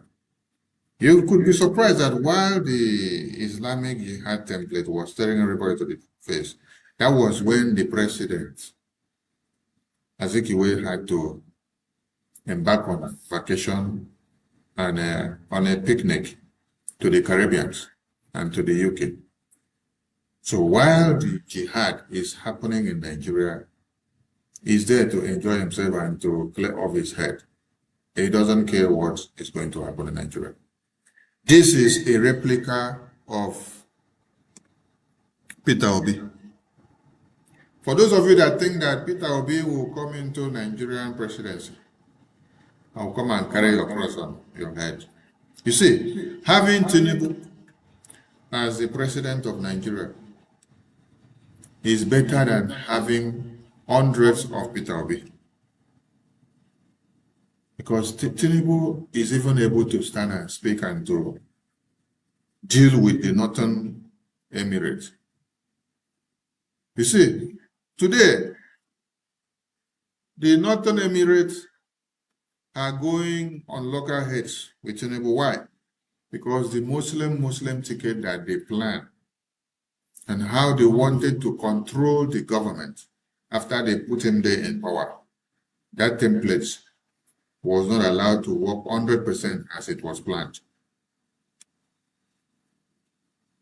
Tinubu got into power, started implementing policies that brought in his Yoruba brothers into the caliphate seat, instead of allowing the Northern Caliphate to now be the ones to occupy those positions, so that the plan will go as they had the template. The Tinubu played them uppercut. As Tinubu played them uppercut, there is problem, there is disagreement. El-Rufai, that worked so hard for APC to rule Nigeria, started now coming to disclose some things that they were not supposed to disclose. To the point of view, hearing, we made him the president. We canvassed the North and made the North to win the elections. The next one you had was that the Nigerian government, the federal government, they are paying the terrorists. You did not hear they are paying the terrorists from just a broadcaster or any person that is insignificant in the government. You heard it from a senior statesman, a Northern Caliphate like El-Rufai. Before you see some of those secrets trying to come out, it means the agreement that we signed before has been breached, and they are looking for a way to scatter the table.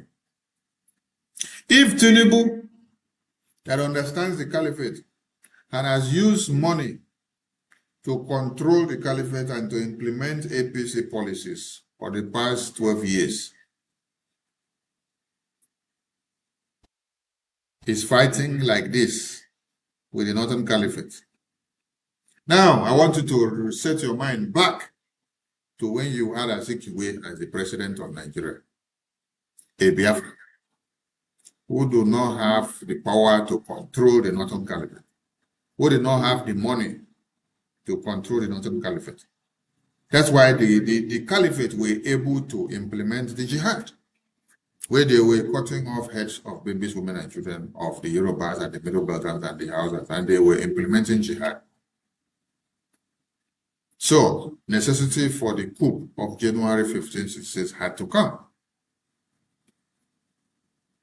So, compare President Tinubu now to President Azikiwe, who became useless. Having Tinubu there is better than having Peter Obi, because Peter Obi is going to be like another Azikiwe. And this another Azikiwe, his hands will be tied. It's not about speaking grammar. It's not about quoting statistics of how much Nigeria is losing in economy and how much Nigeria will make in the next 8 years. It's not about statistics of quoting how Nigeria is falling on the global index economically. No. It's not about quoting statistics of how much money the central bank is making daily from oil and gas. As Peter will be coming to quote figures for you. No. It's not about speaking English. It's about understanding the strategy of dealing with the caliphate. If Tinubu did not understand the caliphate very well, use his money before to work on their brains, Tinubu wouldn't have lasted to this very day. They would have taken him out the way they took out Yaradua. Yes. Because Yaradua came to destroy the Islamic Jihad plan. And they saw that, oh, no, this one will not allow us to breathe. We have to take him out. He wants to be a good Muslim. We don't want a good Muslim here now. We want a radical. Tinubu now told them, yes, we are going to play that radical Muslim. Islamic Jihad. That is why they use him to execute the NSAS massacre of Lekki Toll Gate. So that was a license to put him there. But as he entered now, he turned tiger.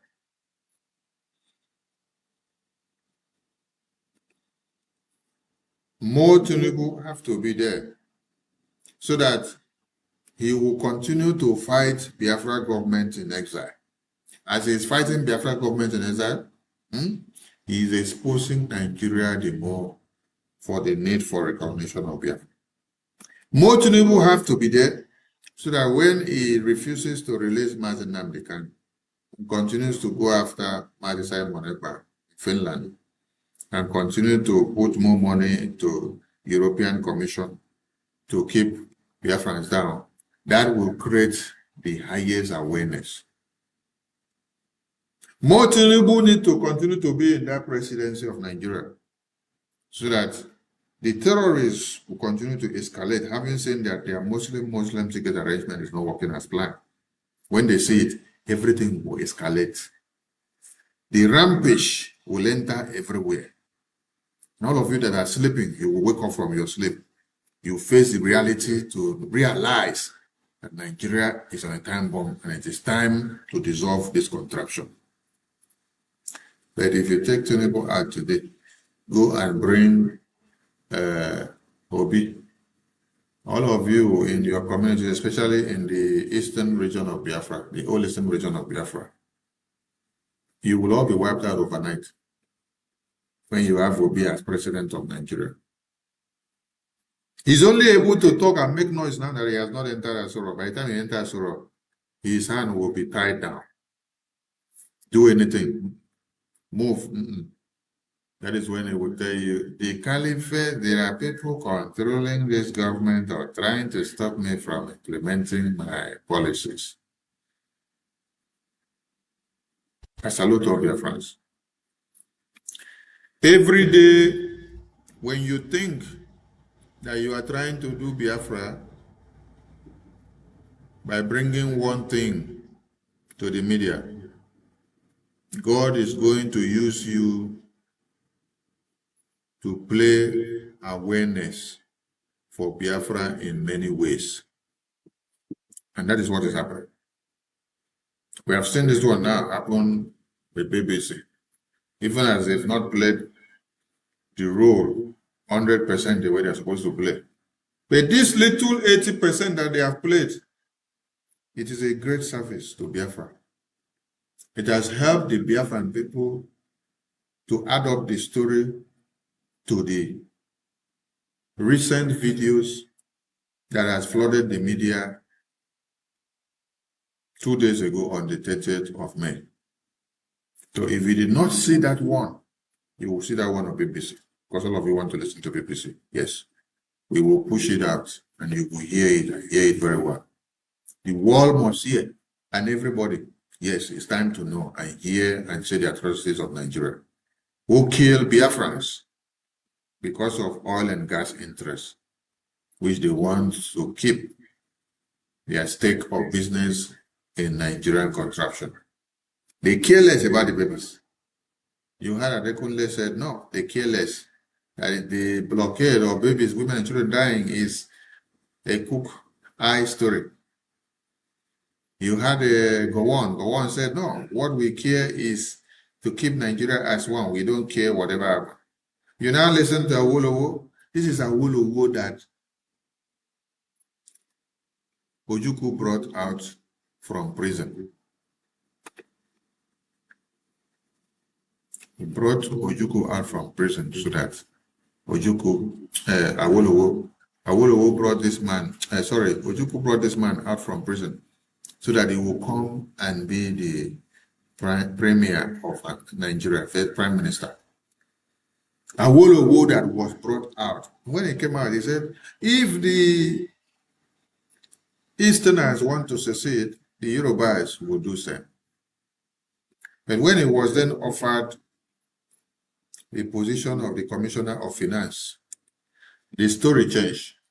It now became, to your stomach, what they decide. He decided for his stomach infrastructure and for his personal pocket. So this is the same person that then opened his mouth and said, when the journalist asked him, don't you think that implementing the blockade is disastrous, considering babies, women, and children that are dying of starvation? He doesn't care. He said, what matters most is that the unity of Nigeria will remain. And we don't want any negotiation about it. That is Awolowo. Could anybody ever thought that Awolowo would say that? Awolowo.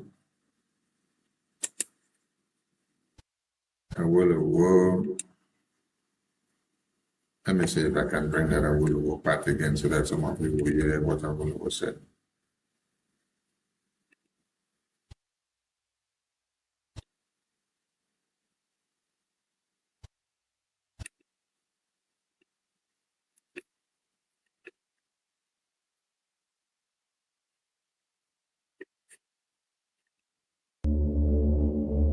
The Marine Commando had defeated Biafrans mentally before they were defeated physically.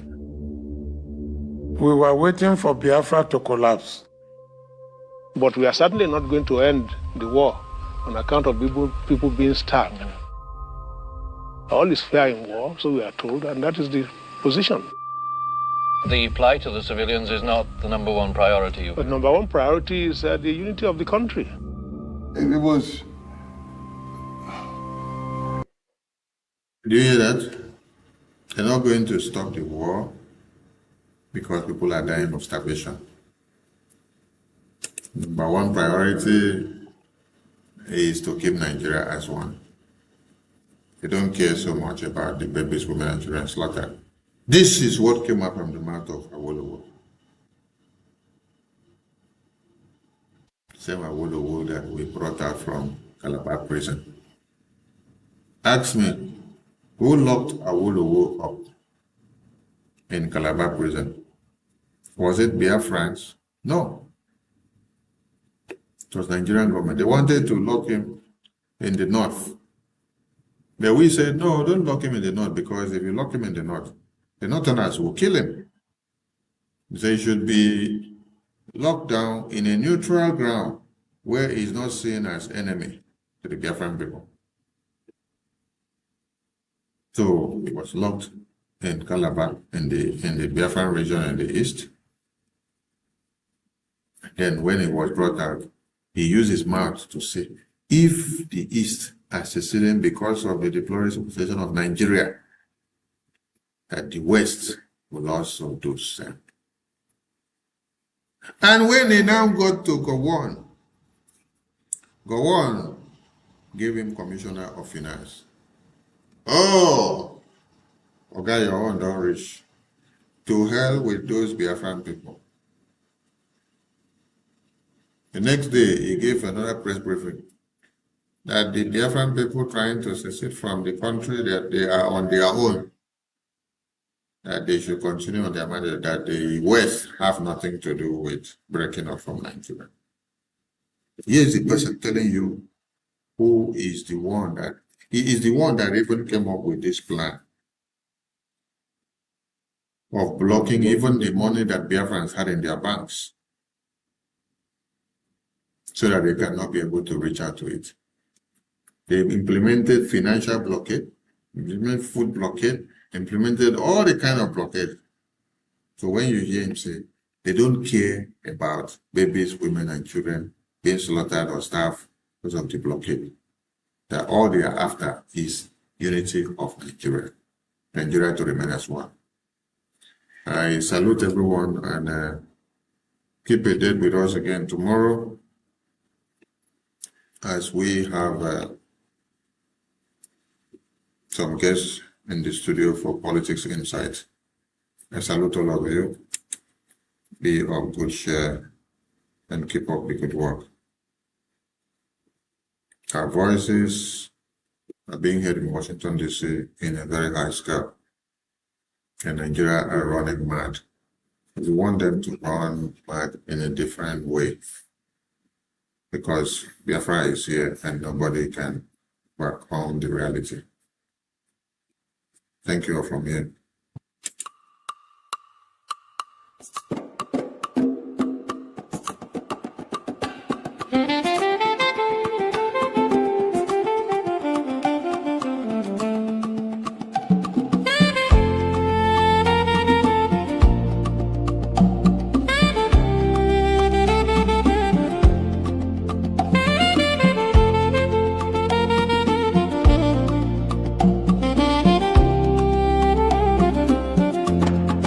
In the rising sun of a new dawn, a nation stood tall on her own ground. May 30, 1960.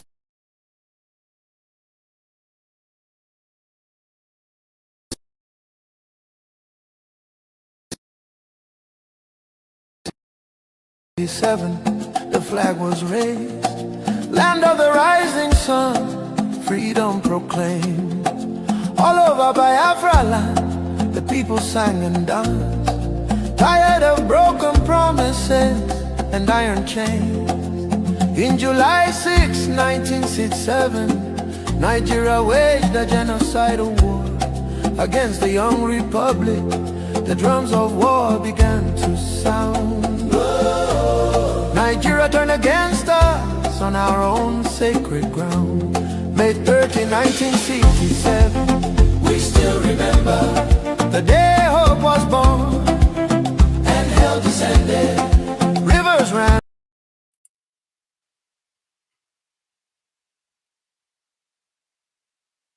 It's good to have you once again on Voice of Biafra Television.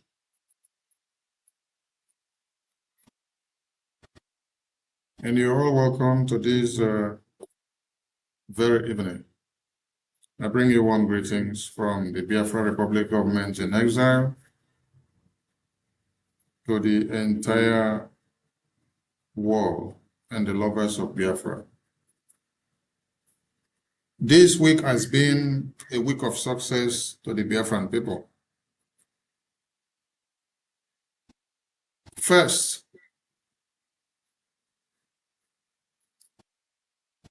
Congressman James, a key and a leading figure in U.S. Congress, who have had series of diplomatic engagements with the Biafran people, represented by the Brgie Prime Minister, submitted something very remarkable in the U.S. Congress, demanding a voice for Biafra, demanding the freedom of the Biafran people, depicting the freedom of Mazi Nnamdi Kanu, citing the repression against Biafran people by Nigerian terrorist government.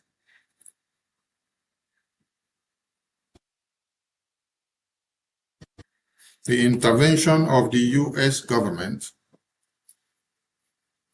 on Biafran prisoners is well appreciated by the Biafran Republic Government in Exile through the office of the Prime Minister. This week has been very useful and very remarkable in the history of Biafran people. And we count it as a gift to the Biafran Heroes Memorial ceremony that we just conducted on the 30th of May.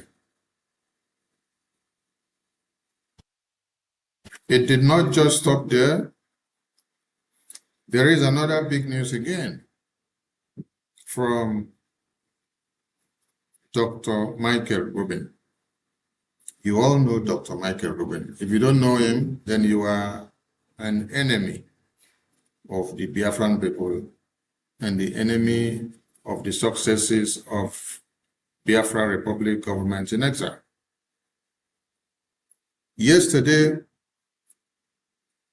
being the 3rd of June, Dr. Michael Rubin appeared in the U.S. Congress to testify in Congress, and Biafra was part of his testimony, calling on the American government to recognize the genocide that Nigeria has committed long before now, and the repetition that is exponentially here,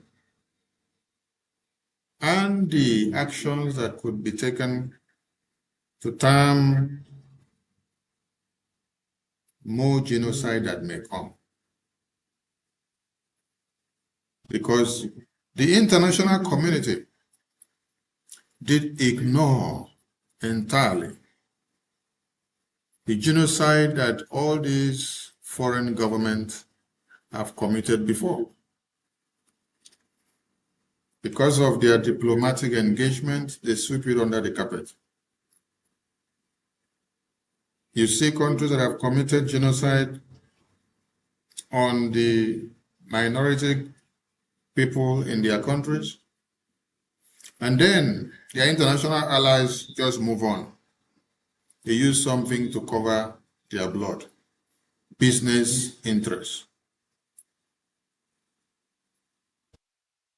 Honorable Dr. Michael Rubin, yesterday in U.S. congressional hearing, testified and called on the American government to the reasons why they have to recognize the Biafran genocide, the Biafran quest of independence, the Biafran resurgence today, and why they must not ignore, because there is a very big danger that is coming ahead. So this week has been a very great week.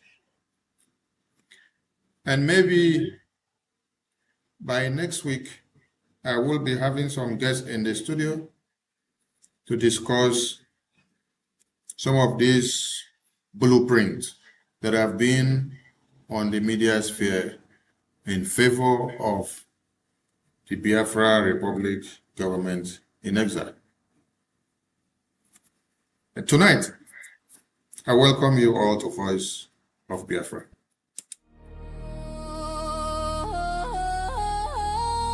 Voice of Biafra TV, the voice of truth, the voice of the people. There is only one broadcasting network. Voice of Biafra TV, The first, the best, and the last. Voice of Biafra TV. We lead, we shine, we last. The first, the best, and the last. From the east to the world. Welcome back to Voice of Biafra TV, the voice of truth, the voice of freedom, the voice of justice, and the voice of the people. The people that have been oppressed, the people that have been massacred, and the people that have been slaughtered. I've seen many people on the social media throughout the day. Some of them say, oh, Yoruba people owe the indigenous people of Biafra an apology. The Middle Beltans owe the indigenous people of Biafra apology.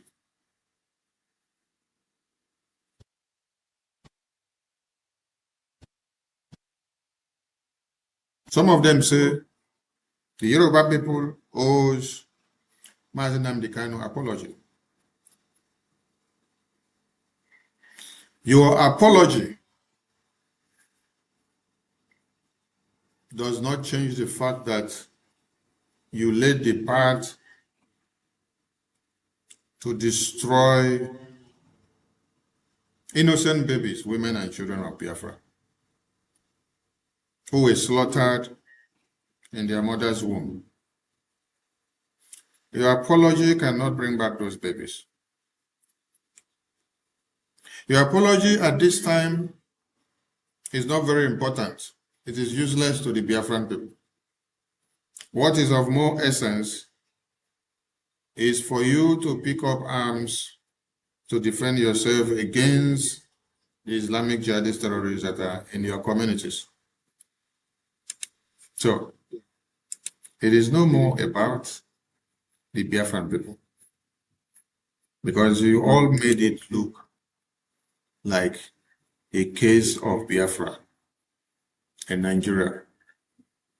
We took the stand to preach the message and to call on the subconsciousness of everybody to wake up and to face the reality that was coming to consume their babies, women, and children. But you all betrayed our call and our cause.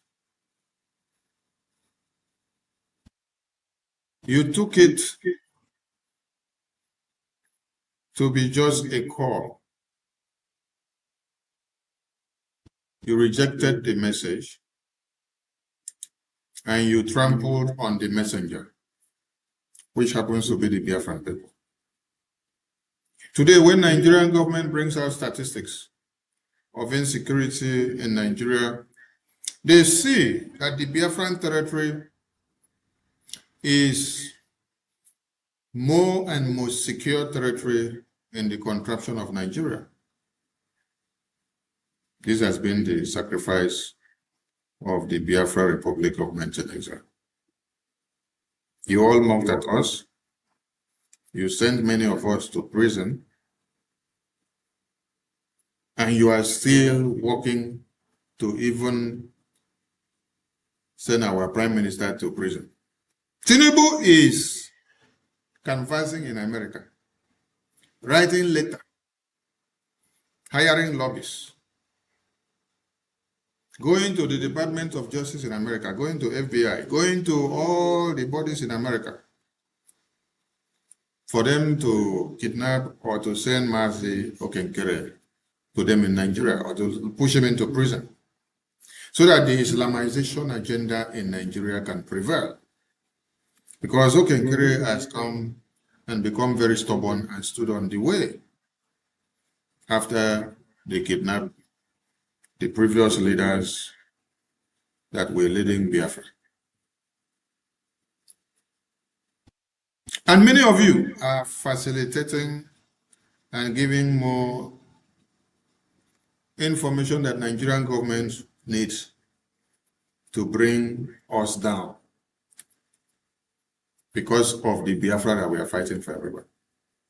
Then some of you will come out and then start doing crocodile tears of, oh, we owe IPOB apology.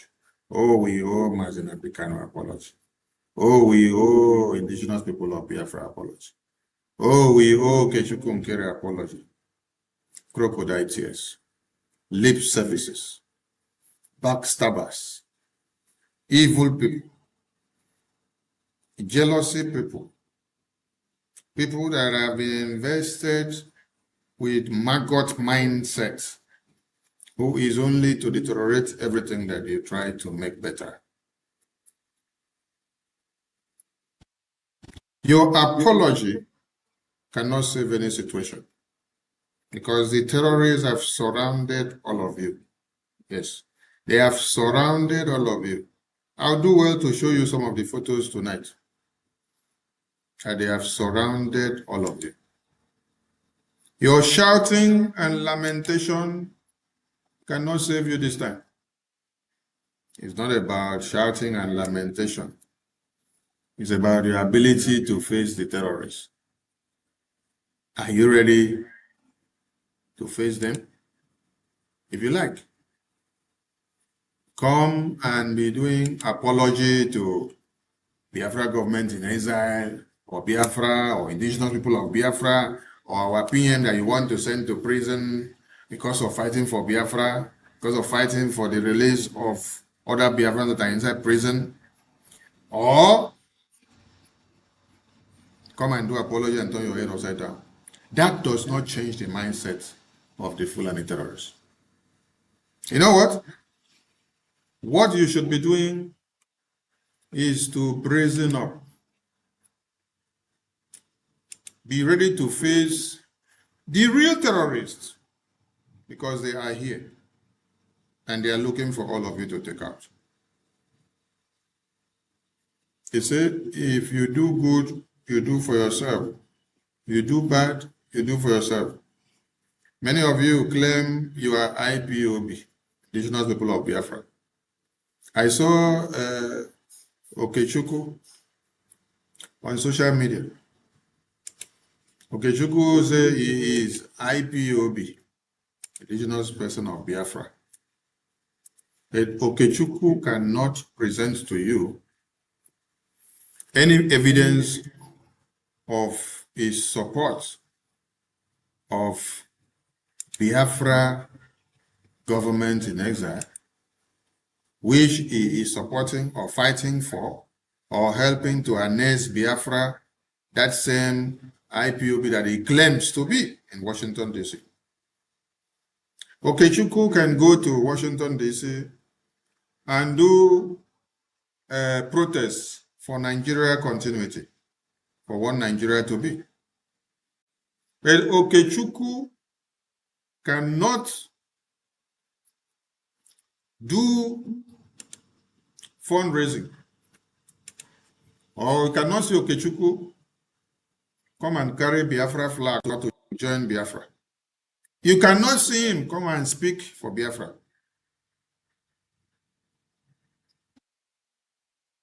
His appearance in Washington, D.C., which you saw here, was for one Nigeria. Okechukwu's appearance was for one Nigeria. Look at it. Do you see this? We just met last week at the White House. We do have a plan. We do have a strategy. Things are moving in the right direction and they are going to start to speed up at some point. Congressman Rally more on the ongoing U.S. intervention to end Christian genocide in Nigeria. It is about Nigeria. You cannot see them come and meet Okechukwu Nkere and say, how are we doing to add up to support the Biafra. He's in the US, so when he see where Okechukwu Nkere is going and when he's coming for congressional briefing that will have to talk about Biafra, anything that will have to spotlight, you will not see him there. Any day there is anything that has to do with Nigeria, for the posterity of Nigeria and for Nigeria to continue, you see him. But when you go to social media, he's the one claiming to be more IPOB than you. You see, these are the things that we said. After the congressional briefing of Christian genocide, you see all of them, they gather there because it is about Nigeria. After the 30th of May, you all saw them. They carry Biafra flag. They claim to be more Biafra like you during the 30th of May. Now, can you see them come up to say they want to support Biafra in any way? No, it is just lip services that they do to make noise during that time of the 30th of May. While Okechukwu Nkere and BRGIE, the lobbies and the attorney, Dabiri, are carrying Biafra on their head, preaching to the US congressmen and women, moving from one meeting to another. Somebody like Dr. Michael Rubin, who is not a Biafran, is the one going to the US Congress to spotlight Biafra, to testify for Biafra in the US Congress. Yet, you have thousands and millions of Biafrans in America who ignores the Biafran call. But on the day of the 30th May of Heroes, you saw all of them exhumed from the graveyard. They made noise everywhere in the media. They created the highest of awareness. The entire world was seeing Biafra flag everywhere. Everybody claimed Biafra. They claimed Biafra, they paid tribute to Biafra, they made noise about Biafra. But now, we need people to actually come out to support Biafra financially. When you sit down and see Michael Rubin speak in the US Congress, highlighting Biafra, do you think that he just woke up from his bed with no intuition of education or information or somebody engaging him, then he just go and then start speaking about Biafra? No. There's somebody that is doing work. There's somebody that is going about putting the puzzle in places to connect to the game of Biafra being spoken of in US Congress. Some of you maybe think that US congressmen will call on Prime Minister of Biafra Republic of Montenegro and say, come to Congress, come and stand there and talk to Biafra and talk about Biafra from beginning to the end. No, that is not how things are done. It is other people that needs to sit down, that you have briefed about Biafra, that will bring the Biafra on the table of discussion. Gradually, it becomes a common talk show to every of the congressmen. If Congressman James brought Biafra to the Congress in November 2025, and the Prime Minister of Biafra Republic of Montenegro in June 2025 brought congressional testimony of Biafra to the US. Then on September 18, 2025, brought a live testimony of briefing to the US Congress.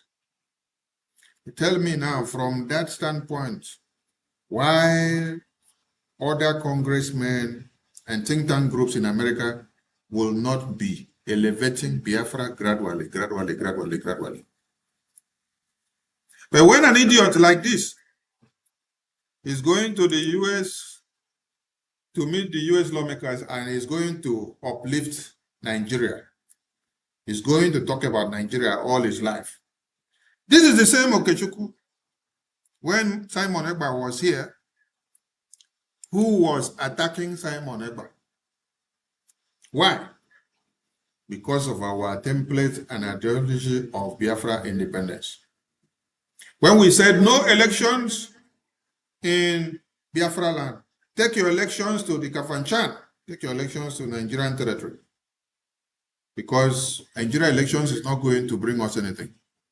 It is just to pave way for the continuation of the 1914 amalgamation of Britain. The British designed contraption, the business of Britain, continues.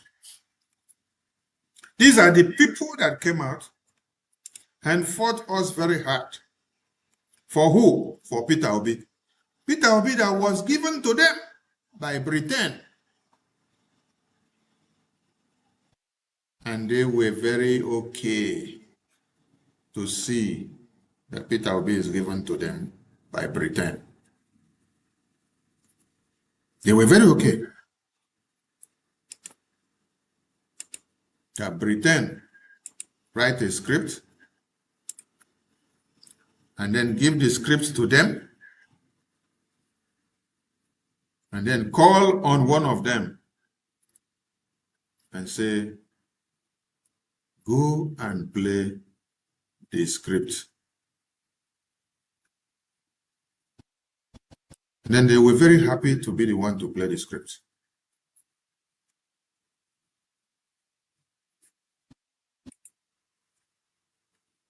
None of them cares about how you will do or what you are doing in Washington, D.C. for Biafra to come. But on the social media, they claim that they are the real Biafrans. Real Biafrans with no support to the real cause of your independence.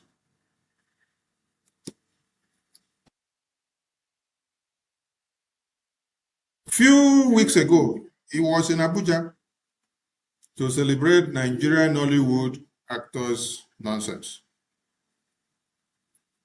Nigerian Nollywood actors are people that are denigrating the culture and tradition of the Biafran people.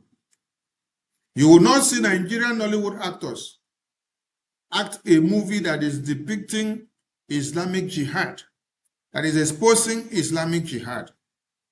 Rather, what you see Nigerian Nollywood actors who are predominantly Biafrans, what you will see them act is to portray that Igbo people are doing money rituals, that they sell their mother and sell their father, and then they use them to do money rituals. And they do witchcraft. These are the kind of things Nollywood has been brought about to be projecting about your culture. So when they do this kind of movies and they sell it out, what do you think your culture looks like out there in the eyes of the people? And all of you are promoting the nonsense.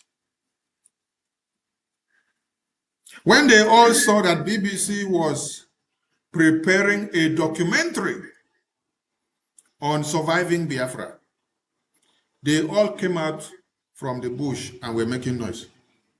Even the foolish man they call Ejimako, the one that claims to be the lawyer of Mazi Nnamdi Kanu, a lawyer, he saw a documentary publicity that has not been released. You don't know the context. And then he was the one that launched the thing in the media and say, oh, Biafran people, Yoruba person cannot read or write your history or tell your story. He pushed their attack dogs and they went out to the media and started mesmerizing themselves. You guys really disgrace yourselves. The same Ejimako that came to push and say Yoruba person cannot work with BBC to tell your story of Biafra. How many stories of Biafra did Ejimako write before the Yoruba journalists decided to compile and bring something very skeptical and inquisitive. No, nothing. The only thing they can write is for them to come and ask you for money. You come and read, we have filed the case of Mazen Nandekan. We have filed the case in Abuja.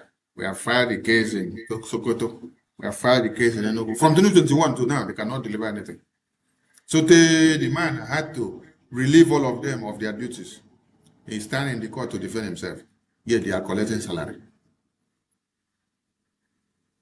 Even when the man is sent to Sokoto, they cannot do anything in court to see that their client is not transferred from a safe zone to a dangerous zone. Why did they transfer him to a dangerous zone? So that when the terrorists want to start killing people, they will kill him there, right? Awolowo was to be killed by the Northerners, a Yoruba man. When he was sentenced to prison, they wanted to put him in the north. Biafrans said, no, you cannot take Awolowo to the northern prison. They will kill him because they see him as enemy. Because the north is already in fury against the south.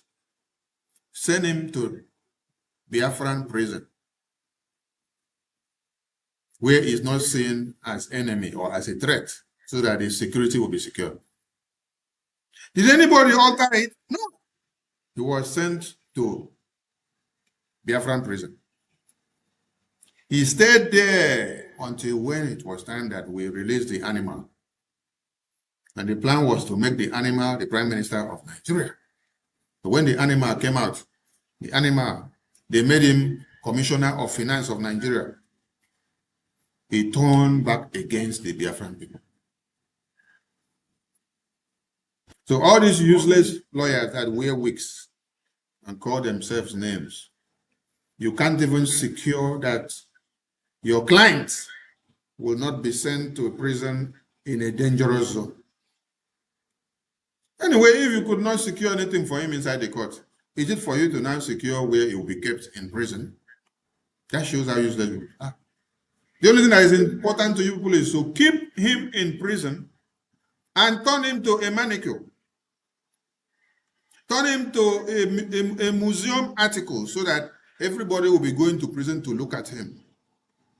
And then you'll be collecting money from everybody. The day you want to go to Sokoto, it will now become as if you are traveling to America. You call the entire people in America, and Canada, UK.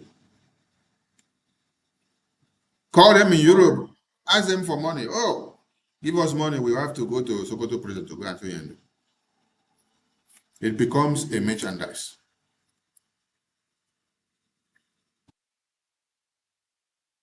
I've not seen any of you write a story about Biafra. The BBC was to release a story about Biafra, and all of you started making noise in the media. Some of you are very good at making noise, but to bring something tangible to the table becomes very useless. You can make the noise when you are not even given the permission. You will take the credit for making noise only, but bring something to the table.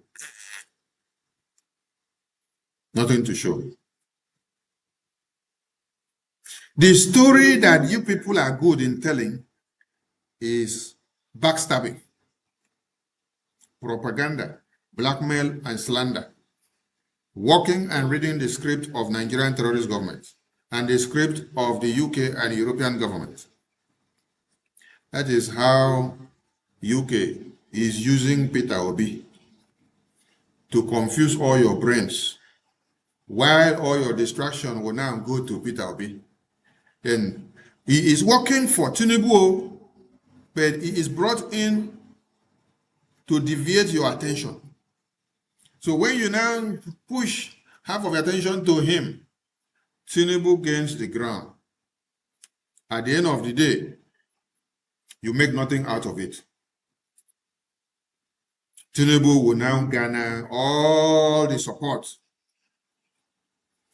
that he needs. It is the script of UK. UK uses the script to walk past and to continue going.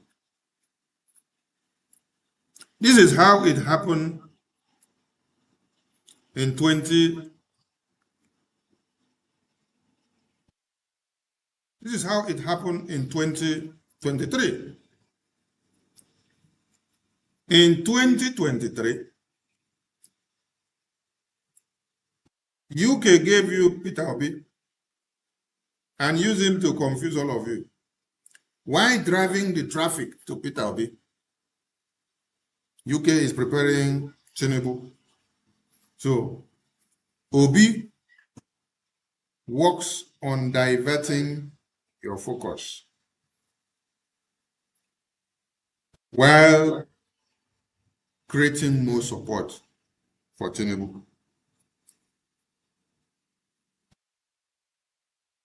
Few weeks ago, who is the person that hosted Tinubu? Is it not the UK royal cast? They hosted Tinubu. The same UK is where the Prime Minister called Peter Obi and gave him a handshake and gave him a mandate. Go and become a distractor to the Nigerian election. Do it to destroy the brains and minds of the Biafran people, so that some of them will not go and support Biafra. So that at the end of the day, Nigeria will be shrunk in percentage and APC will be declared as the winner of the elections. The same Chatham House that all of you go to before you become president of Nigeria is where Obi goes to be grilled. Is where Tinubu goes to be grilled.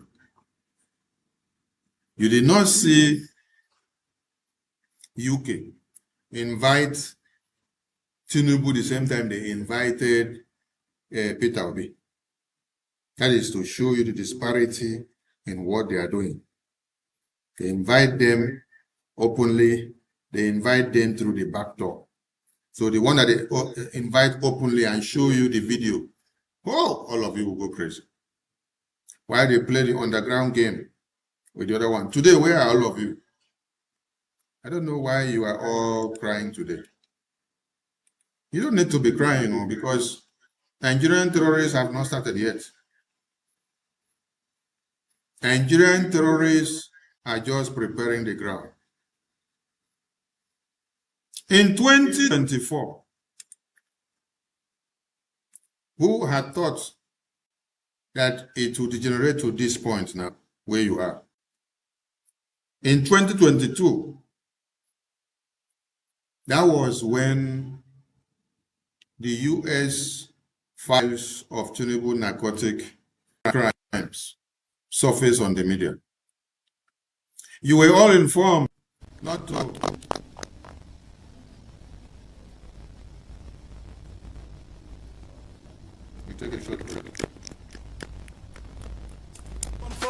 No other station does it better. Truth be told, real stories, real power, real Biafran soul. Every day, every hour, we taking control. Breaking every silence, letting voices rise, standing for the people, opening. Thank you so much, and welcome back. In 2022, that was when the narcotic files of Tinubu surfaced from America, and you were all warned not to vote Tinubu into power. Nigerian citizens, were you not fighting the Biafran people because of cautioning you not to make Tinubu your president? Were you not fighting the Biafran people when we canvassed for no elections of Nigeria in Biafra land?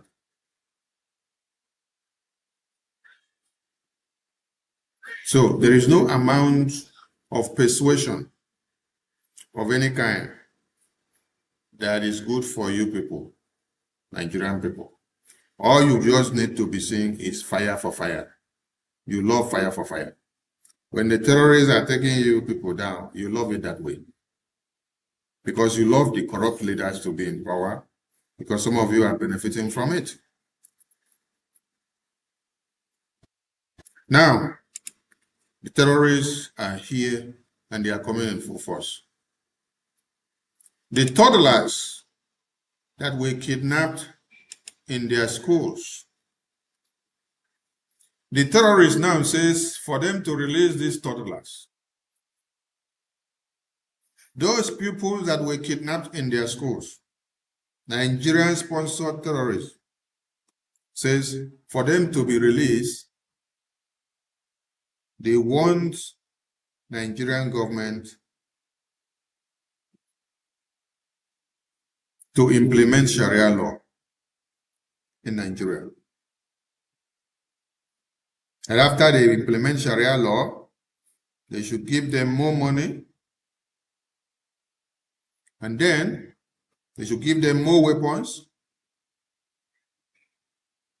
and then they will release the babies, the children that were picked up in their schools. These are the demands of the Islamic jihadist terrorists, recruited and paid by Nigerian government on a daily basis. Have you seen how Nigerian government are recruiting them? And how they are also rehabilitating them and reintegrating them into their military formations and the society.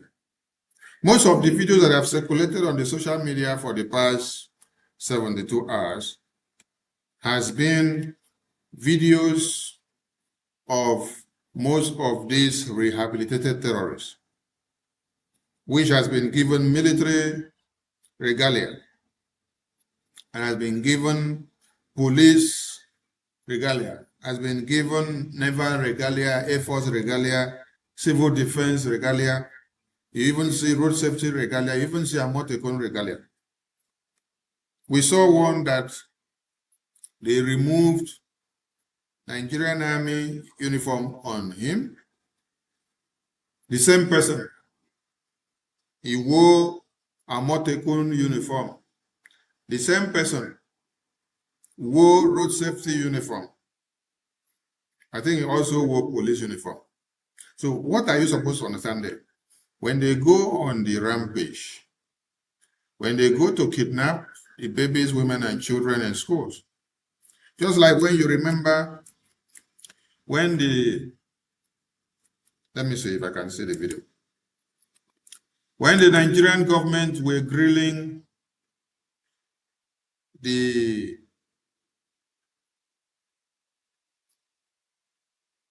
chief of staff or minister of defense, when they were grilling the minister of defense in the Senate, they were asking a question. Who orders the withdrawal of the military personnel from the school where our children were kidnapped?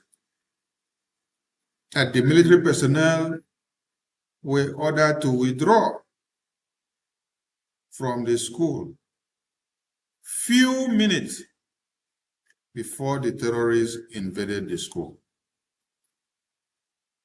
These are some of the questions that were asked inside that Senate grilling that day. I'm looking for the video. I want to bring it to the screen. Even if I don't find it now, I'll look for the video and bring it later. Yes. This is the Nigeria that you find yourself. When terrorists are wearing military uniforms, tell me, on that very day when they are asking this question and say, who ordered the withdrawal of the terrorists from the school before the real terrorists invaded and kidnapped the children? It's very simple to answer now. Do you know how simple it is to answer?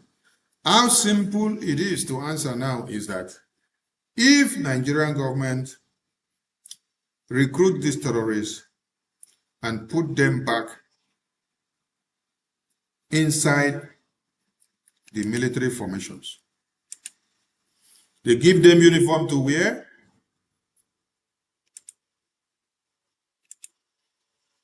they give them ranks and they pay them salary.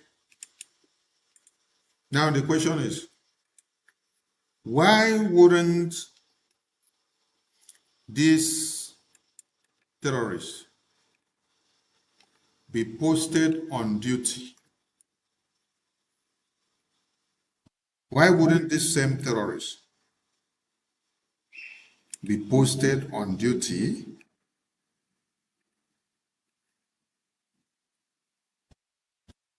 and then when they are posted on duty,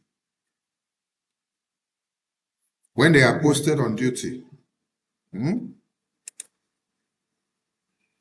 terrorists are posted on duty in the schools where our babies school on daily basis, these terrorists now in uniform will now be working as informants to the other terrorists that are actually coming to kidnap our children in the school.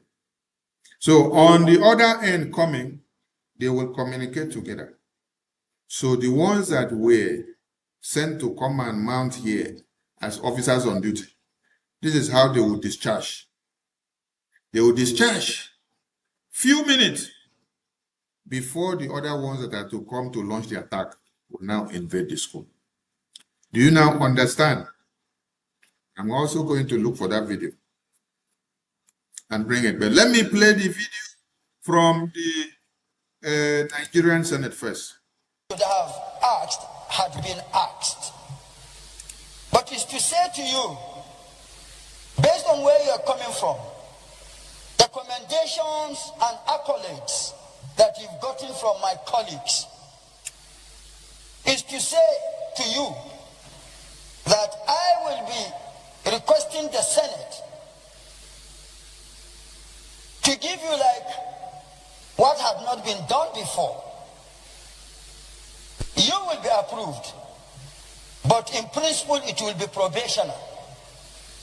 If within the first 6 months these sensitive questions are not brought to bear in the affirmative, where is Brigadier General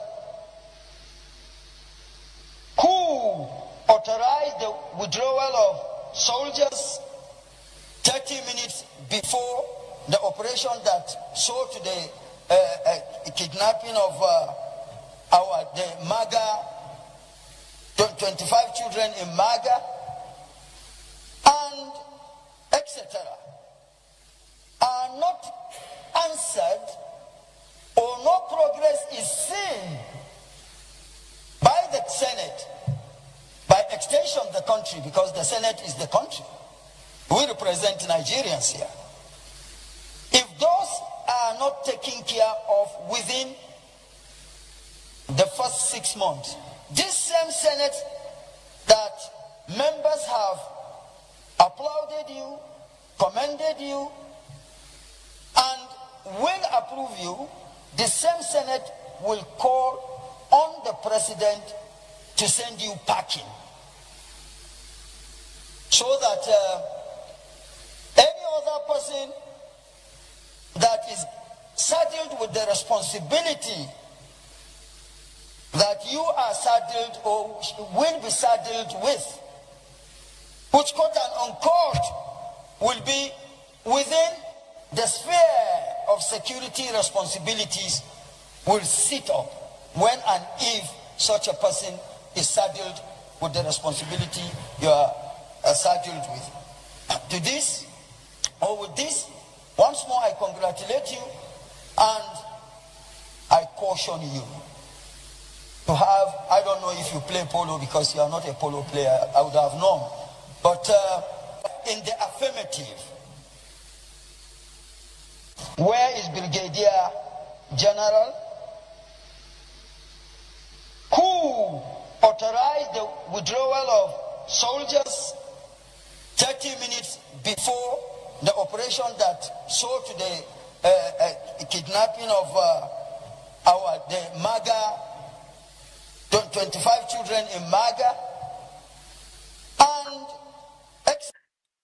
where is the Brigadier General that withdrew the military troops from that very school where our children were kidnapped? Few minutes before the real terrorists that were to carry out the onslaught came, the ones that were posted there, who are recruited and rehabilitated Boko Haram terrorists that now serves the Nigerian army, had communication, and those ones withdrew, while the real ones that are to come and carry out the onslaught came in 30 minutes before. Where is that Brigadier General? Up to today, the Nigerian government have not brought out that Brigadier General. This same Senate said they are going to have Musa on probation. I want to ask all of you, is it not over 6 months now? They said it's going to be 6 months. You will listen to Senate President, he will also be crying and lamenting also. After I finish the cry and the lamentation, you will also see him singing the praises of Nigeria. He will sing the praises of Nigeria today. You will see. I will also play the video. I think our COS to the Prime Minister is the one that exported that video in the video that he made earlier today. I'll play it here today so that you will see what is happening.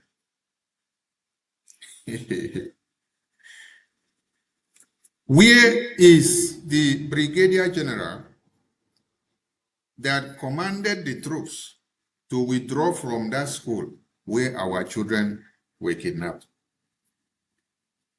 So what you should now be worried about is, what is it about this Brigadier General?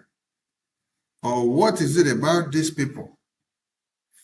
And how do they come in there to now be the topic or the issue of the day? I am going to show you. Yes, you need to understand how they come to be and why they become the talk of the town and how it all started. Because if you don't understand the beginning of something, how will you now suddenly be looking for the end or finding out solution? No, you need to understand first.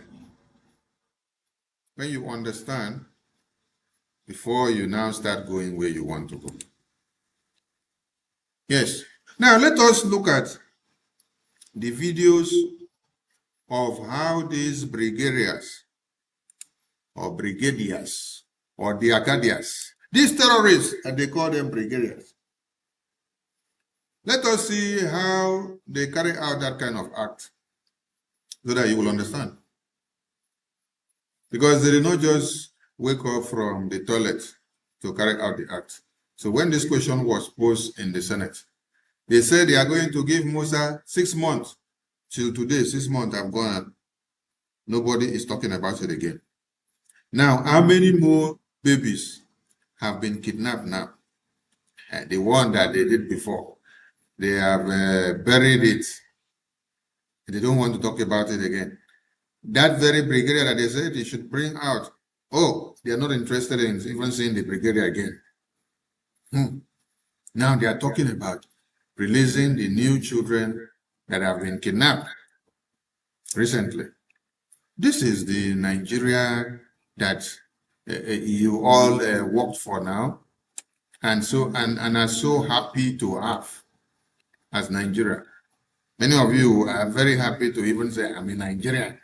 You carry that useless passport and you'll be making noise in the media. You will not even allow somebody to hear what. Wait, I'm going to bring a terrorist to show you how they do it.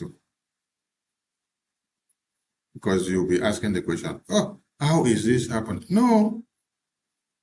These ones are asking their own here in the Senate. Since when they asked, did they get answer? No.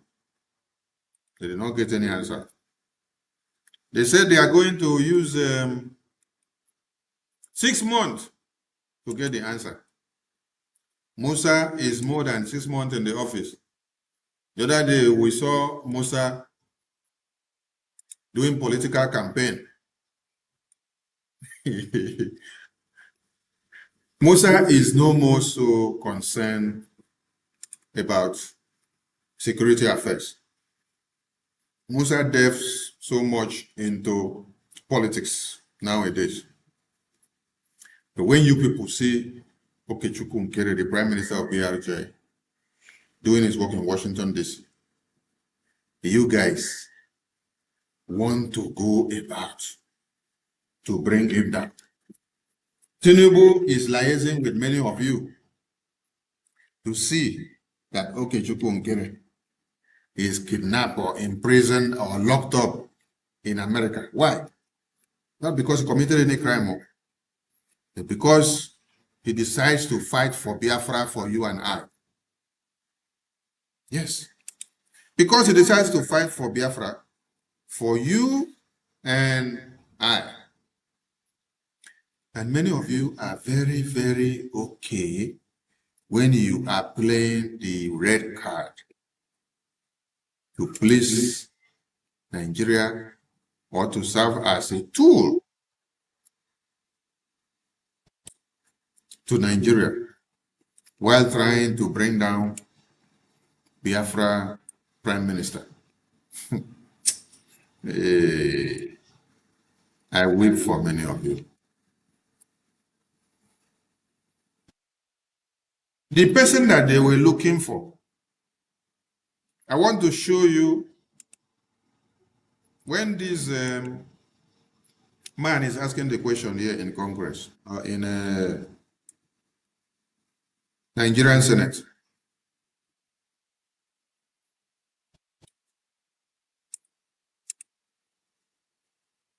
This is how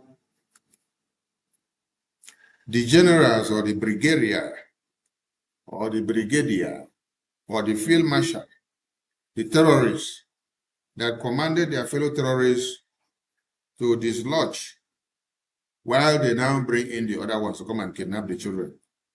6 months is gone. Musa is still enjoying his work and going. Nobody cares about the children again. Nobody cares about where is that brigadier general that commanded the troops to leave the school 30 minutes before the other set of terrorists came to kidnap the children. Nobody is asking about it again. Do you know how and do you know why? Because they use them for this. Now, look at this video.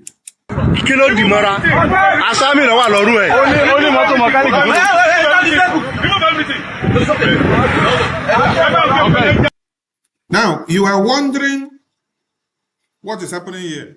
Let me explain what is happening here. This is a terrorist that has been captured, a recruited one, a rehabilitated one, the one that the Nigerian government put inside their military formations. This is how it happened in that very school.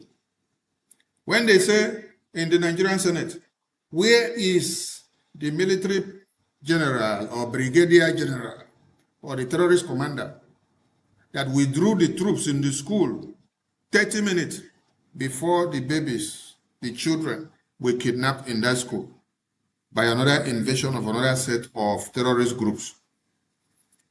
When they are asking, where is that brigadier general? None of them is giving the answer. Musa is not giving the answer. They cannot bring the person out.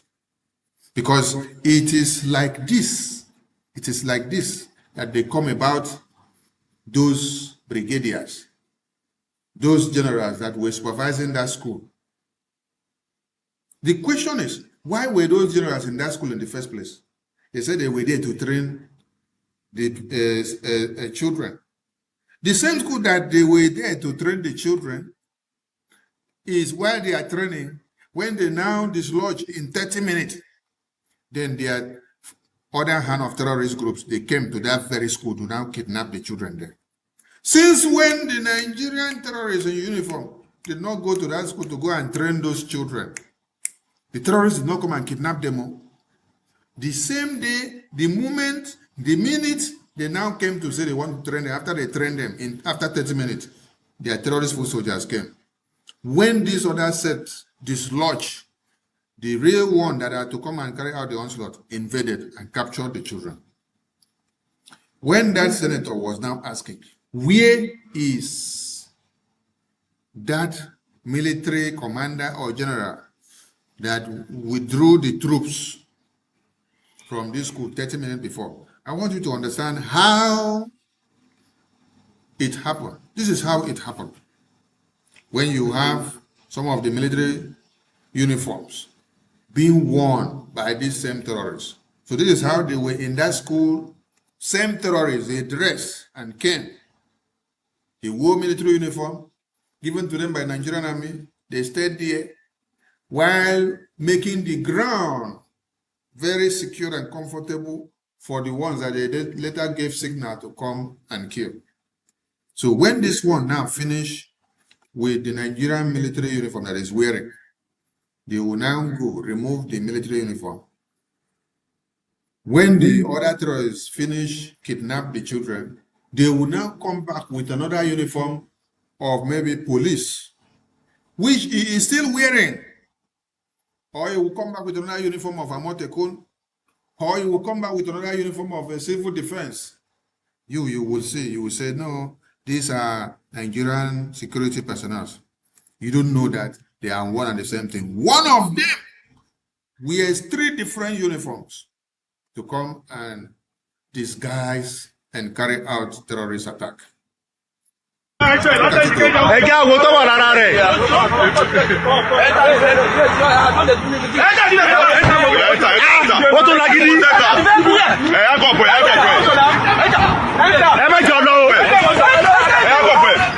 Just wait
When that senator was asking the question and said, where is the military personnel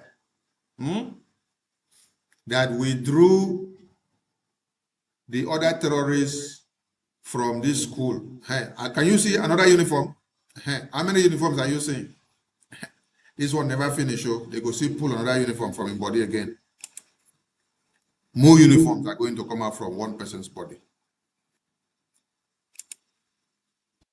Now we are going to go back to the Nigerian Senate video so that we explain to you when the Nigerian senator is asking, where is the general, the brigadier that call off their fellow military personnel that were there 30 minutes before? This is how it happened.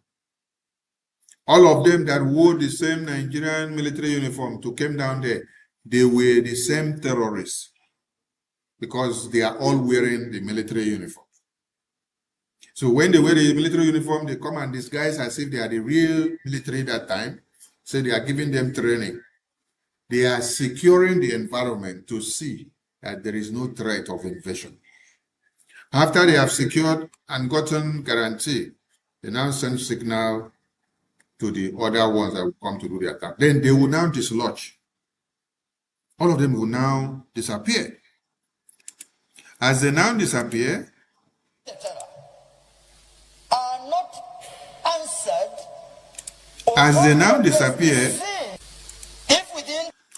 the other terrorists that are to come and kill or kidnap will now come in.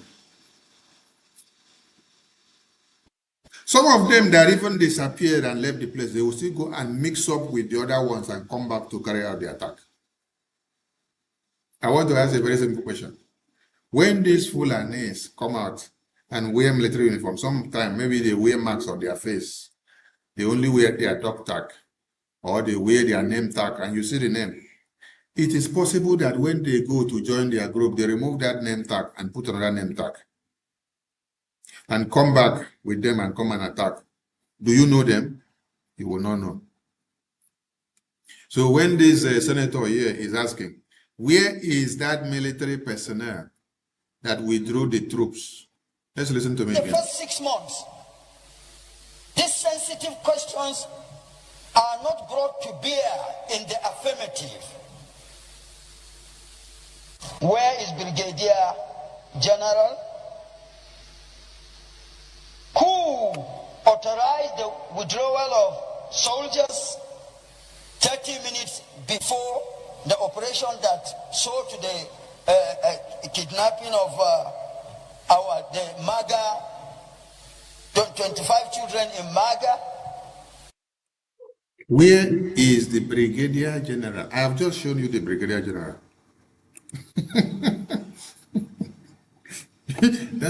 That is how to see the Brigadier General that carried out that onslaught.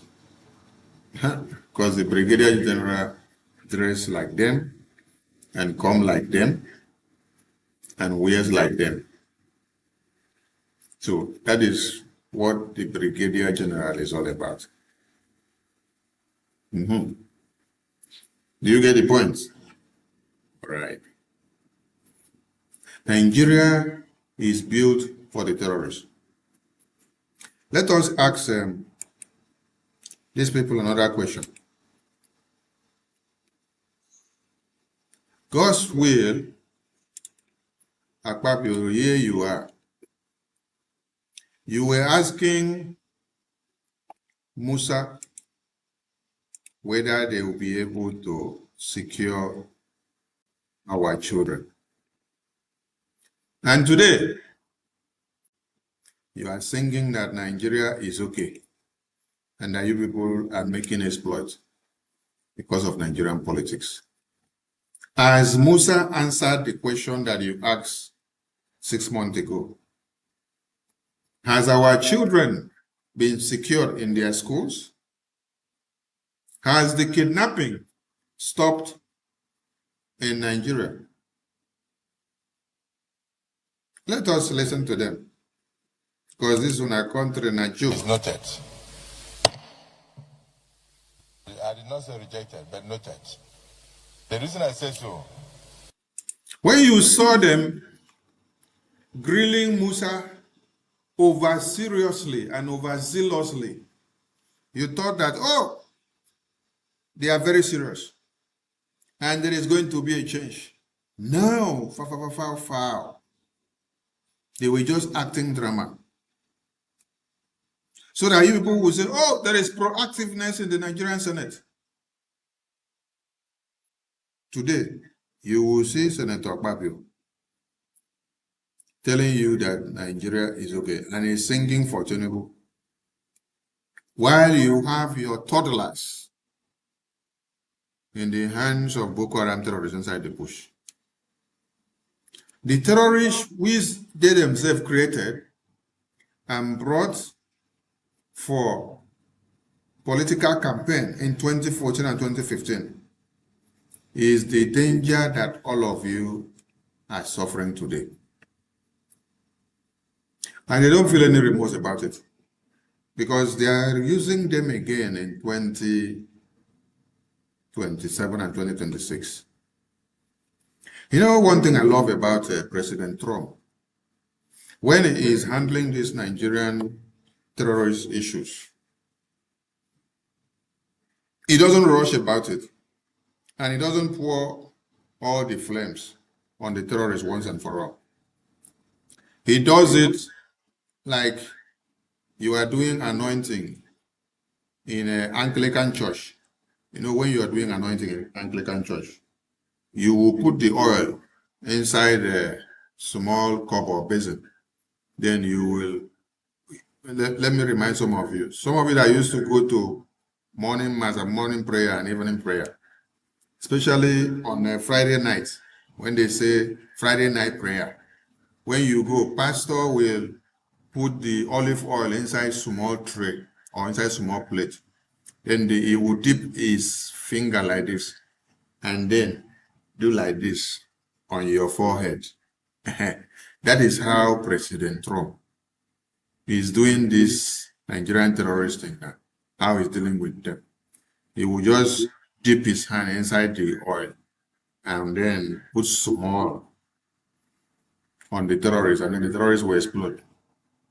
He will now wait until that oil where he put on your face dry, finish. You know, so that oil where they put for church, for tarry night, when we go tarry night, when they put that oil, you go want make that your oil day till the next morning, so that make it no dry come out for your face. Because you believe that it is this oil that will keep you from witches and witchcraft. That if witches and witchcraft come to attack you in the night, on them seeing the oil on your forehead, they will run away. So you don't want anything to clean the oil away. You want that oil to remain there. Some of us, when we wake up the next morning to go to school or to go to work, when we are taking bath, we don't want to wash the oil off. We want that oil to be there so that it will serve as good luck to us. That is the way President Trump is dealing with these terrorists. He will drop the small drops of the oil on their forehead and then wait for it to dry. You will now see the reaction of all these terrorists and all those that are sponsoring them. The first drop of the terrorist bomb was in December 2025. Just calculate. December 2025, January, February, March, April, May. After 6 months, before he drop another one. And this other one, I dropped it for like 3 days. Eliminated about 175 Boko Haram terrorists. Then he now calmed down again. And the way he's doing it, it is sweet meal.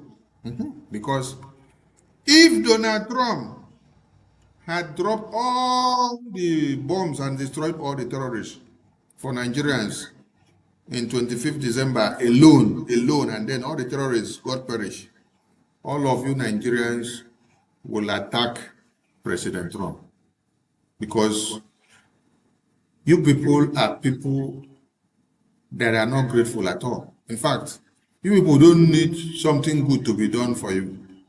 Yes, Nigerians, you don't deserve something good. Because the one that President Trump did, you did not appreciate him on that 25th of December. So the way the terrorist is rampaging now is good for all of you. Yes. Because now you are the ones, after seeing more terrorists, after seeing the escalation of the terrorists coming out from the north, entering Yoruba land. Before, it was Middle Belt, and the people of Yoruba did not take Middle Belt case to be important. Now it has degenerated now, and it is coming into Yoruba land. They are beginning to take it serious now, yes. Do you remember why the January 1566 coup had to be implemented? It was because of this same template of the Islamic jihadist terrorists. Slaughtering who? Slaughtering the Middle Beltans. Slaughtering who? The Northerners, Christians. Slaughtering who? The Yorubas. God bless you. Were they slaughtering Biafrans before then? Is it because of Biafrans that the coup of January 15, 1966 had to be carried out? Never. It was not because of Biafrans. It was because of the Middle Beltans that were being slaughtered the same way that is happening today. It was because of the Yoruba people that were being slaughtered. It was because of the northern people that were being slaughtered. Then a coup had to be organized to end that jihad, to end that Sharia plan, and also to end the corruption that is happening same way it is happening now. To also end the NPC party that was serving as the APC today. Also to end the nepotism, to end the corruption. Exactly the same template that was playing, that necessitated the January 1566 coup, is what is repeating today. It was not for the Biafran people, but when the coup was carried out in favor of Yoruba people, Middle Beltans, and the Northerners, all these same people turned the radar against Biafran people. You see, this is not 1966. This is not 1945. This is not 1950. This is not 1954, 1955. This is not 1960.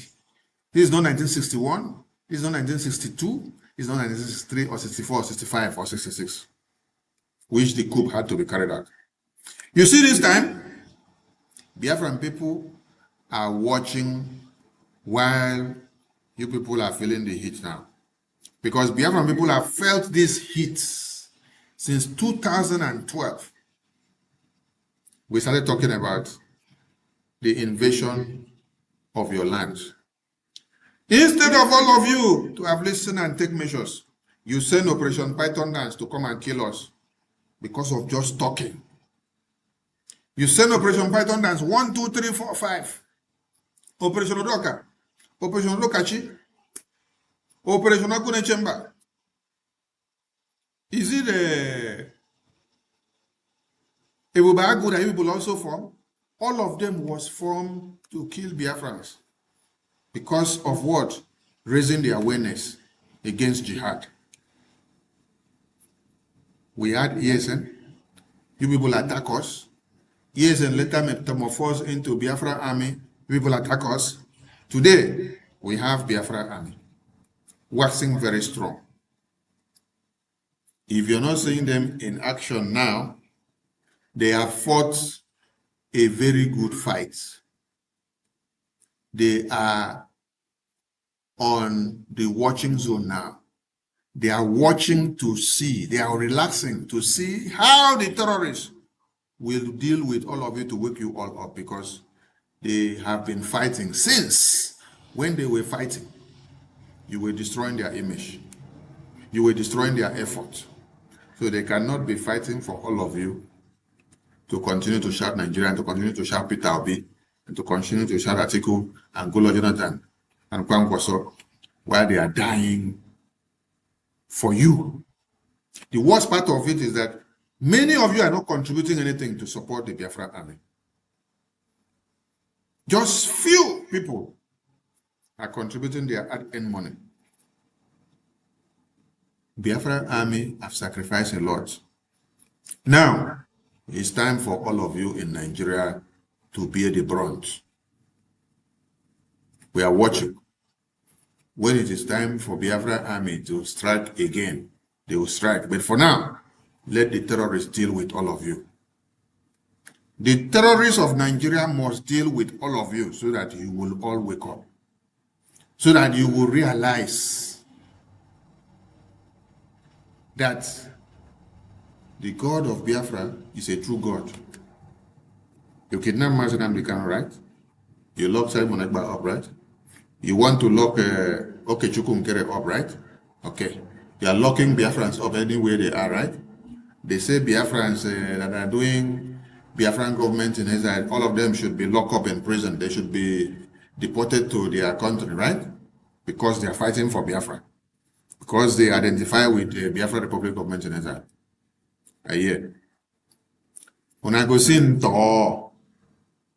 the thing never starts. These terrorists that we work so hard to alert all of you in 66 to 70s, and you all turn it against us, this time you will bear the brunt. Biafra land, we have Biafra army. You see, when it's time, those of the Biafrans that are not supporting Biafra now, it will get to a time that they will rush and say they want to come and support Biafra. Yes, because the heat will come up. We are waiting. We are not in a rush. We have created the highest level of awareness. We have set the template and the pace already. We are just waiting for everything to key into the puzzle. There is a puzzle game on the table. They are all coming in one after another. The puzzle is coming in one after another. It's remaining some to fill up. When they fill up, get to the right place, you hear the next stage of what we are going to do. So let those people that dug the graves of Biafras, let them embrace and rejoice with their terrorists. But woe to you that makes yourself a vessel of destruction to be used by Nigerian government to either imprison Biafrans, both the past leaders that are in prison and the leaders that are here, and the government of Biafra that you're working against to betray. Woe to you that will make yourself that vessel of destruction, because it will not be nice for you. Listen to Akpabio and ask Akpabio, where are all these things that he said 9 months ago? And what reforms has been implemented from what he said 9 months ago? Yes, listen to him and ask him the questions. Is that the man standing in front of us could be regarded as a solution to the current insecurity in the country. And we are not here on our own. We are here representing our constituents. And our constituents would like to hear from him whether his appointment will enable them to sleep well, whether their children will be safe in schools. Yes. Whether the appointment will enable them to sleep well, whether their children will be safe in school after appointing Musa. Are your children safe in your schools? Are your children in the hands of the terrorists as we speak now? Are your parents, are your teachers in the hands of the terrorists as we speak now? I thought the reform of bringing Musa was to make sure our babies will be guaranteed of safety. Our children in their schools will be guaranteed of their safety. Our teachers in their school will be guaranteed of their safety. Where are those reform promises? Akpabio, you continue. So we are not asking him questions because we don't like him. We're asking him questions because our constituents would have loved to ask him questions at a time like this.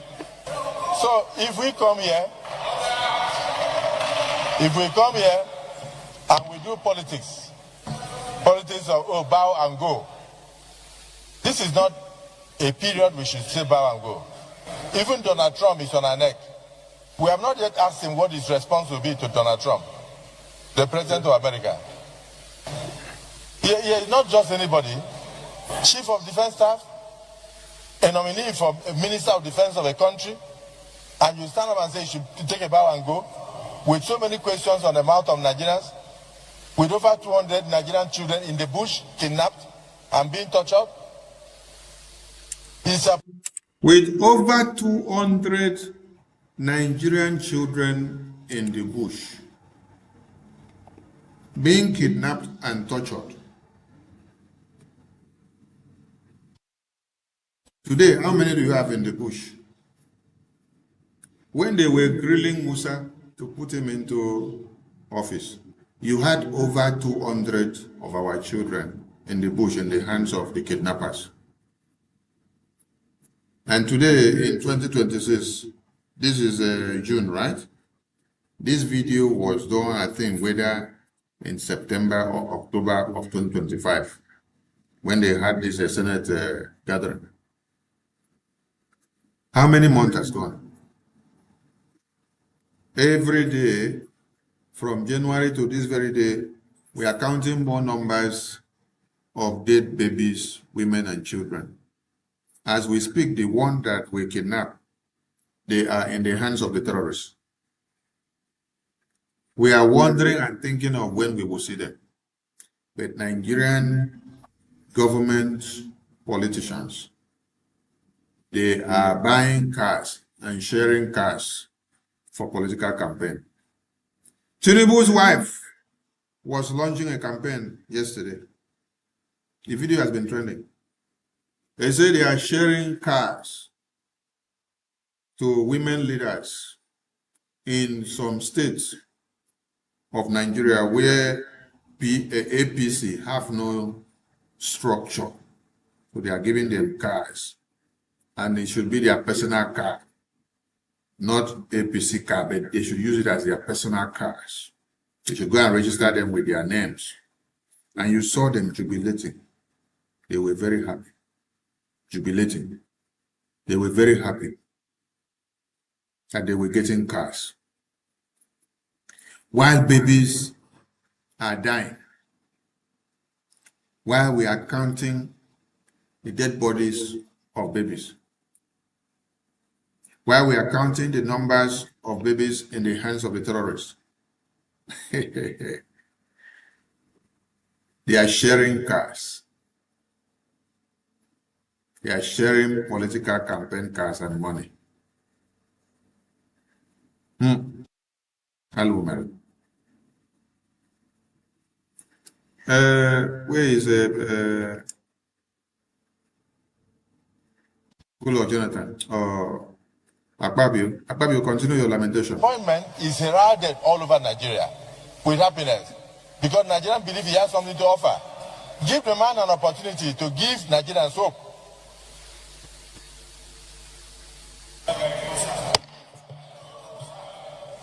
Akpabio, don't talk finish, Mr. Nominee. He wants to start his grilling now. Listen to him. You answer questions, but you will not give any strategic information on the strategy that you use.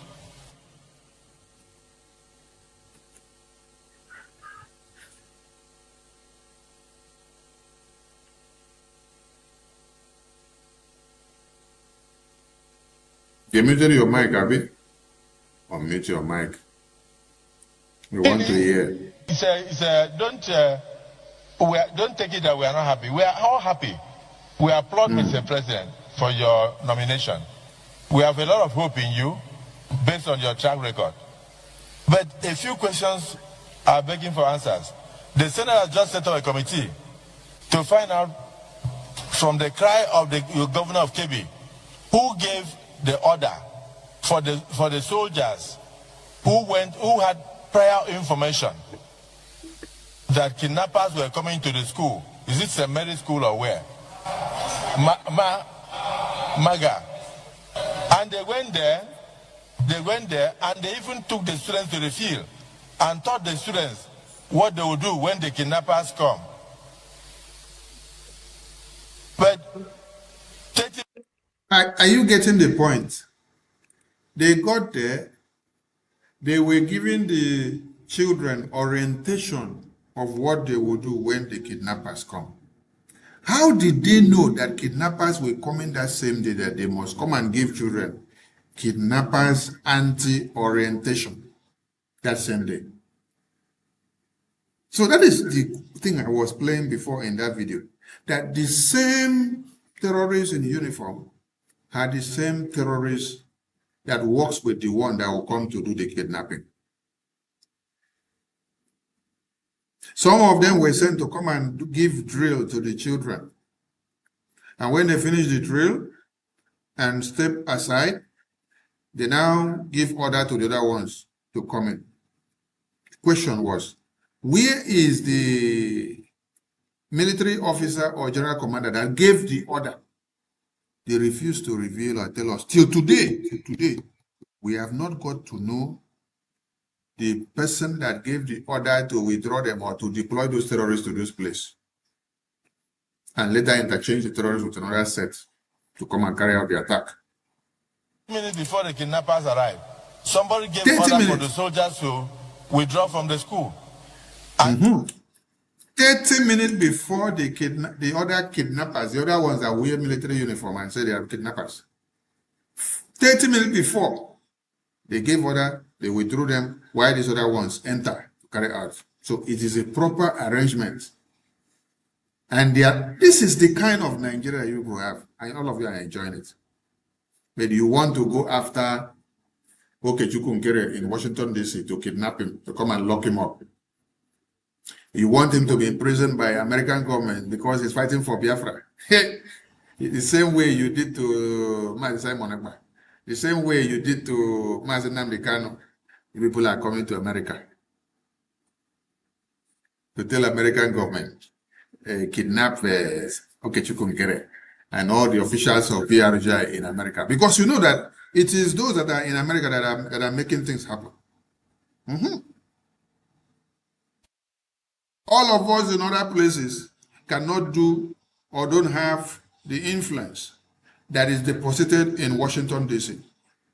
It is those in America that have the influence that is deposited in Washington, D.C. that is making something to happen. So now you say you want to go to Washington, D.C.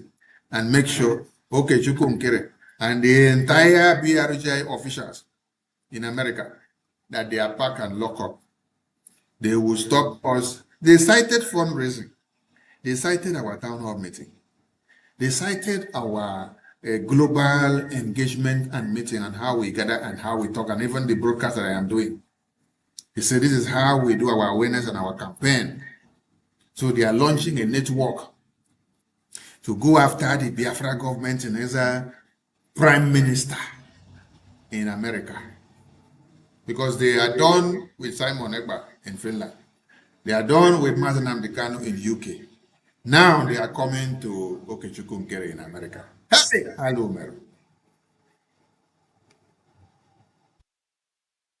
And some of you that are looking for the downfall of the Biafra Republic of Israel, when you saw it, you clap your hands, you say, yes, Tinubu is coming after Okechukwu and the Biafra government and Israel officials in America. You are jubilating over the downfall of Biafra. Yet you claim that you are a Biafran. The same terrorist that kidnaps people in the north and Middle Belt and Yoruba land is the one that will visit you and visit your family. Yes, because you are even worse than those terrorists. You mixing up with us with backstabbing mindset, evil, jealousy, hatred, deceit.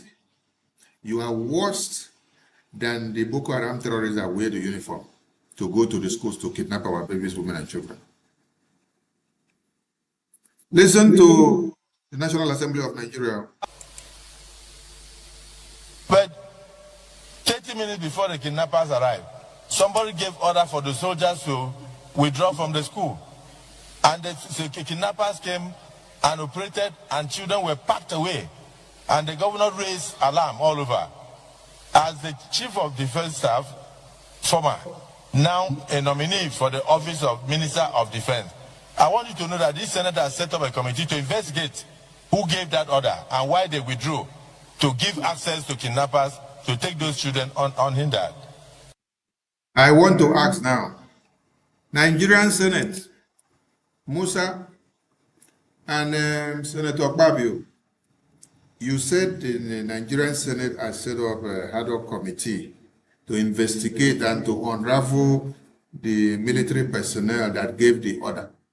So since September 2025 down to June 2026 now, Nigerian Senate have not completed the investigation or unraveled the Nigerian military personnel that gave the order for the personnel to withdraw and to deploy the terrorists to come and kidnap the children.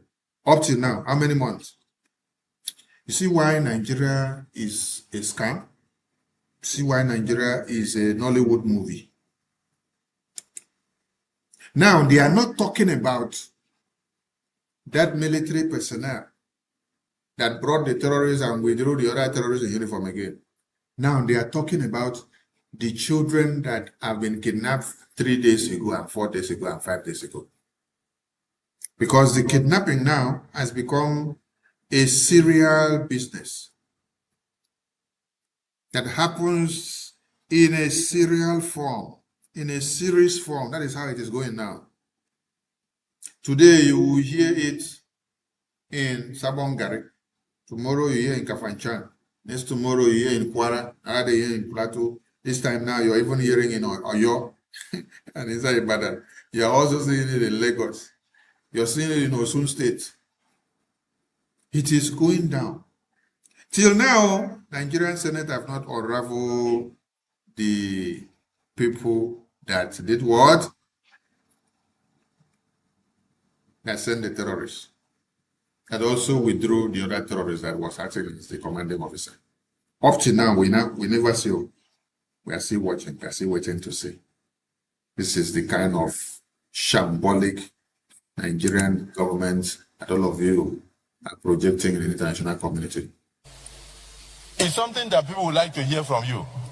And as we speak now, Brigadier General Oba has not been found, whether he's killed or not killed. He made a phone call to disclose his location. Who gave those coordinates for the kidnappers or the terrorists to go and pick him? Another good question. If the terrorists are not part and parcel of the army, of Nigerian military formation, how did they know the coordinates? How did they intercept the call? How did they know where that Major General Oba was? To intercept the coordinate to go and then kill him. Because the terrorists have infiltrated and they are working with Musa from the military intelligence unit down to the field marshals. So when they are going there, they give them information from ground zero to the intelligence unit. When you are sending a returning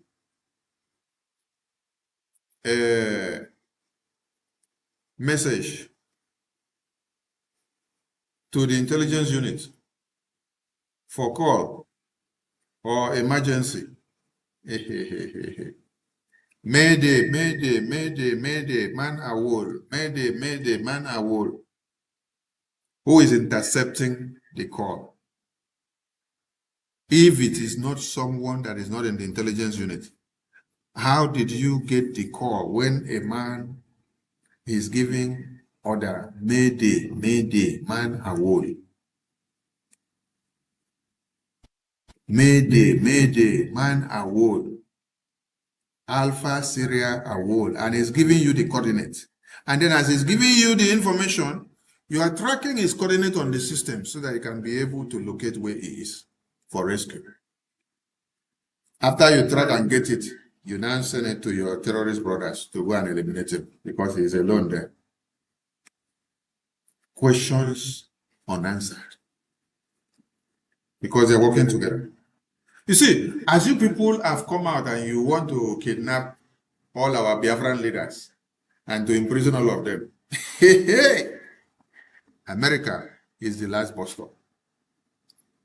When I go see Nto, and all of you that are working together with Nigerian government, feeding them with one information or another, whether you claim to have been with us in BRGI, whether before or now or later, or you are privy to any information and you're feeding it to the Nigerian government, hey, you don't enter big soup.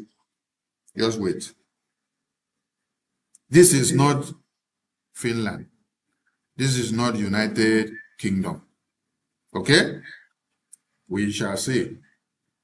So, how was Major General Loba intercepted of his Mayday distress call? Distress call of Mayday is only sent to the control room of intelligence, where they will now get and then track your coordinate to be able to come for your rescue. This one, when the message got to the control room, they now send it over to the terrorists inside the bush and say, go and eliminate him. That is what Nigeria is for you. Those are questions begging for answers. And then somebody like you, as highly placed in security service, you have been everywhere. You have attained all the ranks. You come before the Senate and somebody is saying, take a bow and go. When you take a bow and go, where is Brigadier General Oba? When you take a bow and go, where are the children? How are we going to get the children back? You should make a statement on that. Please, I will not want us to ridicule the nomination of the president. The president knows why he brought him.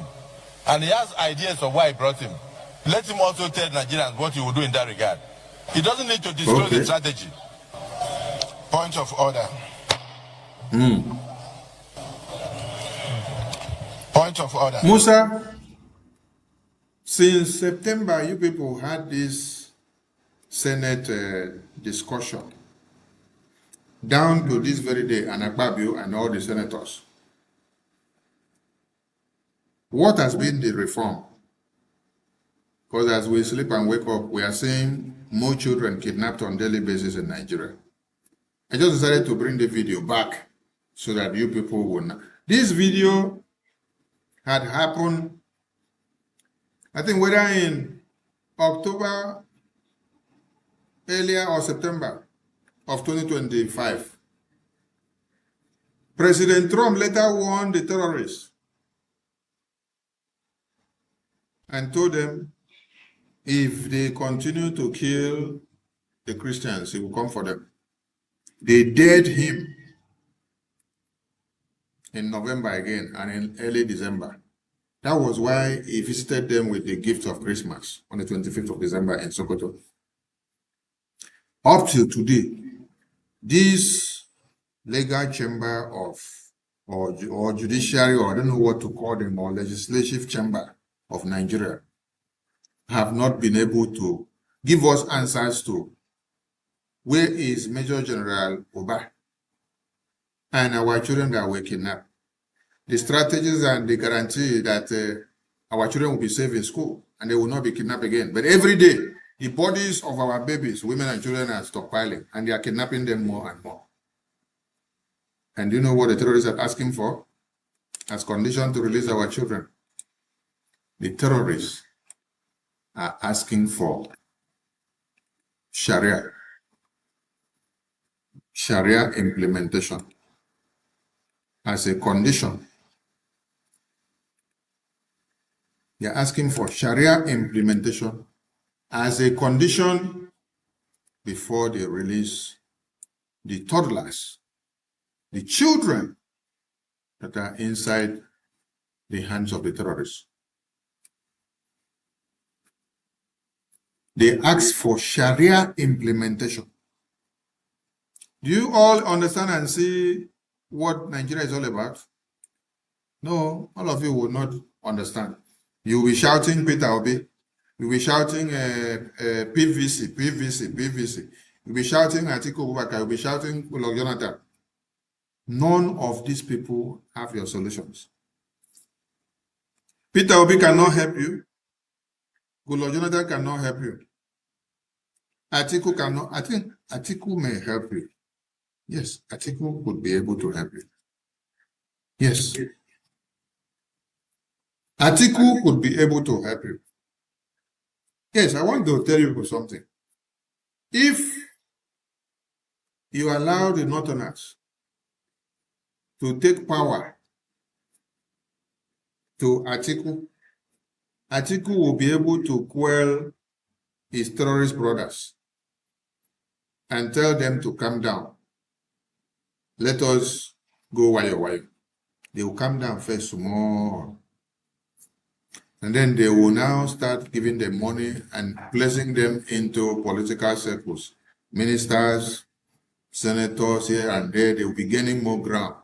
They will now implement another thing inside the Nigerian constitution. This time it's not just the small part of Sharia. This time will be the biggest part of Sharia. At the end of the day, it will be total takeover of Nigeria Islamization. When you bring Obi, all of you will die overnight in Nigeria.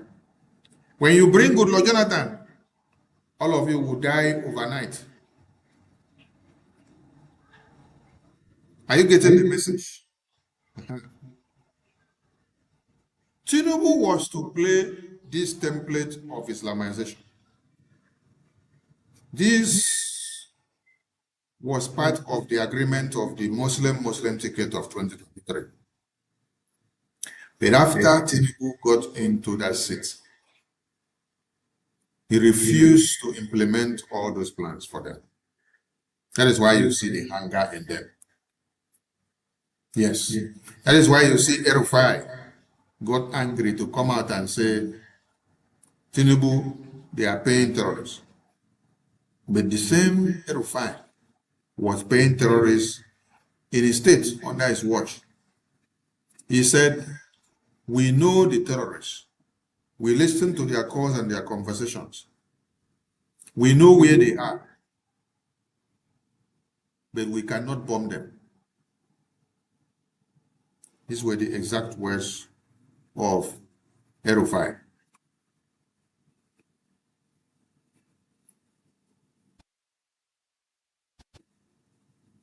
But now, under Tinubu, as Tinubu is allowing America to come and crush the terrorists, because Tinubu is not allowing America to crush that terrorist with his free mind. His hands are tied because these terrorists have gone so much on the Christians. So Tinubu's hands are being forced by American government to crush the terrorists. So they are not happy with Tinubu.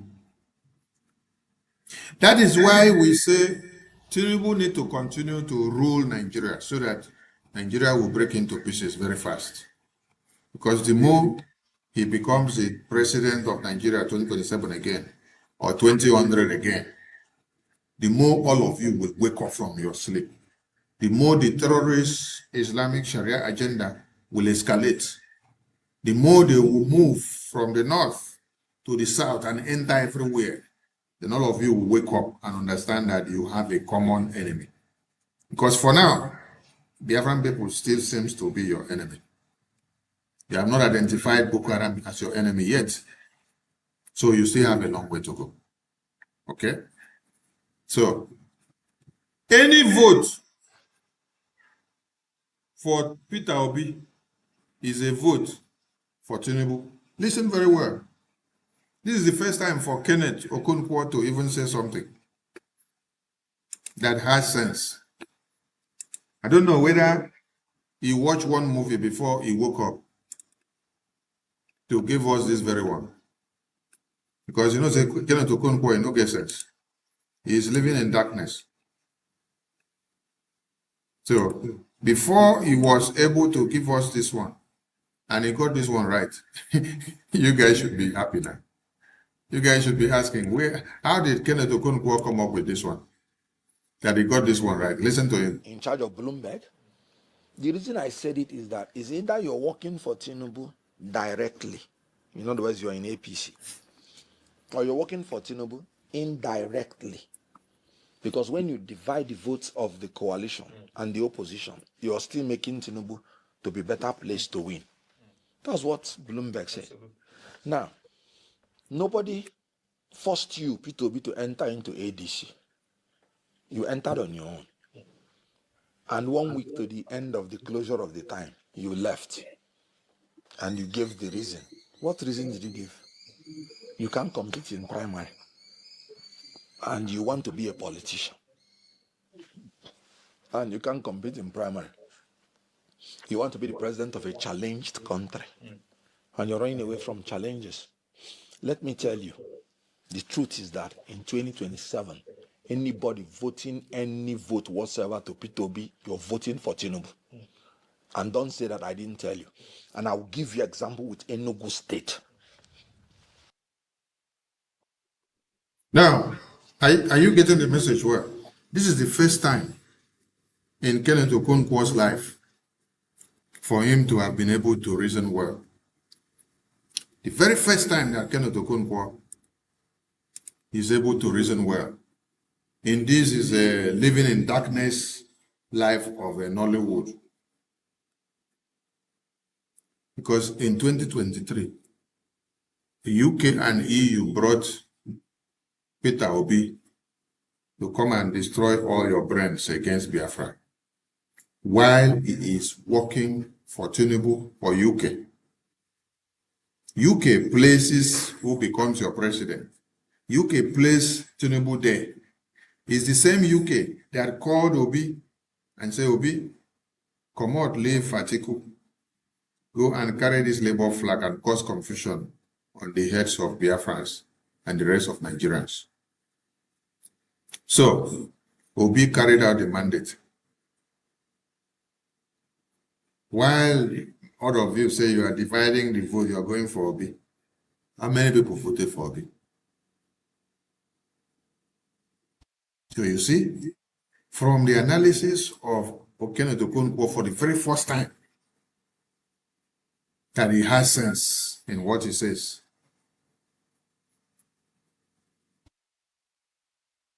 Obi is working to destroy your mind from reality of how you should have been standing to resist Nigeria continuity.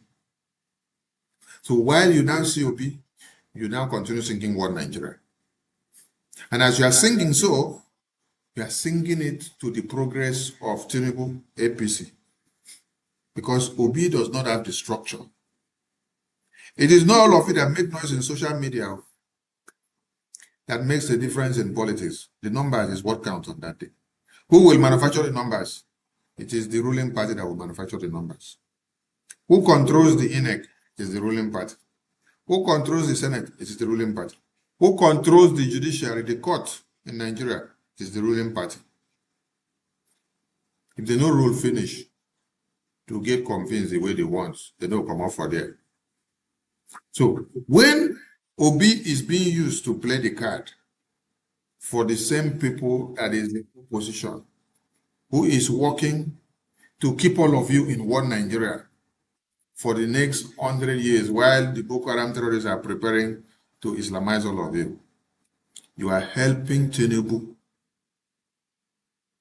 with the projection of Obi. Because you know Obi has no structure or whatever or how he's going to win anything. And he's not there to make anything different in Nigeria because he does not have the capability. If Tinubu has money and is able to use his money to fund APC for the past 15 years, and then now that he now enters as the president, he decided to overturn the agreement and the template of the Islamization agenda of 2023 of Muslim ticket. Then the terrorists, the Northerners, are fighting him for going against the agreement. I want to ask all of you, how much money does Obi has that is now going to use to control the Northerners and to pay them and to control their political party for the next 15 years? Okay. UK only use Obi to play card for you. And all of you fell for it. And Tinubu has been reaffirmed again by UK. That Royal Castle banquet, that UK Royal House or Royal Family hosted Tinubu and all the officials of Nigeria, what do you think it was meant for? You think it was just mere decoration of a banquet? No. Didn't you hear them tell you that they have come to reaffirm the commitment of Nigeria into the hands of Britain, their British design business, to continue again? Who did they put the thing inside their hand? It's Tinubu. Did you see Obi there? Why didn't they invite Obi to come there? Why didn't they invite Atiku to come there? Why didn't they invite Goodluck Jonathan to come there? Why didn't they invite Amechi to come there?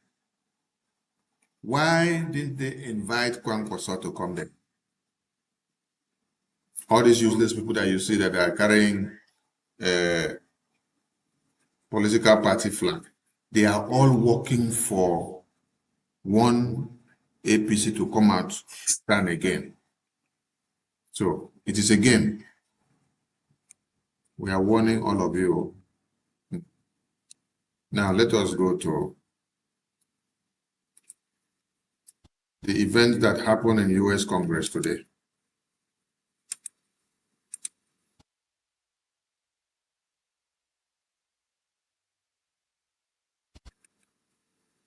Where Biafra was presented on the table and testimony given of Biafra. We remain very grateful to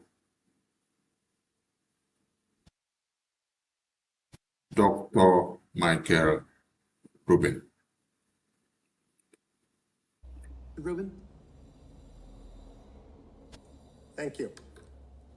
Chairman Smith, Chairman McGovern, honorable members, thank you for the opportunity to testify. Just under 1 year ago, I testified here about human rights in Turkey. I'm not going to repeat that testimony. Unfortunately, there's so much new to discuss. I'm reminded of the old Soviet joke about an optimist and a pessimist. The Soviet pessimist complains about how bad everything is: war, environment, economy, health. The Soviet optimist shakes his head and said, "Don't complain. Things could always get worse." So sanction Kemal Kılıçdaroğlu if he does not recuse himself. Representative Smith, to underscore the importance of freedom and of speech and discourse, you had mentioned what had happened at Sheridan Circle. The United States, Washington, D.C., should install a plaque on Sheridan Circle commemorating the illicit attack on peaceful protesters in 2017. Second, genocide recognition matters for a simple reason. If the international community does not force states and groups to reject racist and genocidal ideologies, those ideologies persist. When regimes nature them, the dangers grow exponentially. We've seen this with Hamas and radicalized Hutus and Nigerians attacking Biafrans. While Turkey blusters, it folds when others recognize genocide. We saw this with both the Biden administration's recognition of the Armenian genocide and that of all 50 states and the District of Columbia. Those recognitions happened, and Turkey didn't do a damn thing. Just as Erdogan now seeks a say in Muslim holy sites in Jerusalem, and Jordan continues to assert some control there. So too should that model now apply to Greek and Armenian sites in Istanbul.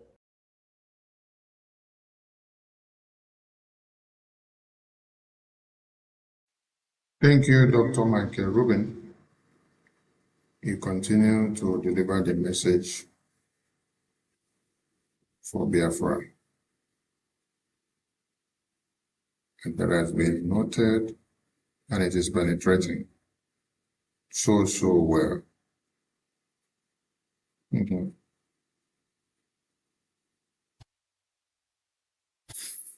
Yes, Biafran people, we are making exploits, and we are going very far. And Biafra is being spoken of in the U.S. Congress.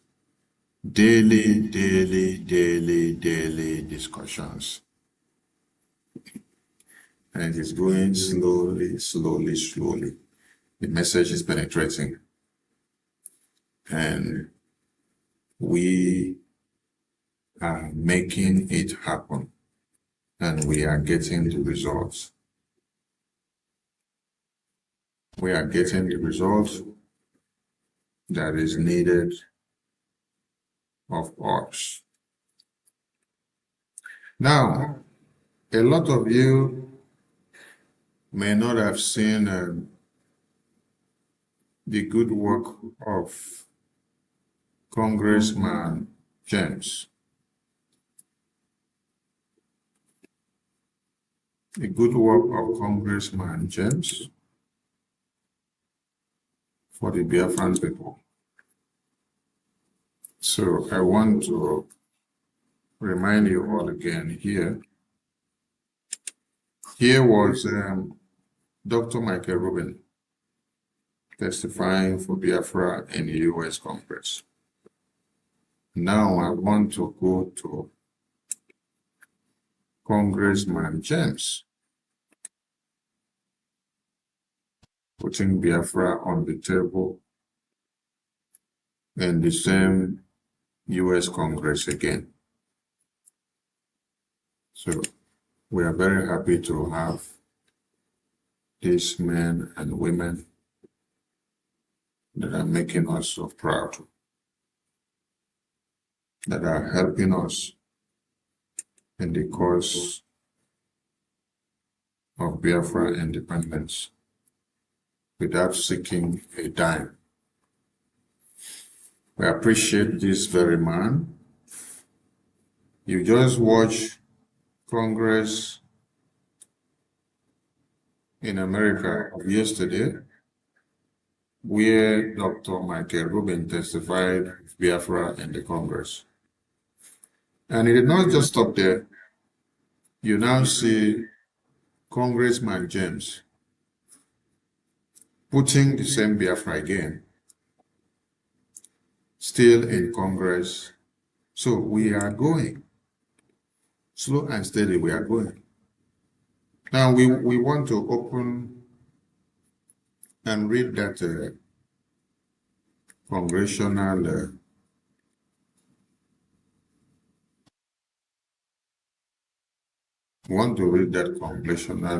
resolution. So for those of you that did not see what Congressman James did for Biafran people, you will now see it now. All right.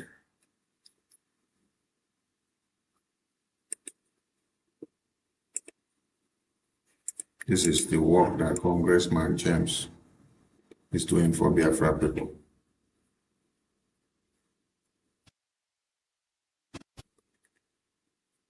It is called H.RES.1321, calling on the government of Nigeria to ensure that all legal proceedings involving Martin Kano are conducted in full accordance with Nigeria's constitutional obligations and international human rights commitments.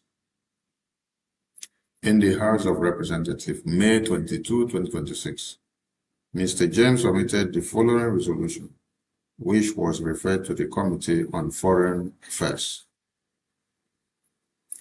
This is the same congressman here that PM Nkere has been engaging.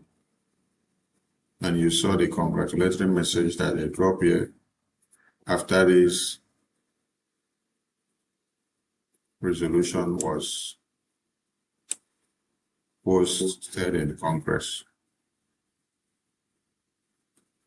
So if you don't know who we call Congressman James, here he is. For those of you that wants to kill Okechukwu Nkere,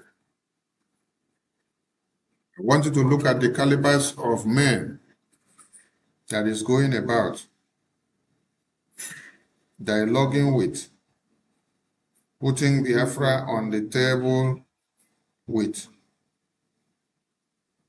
telling them what they should do for Biafra and how they are reacting and what their response are going and resulting into. It is not just talk, it is actions that is speaking louder than words.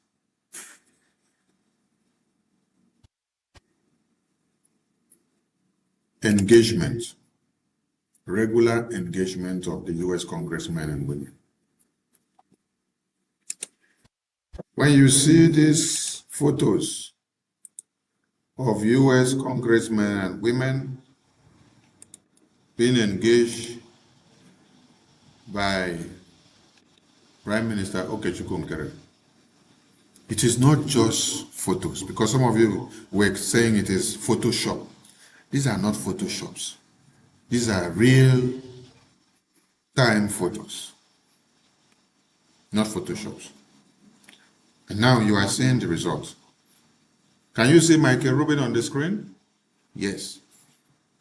And it's the same Michael Rubin that you saw that just spoke a few minutes ago.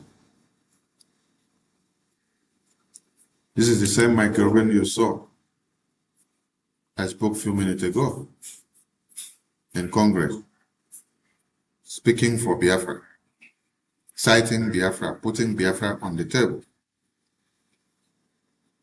That is the Michael Rubin that you see in this photo here.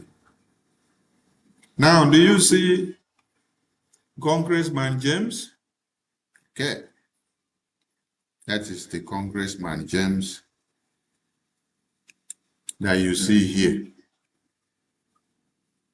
that has brought Biafra up in US Congress, citing Martin Nnamdi Kanu's imprisonment and the way Biafra is being treated and discussed in Nigeria policy circles. Now, do you see Senator Ted Cruz there? Okay. Do you see Ambassador Tibo Nash there? Okay. Do you see the Speaker of America there? Our PM is not just meeting people for photo. He's meeting people for results. And the result has begun. Now, let us go back to the work of Congressman James.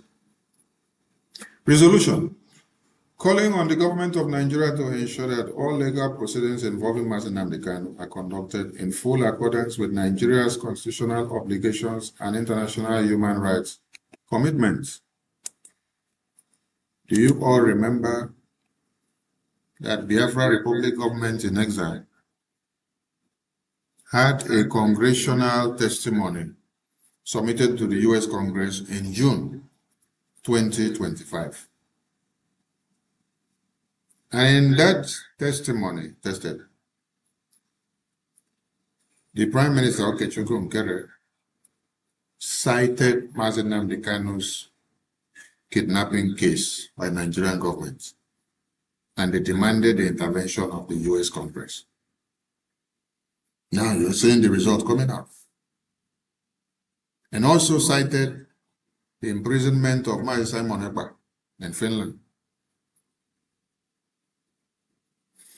Okechukwu Nkere and the entire BRGI are in Washington, D.C., fighting for the release of Mazi Simon Ekpa and Mazi Nnamdi Kanu, while some of you are there looking for the death of Okechukwu Nkere and BRGI. Some of you are now working with Nigerian government to see if you can destroy BRGI.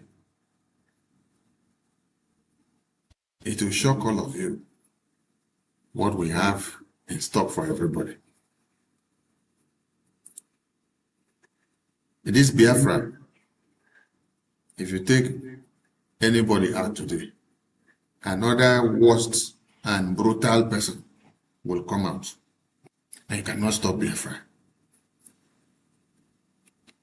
The seed that we sowed in June 2025 is yielding fruit 2026. The seed that we sowed in September 18, 2025 is yielding fruit in 2026. Let's go back there. If you were not in the congressional briefing and testimony in June and 18 September briefing of 2025, you miss a lot and you did not watch. Then go back and watch it. Go and look at the congressional testimony that we submitted. Read it through. You will see that Mazi Nnamdi Kanu was the biggest thing that we put to the U.S. Congress. Mazi Simon Ekpa was the biggest thing that we put to the U.S. Congress for them to be released, for them to intervene and sanction Nigeria and sanction Europe for the release of these two pioneers of Biafra that were talking about Biafra and fighting for Biafra, who were kidnapped and locked up in prison because of their reason of talking for Biafra and fighting for Biafra. And I ask some of you, what has been your own report card? What have you done for Mazi Simon Ekpa or Mazi Nnamdi Kanu since they got into prison to see their release? What have you done for Biafra to move forward and to get things done? Okechukwu Nkere with his entire cabinet, they are sacrificing everything they have to make things happen. The seed they sow in June 2025 and 18th of September 2025 is yielding fruit in 2026. And Mazi Nnamdi Kanu is being discussed, and Biafra is being discussed in U.S. Congress. Michael Rubin was here with us on this very voice of Biafra, I think last month. And today, or yesterday, he was speaking for Biafra in Congress.